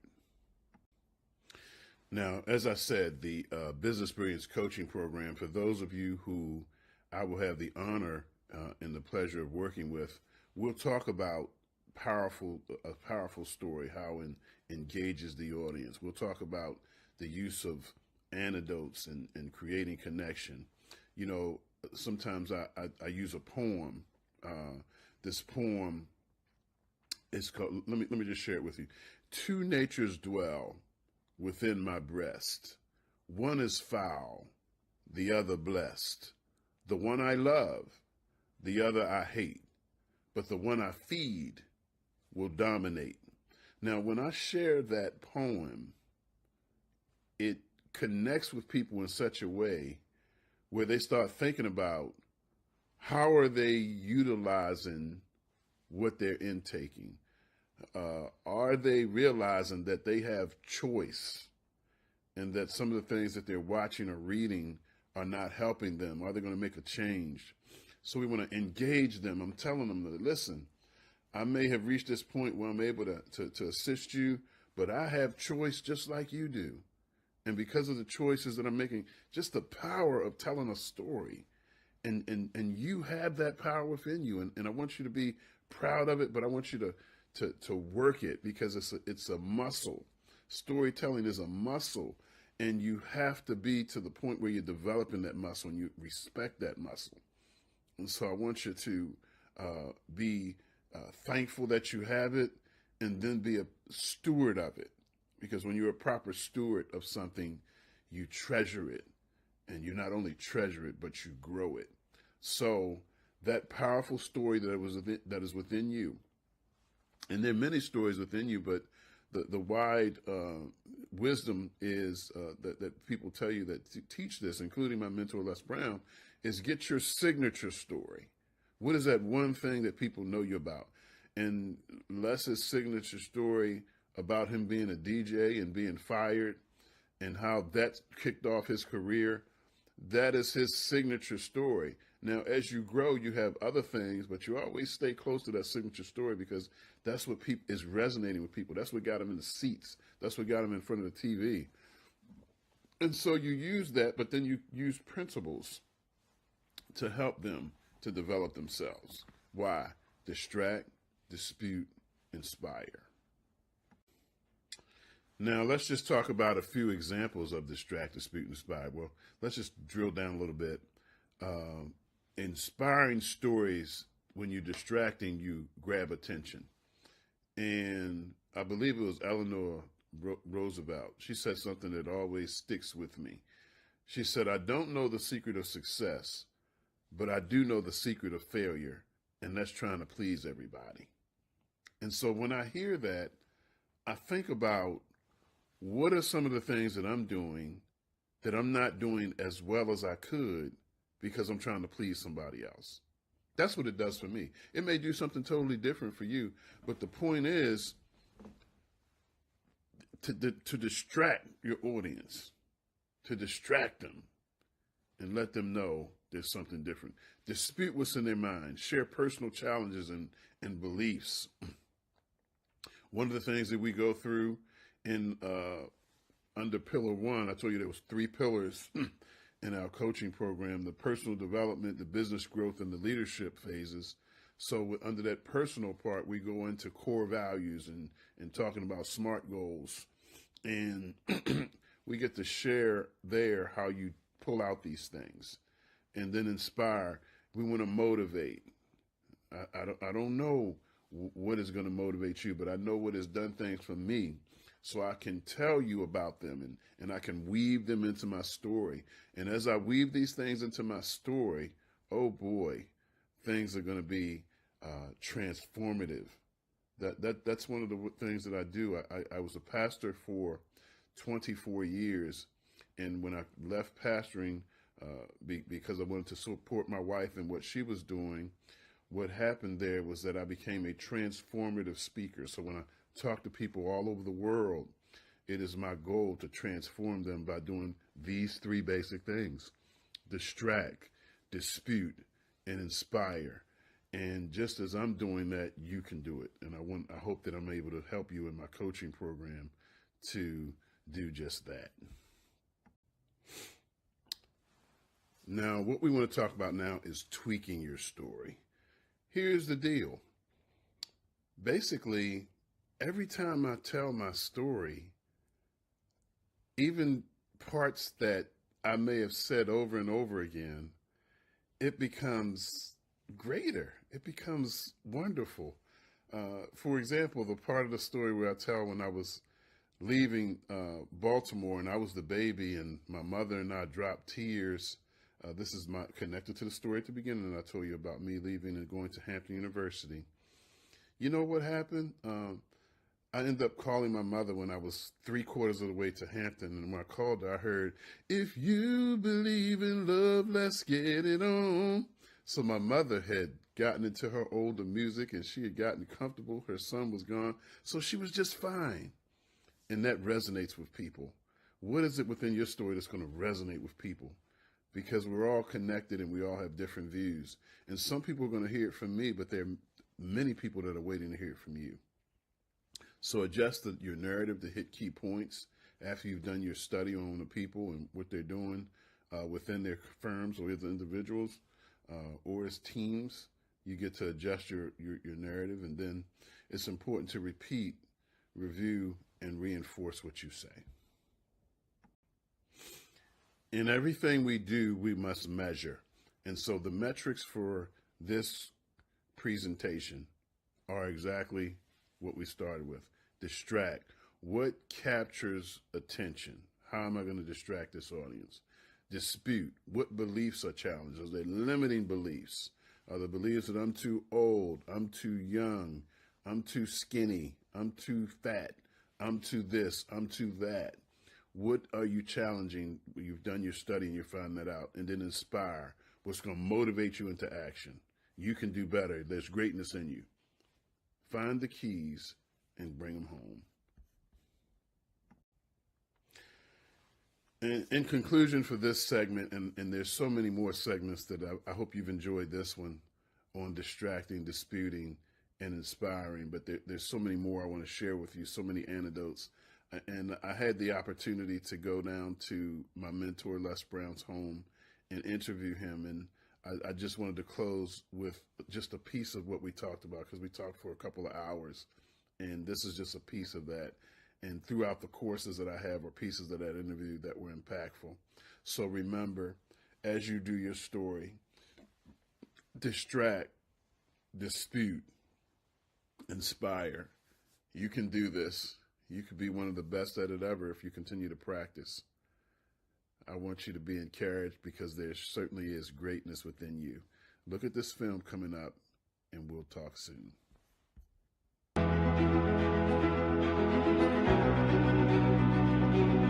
One of the things that I think is very important, that when we think about the fact that we live in a culture where most people don't believe in themselves. Just imagine 12 years of so-called education, which is indoctrination.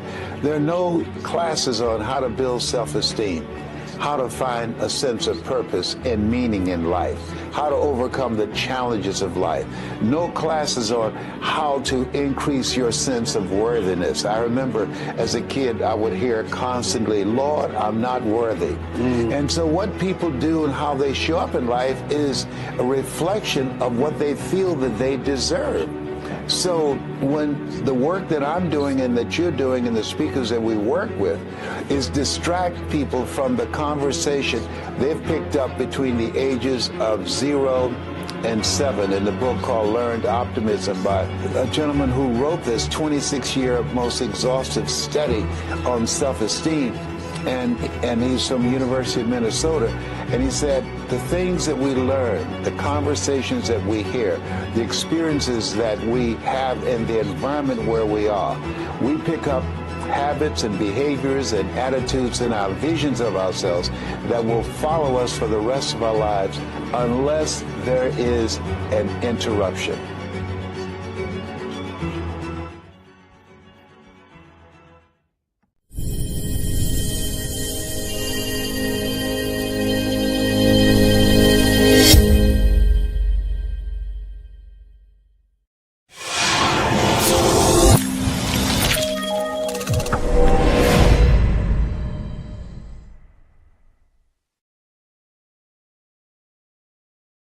Hi, it was a Wednesday evening. I can remember because I listened to the radio earlier that day and I heard the radio announcer say, "It's hump day." So we know hump day, that's Wednesday. That's what we call Wednesday. But on this day, I would get an email from a friend of mine, and not an email, text message as I was sitting on my couch. You know how your phone light up when a text message comes in a little, the light goes off, and I saw because the silencer was on the phone. So I began to read the text message, and when I read the text message, I saw that she was inviting me to a class that she was going to be taking that she thought would be beneficial for me. And she said because she knows that I worked in the community a lot and this was a community health purpose, and she thought that it would enhance what I was currently doing.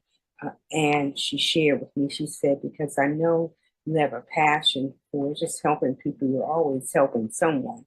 And then she said, and every time I see you stepping like you have purpose in mind. And when she said all that, she did not know that I would be a part of Her Excellency Dr. Theresa Moseley book project. She didn't know anything about any of that. But when she said those words, it just made me see that at this space, at this time, God had prepared for me to be in the right place. And so I'm thankful to him first, and then thankful to Her Excellency Dr. Theresa second for just affording me this opportunity to be a part of this collaborative work with peace, the collaborative work where we're dealing with our passion, our purpose, and peace. Understanding she's the peace ambassador, so she's been doing this for a while, so she knows exactly what she's doing. But today, I shared that story because when I started going to this particular class, I started learning some things I already knew, but there were many things that were watered, many things that were enhanced, many things that helped me to understand that wellness has more dimensions than just what people see in the physical realm. And so in doing so, I said, well, we're trying to build a better world by utilizing community health workers. And I said, well, how can we build a healthier world, one action or one act at a time? And we can do that, again, by understanding the dimensions. And today I want you to come along with me. We're going to pretend that we're having tea. And we're going to pretend that you have a cup, I have a cup. And we're going to sip on the cup to understand the dimensions of wellness so that we collectively and individually, through our own self-care, can have a better world, one action or act at a time.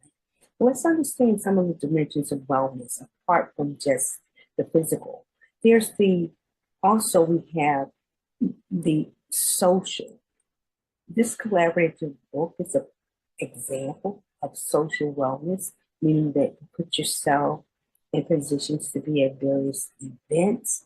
You do things in such a way that you're getting involved in what's going on in your community. And you're looking at what are your communication skills. All of those things are involved in your social wellness. And then you have the occupational wellness. What's that career? Where do you work? What's your business? Those are just a few. And then the environment, looking at around you. How do you deal with your environment wellness? Do you have aromas going through your house? Do you have plants in your home? Do you look at what's going on out on the streets? Are you throwing trash into the trash receptacles, or are you tossing it on the ground? Those are things that are indicators of our environmental wellness. And how do we make it better, one action at a time? If it were environmental, put that trash, that can, into the trash receptacle instead of tossing it to the ground. Well, what about emotional? Because we know we are emotional beings. And sometimes what we need to do is understand that our emotions can be all over the place. Sometimes we can be overwhelmed. But there's a scripture, and I like using scripture, and that scripture tells us that cast all your cares on him because he cares for you. So when the emotions come and arise, understand that you can cast the cares of this world on him and allow him to carry you.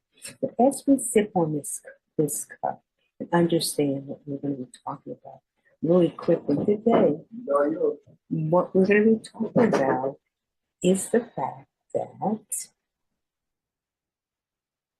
we're going to look at the spiritual realm. What's our spiritual realm?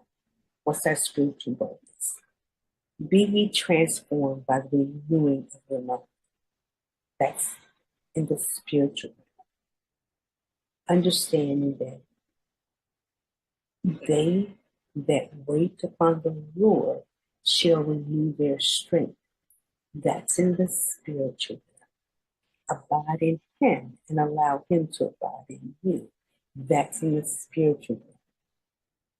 And then we take it to the intellectual. Be transformed by the renewing of your mind. Making sure that you are dealing with whatever mental things that might come your way. Put yourself in the position where you are doing things to stimulate you. Some people utilize puzzles. Some people utilize just the gathering in of new information so that they can use that information. So as you're sitting on your cup, sip on it spiritually, sip on the intellectual, and then the physical. And notice I put the physical last. Even though we are in these physical bodies, we want to make sure that our spirits are right. We want to make sure that we're in tune, that we can look upward and be thankful and grateful from within, and look upward and be thankful and grateful. We want to be sure that our intellect, having the mind of Christ, being transformed by the renewing of our mind, and then the physical. That's where we know that we are to eat properly, eat the fruits, the vegetables, rest, taking air, taking sun, get our vitamin D. All of those things are a part of the physical. But if we want to make the world healthier, one action or one act at a time, sip on the cup of wellness, understanding that allowing yourself to meditate on his word day and night, spiritual, intellectual, as a man thinketh in his heart, so is he. The mind area, getting that proper, and then the physical. What are we eating? What are we drinking? How are we resting? Are we getting the 6 to 8 hours of sleep at night? I'm working on that. I'm working on that. That's one that I'm really working on, doing the things that I do and how I deal with the family. So I just wanted to come by real quick and let you know that as we build a world, a compassionate world, a peaceful world, a purposeful world, let's do this one action at a time. Whatever good deed you can do for another, with compassion, love, caring. You know that saying, am I my brother's keeper or my sister's keeper? And I would say when it comes to our wellness and health, yes, we are. Share the information. When you learn about a thing, share it with someone else so that you're not living on an island isolated by yourself, but you are bringing your brothers and your sisters along with you. I am Dr. Arlene Span. You can find me at beginningwithcompassion.com because I believe that everything should start with love. Everything should start with compassion. And as we are walking in our purpose, looking at what drives you, that passion, I know that with the book collaborations and things that each of those authors have written, you're going to find peace. Dr. Arlene Span saying, sip on the cup of wellness, spiritually, intellectually, and physically.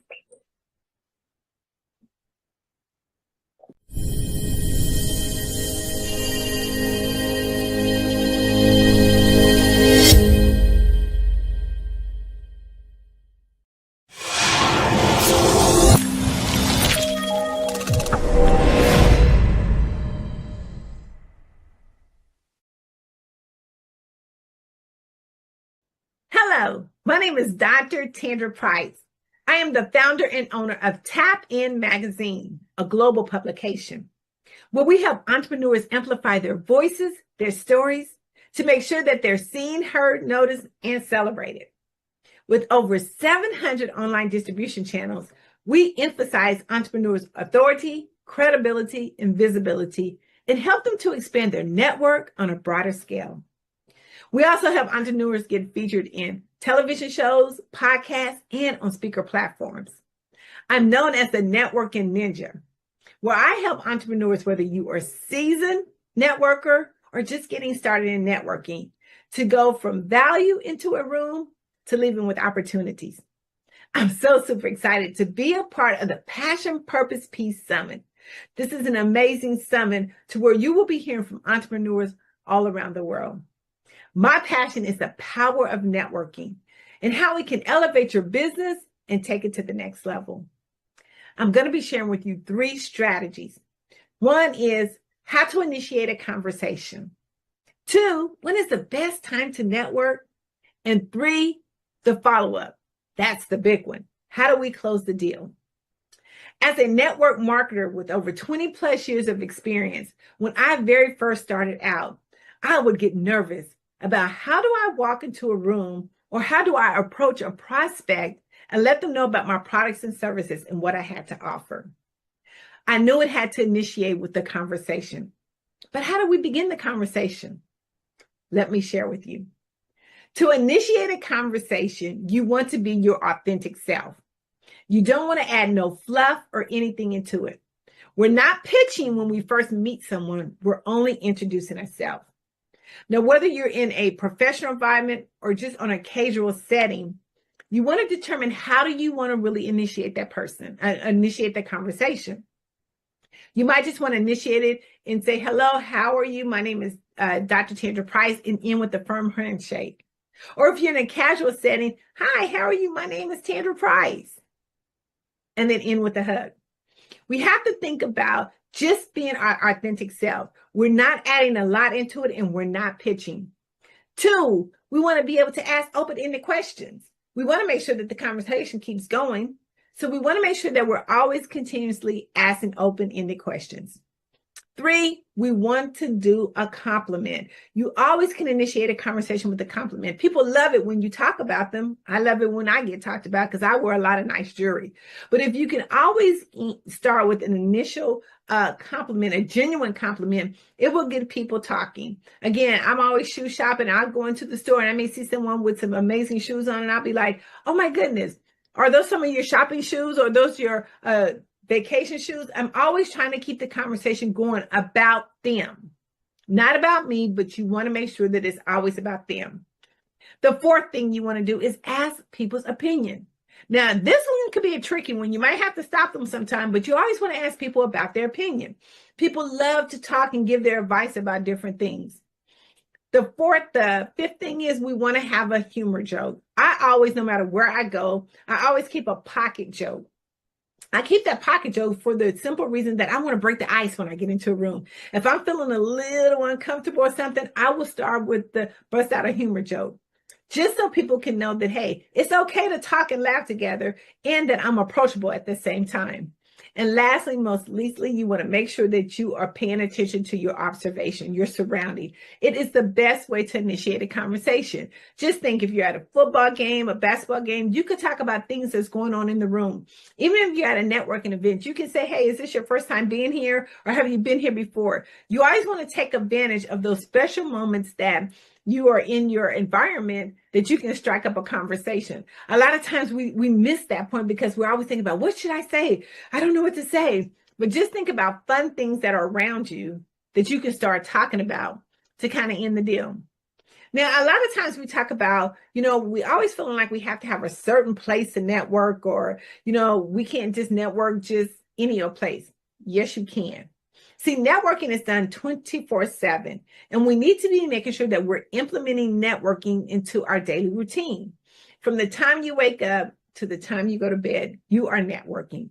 But you don't have to network at certain places. Now, if you happen to be at a professional spot or location, great. But if you're not, you can do simply networking at the grocery store, the gas station, Target, Walmart, anywhere you're going, you're thinking about networking. But let's put it to a different way. If you're at a professional setting, say like at a chamber event, alumni event, say if you're volunteering, which is one of my very favorite places to network, because now we're all on common ground. It's nothing better than if you're networking with someone where you're on the same common grounds, and we're volunteering, whether it's for a walk or for, say, cancer. You are all on the same common ground. So now you have good conversation. You got good chemistry that you can sit there and start talking with each other about. Another favorite one of mine is career fairs. You can always go to a career fair. It is the best place to network. One, you have a ton of companies there that you could be networking with and finding out exactly what they're looking for or how they could be a part of your business. Two, you're actually looking at people that are looking for employment. So there are people there that may be tech people, editorial, any type of in career fair that you're at. You can always take advantage of the room. You want to be able to work the room, go into the room, working it and not letting it work you. So think about different ways or different conversations that you can have, but they are the best places. My last and most important one is charity events, because there people are raising money. I am an entrepreneur and I have a product and service that I would love for someone to purchase. And if I know that people are already spending money or raising money for a certain cause, then I'm going to be connecting with those people. So think about that. Always make sure that you're exercising all the places that you're at to network. Even when you wake up in the morning, you send your email messages out, you're doing video chats, you're doing videos, all of those are networking. They're not a certain place. They're not a professional place. They're on your own common ground. So think about networking is 24/7. You're always networking, no matter where you are, no matter what you're doing, you're networking. And you want to make sure that you have a goal. I hear a lot of times that, you know what, networking just doesn't work for me. There are so many benefits when you network. And if you do it effectively and efficiently and correctly, you're wanting to be able to position yourself to where no matter where you go, that you can walk into a room and leave with a contact or an opportunity. There's so many benefits in networking. One of the benefits is it is increasing your visibility, your credibility. The more you're out there, the more that they know, or that your prospects know that you're not just that one-top stop. You are out there and you're actively working. You are exercising your passion and your purpose of what you're doing. Too, you get to meet all kind of collaborators. There are so many people that are looking to collaborate and build business. We know as entrepreneurs, we can't do this thing by ourselves. So we need those collaborators to make sure that we're on track, that we're moving and going toward our goal. You get access to resources. There are tons and tons of resources out there. Grant money, different type of buildings. Different type of programs that you can use for your particular type of event. Think about all the resources. Industry trends. You're going to know so much about what's going on in the industry. Brand awareness. No matter all the times you see your brand, Tapped In Magazine, you're going to see us in coffee shops. You're going to see us at conferences, workshops. You're going to see our brand. And here's the good thing about the benefit is that you get access to decision makers. Have there been times when you ever thought about, oh my goodness, I would love to meet the person who can help make the decision to get my business into their business? Think about that. The more that you're out there, the more that you are being exposed. One thing I do know is that If you're not visibly in front of your prospects, making it easier for them to be able to connect with you, the harder it is going to be for you to grow your business. We have to have clients. We have to have customers in order to grow our business. But we got to make sure that we know what type of networker we are. This is a good thing when you think about owning the room, walking in with value, and you leaving out with opportunities. You are already adding value the minute that you walk into the room. You're an entrepreneur, you have a business, you've been in business for so long, you've already helped tons of clients. This is the value that you bring. Now let's work the room. As a communicator or a networker, when I go into a room, I am what they call a social butterfly. I'm that type of person that can walk into a room, and no matter who's inside that room, I'm going to make sure that I'm networking with them. I'm not going to go just on the perimeter of the room. I'm going to go inside of the room, and I'm going to make a connection with us. I'm going to shake out my hand or say, hello, how are you? Even if I have to do a hug, I'm making sure that I am that social butterfly. And I may even have somebody who's next to me and introduce them to someone.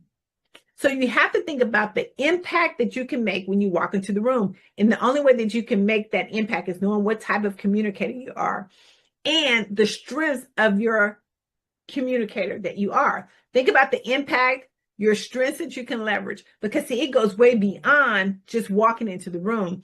Once you now into the room and you know exactly the impact you can make, then that's when the opportunities come. You can think about people who are just digital communicators. They're only going to talk to you in the digital space. What about the buffet eaters? These are the people that just come to the buffet, but they know a whole lot of people who are in the room. You definitely want to connect with them. Are you that person just coming for social hour, just for cocktails and hors d'oeuvres? Think about what type of networker you are. Research what type of networker that you are. Now, let's talk about closing the deal, sealing the deal. This is the follow-up part. This is the big one, which is the follow-up. We want to make sure that anytime that you go into an event, no matter where you are, not even just an event, but even if you're not at an event, even if you're at a casual outing, make sure that you follow up within 24 to 48 hours. It's crucial. It's important that to make sure, because life be lifing. And after that 24 to 48 hours, you will be forgotten about. So make sure that you follow up. But when you get ready to go in, set a goal of how many people that you want to meet, who you're there to connect with. Make sure that you're setting the goals in order to get the best follow-up out of your stuff, okay? Make sure that you're doing research. Find out who's hosting the event, what the attendees are, who the speakers are, how long they've been there. And I want you to also to prepare your introduction, not your pitch, your introduction. I need for you to make yourself memorable. You need to make yourself memorable. So when the event is over, you would have made an impact. People know who you are. The people who you connect with know who you are. I want you to practice your networking skills. It is so important in the follow-up process that you're practicing your networking skills, because you got to remember what that person said, right? Listening is the most important networking skill. You got to know what they said in order to be able to follow up with them. You want to make sure that all your information, your presence is updated. You don't want to be able to give someone at an event your link and your link is not working. They don't have access to it. You have a malfunction. Look at all your stuff before you actually go to the event. Make sure that you're connecting with at least 5 people when you go to the event. Okay. And make sure that you're connecting into their Facebook group. That's a part of that whole follow-up. Now that you got the follow-up, you know exactly when you're going to set that schedule, which is 24 to 48 hours. You're going to connect with them on all social media platforms. You're going to make sure that they are in your robust CRM system. You're going to start sharing relevant information with them, because one of the most important things is we have to stay engaged. And you're going to set a calendar reminder, because even though that you meet with them that first time, don't mean that you stop meeting with them. It is a process. We can share that information with you in our new ebook that's called Talk That Talk. It breaks down all the scripts, all the setting your calendar reminder, your follow-up plan, but it gives you more in detail of how you can follow up and seal the deal. Remember, you're walking into the room with value, but you have to leave with opportunity. And when you're leaving with those opportunities, you want to make sure that you at least connect with at least 5 to 6 people. I say no more than 5 people. See, the best thing about it, when we think about networking, it is making sure that you are genuinely interested in the person that's in front of you that you're prospecting with. You want to make sure that they know exactly what it is that you have to offer. And remember, when we do networking effectively and efficiently, and we do it right, it yields a lot of results to come. But we want to think carefully about the message that we're putting out. We want to make sure that it's clear and concise, that they know exactly what we have to offer. And we have to tell them how to get our offer and what it looks like without our offer. So when you think about the power of networking, it comes in so many different facets, so many different ways where you could be able to elevate your business and take it to the next level. You want to be able to show that you walking into the room, own the room, and the room not owning you. I am so excited to be a part of the Passion, Purpose, Peace Summit. Thank you for letting me share my passion with you on how the power of networking can help you elevate your business. To connect with me, go to TapIn, that's TAPIN, magazine.org. You can go there, you can find out how to be featured on our front cover, how we can feature your story on our front cover. And more importantly, you can grab our ebook. Our neat ebook that's out is called Talk That Talk, where we're showing you strategies, tips, and scripts on how you can walk into the room with value and leave with opportunity. Enjoy your time here at the Passion, Purpose, Peace Summit. Again, my name is Dr. Tandra Price. I am the founder and owner of Tap In Magazine.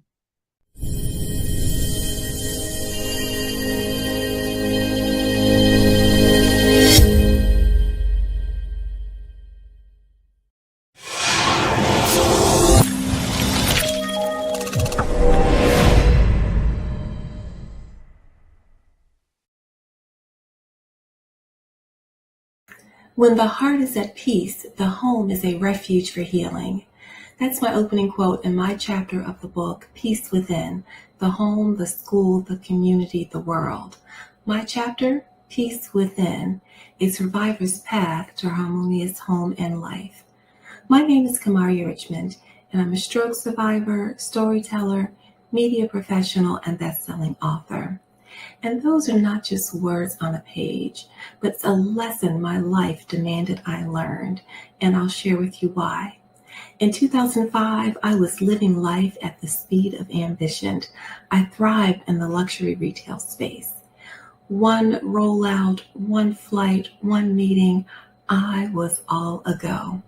I spent time with family and friends in a thriving church community, but my body was sending me little whispers. And I heard the whispers, but I kept moving anyway. And all throughout that year, I had one health challenge after the other. By late summer, I decided I'd work for a smaller retailer and see if I could shift the energy and get everything right. Well, 3 months in, because my work ethic never changed, I had to stop working altogether, still moving at the speed of ambition. I decided I'll take some time, get healthy, and in 2005, get back on track. But during that time, I suffered a stroke, and I had to learn the basics of life all over again. And doctor's appointments and therapy appointments became my new normal. Healing became my job. And what saved me, besides the grace of God, my mother is my patient advocate, my family and friends and church community, was I had already started laying the foundation for peace in my life back in the 90s. I was already doing yoga and meditation and sound frequencies to help get me throughout the day. And that's what I'd like for you to take away from my talk. Yes, the storm will come, but it's how we weather the storm that makes the difference. And if you set a blueprint or a foundation for your life, you will be able to get through it. And throughout the years, I've used many tools to help keep me on this peaceful journey. And peace isn't devoid of, no drama, no challenges. It just means that when the challenges come, you're able to weather the storm. But I want to share with you 4 principles, easy ones, that I've used, and I'll refer to my notes. 1, make sure your space is void of clutter, because clutter in your space can mean clutter in the mind. 2, choose peaceful energies. Use soothing colors, natural lights, and scents that calm you. For me, I have to have a daily dose of lavender every day, whether it's in a candle or something I put on my skin. It's a must-have. 3, protect your time and your boundaries. And that means trying to make your space and your life as drama-free as possible. And I know as busy working professionals and entrepreneurs and folks with families and loved ones that the day gets a little hectic. But I'd like for you to consider this. You have the power to say who and what will be in your space. You have the power to say who and what brings value and joy. 4, create daily rituals. That may be a morning gratitude meditation, evening reflections, or just taking a moment to sit in the stillness and the silence after work. And taking this time for yourself is not selfish. We know that if we don't take care of ourselves, we can't take care of that big project at work or what's going on with the parents or with the kids or anything else in our life. So take the time to do that for yourself. 5, lead with resilience. Your home can become the training ground that you need to be able to handle life's challenges and storms when they do come. Now, remember that peace is not devoid of all of that. It just helps us to stay steady. And we want to stay steady. The other thing that's really helped me is that in 2011, my sorority sister started my podcast, The Stroke Diva Fabulous Show. And it's produced by my company, KRM, Kamaria Richmond Media. And what I've learned in doing this podcast is that by sharing our stories, we help empower one another. There isn't a show that hasn't happened or that hasn't gone by and I haven't said to myself, oh my God, that's another aha moment. I'm going to use that tip to add to my spiritual toolkit or to add to one of my daily routines. So sharing our stories is so important. I love sharing my story, and I hope that you consider to share yours too, because as we share our stories, we are building the framework for peace with peace throughout this world. Now, what I'd like for you to do is to just take a moment and get still, get quiet, maybe even have a notepad. Write down or think about, what does peace mean for you? What does it mean to have peace in your home, in your school, in your world, or in our general world? What does it mean?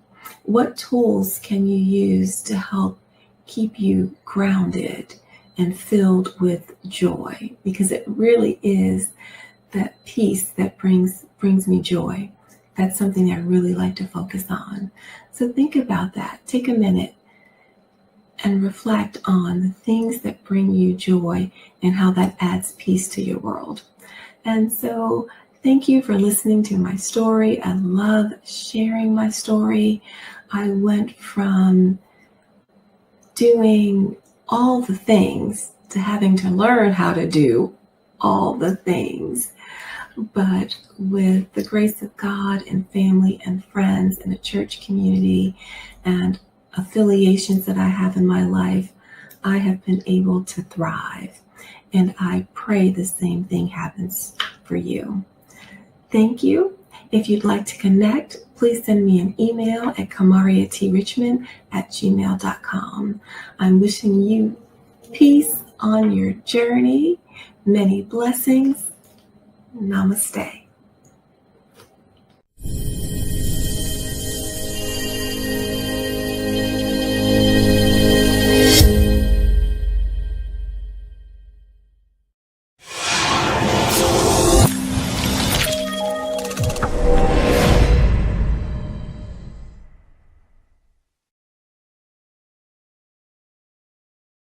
Hello, leaders and community builders.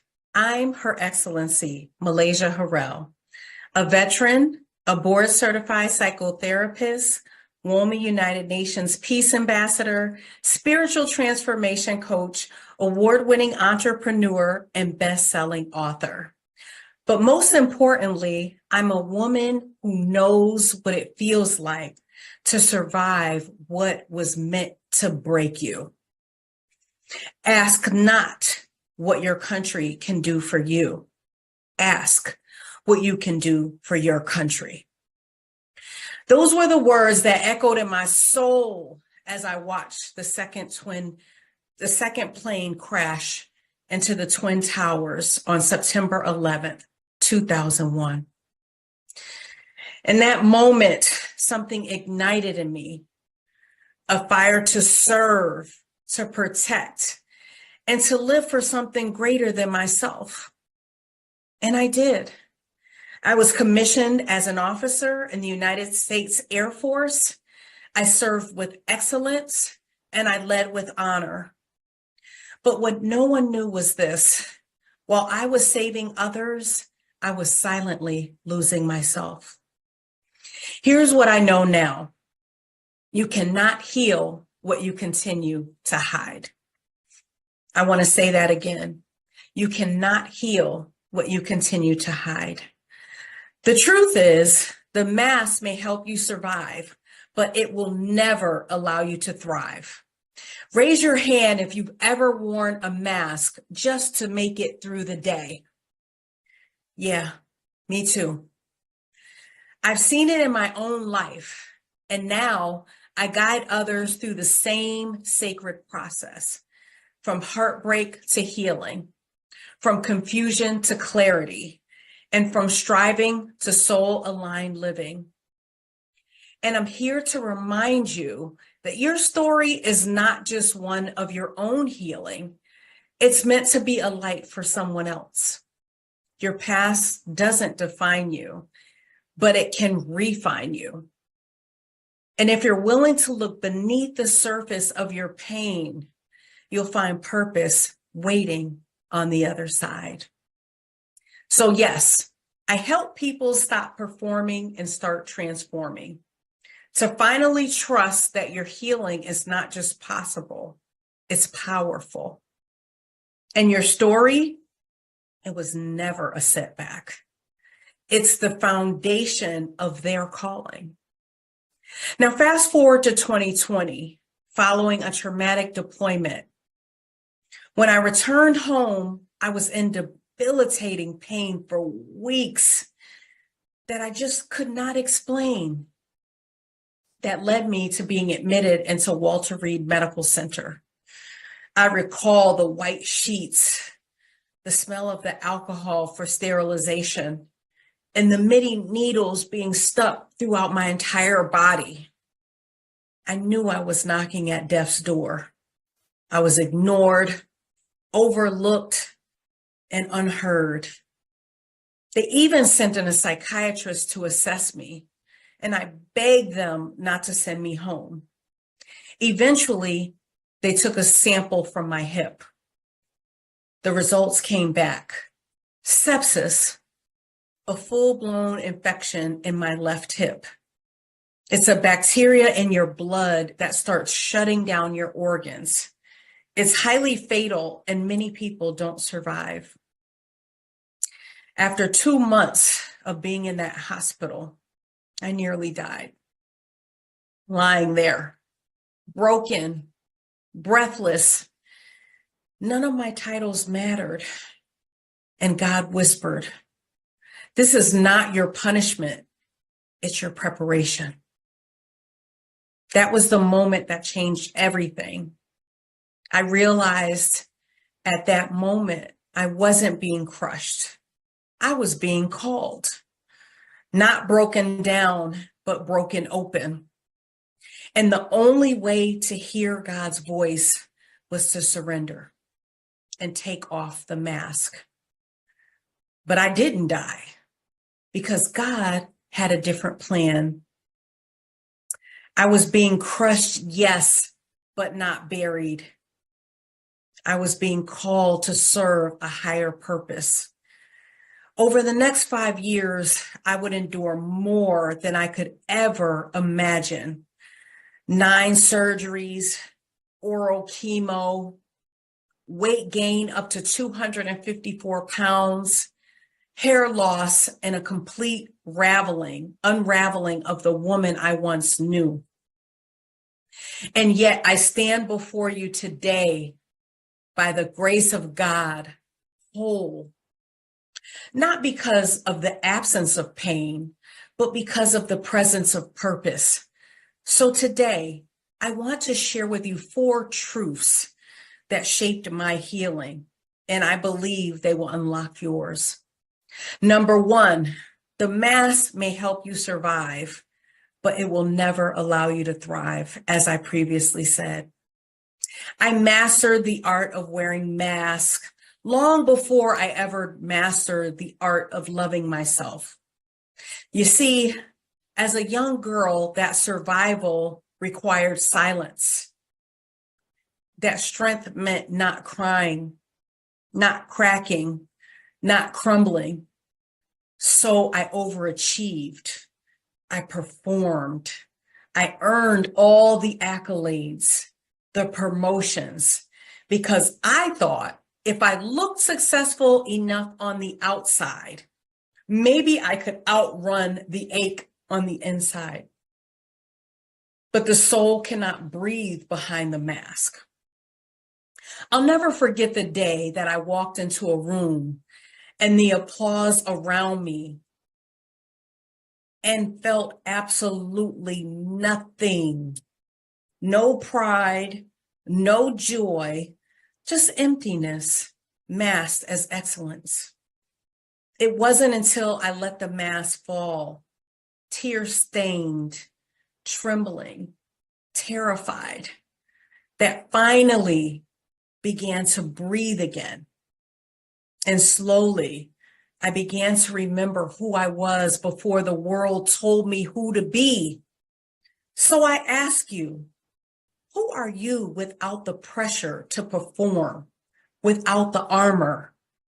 Because your worth has never been in your favor. It's in your being, and it's safe now to be seen. Number 2, commit to the art of surrender.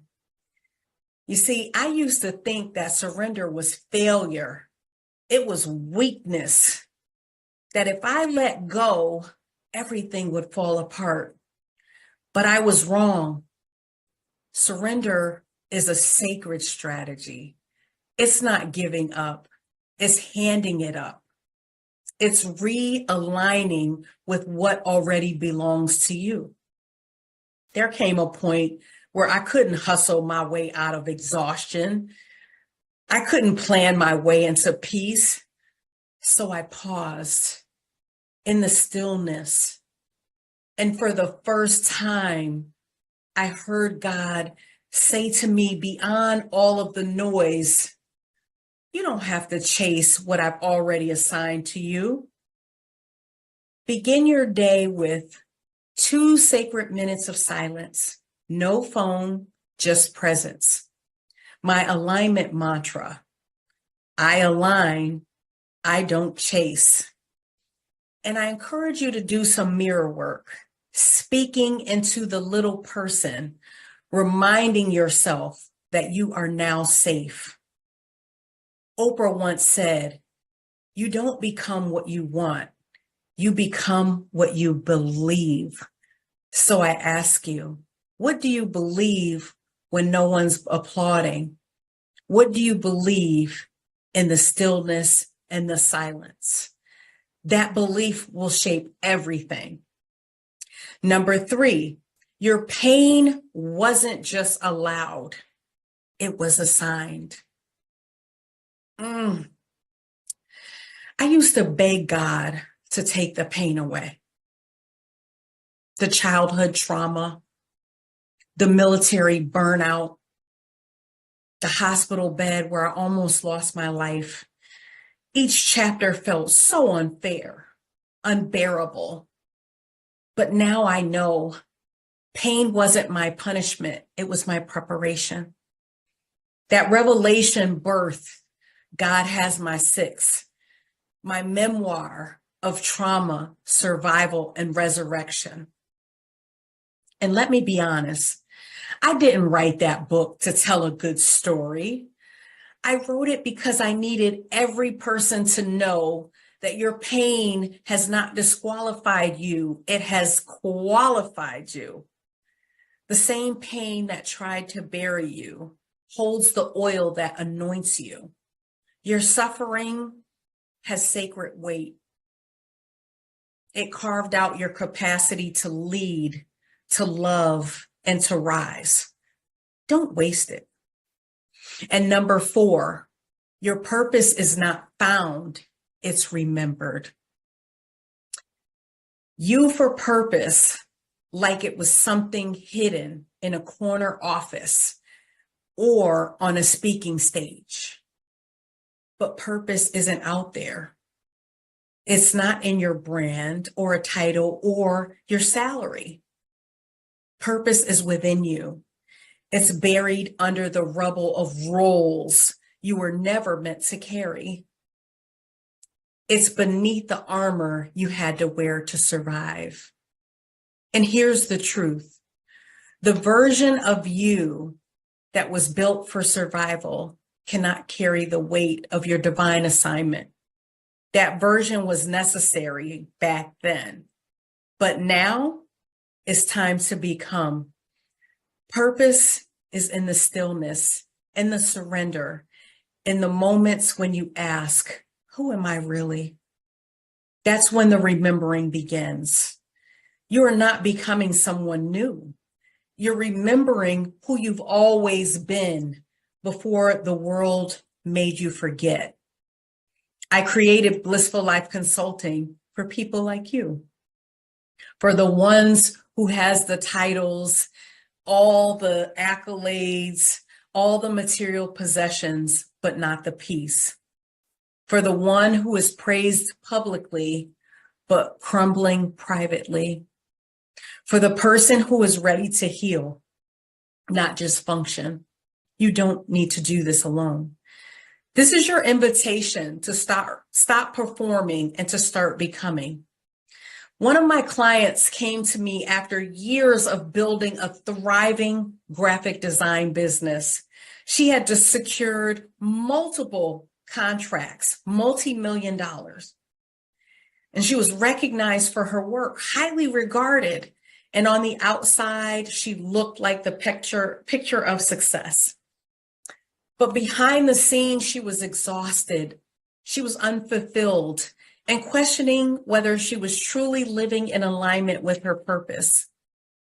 Through our work together, she gave herself permission to pause, to explore what was beneath the pressures and productivity. And that pause, it transformed everything. She didn't just pivot her business, she redefined success on her own terms. And that's what we do at Blissful Life Consulting. We don't just build resumes, we restore identities. We don't just coach through the next milestone, we guide you back to your soul. So here's my prayer for you today. May you stop apologizing for your brilliance. May you lay down what's breaking you in order to rise into what's calling you. Over the past 5 years, as a result of sepsis, I walked through that fire. And on my own healing journey, I'm here for you today to show you that you can walk in your purpose. And you're not called to merely exist, but to evolve. The call on your life will not always come with a spotlight. It may come wrapped in pain and silence and confusion and transition. It may come after loss. It may come after burnout. It may come after you break down, but it will come. And when it does, baby, you won't need permission from anyone. You won't need to be perfect. You'll only need to be willing to become aware of who you really are underneath all of those masks, willing to awaken to what you've been suppressing all these years in order to just make it through. And most importantly, willing to answer the call, not for applause, not for performance, but because your healing, your wholeness, and your alignment will unlock someone else's freedom. So the question is not if you're called. The question is, will you answer that call? Because the truth is, you already know. You've always known. And now it's time to trust that knowing. It's time to walk in it, speak from it, and lead through it. Because your calling is not somewhere far away from you, waiting for you to arrive. It's been waiting for you to come home. Let's heal the pain. Let's heal that pain in sight. Let's rewrite the narrative. Let's choose peace and purpose. Because peace is not passive, it's powerful.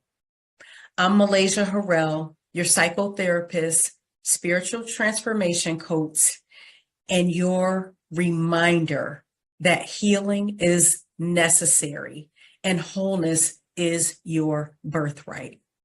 Thank you.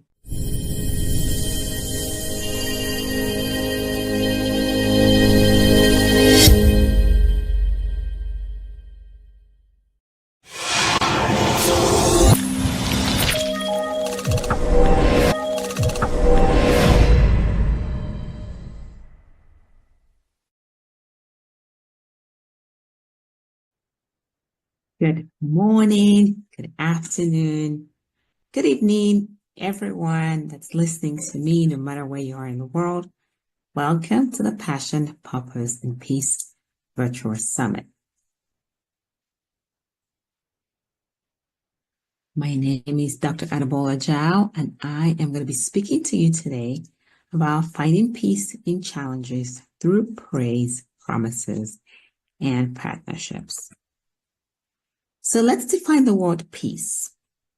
There are many definitions, but I've put two of my favorite ones on the screen to share with you. I believe that peace is a state of mental tranquility that only comes from complete trust and submission to God's presence. I also believe that peace is a state of holistic wholeness, well-being, and completeness in your relationship with God, with yourself, and with others around you. So in order to find peace in our journey through life, I believe we have to have purpose and we have to be aligned with faith. So I believe peace is at the intersection of our alignment with our purpose and living in our faith. So before I go on, I'm going to introduce myself and just take you a little bit through my journey so you can get familiar with who I am, why I'm here speaking to you about peace. Again, I'm Dr. Adebola Jao. I am from Nigeria, West Africa.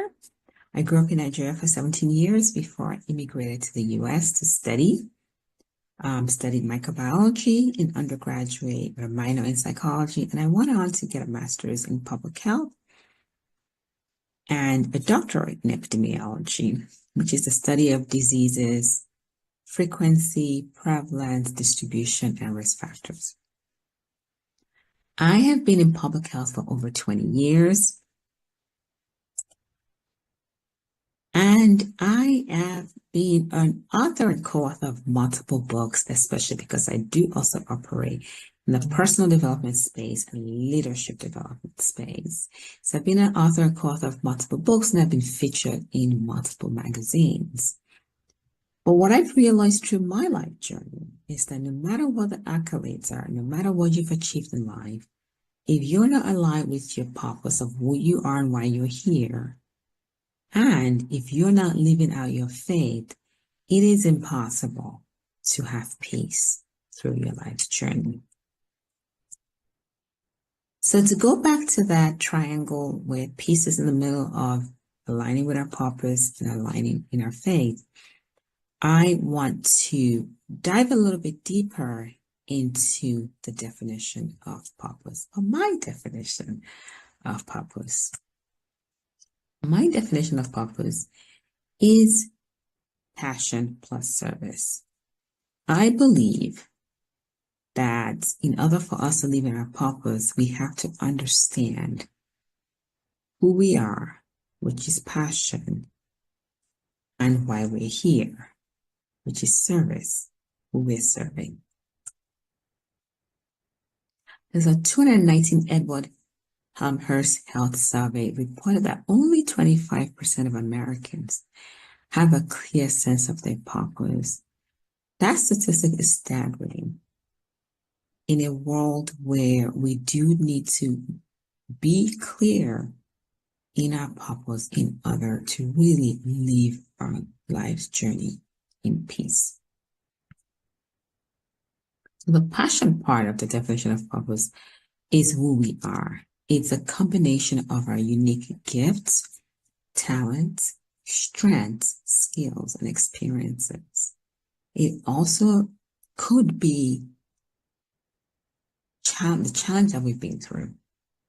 So who we are is defined by our uniqueness of the gifts that we've been given, what we're good at, what we enjoy doing, and the challenges that we've been through.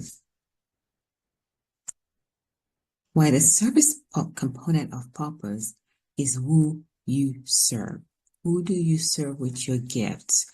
Who do you serve with your talents, with your expertise? The challenges that I've been through. Who are you helping that? Who are you helping those challenges with? So the service part is who you serve, meaning who are you impacting and what value are you creating in the life of others? So I believe that there are 5 pillars. I have 5 pillars to help us align with our purpose. As we think of purpose as our passion plus service, it all culminates in our vision. There is power in our ideas. What vision has God given to us? And how are we bringing these ideas to life? And on that journey, how much do we believe in our ability to bring that vision to life? There's power in our mindset, how we think about the vision and how we believe in ourselves to be able to bring forth this vision is really important. And the resources part of this pillar is the power in the knowledge that we gain or accumulate over time in order to be able to birth this vision. And also for relationships, the connections that we make along the way. There's power in these connections that we make because many people have been divinely put on our path to help us birth this vision that are aligned with our purpose. And the strategic plan, even if we have that vision and we believe we can achieve it and we've accumulated all the knowledge and build all the connections, we have to be consistent in our implementation of that plan in order to really bring forth and live forth our purpose in life. So to shift to the faith part of this triangle, our faith, it is really important to live out our faith in order to be able to live in peace through our journey through life. And I believe there are 3 peace practices in order for us to be able to really align with our faith and live out our faith. And one of it is praise. The second one is promises. And the third one is partnerships. And I'm going to dive a little bit deeper into this 3 different practices, what I call peace practices. So praise. There is power in our praise worship. And praise is an act of prayer, and it's a very powerful spiritual weapon. I believe that if we live in praise as part of our life, if praise is a habit for us, it allows us to focus on the things that we have, the things that we're grateful for. And so when we go to God in reverence, we go to God in gratitude, we go to God in prayer. Praise allows us to focus on the good things that we have. It strengthens our faith and our belief that we can accomplish our purpose in life. And it allows us to be able to declare victory even amidst life challenges, because challenges will come. Challenges will surely come.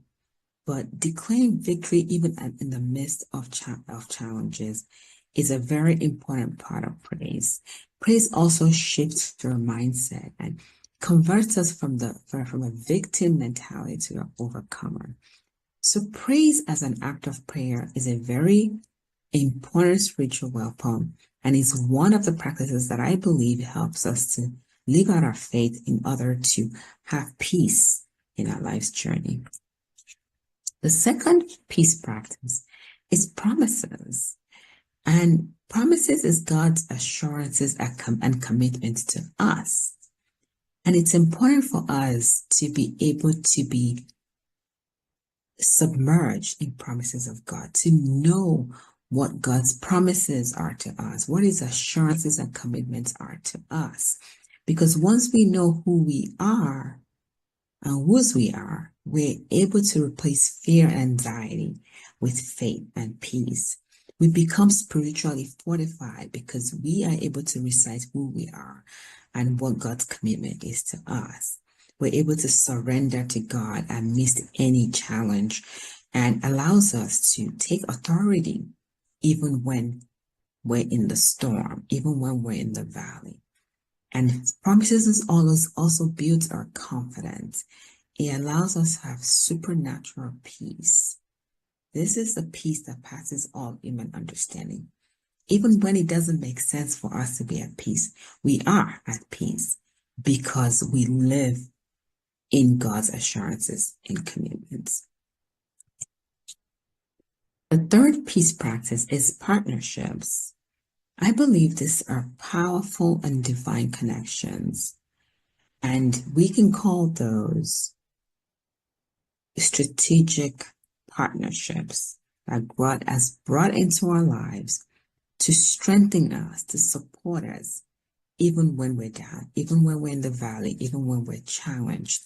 If we are surrounded by strategic divine connections, these connections and this support system lifts us up and allows us to be able to move through our challenges.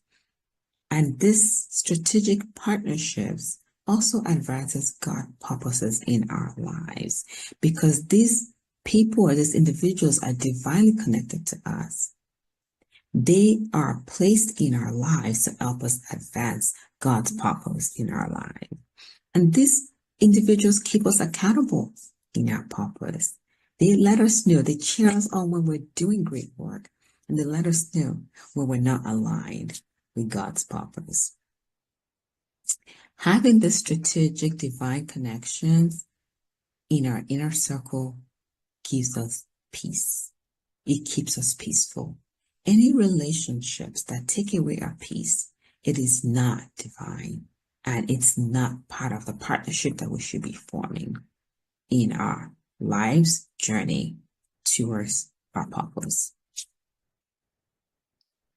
So peace should be a lifestyle. Peace should be our identity. And in order for us to have peace in our life's journey, we need to be aligned with our purpose, which means we understand who we are through our gifts, strengths, likes, and even our challenges. And we're able to harness all of those gift, talent, skills, challenges, and merge it with service in order to understand who we're serving. Let's be able to serve people with our gifts and in order for us to live in our purpose. And living in faith is about understanding whose we are. Because when we understand whose we sit and abide in God's promises for us. And we live our life in praise, worship, in gratitude. And we're open to those strategic connections and divine relationships that God is bringing into our lives to align us with our purpose. And all of this together forms a life of peace, and peace becomes our identity in everything that we do through our life's journey. So that's all I have for you today. I'd like you to stay in touch with me through my website. This is my email, and I can also be found on Instagram at Dr. Adebola Ajao. Your feedback is extremely valuable to us. So please scan this QR code and provide feedback on this presentation. Thank you.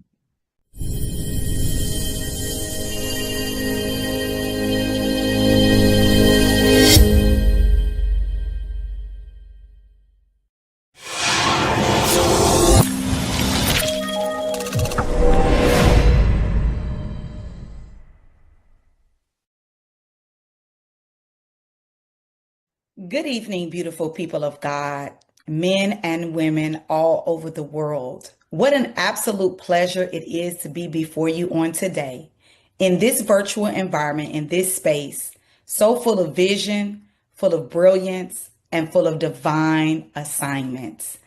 I am Prophetess Chandra Nicole Gore, and I am the CEO and founder of Lens of Faith Speaks Global Enterprise, where we help people discover their purpose, exercise their power, and learn how to walk by faith to live an abundant life.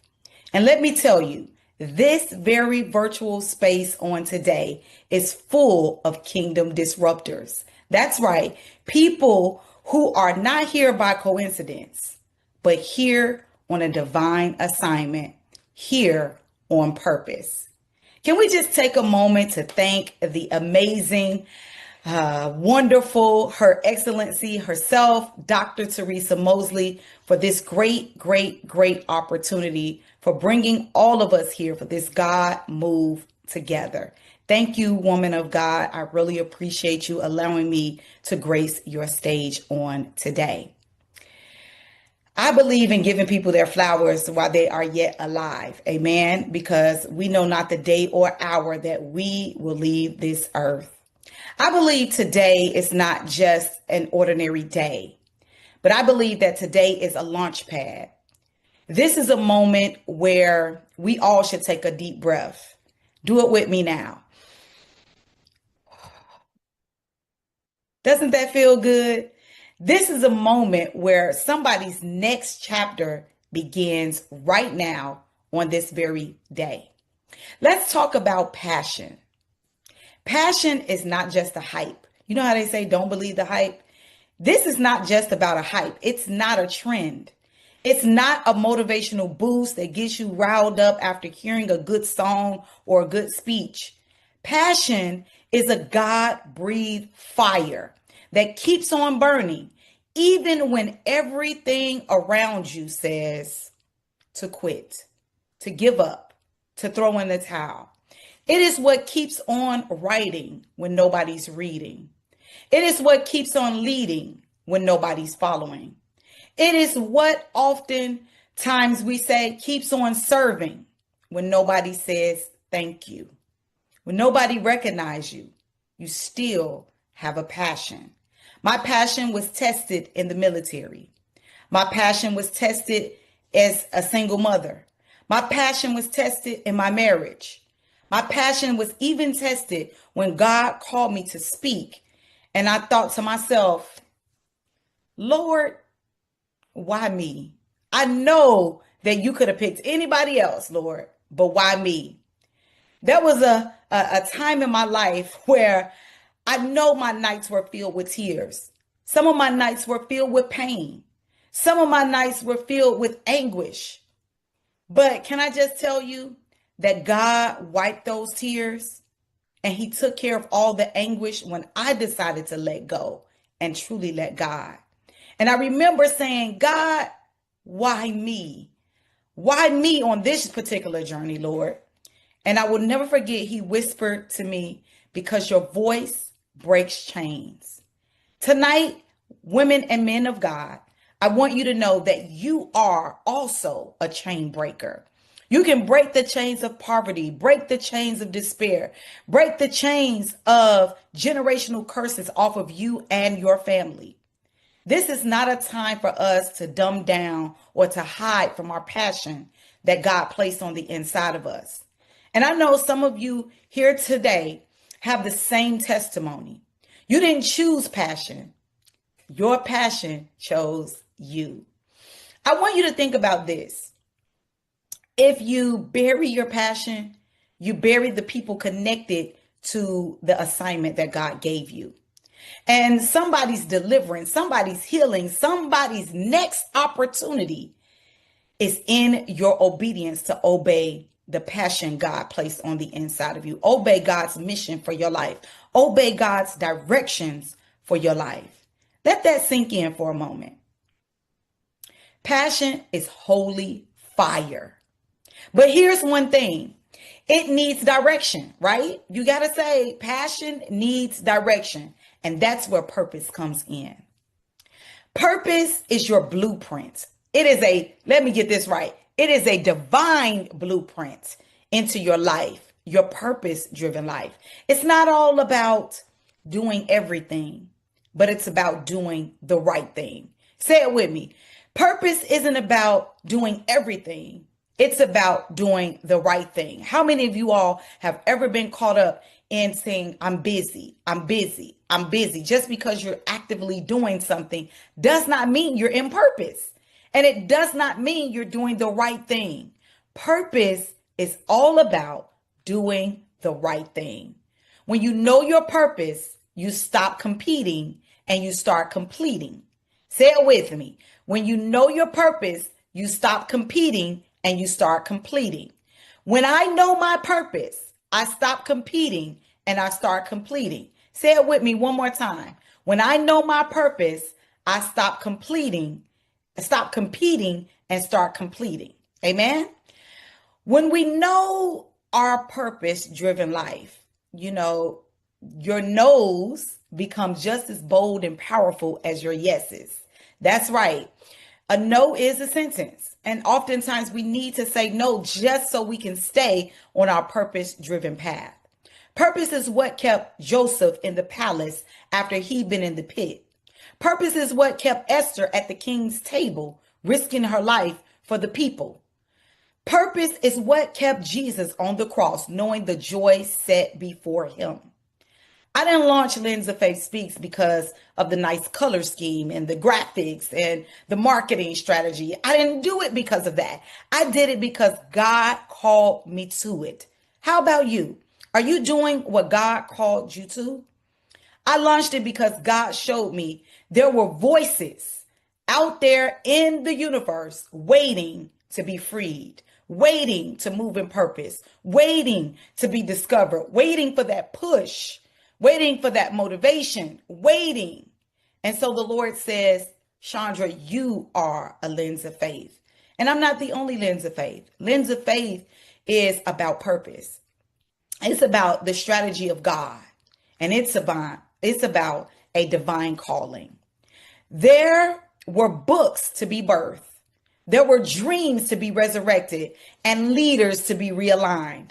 So I had to walk by faith and not by sight in doing Lens of Faith Speaks Global Enterprise. So let me encourage someone on tonight. If you're in the waiting season, it's not wasted time. You know, much like we're in the waiting room and we're just waiting, and then eventually we get upset and we go talk to someone and say, hey, I've been waiting for such and such a minute. I want to tell you that your time should be valuable as you are waiting.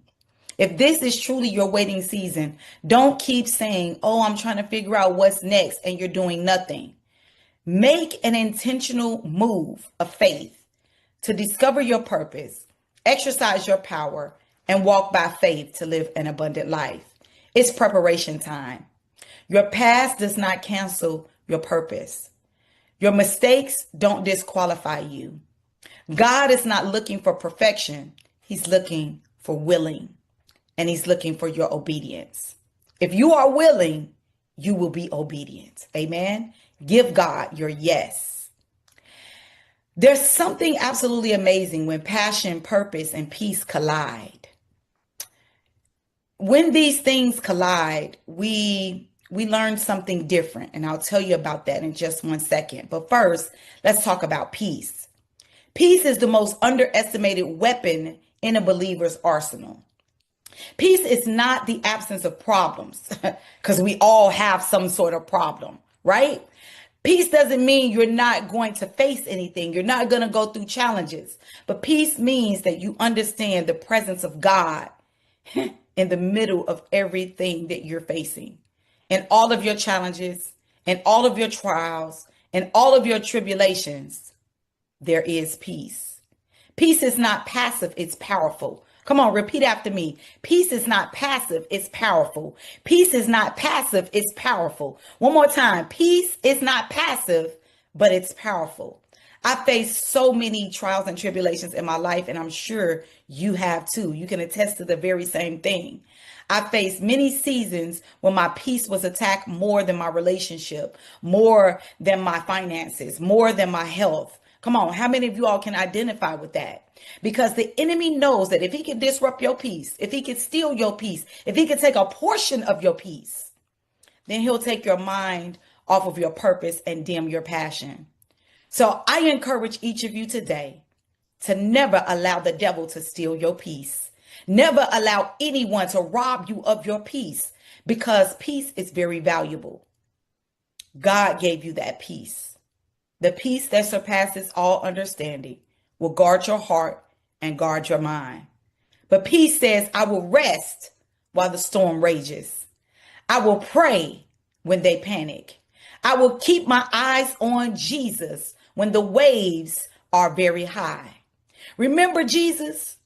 Remember, Jesus didn't calm the storm by crossing his hands or putting up a fight or screaming and yelling. He didn't do that. He didn't stop the storm by having an attitude. He calmed it with the word. And that word was peace, be still. Come on, say it with me. Peace, be still. Some of you today, right now, watching this live, must speak peace over your very own life on today. Peace be still in my mind. Peace be still in my home. Peace be still in my community. Peace be still on my job. Peace be still in my mind. Come on, peace be still in my family. Peace be still in my destiny. Peace be still in my car. Peace be still on the highways and byways. Come on, decree and declare it for yourself right now. Peace be still. There's something I told you earlier that is really remarkable when peace, passion, and purpose collide. And when this thing happens, can I just tell you, you're unstoppable, unmovable, unshakable. You are no longer chasing opportunities, but opportunities chase you. That's what you want. We shouldn't be chasing money either. Money should flow to you. Currency should flow to you. on demand. It should flow to you. You shouldn't have to chase money and rob Peter to pay Paul and all these other things that people say. But I want you to know that you are a money magnet. You are abundance. You are wealth. You are joy. I learned that in the CEO prayer closet, where we are chosen to execute the orders in this earth realm. And can I tell you, it has been a game changer when I think about the goodness of God. And all these things shall be added unto me. Amen. If I do what? If I seek ye first the kingdom of God. You know the scripture. If you seek ye first the kingdom of God, then all these things shall be added unto you. You shouldn't have to chase. You shouldn't have to run down, but it should flow to you. Opportunities, doors, windows, tables, chairs, opportunities of success, wealth, and finances should come straight to you. You don't have to influence a room. You shift atmospheres. Amen. This is the heartbeat of Lens of Faith Speaks. And we exist to help believers step boldly into that very collision point where what you love, what you're called to do, and the peace of God all align. I want to encourage you today to embrace the shift in your life. Embrace passion, purpose, and peace as you walk boldly before God's throne room of grace, petitioning for the desires of your heart. Know that you truly can walk with passion, in purpose, and with peace. Now I want to talk to the visionaries in this virtual space on today. The kingdom men and women of God who have a dream, but need clarity. The leaders who are building, but feel stuck. The believers who are gifted, but still are hiding.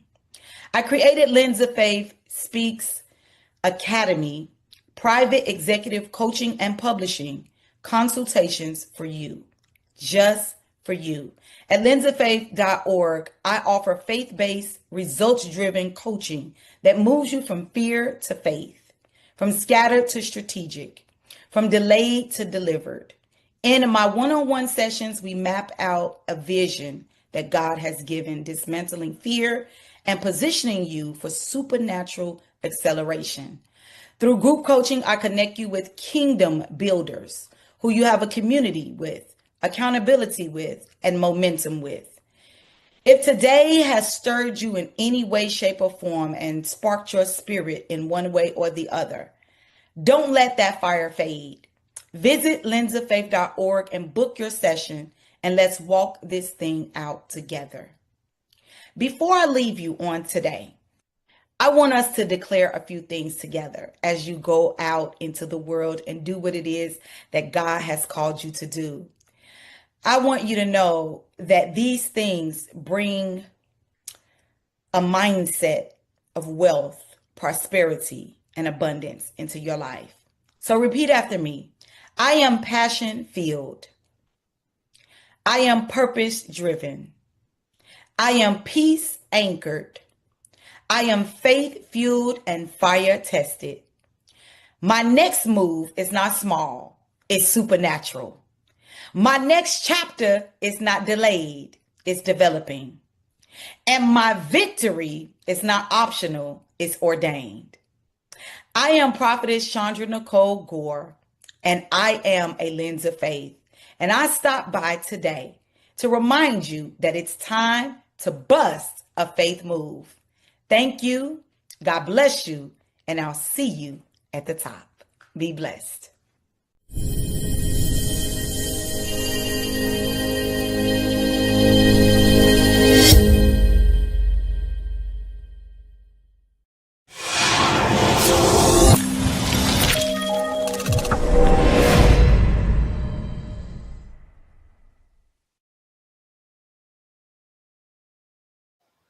Hello, everyone. My name is Aaliyah Thomas, and I am one of the co-authors of our book, Peace Within, the home, the school, the community, the world. In my chapter, Unshaken, Leading by Faith, Resilience, and Purpose in the Face of Doubt, I am able to tell you about my experience and my unfiltered truth as I had to navigate my way through betrayal, undermining, and uncertainty by someone who looked like me. In my story as administrator, I was able to overcome all these obstacles through prayer.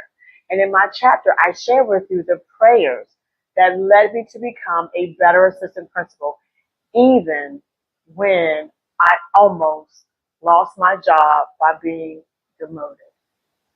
And because of this journey, I have heightened my purpose as administrator within my company, AP Consultants, LLC. And in my company, I too, as administrator, support, help, coach, and mentor other administrators so that they understand that in the face of uncertainty, betrayal, they can overcome any obstacle and become the true instructional leaders they were meant to be to lead their staff, their teachers, their families, and their students to academic and social emotional success. Again, my name is Aaliyah Thomas. Please read my chapter, Unshaken, and connect with me. Thank you.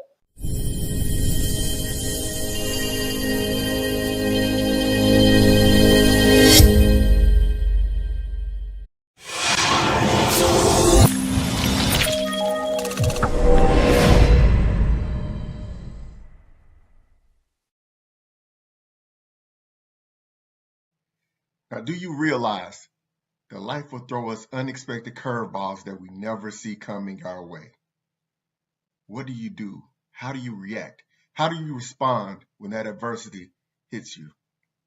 Now, I've gone through my share of issues, challenges, trauma, and I know I'm not alone. But what I've learned through the pain, through my purpose, and through the power of resilience is that your setbacks don't define you unless you allow it to. And today I want to share with you guys 3 powerful keys that will help you go from tragedy to transformation. I believe that they'll help you rediscover your passion, your purpose, and your peace as well. My name is Tyran Jackson. I am an author, I am a speaker, I am a certified life coach, and I help those going through trauma, tragedy, and transition make the transformation to be triumphant in life again. Now I'm going to share with you my story, my journey on how I had to realize that what we go through does not necessarily have to define us, and how we can shift and we can use and we can leverage what we go through in order to be able to find that peace, reclaim our power, and truly understand our purpose in life. I want to take you guys back, 2018. In 2018, my wife Malika and I, we were celebrating a momentous time in our lives. We were getting ready to celebrate 15 years of marriage, and we decided to celebrate that we were going to do things a little bit different. That we were going to go on a trip, go on a vacation, and spend 5 days in the Bahamas, in paradise, and get away from the work responsibilities, get away from the family responsibilities, get away from everything that was taking time away from us in our lives, and focus on spending time together. Now, leading up to this time, we had a lot going on related to work. Malika had just gotten promoted at a director level within her job. I was traveling all over the place. And so we really needed this time to reconnect. So we dropped our son Cameron off with his aunt and uncle a day before we're going to get off and take on this trip. And we go to the Bahamas and we get there. All-inclusive resort. We're spending 5 days in paradise, and the first 2 days are great. Time at the beach, fruity drinks, time at the pool. And we're excited about this time together because it is allowing us to be able to spend that time bonding and having the conversations that we should, talking about what we're going to do the next 15 years and the next 15 years after that. On the 3rd day of the trip, we decided that we're going to leave our resort and we were going to go on an excursion. Malika wanted to tour the island, and they had an attraction where you could actually go swimming with the pigs. And this was something that she really wanted to do. So we picked that day as the day that we were going to take this trip. So we get up that morning, go to the edge of our resort, get picked up by a bus, and take it to the marina, where we're going to get to decide, get to spend the day together and spend it out there on the ocean. We get to the marina and we have a decision to make. We can either do an 8-hour excursion and spend the whole day out at sea, or we can do the 4-hour half-day excursion and get back to the resort in time to do some other things. We talked about it, and I said, well, I'd rather go back and go golfing this afternoon, so how about we do the half-day excursion? And Malika was fine with it. She said she would go to the spa and have her a good time as well. So we board our boat, and at 9 a.m. we take off. And as we're taking off, I got my arm around Malika, and I'm thinking to myself, this is the most important, enjoyable time of our trip. We're going to have a great adventure, and I'm with the woman that I love and the woman who I plan to be with for the rest of my life. The weather's great. The smell of the sea, just so intense and so inviting. And I'm thinking that this is going to be an amazing day, a day we'll never forget. And lo and behold, it was a day we never forget for reasons that I wish I could go back and change. At 9:08, unbeknownst to us, there was a fuel leak emanating from the fuel tank right below where Malika and I were sitting. Something caused the spark, and the boat exploded. Yes, you heard me right. The boat exploded. Next thing I knew, I found myself waking up face down on the surface of this burning boat. My right leg on fire, literally from the flames. It's burning. My left foot is severed. I could see my ankle bone, blood rushing out. I ended up having a broken right foot, third-degree burns on my right leg, fractured pelvis, fractured vertebrae, bruised ribs, broken collarbone. And I was in and out of consciousness 5 times. Malika was injured. She was thrown off of the boat into the ocean, her and one other passenger. And as I was starting to come to, I realized that I had to move or else I was going to lose my life. Now, passengers from that second boat that I mentioned that was on the full day tour, they were still close to us and they were yelling, "Get off the boat, get off the boat." And as I'm trying to come to, I'm trying to push myself up, but I crumble. I try to push myself up again and I crumble again. And the only thing I could do was reach my right hand out and put my fingertips in the ridges on the surface of that boat just to drag myself a couple feet away from the flames. As I get to the edge of the boat, I pass out.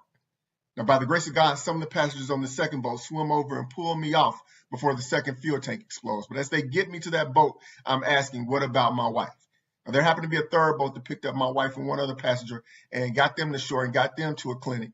And eventually they got me on the truck headed to that clinic. And as I get to that clinic, I'm thinking to myself, dear God, I hope my wife is okay. I hope Malika is good. I hope she's getting through this. They put me on a stretcher. They wheeled me into the clinic. As they wheeled me in, I hear Malika, her moans, her suffering, her agony, and I can't do anything about it. There's one doctor at this facility, and when he finally gets over to me, I ask him, how's my wife? And they tell me that they're going to have to send me and this other passenger to the good hospital, and that she will come later that afternoon. So they wrap my foot up, put me on an ambulance, get me to the airport, fly me to Nassau to the good hospital. I go into emergency surgery. I wake up in ICU several hours later. I'm waking up expecting and thinking that Malika should be there by then. As I wake up, 2 doctors come in the room, and as I ask them, where is my wife? How is my wife? The 2 doctors look at each other in confusion. They leave the room, they come back in, and then they tell me, Mr. Jackson, we hate to inform you, but your wife didn't make it. Now, here I am, heartbroken, because I just had the news that after 15 years of marriage together, that my wife, she died at that clinic. And they didn't want to tell me that before they put me on the airplane to go to this hospital. What was supposed to be that celebratory time was no more. It now became tragic. As I cried myself to sleep that night, I was hoping that this was all a nightmare. I wake up the next morning, I realized that I got to do something I know I don't want to do, but I have to do. I had to call our 12-year-old son and tell him over the phone, son, your mom's never coming home again. I have to hear him on the other end in pain, disbelief, in shock, as I am as well, that this is our reality. Later that day, they tried to reattach what was left of my foot in surgery. And what happened was my foot was infected, and the infection started going through my body, and my organs started shutting down. So in a matter of about 3 hours, I saw my vital signs go from green to yellow to red. And I thought to myself, God, you've taken my wife, I've broken my son's heart, and now you're about to take my life as well. I was in the truest state of despair, and I thought that the next time I closed my eyes was going to be the last time I closed my eyes. Now, there were a lot of things happening in the background that I wasn't fully aware of, but one of the things that was happening was to try to get me out of this hospital in the Bahamas and get me to a place that could actually treat me. I wake up by the grace of God that next morning and find myself getting confiscated from this hospital and taken to a level 1 trauma center in Fort Lauderdale, Florida, where they could treat my injuries. They get me there, they put me in emergency surgery, and I wake up and I find that my left leg below the knee is missing. They had to stop the infection that was going through my body, and that was the only way that they could do it. Over the course of the next 5 days, I go through 9 different surgeries starting to put me back together. But then as I get through one day where I go through 5 surgeries, God speaks clearly to me, and he tells me a couple of different things. He tells me that, Tyran, I had to come to grips with the fact that it was Malika's time to come home. And the sooner I accepted that, the better off I would be. He told me, Tyran, if I wanted to, I could have taken your life 3 different times, but I'm keeping you here for a reason. He told me, Tyran, the normal that you know is not the new normal that you'll have, that your path is going to be different. I was an engineer for 20 years leading up to this moment. He said I was not going to go back to being an engineer, but there was going to be something different for me. And he told me this, to be resilient, that the obstacles that you've overcome just to still be alive are nothing compared to the obstacles you will have to face moving forward in life. And so when we talk about this, and I want to give you these 3 tips, 3 keys to help you go from tragedy to transformation, be able to be stronger, to find that passion, find that purpose, and create that peace. The first of which is what he told me that day, is that he told me this, what is resilience? Resilience is not about regaining what was lost, but reshaping what still remains. And it's what you do with what still remains is going to determine the narrative of your life story.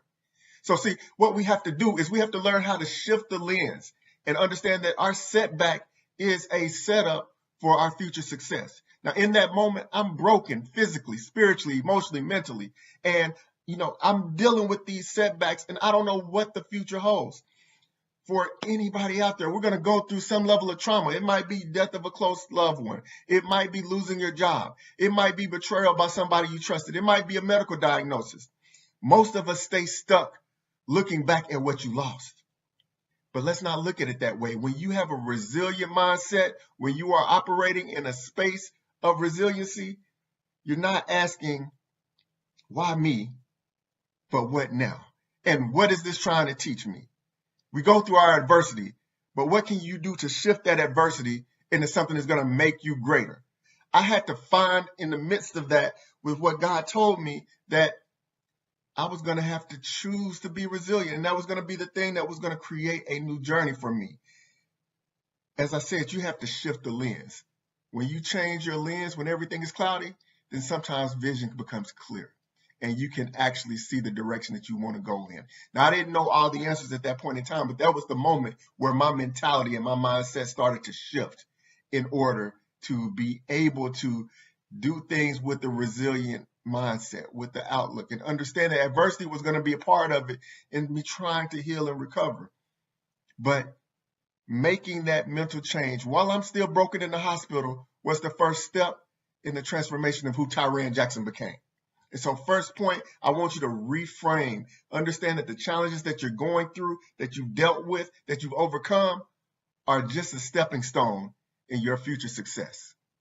So that's key number 1. You want to shift the lens. Now, as I was going through that time, I was in the hospital for 3 weeks before they actually let me go. And when they let me go to live with my sister because they said that I couldn't go to a rehab facility.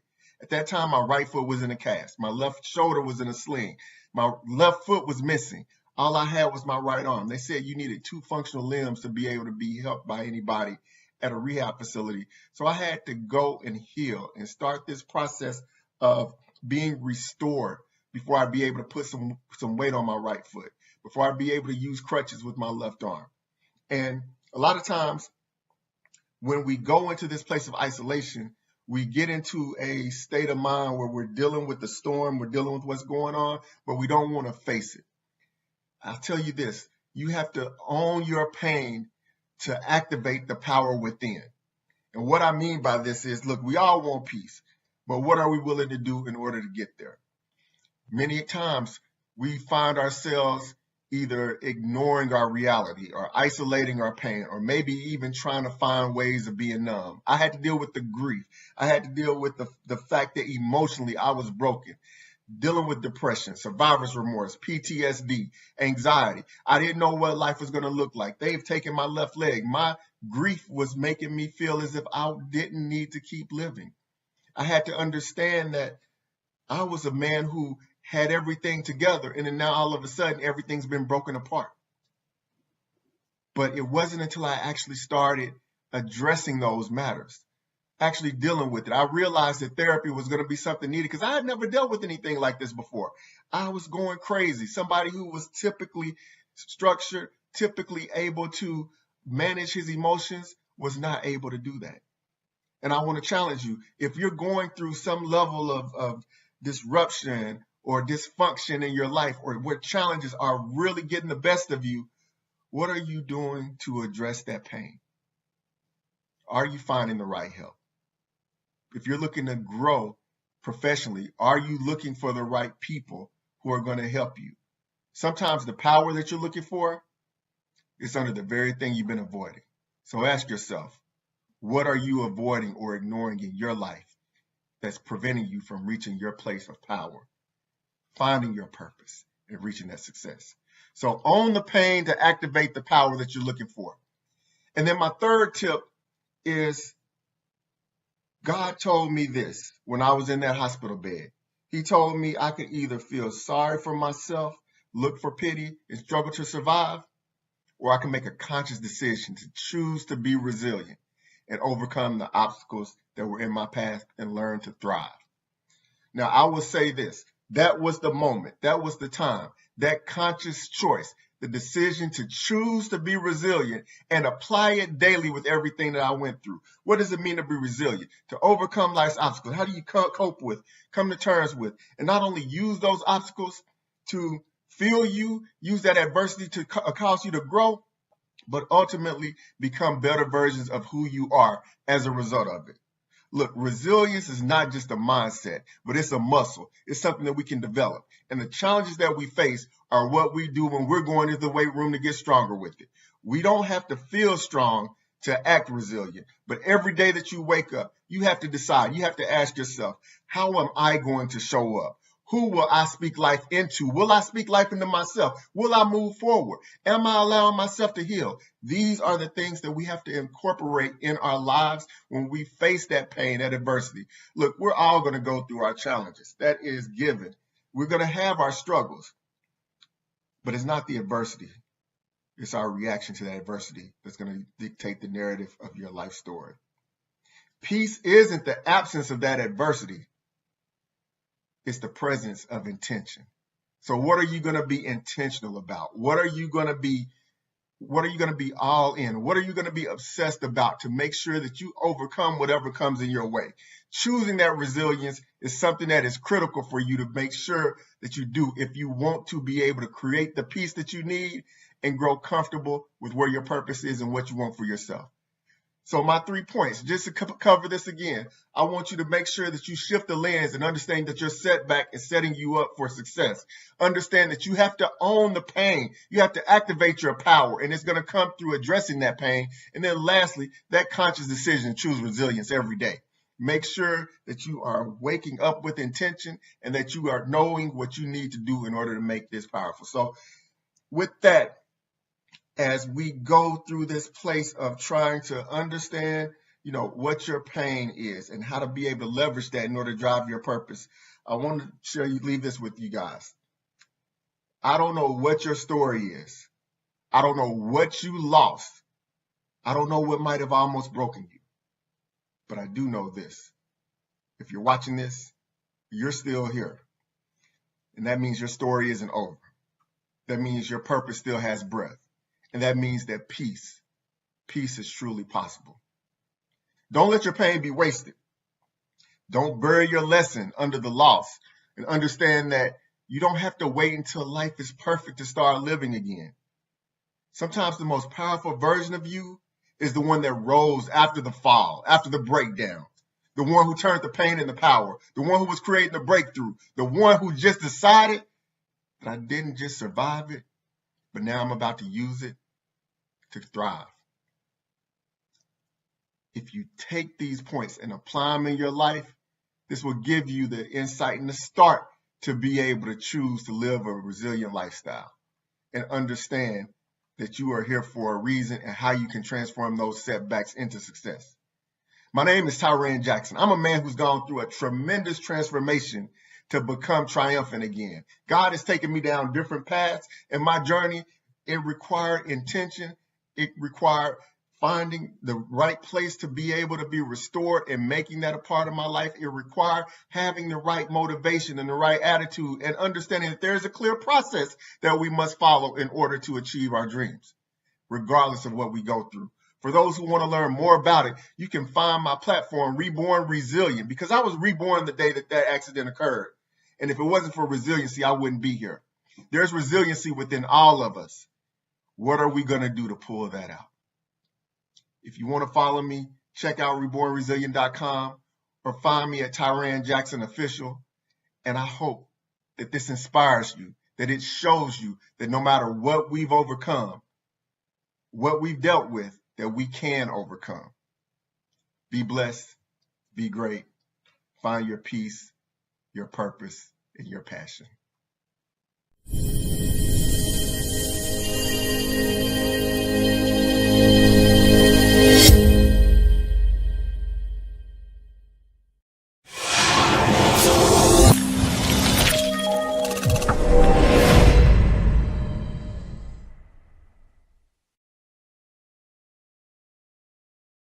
What is grinding through your calling actually costing you in your health, your relationships, and even your joy?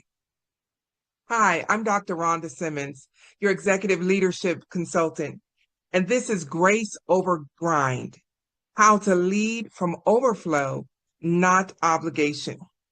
So let me share my story with you and how I got to this point today. I recently retired as a school principal, not because I couldn't do the job or that I'm actually at retirement age, but it's because the job was becoming so overwhelming until it was affecting my health. It was hurting me more than it was helping.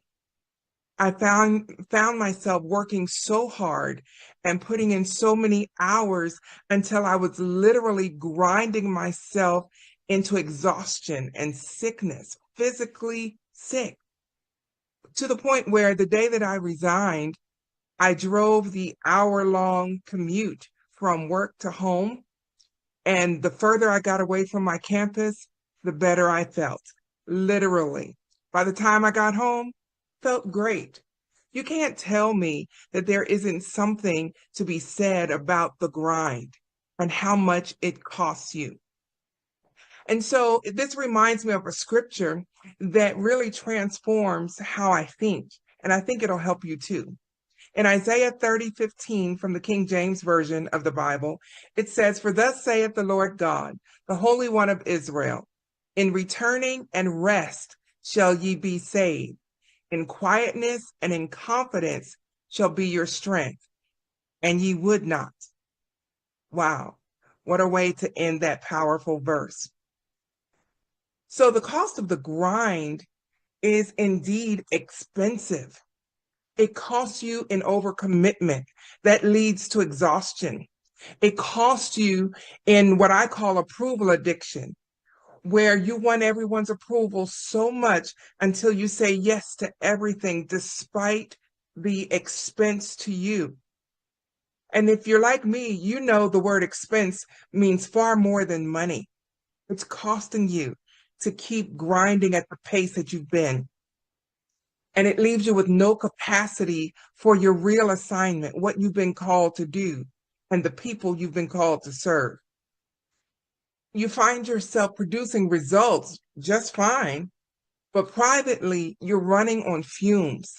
There's no fire within you anymore, just the thought of it, the memory of fire. It's just fumes. And then you find your voice is silenced or diminished because you have so many obligations. These are just some of the costs of the grind. This is what it's costing you in order to maintain the pace that you've been going at. Now, you may think, what does this graphic have to do with the presentation, the 3 faces of malnutrition?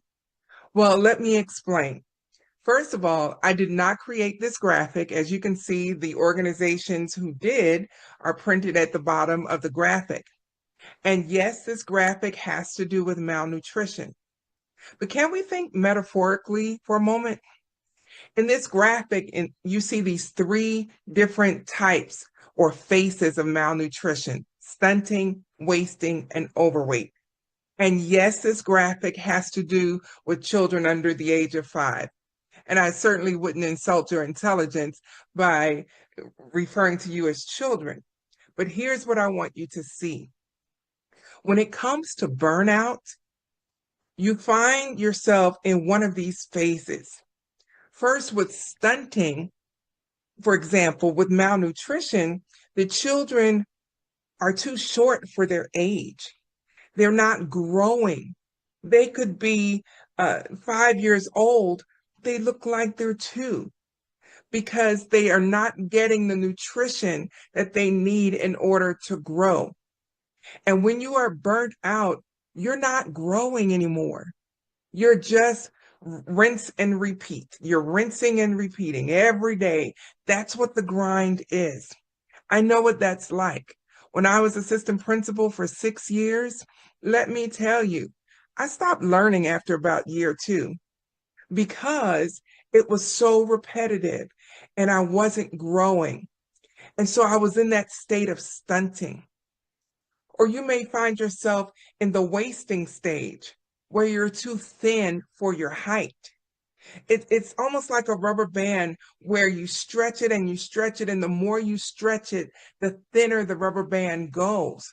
That's not a sign of a great thing for a rubber band. That's the sign that that rubber band is going to break sooner rather than later.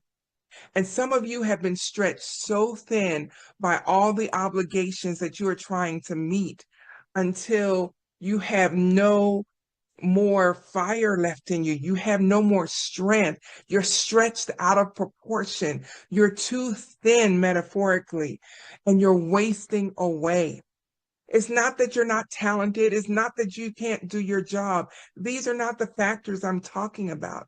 I'm talking about being burnt out and being to that point where you have nothing left to give. Or maybe you're in the overweight stage. Now, for most of us, I don't have to define being overweight. But here's what this means metaphorically. When you are overweight, do you know that in some cultures, being overweight is a sign of prosperity and success? Go figure. But here's the thing. People assume that you're all right because you make your success look easy. You make it look good. And so they keep piling on. Reminds me of that scripture that says, to whom much is given, much is required. The obligations keep piling on because you can handle it. You did so well with that project. You did so wonderful with that other project. And now here we are. And you're overweight and you can't continue to move with all of the extra obligations and baggage that you're carrying. You weren't designed to carry the excess weight. And so you're thinking, I can see myself in all 3 of these scenarios, and maybe you can, but it's time to do something about it. And here's why change is necessary. This picture of the staircase is so profound to me because it reminds me of a time when I was suffering with arthritis and I was having a really bad flare-up. And it was affecting how I walked. It was affecting everything. All of my movements were so painful and labored. And I remember the day when all of a sudden something just hit my body and the pain released. And it was so sudden until I stopped walking to my car and I looked down as if to say, what just happened? You know, I didn't know what happened. And when I say the pain was gone, it was completely gone. It was great. I was able to move freely. I had great mobility. It was fantastic. Fast forward 2 or 3 days from that time, and I was upstairs in my office needing to go downstairs. And when I got to the top of the steps, I started going down the steps like a toddler would, you know, 1 step, 2 step, 2 step. And I did that for like 3 or 4 steps before the thought occurred to me, why are you walking like that when you're not in a flare up anymore? You feel fine. all of a sudden, I straightened up my back and I went down those steps like it was not a problem. You know what that taught me? It taught me that the reason I walked down the steps initially like a toddler was because I was accustomed to the pain. I was accustomed to the grind. This is what I was used to, and it had become my normal. So change is necessary because without it, you're going to continue the cycles of burnout and overexertion and exhaustion. You're going to totally miss your vision. But with change, you have freedom, you have alignment, you have overflow, and you have grace. So let me tell you about grace and my proven grace framework. I'm just going to give you an overview of it. GRACE is an acronym that stands for Grounded in God's Rhythm, where your systems or your rhythms sustain you. Then you release what God did not assign to you. You stop carrying false burdens. You were not created to be everyone's savior. Sit with that for a minute. Then you need to align with your purpose, not the pressure. You make decisions that fit into your destiny, not demands. Then you need to cultivate that quiet confidence and lead with authority, not apology. And finally, expect grace to carry you. You're not doing this alone. You're not having to navigate your leadership all by yourself. There's grace and you have help. And so where do we go from here? What's the next step? Now that you understand exactly where you are and you can relate to the grind that I've been describing, and you realize that there is help out there, I want to remind you that there is a cost of staying stuck. You can stay exactly where you are, keep doing what you're doing, and nothing changes. I don't have to explain that to you. You do nothing different, nothing changes.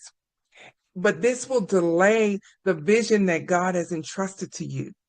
This will keep you from becoming what God has predestined you to become.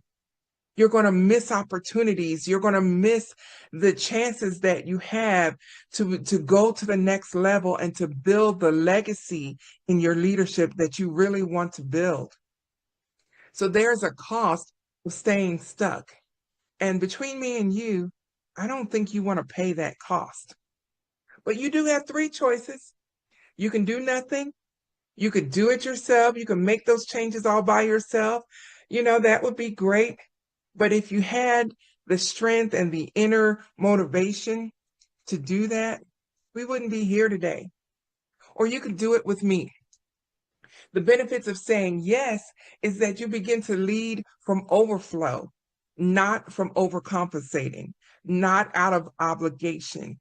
You lead from peace and not pressure. You get structure and clarity, and you get sisterhood.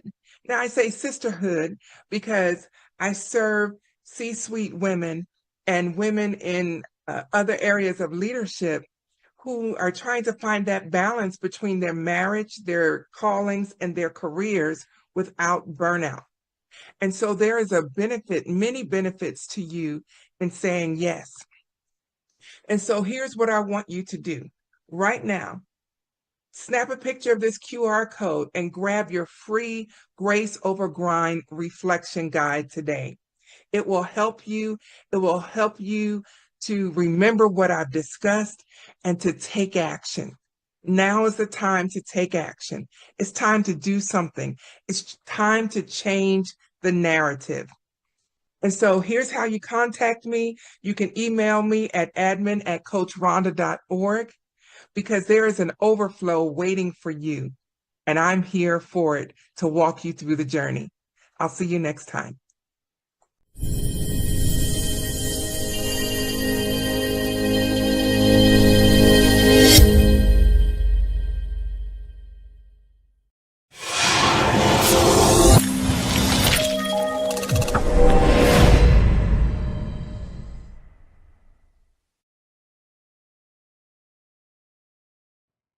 I am Dr. Angela Crutchfield, and I'm excited to share with you the Peace Wholeness model. The Peace Wholeness lifestyle will give you the opportunity to be more thoughtful about every single choice that you make in life. But a lot of thought needs to be put into it, into your own personal plan. And the plan has to be about you, and it has to come from you. Now, as a part of this, you must self-assess. You want to think about, what is it that I need to do differently? And what is driving me to operate differently? The answer to that question should be me, myself, because I want to do better. I want to be better. I want to be in a better state. So let's get started by taking a closer look at peace, P-E-S-S-C-E.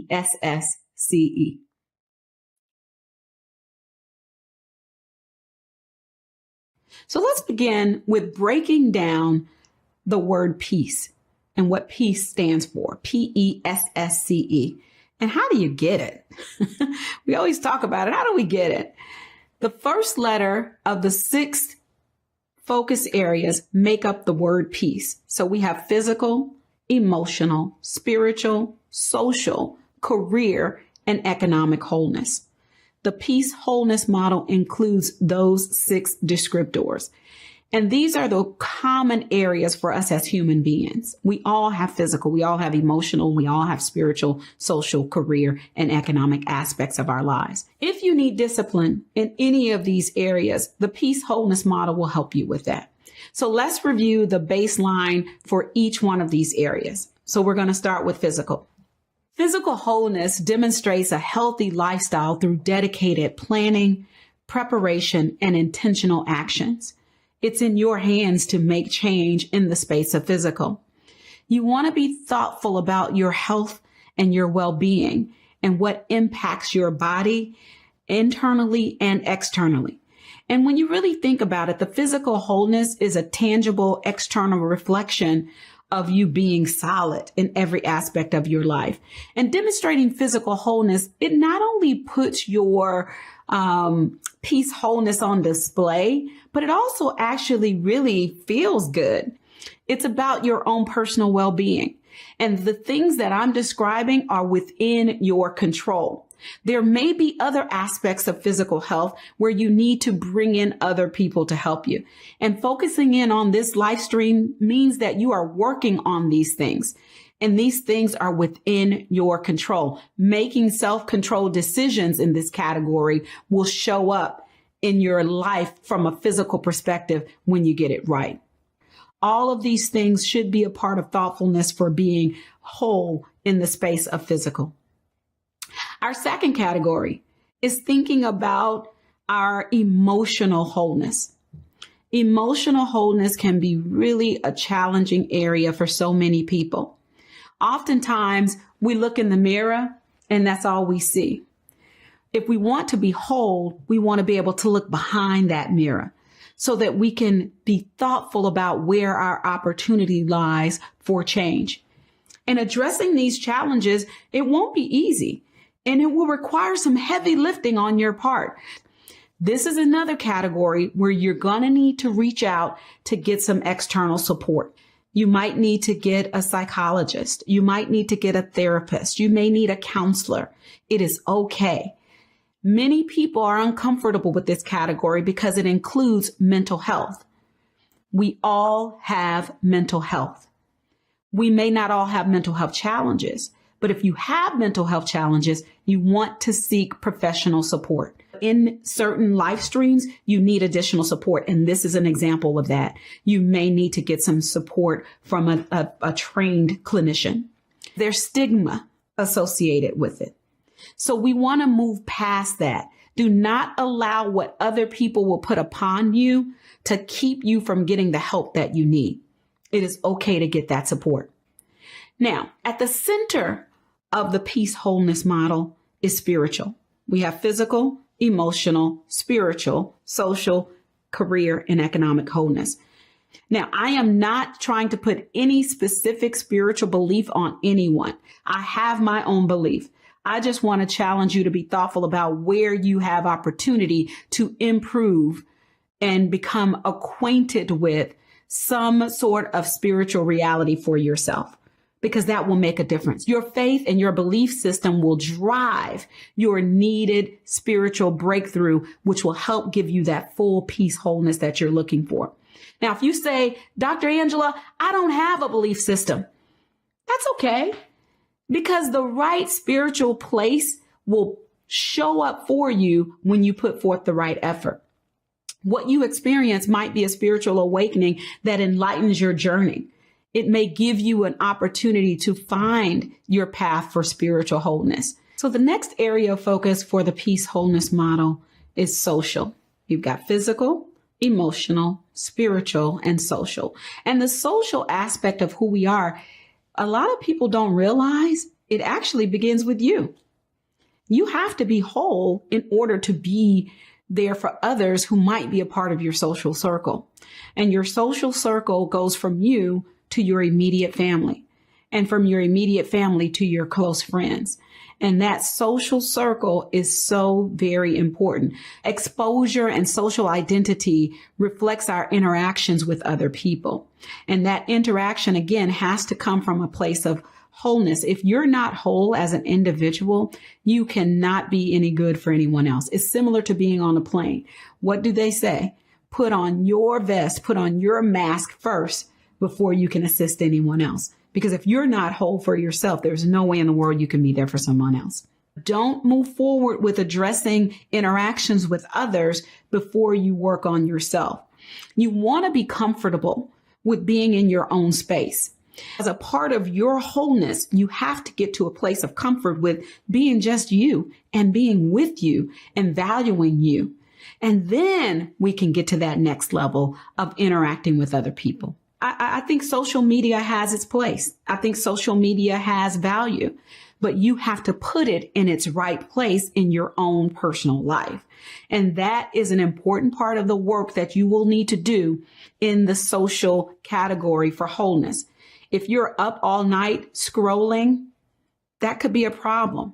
Social media is an amazing platform that should and could be leveraged for some amazing things.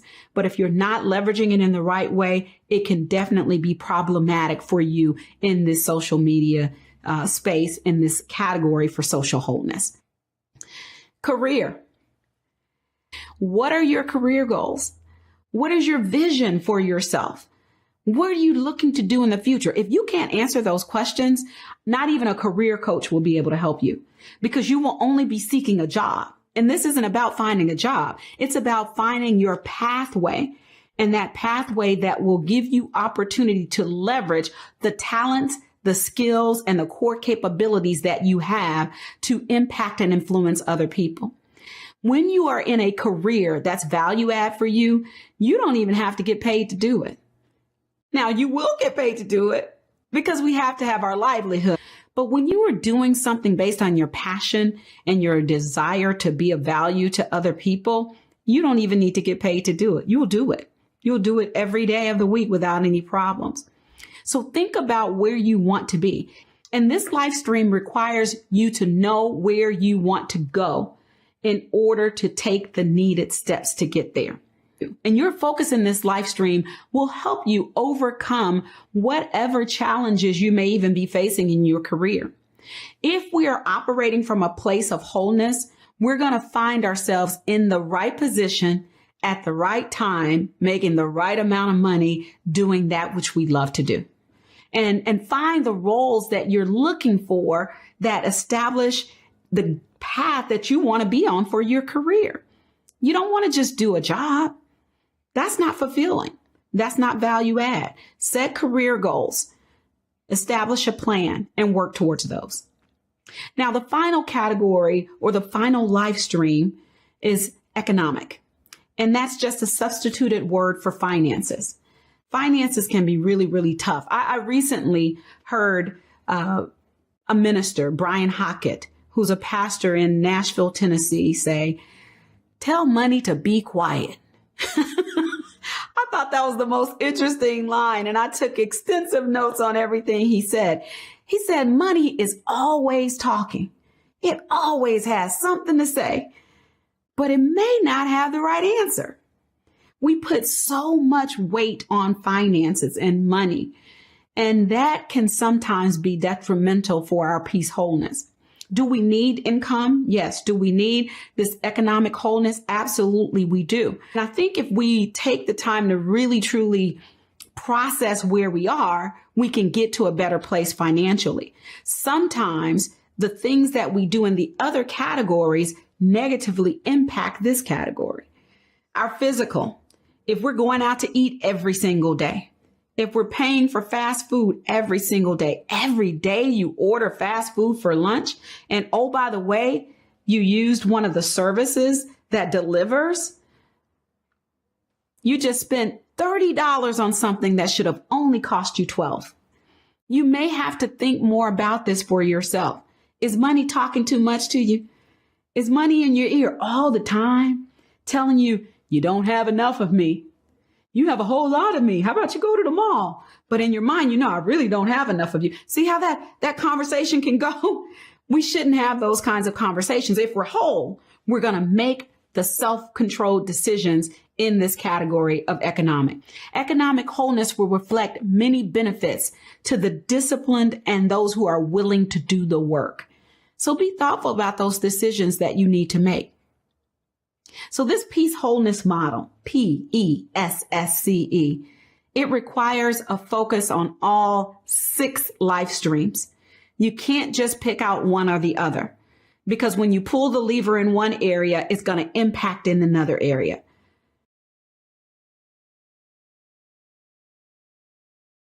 Now let's look at a core definition of wholeness in relation to the peace wholeness model. Wholeness is that feeling and the actual description for yourself of being complete and walking in your own freedom and your personal truth. Wholeness is not being perfect, but being complete. And there's a difference. This model does not speak to perfection. We are all imperfect people. It speaks to you being whole. And wholeness is not something that will happen overnight. It will take work, and it will give you the space in life to always show up as your true, authentic self.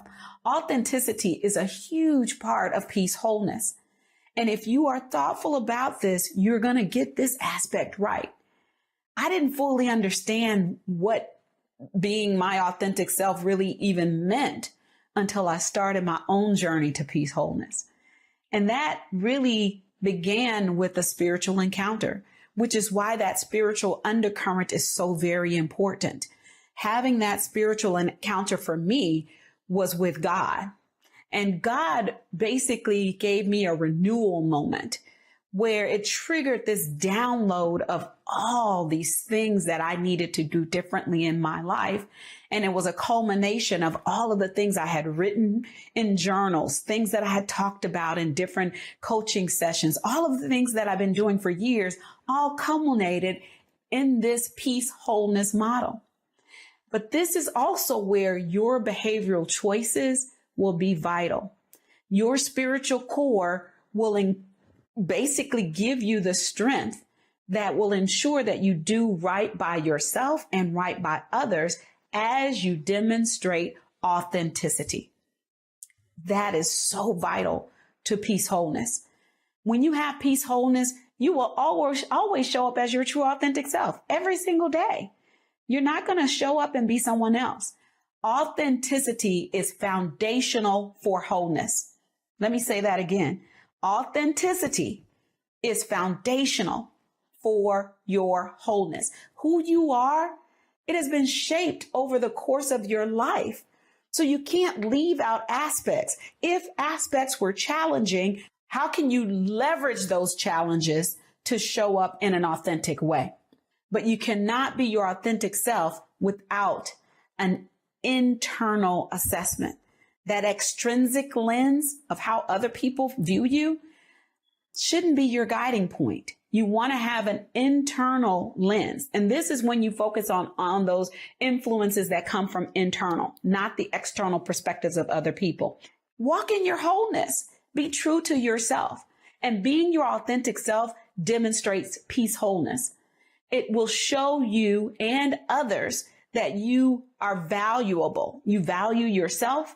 Others will value you as well. And you will have proven to yourself the goodness of who you are. That's the only person that really matters when you think about it. You don't want to keep repeating and trying to prove yourself over and over again to other people. Prove that to yourself and then walk in that truth. Walk in that authenticity.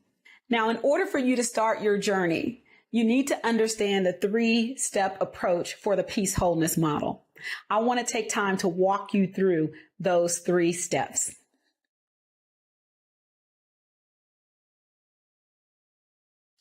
So the peace wholeness model is designed to help individuals focus in on a solid path to achieve peace wholeness.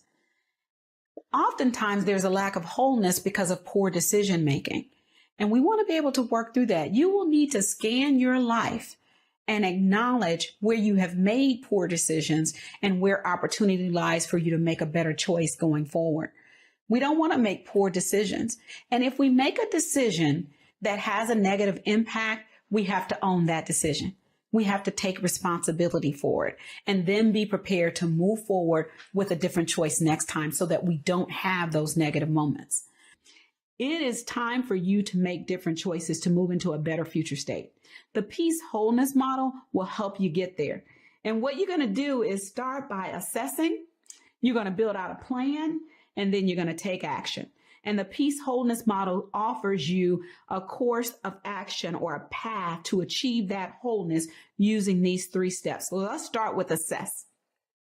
This is really taking the time to basically peel back the layers within the 6 life streams to self-identify your current state and be open to taking an assessment and then accepting the narrative that comes up, because that's your narrative, because you're self-assessing. You will need to acknowledge what you learn about yourself and then begin the work. Let me remind you of the life streams: physical, emotional, spiritual, social, career, and economic. All of those life streams must be addressed as a part of your journey, as a part of your action plan. You have to act. You can't come up with a plan and do nothing with it. Why create a plan and put it on the shelf? That's not going to change your life. So make sure that the plan that you put in place is an actionable plan. You have to take that action, and you're going to make sure you're implementing this personal action plan to demonstrate your true commitment to lifestyle wholeness. Commitment will show up because we will see it from a physical perspective. We'll know that you're getting the help that you need from an emotional perspective. Spiritually, you're going to be going somewhere on a Sunday morning or a Saturday or a Friday, whatever your belief system is, you're going to show up for things. You're going to build that community. You're also going to build that community when it comes to your social circle. And that social circle is going to be whole. It's time for you to be honest about yourself with yourself. It's not about me. It's not about anybody else. It's about you. The peace wholeness model and this full approach is a value add to any aspect of your life if you're willing to do the work. You want to make sure that you are thinking about your inner spiritual strength that will undergird you as you work through the physical, the emotional, the career, the social, the economic. All 6 go together with that spiritual kind of holding it all up and focusing in on those self-controlled decision-making opportunities. When you get that right, you will truly be able to walk in that place of wholeness. Those are the steps that you're going to have to take to be on this journey to wholeness. And I do hope that this information is helpful for you.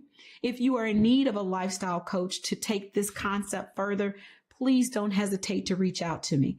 My contact information is available to you. Reach out and schedule some time. Your first session with me is actually a free session. Why not reach out and we get you going on your journey to peace wholeness? I am Dr. Angela Crutchfield, and thank you so much for taking time out to be a part of this session.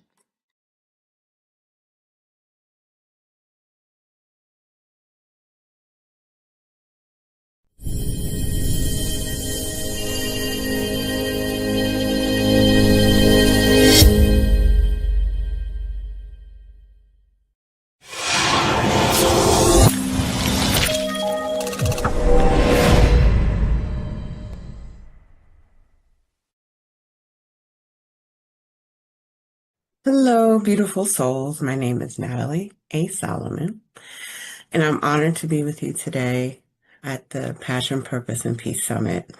This is more than a presentation for me. It's a sacred offering from my heart to yours. I want to thank Dr. Theresa, my Black Door Society sister, for allowing me to embrace this opportunity and share with you some things that I think you might find interesting and helpful. So as you can see, we're talking about securing peace from within, the oxygen mask effect. So I want to begin with a story. And I want to talk about how I grew up in a Jamaican immigrant household, rooted in love, faith, and discipline. Education was expected, excellence was assumed.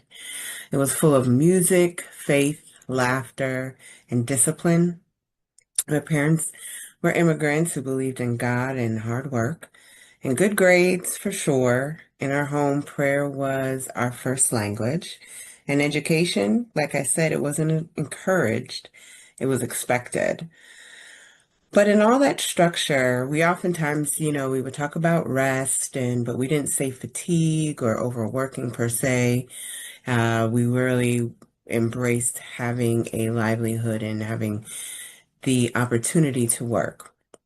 So I'll say I definitely believed in that, and it grew with me into adulthood, into college, graduate school, into my government,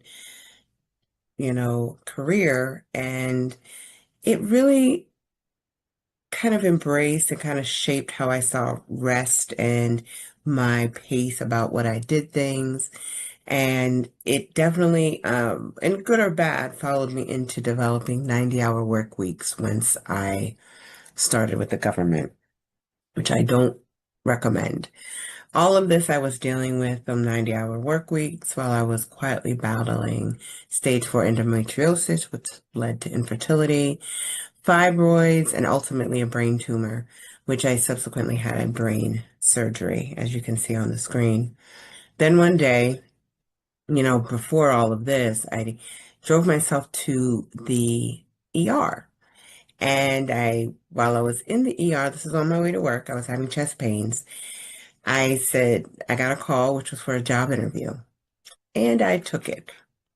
And that was kind of earth-shattering for me because I was like, am I doing this because this is what strength looks like? But that moment was the first of many oxygen mask moments for me. It became this chipping away of the first breaking point for what became my breakthrough. So as you could see, some of these moments that changed everything. Outside looking in, I definitely looked like I was the rising star in public health, perfect image maintained. I was kind of slowly suffocating with those work hours. And, the brain surgery was definitely a wake-up call for me. It forced me to stop and reassess face-to-face my mortality, learning how to speak for a little bit. Like I had a bit of aphasia, so I couldn't really articulate what I wanted to say. My brain worked a little bit slower than I anticipated. I had to go, walk on a walker. When I woke up from my 10-hour surgery, I wasn't allowed to stand up, or I wasn't allowed to walk or anything, or even sit straight up, because it would have jostled some of the brain fluid in my surrounding my brain, and me walking could have killed me. So a lot of things that I had to think about was, where do I pause now and take care of myself moving forward? I realized, of course, you can't pour from an empty cup, understanding that self-care isn't selfish and it's essential for your health. It's a non-negotiable. And this really led me to the path of truly embracing what would have eventually become my securing your oxygen mask first philosophy, and understanding that peace isn't a reward, it's a responsibility. Rest isn't weak. You're wise for choosing to restore what the world constantly drained. Peace is not passive, it's an act of courage. When we prioritize our own well-being, we become capable of truly showing up for others in our lives. You can't be the glue if you're unraveling, and you can't abandon yourself to care for everyone else. It doesn't work. And it is such a detriment to you as you move through your life. So that caused me to come up with the Breathe, Balance, and Bloom framework, where I really had to stop and think about, how do I embrace this? When you breathe, you return to your breath. You start your day with stillness. You return to your God, to your body. And when you balance, you protect your boundaries. You say no when you mean it. It's a complete sentence. You guard your energy and you choose what aligns with you and what your intentions are. And then when you bloom, you take small, purposeful actions for your purpose. What's going to nourish me today? Celebrate progress, not perfection. This isn't just a framework. It's how I survived and how I continue to lead and embrace my world in my everyday life. So just so you know, that this method just isn't a nice idea. It really is a practical approach to reclaiming your inner peace in a world that often works against it, unfortunately. So where does that leave me? What are some practices that I've come to develop to embrace this Breathe, Balance, Bloom framework? I look at, how do I incorporate these into my daily practices? They're not luxuries, they are necessities. Micro moments of peace that create macro transformation in our lives and relationships. I have my morning stillness where I don't look at my phone unless it's for some affirmation ideas. I'll have some lemon water or herbal tea with some affirmations that I write in my journal. And then if I have time, I'll go outside and kind of inhale and take in what nature has blessed us with if I'm not commuting to work that day, or right before I get on the road. And then usually when I have time on the weekends or at night, I'll incorporate some soft music, candles, and I love fresh flowers wherever I can incorporate them into my space. And really indulge in gratitude writing in my journal, having a gratitude journal, embracing the time and the space where I create a sacred space for myself. I have taken the time to create a Zen den, if you will, in my basement, where I have a room that essentially is, on each wall is a vision board, and it resonates with different parts of my life. One wall is my sorority stuff. Another wall is what the name of my company is, which is Merake Life and Style, and which is the essence of putting yourself into your work through your love, creativity, and soul. And then another wall just of artwork, and I have a drafting table where I paint, and then I have a prayer space in front that I can just kneel, cry, vent, release, what have you. And I know this is something that I had to build up to, because most powerful practices are often the simplest when incorporated consistently. You know, it's these small rituals really create a foundation of calm that helps us navigate life's challenges with much greater resilience. So that led me to looking at, how do I have compassionate and develop compassionate boundaries? For years, I stayed silent to keep the peace. I think we've all done that at some point. And I now know silence isn't always serenity, but I've learned to pivot a little bit. Thank you, but I'm not available for that. I need rest. Can we revisit that later? I appreciate you thinking of me, but that doesn't align with my priorities right now. And saying that without guilt. I look to teach about compassionate assertiveness, which is the art of honoring your needs while respecting others. Boundaries aren't walls that separate. They're sacred spaces that allow authentic connection to flourish. Boundaries are love in action for yourself and for others that are so imperative to practice. So that leads us to peace-driven leadership. There's traditional leadership and there's peace-driven leadership. What does that mean? Our traditional style of leadership is always available, always on, 24/7, which is not sustainable. We equate busyness with importance. We prioritize productivity over people, and we see vulnerability as a weakness, which then, of course, treats burnout as a badge of honor. And that is not productive for us. That is not good for our mental health. It's not good for our sustainability. And so then we look to peace-driven leadership, a different way to frame it. It creates peace for people to breathe. It models vulnerability and authenticity. It normalizes mental health conversations, which nowadays are so important to have. And it protects your team's energy, your family's energy, and their time. as well as celebrating rest as an essential to being creative. We really don't need any more leaders who grind until they break. We need leaders who model what wholeness looks like, who demonstrate what peace and productivity they truly can coexist. So what does inner peace feel like? We look at this young lady who's on the beach, closing her eyes, taking in the sun, and really just embracing that moment of pause and serenity. It can feel like a deep breath you didn't know you were holding, a heart unclenched after years of tension, and God's whisper in the stillness saying, "You're safe and seen." Inner peace isn't just an absence of conflict, it's a presence of wholeness. It's the quiet confidence that comes from knowing your worth isn't tied to productivity. It's so important to understand that. And then there's ripple effects of personal peace, individual peace, workplace well-being, family harmony, community resilience. When just one person chooses peace, everything shifts. Your calm becomes contagious. Your boundaries teach others how to respect yourself, as well as others respecting themselves. Your self-compassion gives others permission to be human. And it's so important to understand that these times are, it allows you to create a sacred space for yourself, some sacred time for yourself. The oxygen mask effect means that by securing your own peace first, you become capable of truly supporting others and finding and really embracing their own peace. So what are some obstacles to peace?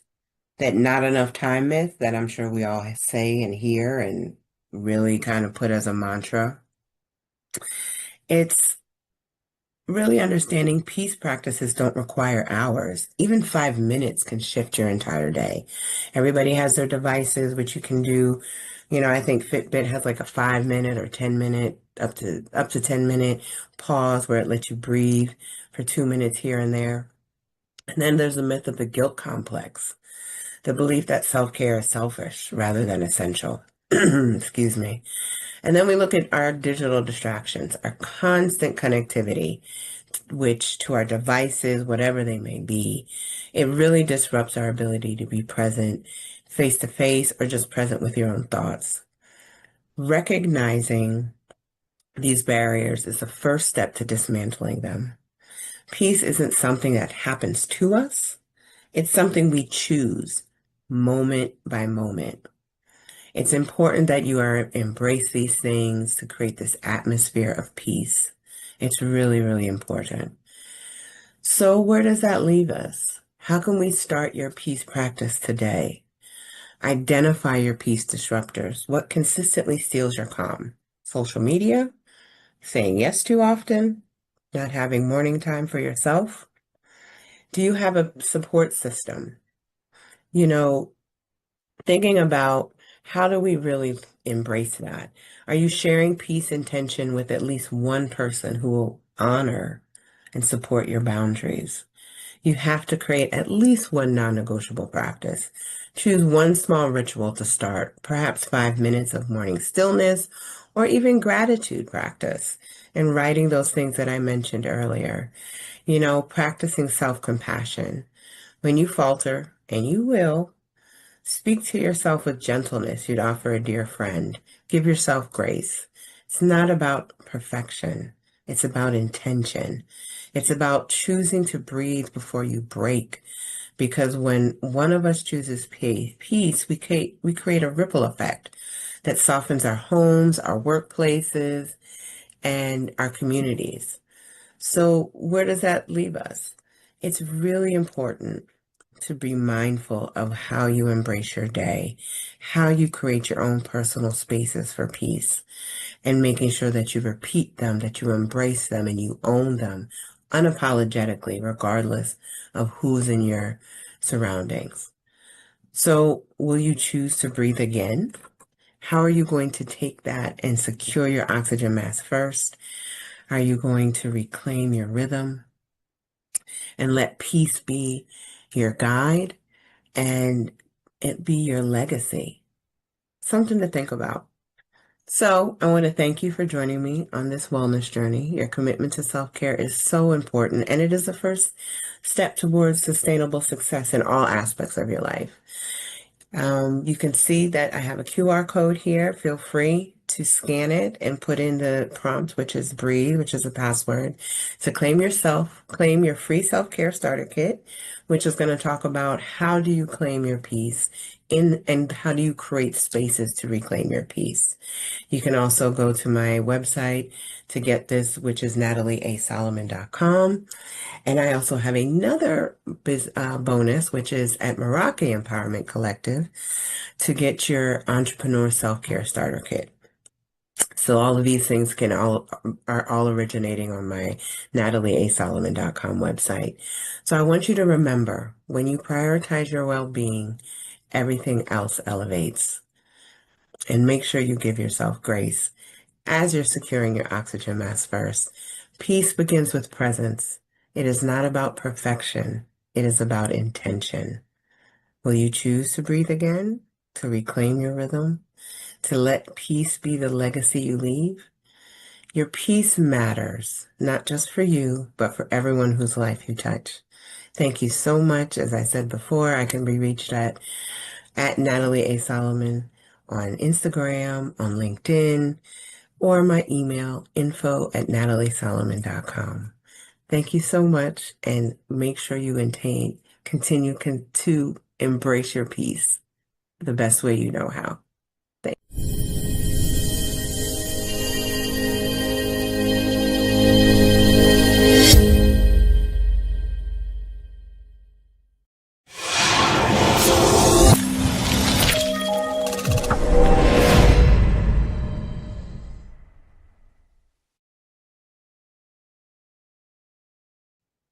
It was a Tuesday evening. The sky outside was heavy and dark, and so was my heart. In my hand, I held a foreclosure letter. My mind whispered, "How did I get here?" Have you ever felt like your finances were spiraling out of control, no matter how hard you tried to manage them? This is exactly how I felt at this time. I had no idea how to get out of this. I felt trapped. I felt like I had no way out. If you ever felt this way or you feel this way, you are in the right place. I'm Saran T. Baker, and I empower women and entrepreneurs to turn financial chaos into calm and peace. What I'm about to share isn't just about money. It's about reclaiming your life. You see, chaos for me stands for can't handle any obstacle sent. It was the unpaid bills piling up, the empty refrigerator, the kids asking for stuff they needed, wanting more food, wanting to do stuff that I just couldn't afford. The credit score dropping rapidly after working so hard to get to a solid 750. The sleepless nights, the aches and the pains in my body, or should I say the ghost aches and pains in my body. And the worst was carrying the silent weight of the shame of having this problem that I knew I couldn't share with anyone else. I know this spiral because I've lived it. But here's the thing. Chaos isn't the end in your finances. It's the beginning. But it's only the beginning when you decide to use it as a bridge and not a place to live. You see, I had reached my breaking point after losing my job 18 months prior, where I was making almost $200K a year, but I hadn't worked in 18 months. This was a huge gut punch. Not just because I wasn't working, and own the fact that my self-worth had been tied to my paycheck. Then also having to realize that, wait, I only learned how to make money and spend money. I had no idea how to grow money, how to protect money, how to leverage money, and how to make money work for me. I didn't even have any idea how to keep it because I always made money. I always spent it. And then one day during this time, I was listening to a Tony Robbins program. I think it was Get the Edge. And he said something in there that resonated with me, and it still resonates today. Life is always happening for us, not to us. And that statement meant so much because I was able to shift my mindset from thinking things were happening to me to knowing that they were happening for me, and asking myself better questions and saying, what if losing my job was redirecting me to something better? Even in the midst of the chaos I was experiencing, what if there was something better? Today, I know that that better became the calm wealth quadrant. The calm wealth quadrant is how I cross from chaos in my finances to a life of calm in my finances and in my just entire life. The letters in calm stand for corporate income and cash flow control, asset accumulation and abundance, legacy building and leveraged income. And the M is money mastery and multiple streams of income. So by the end of this conversation today, you'll know exactly how to take the first step into calm for your finances. So let's dive into a little bit of what the calm will do for you and what the calm stands for in your financial life. The C stands for corporate income and cash flow. When I stopped budgeting and started creating a spend plan, I felt empowered and not punished. But it wasn't until I started the spend plan that I felt empowered and not punished. Before that, I felt like budgeting was such a chore. I felt like if I did not squeeze every dime out of every dollar, I was not going anywhere. But that wasn't the case. When I did the spend plan, because a spend plan is just what it says it is, how you spend your money, move it in that direction. Why? Because a budget just feels like so painful, but a spend plan will allow you to flow. And how you develop a spend plan is this. Take your last 3 months of bank statements, go log into your online account, go to where your statements are, and download the electronic transaction file. It will come to you as a Excel file or a CSV file. And CSV is just a fancy word for a text Excel file. But this is going to create some awareness, and it's going to be the foundation of your awareness. Once you have this document, you can now begin to develop your spend plan. Why? Because you see exactly how you spend your money the last 3 months. And this allows you to make real-time adjustments and line things up the way you want to do it. To give you an example, I recently redid mine. I do it quarterly for myself. And I went in and I saw that I had spent about $1,200 over the last 3 months in an area I didn't want to spend money in. So it allowed me to pivot and redirect and change my behaviors so I can redirect those funds to the place I really wanted them to go to. The next step in the quadrant is the A. And the A stands for asset accumulation and abundance. And as you can see from the calm wealth quadrant diagram, they all overlap.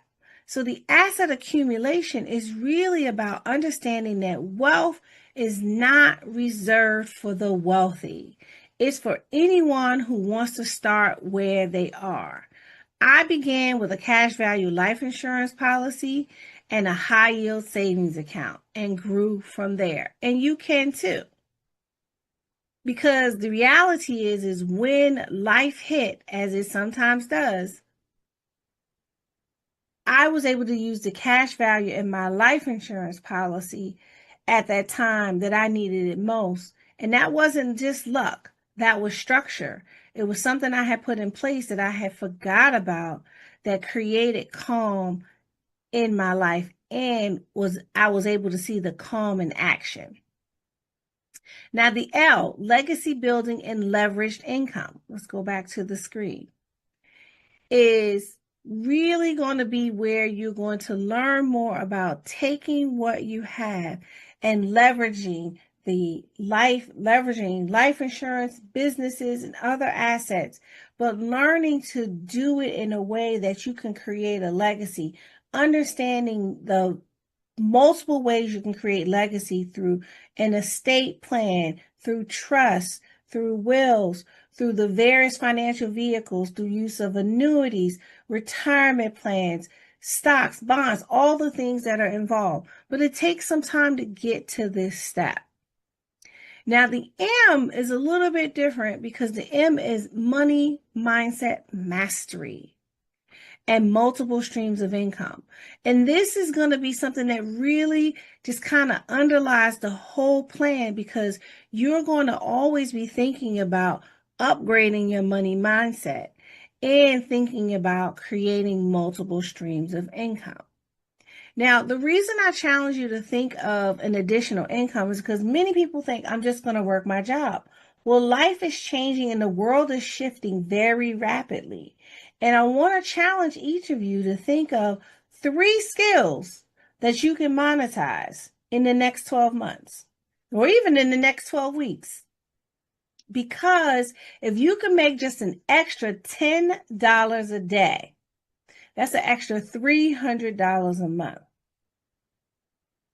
And now you're talking about extra $3,600 a year, just making $10 a day. So what's one thing you can do to make an extra $10 a day? I challenge you to think about that, because that's going to be the key to growing and changing your finances. Now let's go back to the slides, because I want to take you through the next one, right? We talk a lot. I gave you some basic foundations of the Wealth Conjure. It goes much, much deeper. You'll have to join me for a live masterclass or join my community to find out more.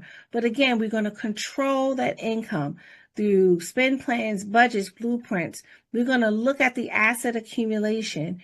We are going and the abundance, and we're going to look at the legacy and the leveraged income, because we have to move forward in that way, and we're going to build multiple streams of income. Now, the next thing we want to do is I want you to take this little test, cash flow control. Where is your money going? Do you know how to control your expenses?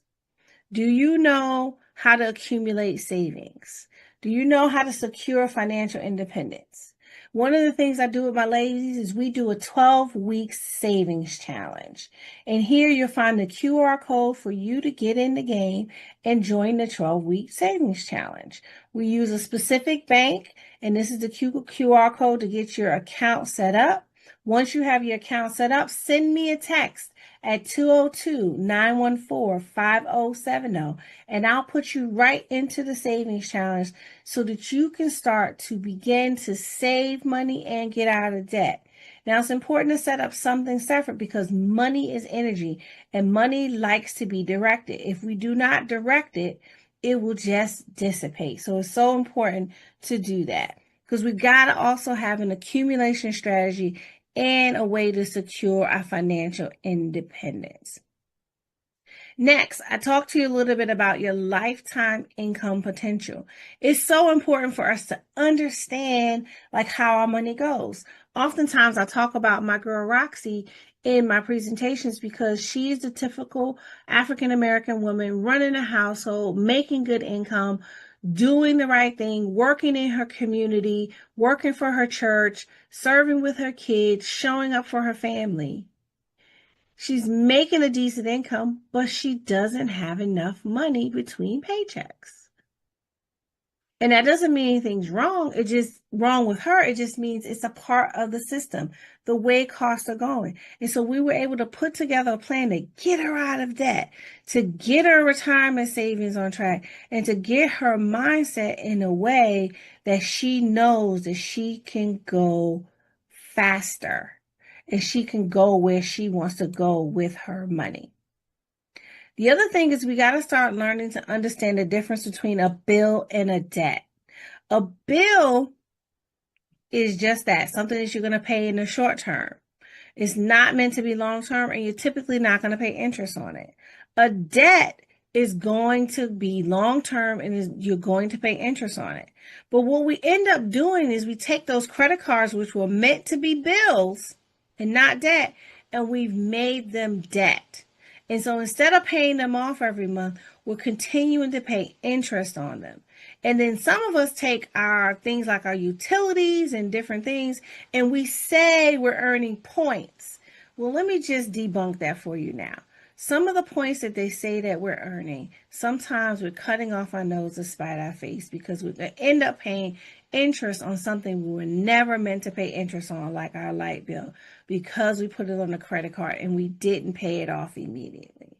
So keep that in mind. Now, I want to challenge you to do a couple things over the next couple of days just to get yourself into place and get you into a place where you can allow yourself to grow mentally, spiritually, and financially. So I'm going to give you 7 steps to start your calm wealth quadrant journey. The first one is review your life insurance policy. And I know that sounds simple, but you may not know how to do it yourself. Feel free to reach out to a professional to assist you. I'm happy to assist. You can reach me at The Real Saran Baker on Instagram or on Facebook, Saran Baker, or on LinkedIn, STB Financial Services. You can find me there. Happy to assist you. Define your retirement goal. I talk to so many people who are getting ready to retire and they have less than $100,000 saved for retirement, and they're making $75,000, $80,000 a year. And I ask them, where you retire? How long you plan on being retired? And they say, oh, forever. I said, but you have less than $100,000 saved and you make 75 now. So it looks like you're going to be retired for a year and 3 months. And so review your retirement goal. It seems lofty and it seems far away, but it's not that far away, and it comes faster than you think. Choose at least one of those credit cards that you have and eliminate that debt aggressively. I mean, be aggressive with it. Draft your spend plan. I already told you the steps above to pull the information, and then you're going to just put it in order and decide if that's how you want to continue to spend your money. Calculate your lifetime income potential.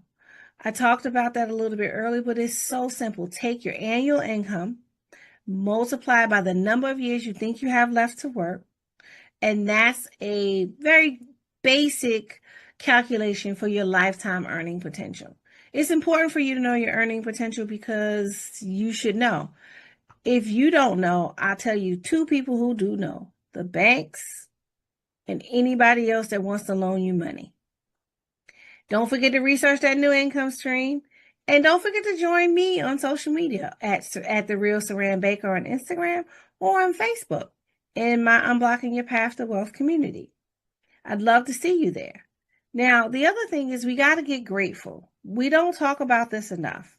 Gratitude isn't a nice to have. It's the fuel for your abundance. We have to learn to be grateful for where we are and what we have and what we do. As Matthew 6:21 says, for where your treasure is, there your heart will also be. When gratitude meets intention, financial calm is inevitable. Set up some daily affirmations for yourself to remind you of who you are. If you're not quite sure how to create affirmations, there's all kinds of resources out there, but I'm going to give you a quick cheat code. I'm going to share a few of mine with you today. The first one is I am capable. Why? Because sometimes we doubt our capabilities and we just don't know what we just don't know that we can do. We forgot about all those wins. So remind yourself every day that I am capable. I am abundant. Why? Because I was born into God's kingdom, and in God's kingdom, there's no lack. So I am abundant. I am lovable. Why? Because I'm lovable. And so are you. So remind yourself every day, lovable. Even in your darkest moment, you are still lovable. And remind yourself, I like to remind myself, I am the magic, because I'm the one that's going to be able to get it done, and I get to enjoy the benefits of the work that I do. So I challenge you to say these affirmations to yourself daily, in the morning and in the evening before you go to bed, so that you can start to reprogram your subconscious mind for your new wealth mindset. Because guess what? You are enough. The true wealth is who you are. And today is the day for you to own it. So please, with that, be sure to do that for yourself with those affirmations. And before I go, I'm going to share a little picture of those affirmations so you know just how abundant you are. And you can take a screenshot of these affirmations, put them in your phone, make them your screensaver, and make sure that you remind yourself that you are abundant and that you are lovable, you are capable, and you are the magic. If you want to connect with me, you can also use this QR code to connect with me. And you have my cell phone number, 202-914-5070. You can text the word CALM to that number, and I will get back to you. You can go to my website at www.saranbaker.com or shoot me an email at info@saranbaker.com. With that, that is all I have for you today. I wish you much love, much peace, much abundance, and much magic in your finances. So peace, love, and light. Let's get your money right. It's your girl, Saran. Bye.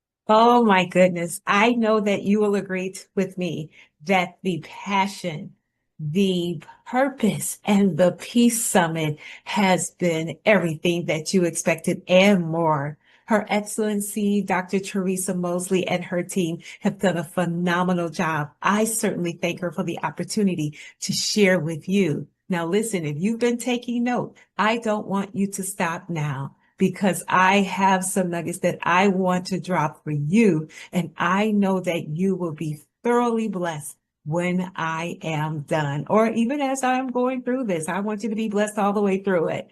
Listen, peace is my birthright. Peace is my calling. Peace is my authority. Peace is my divine right. And it is the same for you. You know, I grew up with these examples of people who would just not be at peace.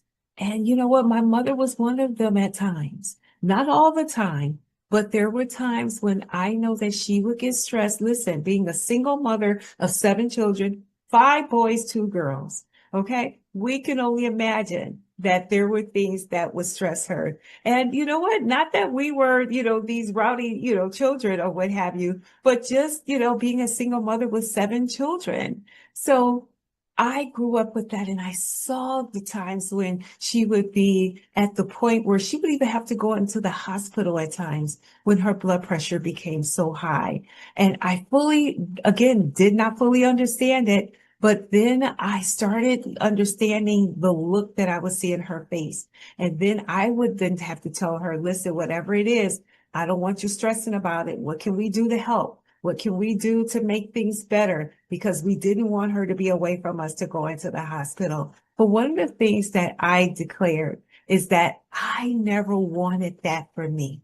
I never wanted it to the point where I would get to myself and get quiet and then end up in the hospital because of stressors.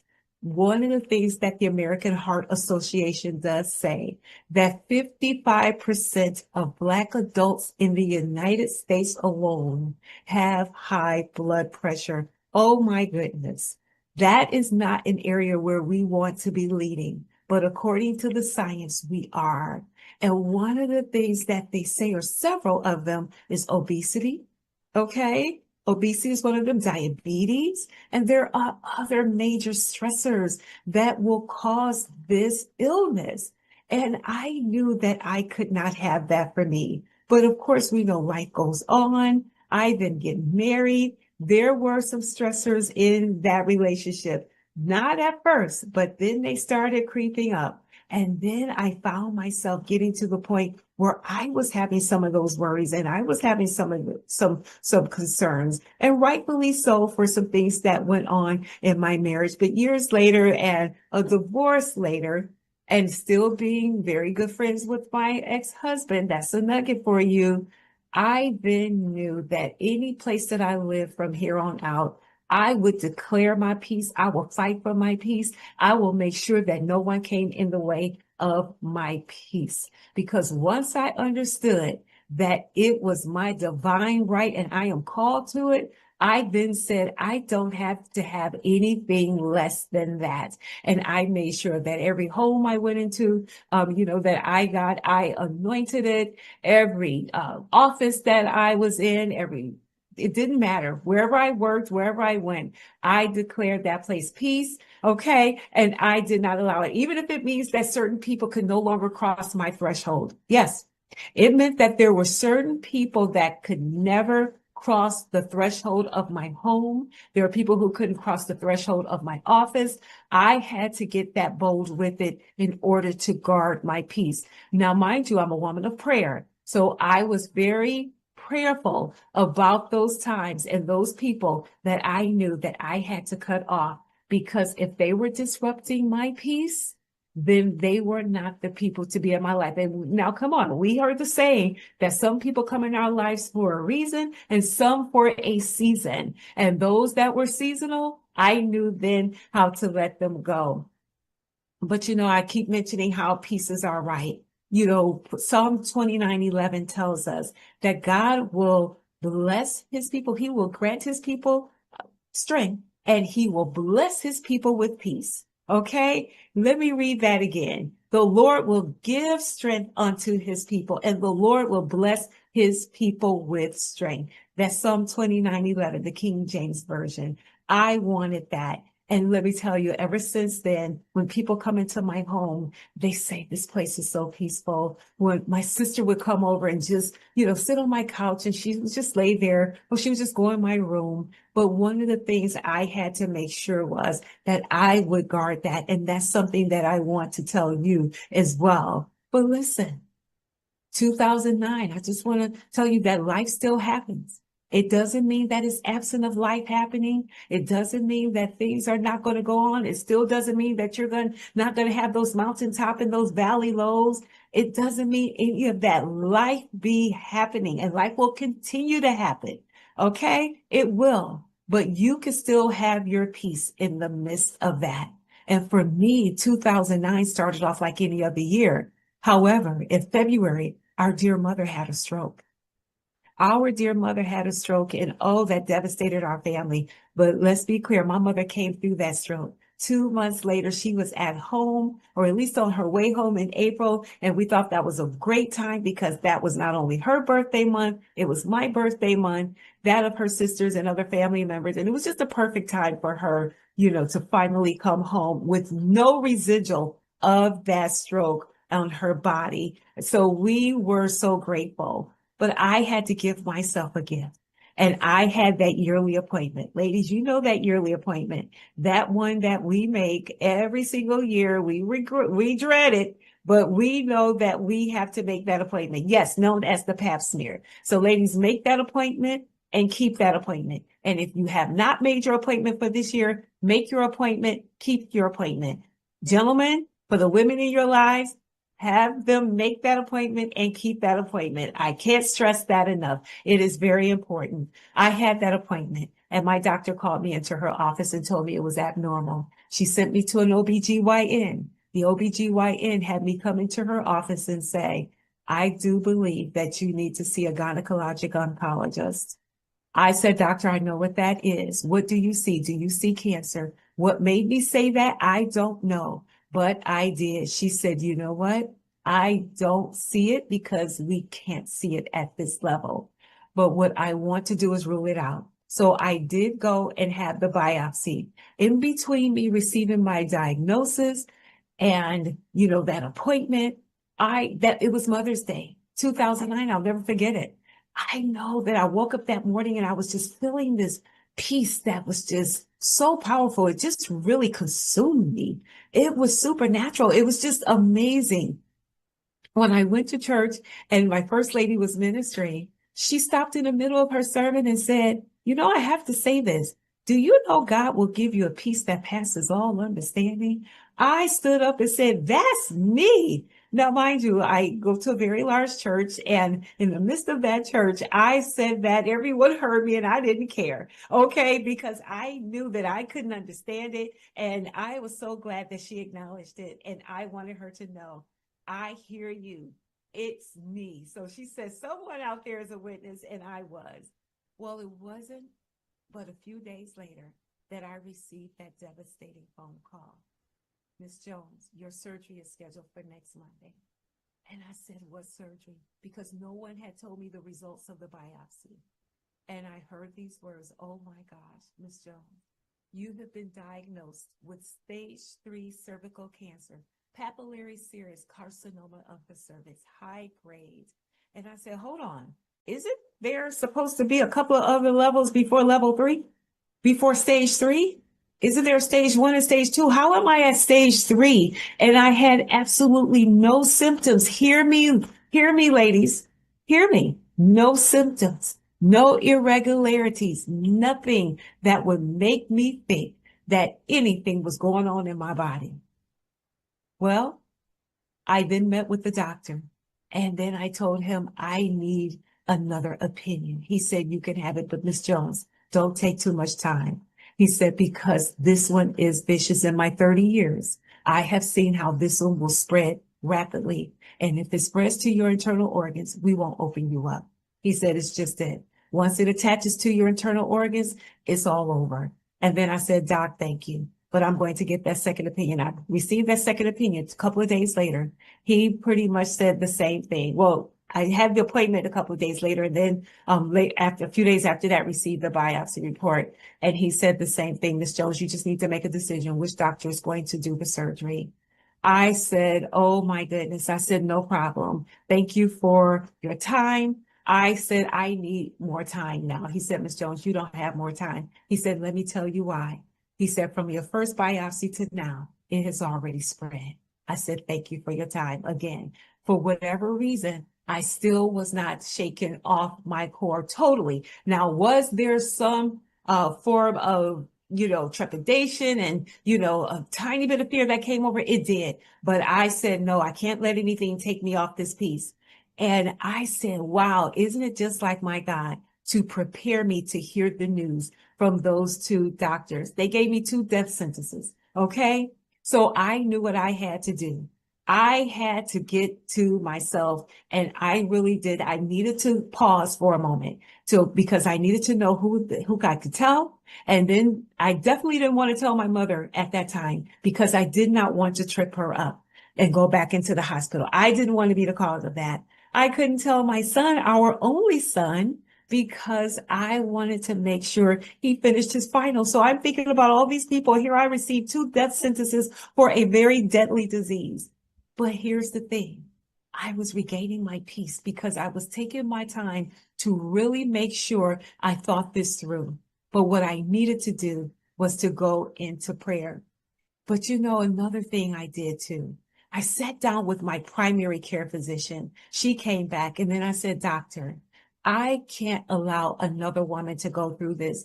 I need to join a organization. She said, have you considered the American Cancer Society? I said, no, I have not. I went and checked them out. I immediately joined, and I signed up to become a community ambassador, and then was trained by them and became one of their spokespersons. So as a community ambassador, my whole goal is to go out and teach about early detection. And it has been absolutely phenomenal. The number of people who are not aware of how you can be diagnosed with a deadly disease such as stage 3 cervical cancer and have no symptoms. But I've had so many testimonies of people who have gone through the same thing. Am I saying everyone will not have symptoms? No, I'm not. But I was one of those people, and there are tons of others who have been a witness of this.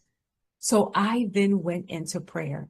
And then I told my son's father at that time, because I was divorced by then. By then I was divorced. And then, but here's another thing. I was divorced and a very good friend of my ex-husband because I prayed and asked God to make me a better woman and not a bitter woman. How many of you know that unforgiveness will totally derail your peace?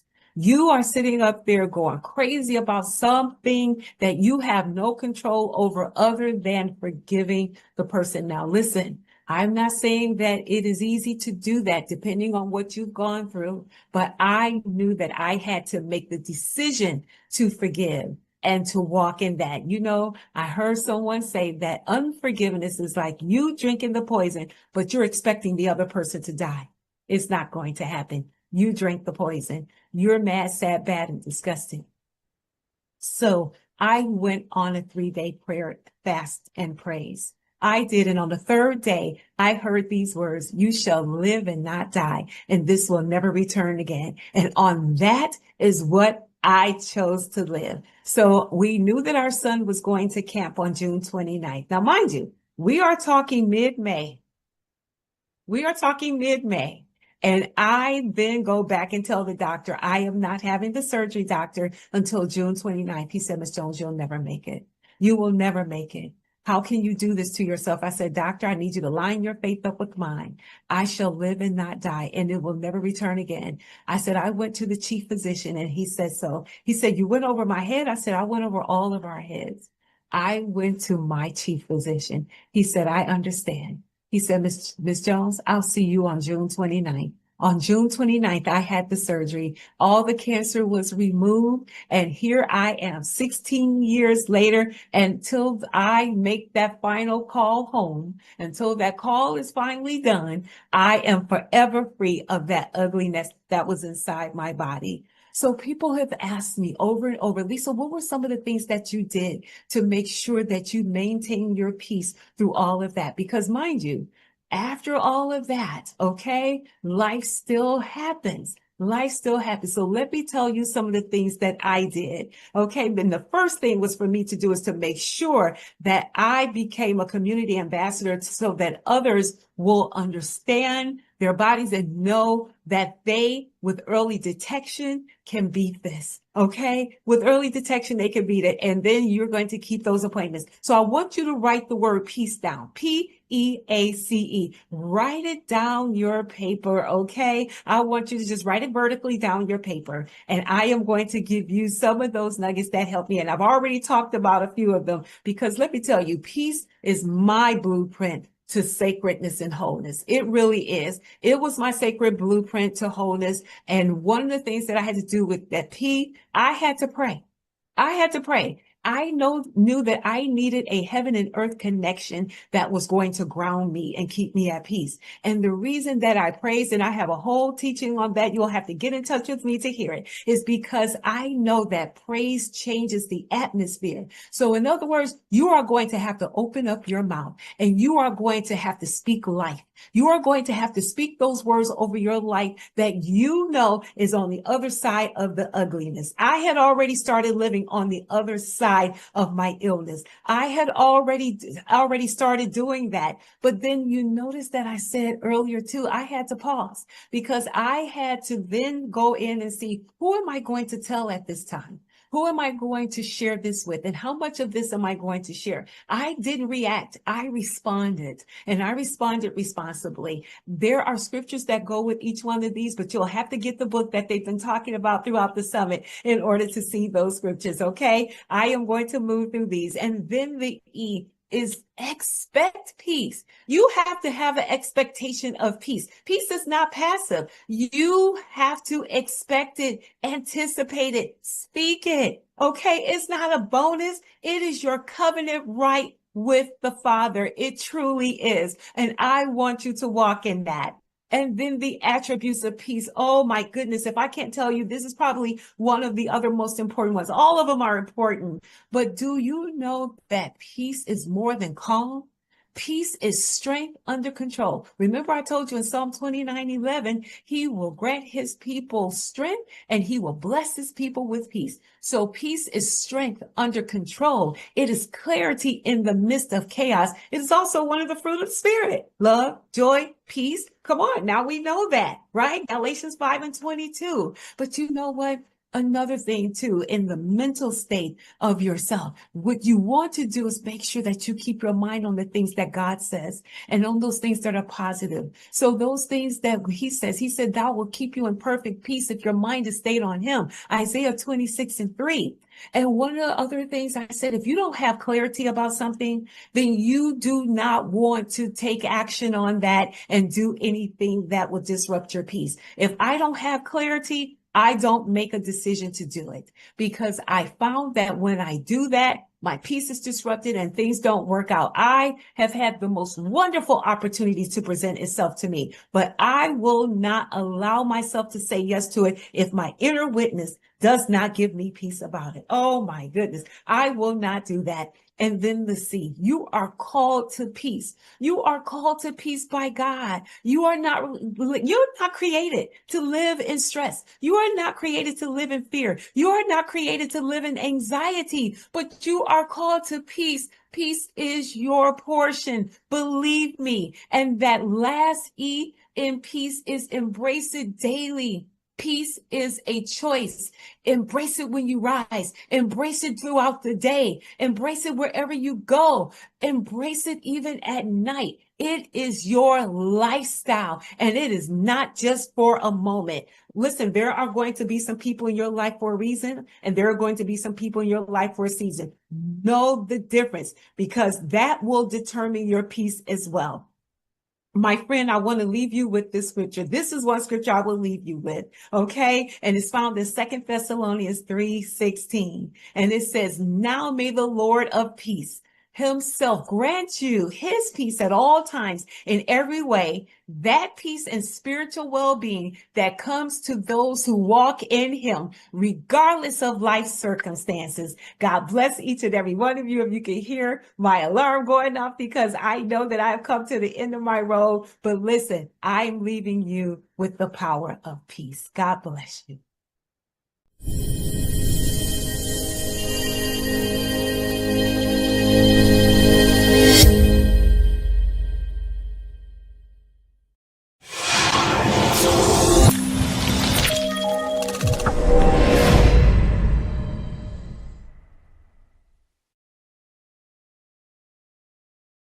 Hello, hello, hello. Welcome, welcome, welcome to the Passion, Purpose, and Peace Summit of 2025. I am super excited to be here. My name is Dr. Onika Shirley.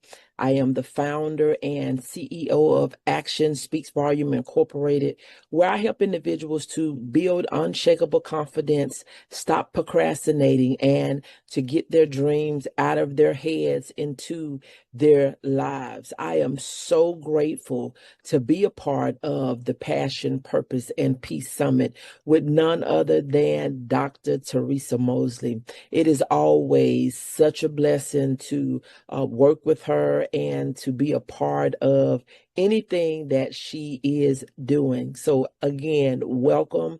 I pray that you have a phenomenal time during the summit. I pray that you are not only able to take notes, but you would make notes, not just of things that you heard, but of things that you will do. So when we're talking about passion and we're talking about purpose and we're talking about making our world a more peaceful place, and our world being a more peaceful place, it starts with ourselves, that we're able to live in peace, that we're able to walk in peace, we're able to operate in peace, but not only that, we're able to be an impact and we do that in a peaceful way. We also talking about purpose, and we're talking about passion. Oftentimes we have heard that we can't do the things that we're passionate about because sometimes passion don't pay. But I encourage you to walk in the things that you're passionate about. And if you're not good at what you're passionate about, learn the skills, acquire the skills that are necessary so that you can begin to invoice for the things that you are passionate about. And you're walking in your purpose. We know that we've heard that there are two pivotal moments in our lives, and that is the day that we are born, and that is the day that we discover why we were born. What is our individual purpose? So I'm praying that also during this summit that if you don't know what your purpose is, that you will discover your purpose. You don't find it, but you discover it because you were born with it. You were created for it. I don't believe that the Creator created us and then began to look for something for us to do. But I believe that we was created to do what he already had in mind. And we all have a unique purpose in life and the things that God has called each of us to do. There is power in our purpose, as well as there's power in our passion. So when we understand what fuels us, when we understand what get us out of the bed, when we understand what will keep us from being, when we understand what keep us from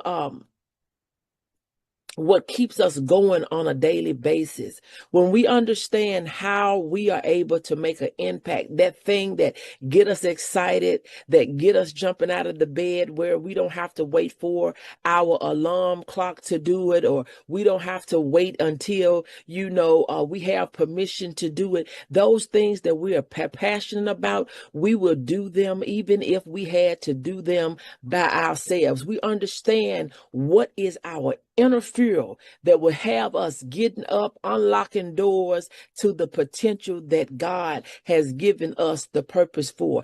Our passion, it ignites purposeful living.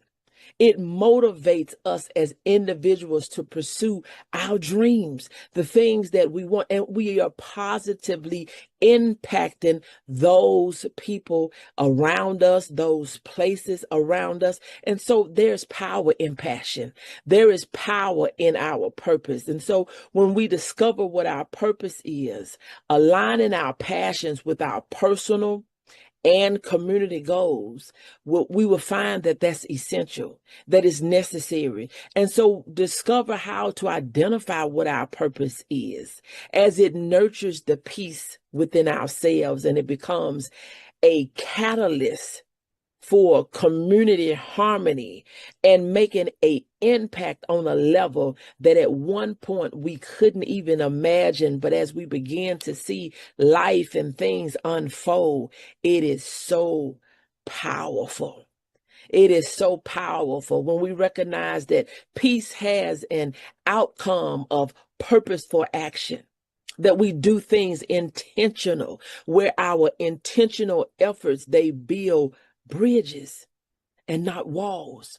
Through actions rooted in purpose, we can transform communities and cultivate a peaceful environment where collaborations will thrive. That's what Dr. Theresa Moseley does during the Passion, Purpose, and Peaceful Summit. These collaborations, we're thriving in this peaceful environment. We're building communities and individuals on a daily basis. And that's how our action began to speak volume. And it starts with what we do. It starts with our deeds. Our deeds is the leading factor. There, the importance of measurable, visual actions cannot be an overstatement. It has to be the things in which we do. Taking consistent steps manifests our purpose, and as well as it demonstrates our commitment to creating a positive change in the world around us, in the world that is within us, in the world that seems to be broken, that seems to be unpeaceful, that seems to be falling apart. We can make an impact. So as I continue, we have to remember that we have to sustain the impact that we are making beyond this summit. You know, there are opportunities for ambassadors, and that requires an ongoing dedication. Learn how to leverage our actions and inspire continuous transformation and fostering lasting relationships within our communities to make a difference. And so I have a quote that I want to share with you, that true peace, it begins with our passion, and that it ignites purposeful action, because action speaks volume. Our action speaks louder than our words. And so when we continue to lead with our deeds, when we continue to cultivate our purpose, when we continue to glean and collaborate, that's how we're able to make a bigger impact. We can do some things individually, but we can do so much more when we do it together. When we make a decision to do it together, we can impact lives across the globe. And I mean, this can be one person at a time. This can be one community at a time. This can be one city at a time. This can be one state at a time. And it can be one country at a time. But our impacts can be manifest through our actions. Our impact can be amplified through the things in which we do. So I have an acronym I want to share with you today, and I want to share an acronym that I have for purpose. Purpose. The P is passion ignites our vision. Passion ignites our vision. The things that we love. The things that we love to do. The things that we know that will make a difference. The things that will make us be unselfish. The things that we see that we love to do that can help those that are around us. Those that may not even know why they are here. Those that may not even understand how good they are and how impactful they are. It is our passions that will ignite the passions of other people. It reminds me of like a candle. When you have a candle that is lit and you light another candle, it doesn't take away from the light of your candle. And then that candle light another candle, and that candle lights another candle. You just have a room that's lit up that once was dark, and now it is lit. It has light. Now we can see. That's what passion does. You understanding our mission clearly, understanding what it is that we need to do, but not just understanding what it is that we need to do. We need to understand why doing what we're doing is so important. Why is it so important for us to walk in purpose? Why is it so important for us to walk in purpose with a passion? Why is it so important for us to walk in purpose with a passion and do it in peace? Why is that important? We have to understand what the mission is. And when we understand what the mission is, we would know what it is that we need to do, how it is that we need to do it, and when. When will it be more impactful? We got to think about, we can't do things immaturely. We can't do things before it's time. But when we understand the mission, we'll know what we should be doing and how it is that we should be doing it. Our responsibility to act with integrity. We want to do things right. We want to do things with love. We want to do things with compassion. We don't want to just do things to say we're doing it. We don't want to just do things just to be seen and to be heard. But we want to do things with integrity. We want to do things that's going to be pleasing to our Creator. We want to do things that will cause us or give us an opportunity to do something else because we walk with integrity. P, persistent in taking meaningful steps. We don't want to be busy just doing things to be doing things, but we want to do things that's going to take us closer to our goals. We want to do things that's going to make an impact for real change in our world that will be sustained. Not this boomerang stuff that we do it and have to be redone because it's coming back. But I'm talking about we do it and it's sustained and we're able to build on it. So let's make sure that our purpose is persistent in taking meaningful steps. Oh, opportunities created through actions.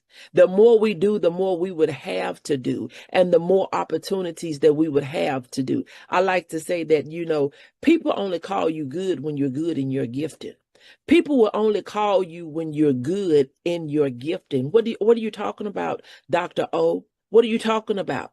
If you're not good in your gifting, people may call you once, but when they see and discover how you operate in it, they don't call you no more if you're not good. But if you're good, if you're good, you have a plethora or an overwhelming demand for what you're bringing to the table. So there's opportunities created through our actions, through our furtherance and learning for the impact that we're making, the changes that we are a part of. Opportunities come. We're talking purpose. We're talking about passion, and we're talking about doing it peacefully. And then the S is service to others and our communities. It is a blessing to be able to serve others. It is a blessing to be able to be an impact on a larger level when it's bigger than us. And so I asked the question, is there not a cause? Is there not a cause for us to do more? Is there not a cause for us to discover why we're here? Is it not a cause for us to take action so that we would have our name in halls of fame for the impacts that we have made across the globe? Because we have been compassionate, we have been purposeful, we have been intentional on the things in which we do. And then the E is empowerment through consistent volumes of deeds. It's not about one time. It's not about one thing. Every day that we're here, we are here with purpose. Every day that we're here, we have something to do. We are called to do something by a higher power, to make an impact to those across the globe so that we are able to assist others in them discovering their purpose. It is a blessing to be on platforms like this, to be a part of summits, to be a part of live talks, to be a part of your lives, so that we are able to build together.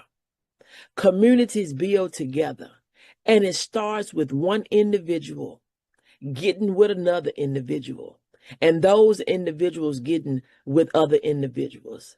We're able to make an impact around this world because action does speak volume. It's not about what we talk about, but it's what we are willing to do. But not just what we're willing to do one time. It is what we are willing to do consistently as we build on what we have done, what we have learned, our own failures and experiences and mistakes that we have discovered. We've had some powerful lessons. I like to say we take the lesson and we leave the pain, but we learn learn from what we did. We learn to go to the next level based on where we came from and the mistakes that we made, because success does not come from success. Success comes from our failures. Success comes from our experiences. Success comes from our desire to do better. So I'm encouraging each of you to do better. And with that acronym of purpose, again, that is passion, ignites our vision, understanding our mission clearly, responsibility to act with integrity, persistent in taking meaningful steps, opportunities created through the actions that we take, service to others and community, and then empowerment through consistent volumes of deed. Let's keep going. Let's keep doing. Let's keep working together to make a difference in this world. There's still hope. There's still a chance for life to be worth the living. Charles Swindoll said that life is 10% of what happens to us and 90% how we respond.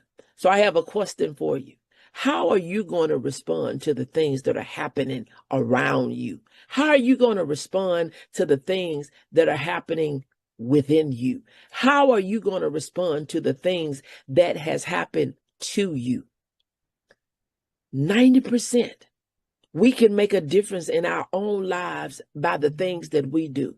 But not only will it make a difference in our lives, it will make a difference in the lives around us.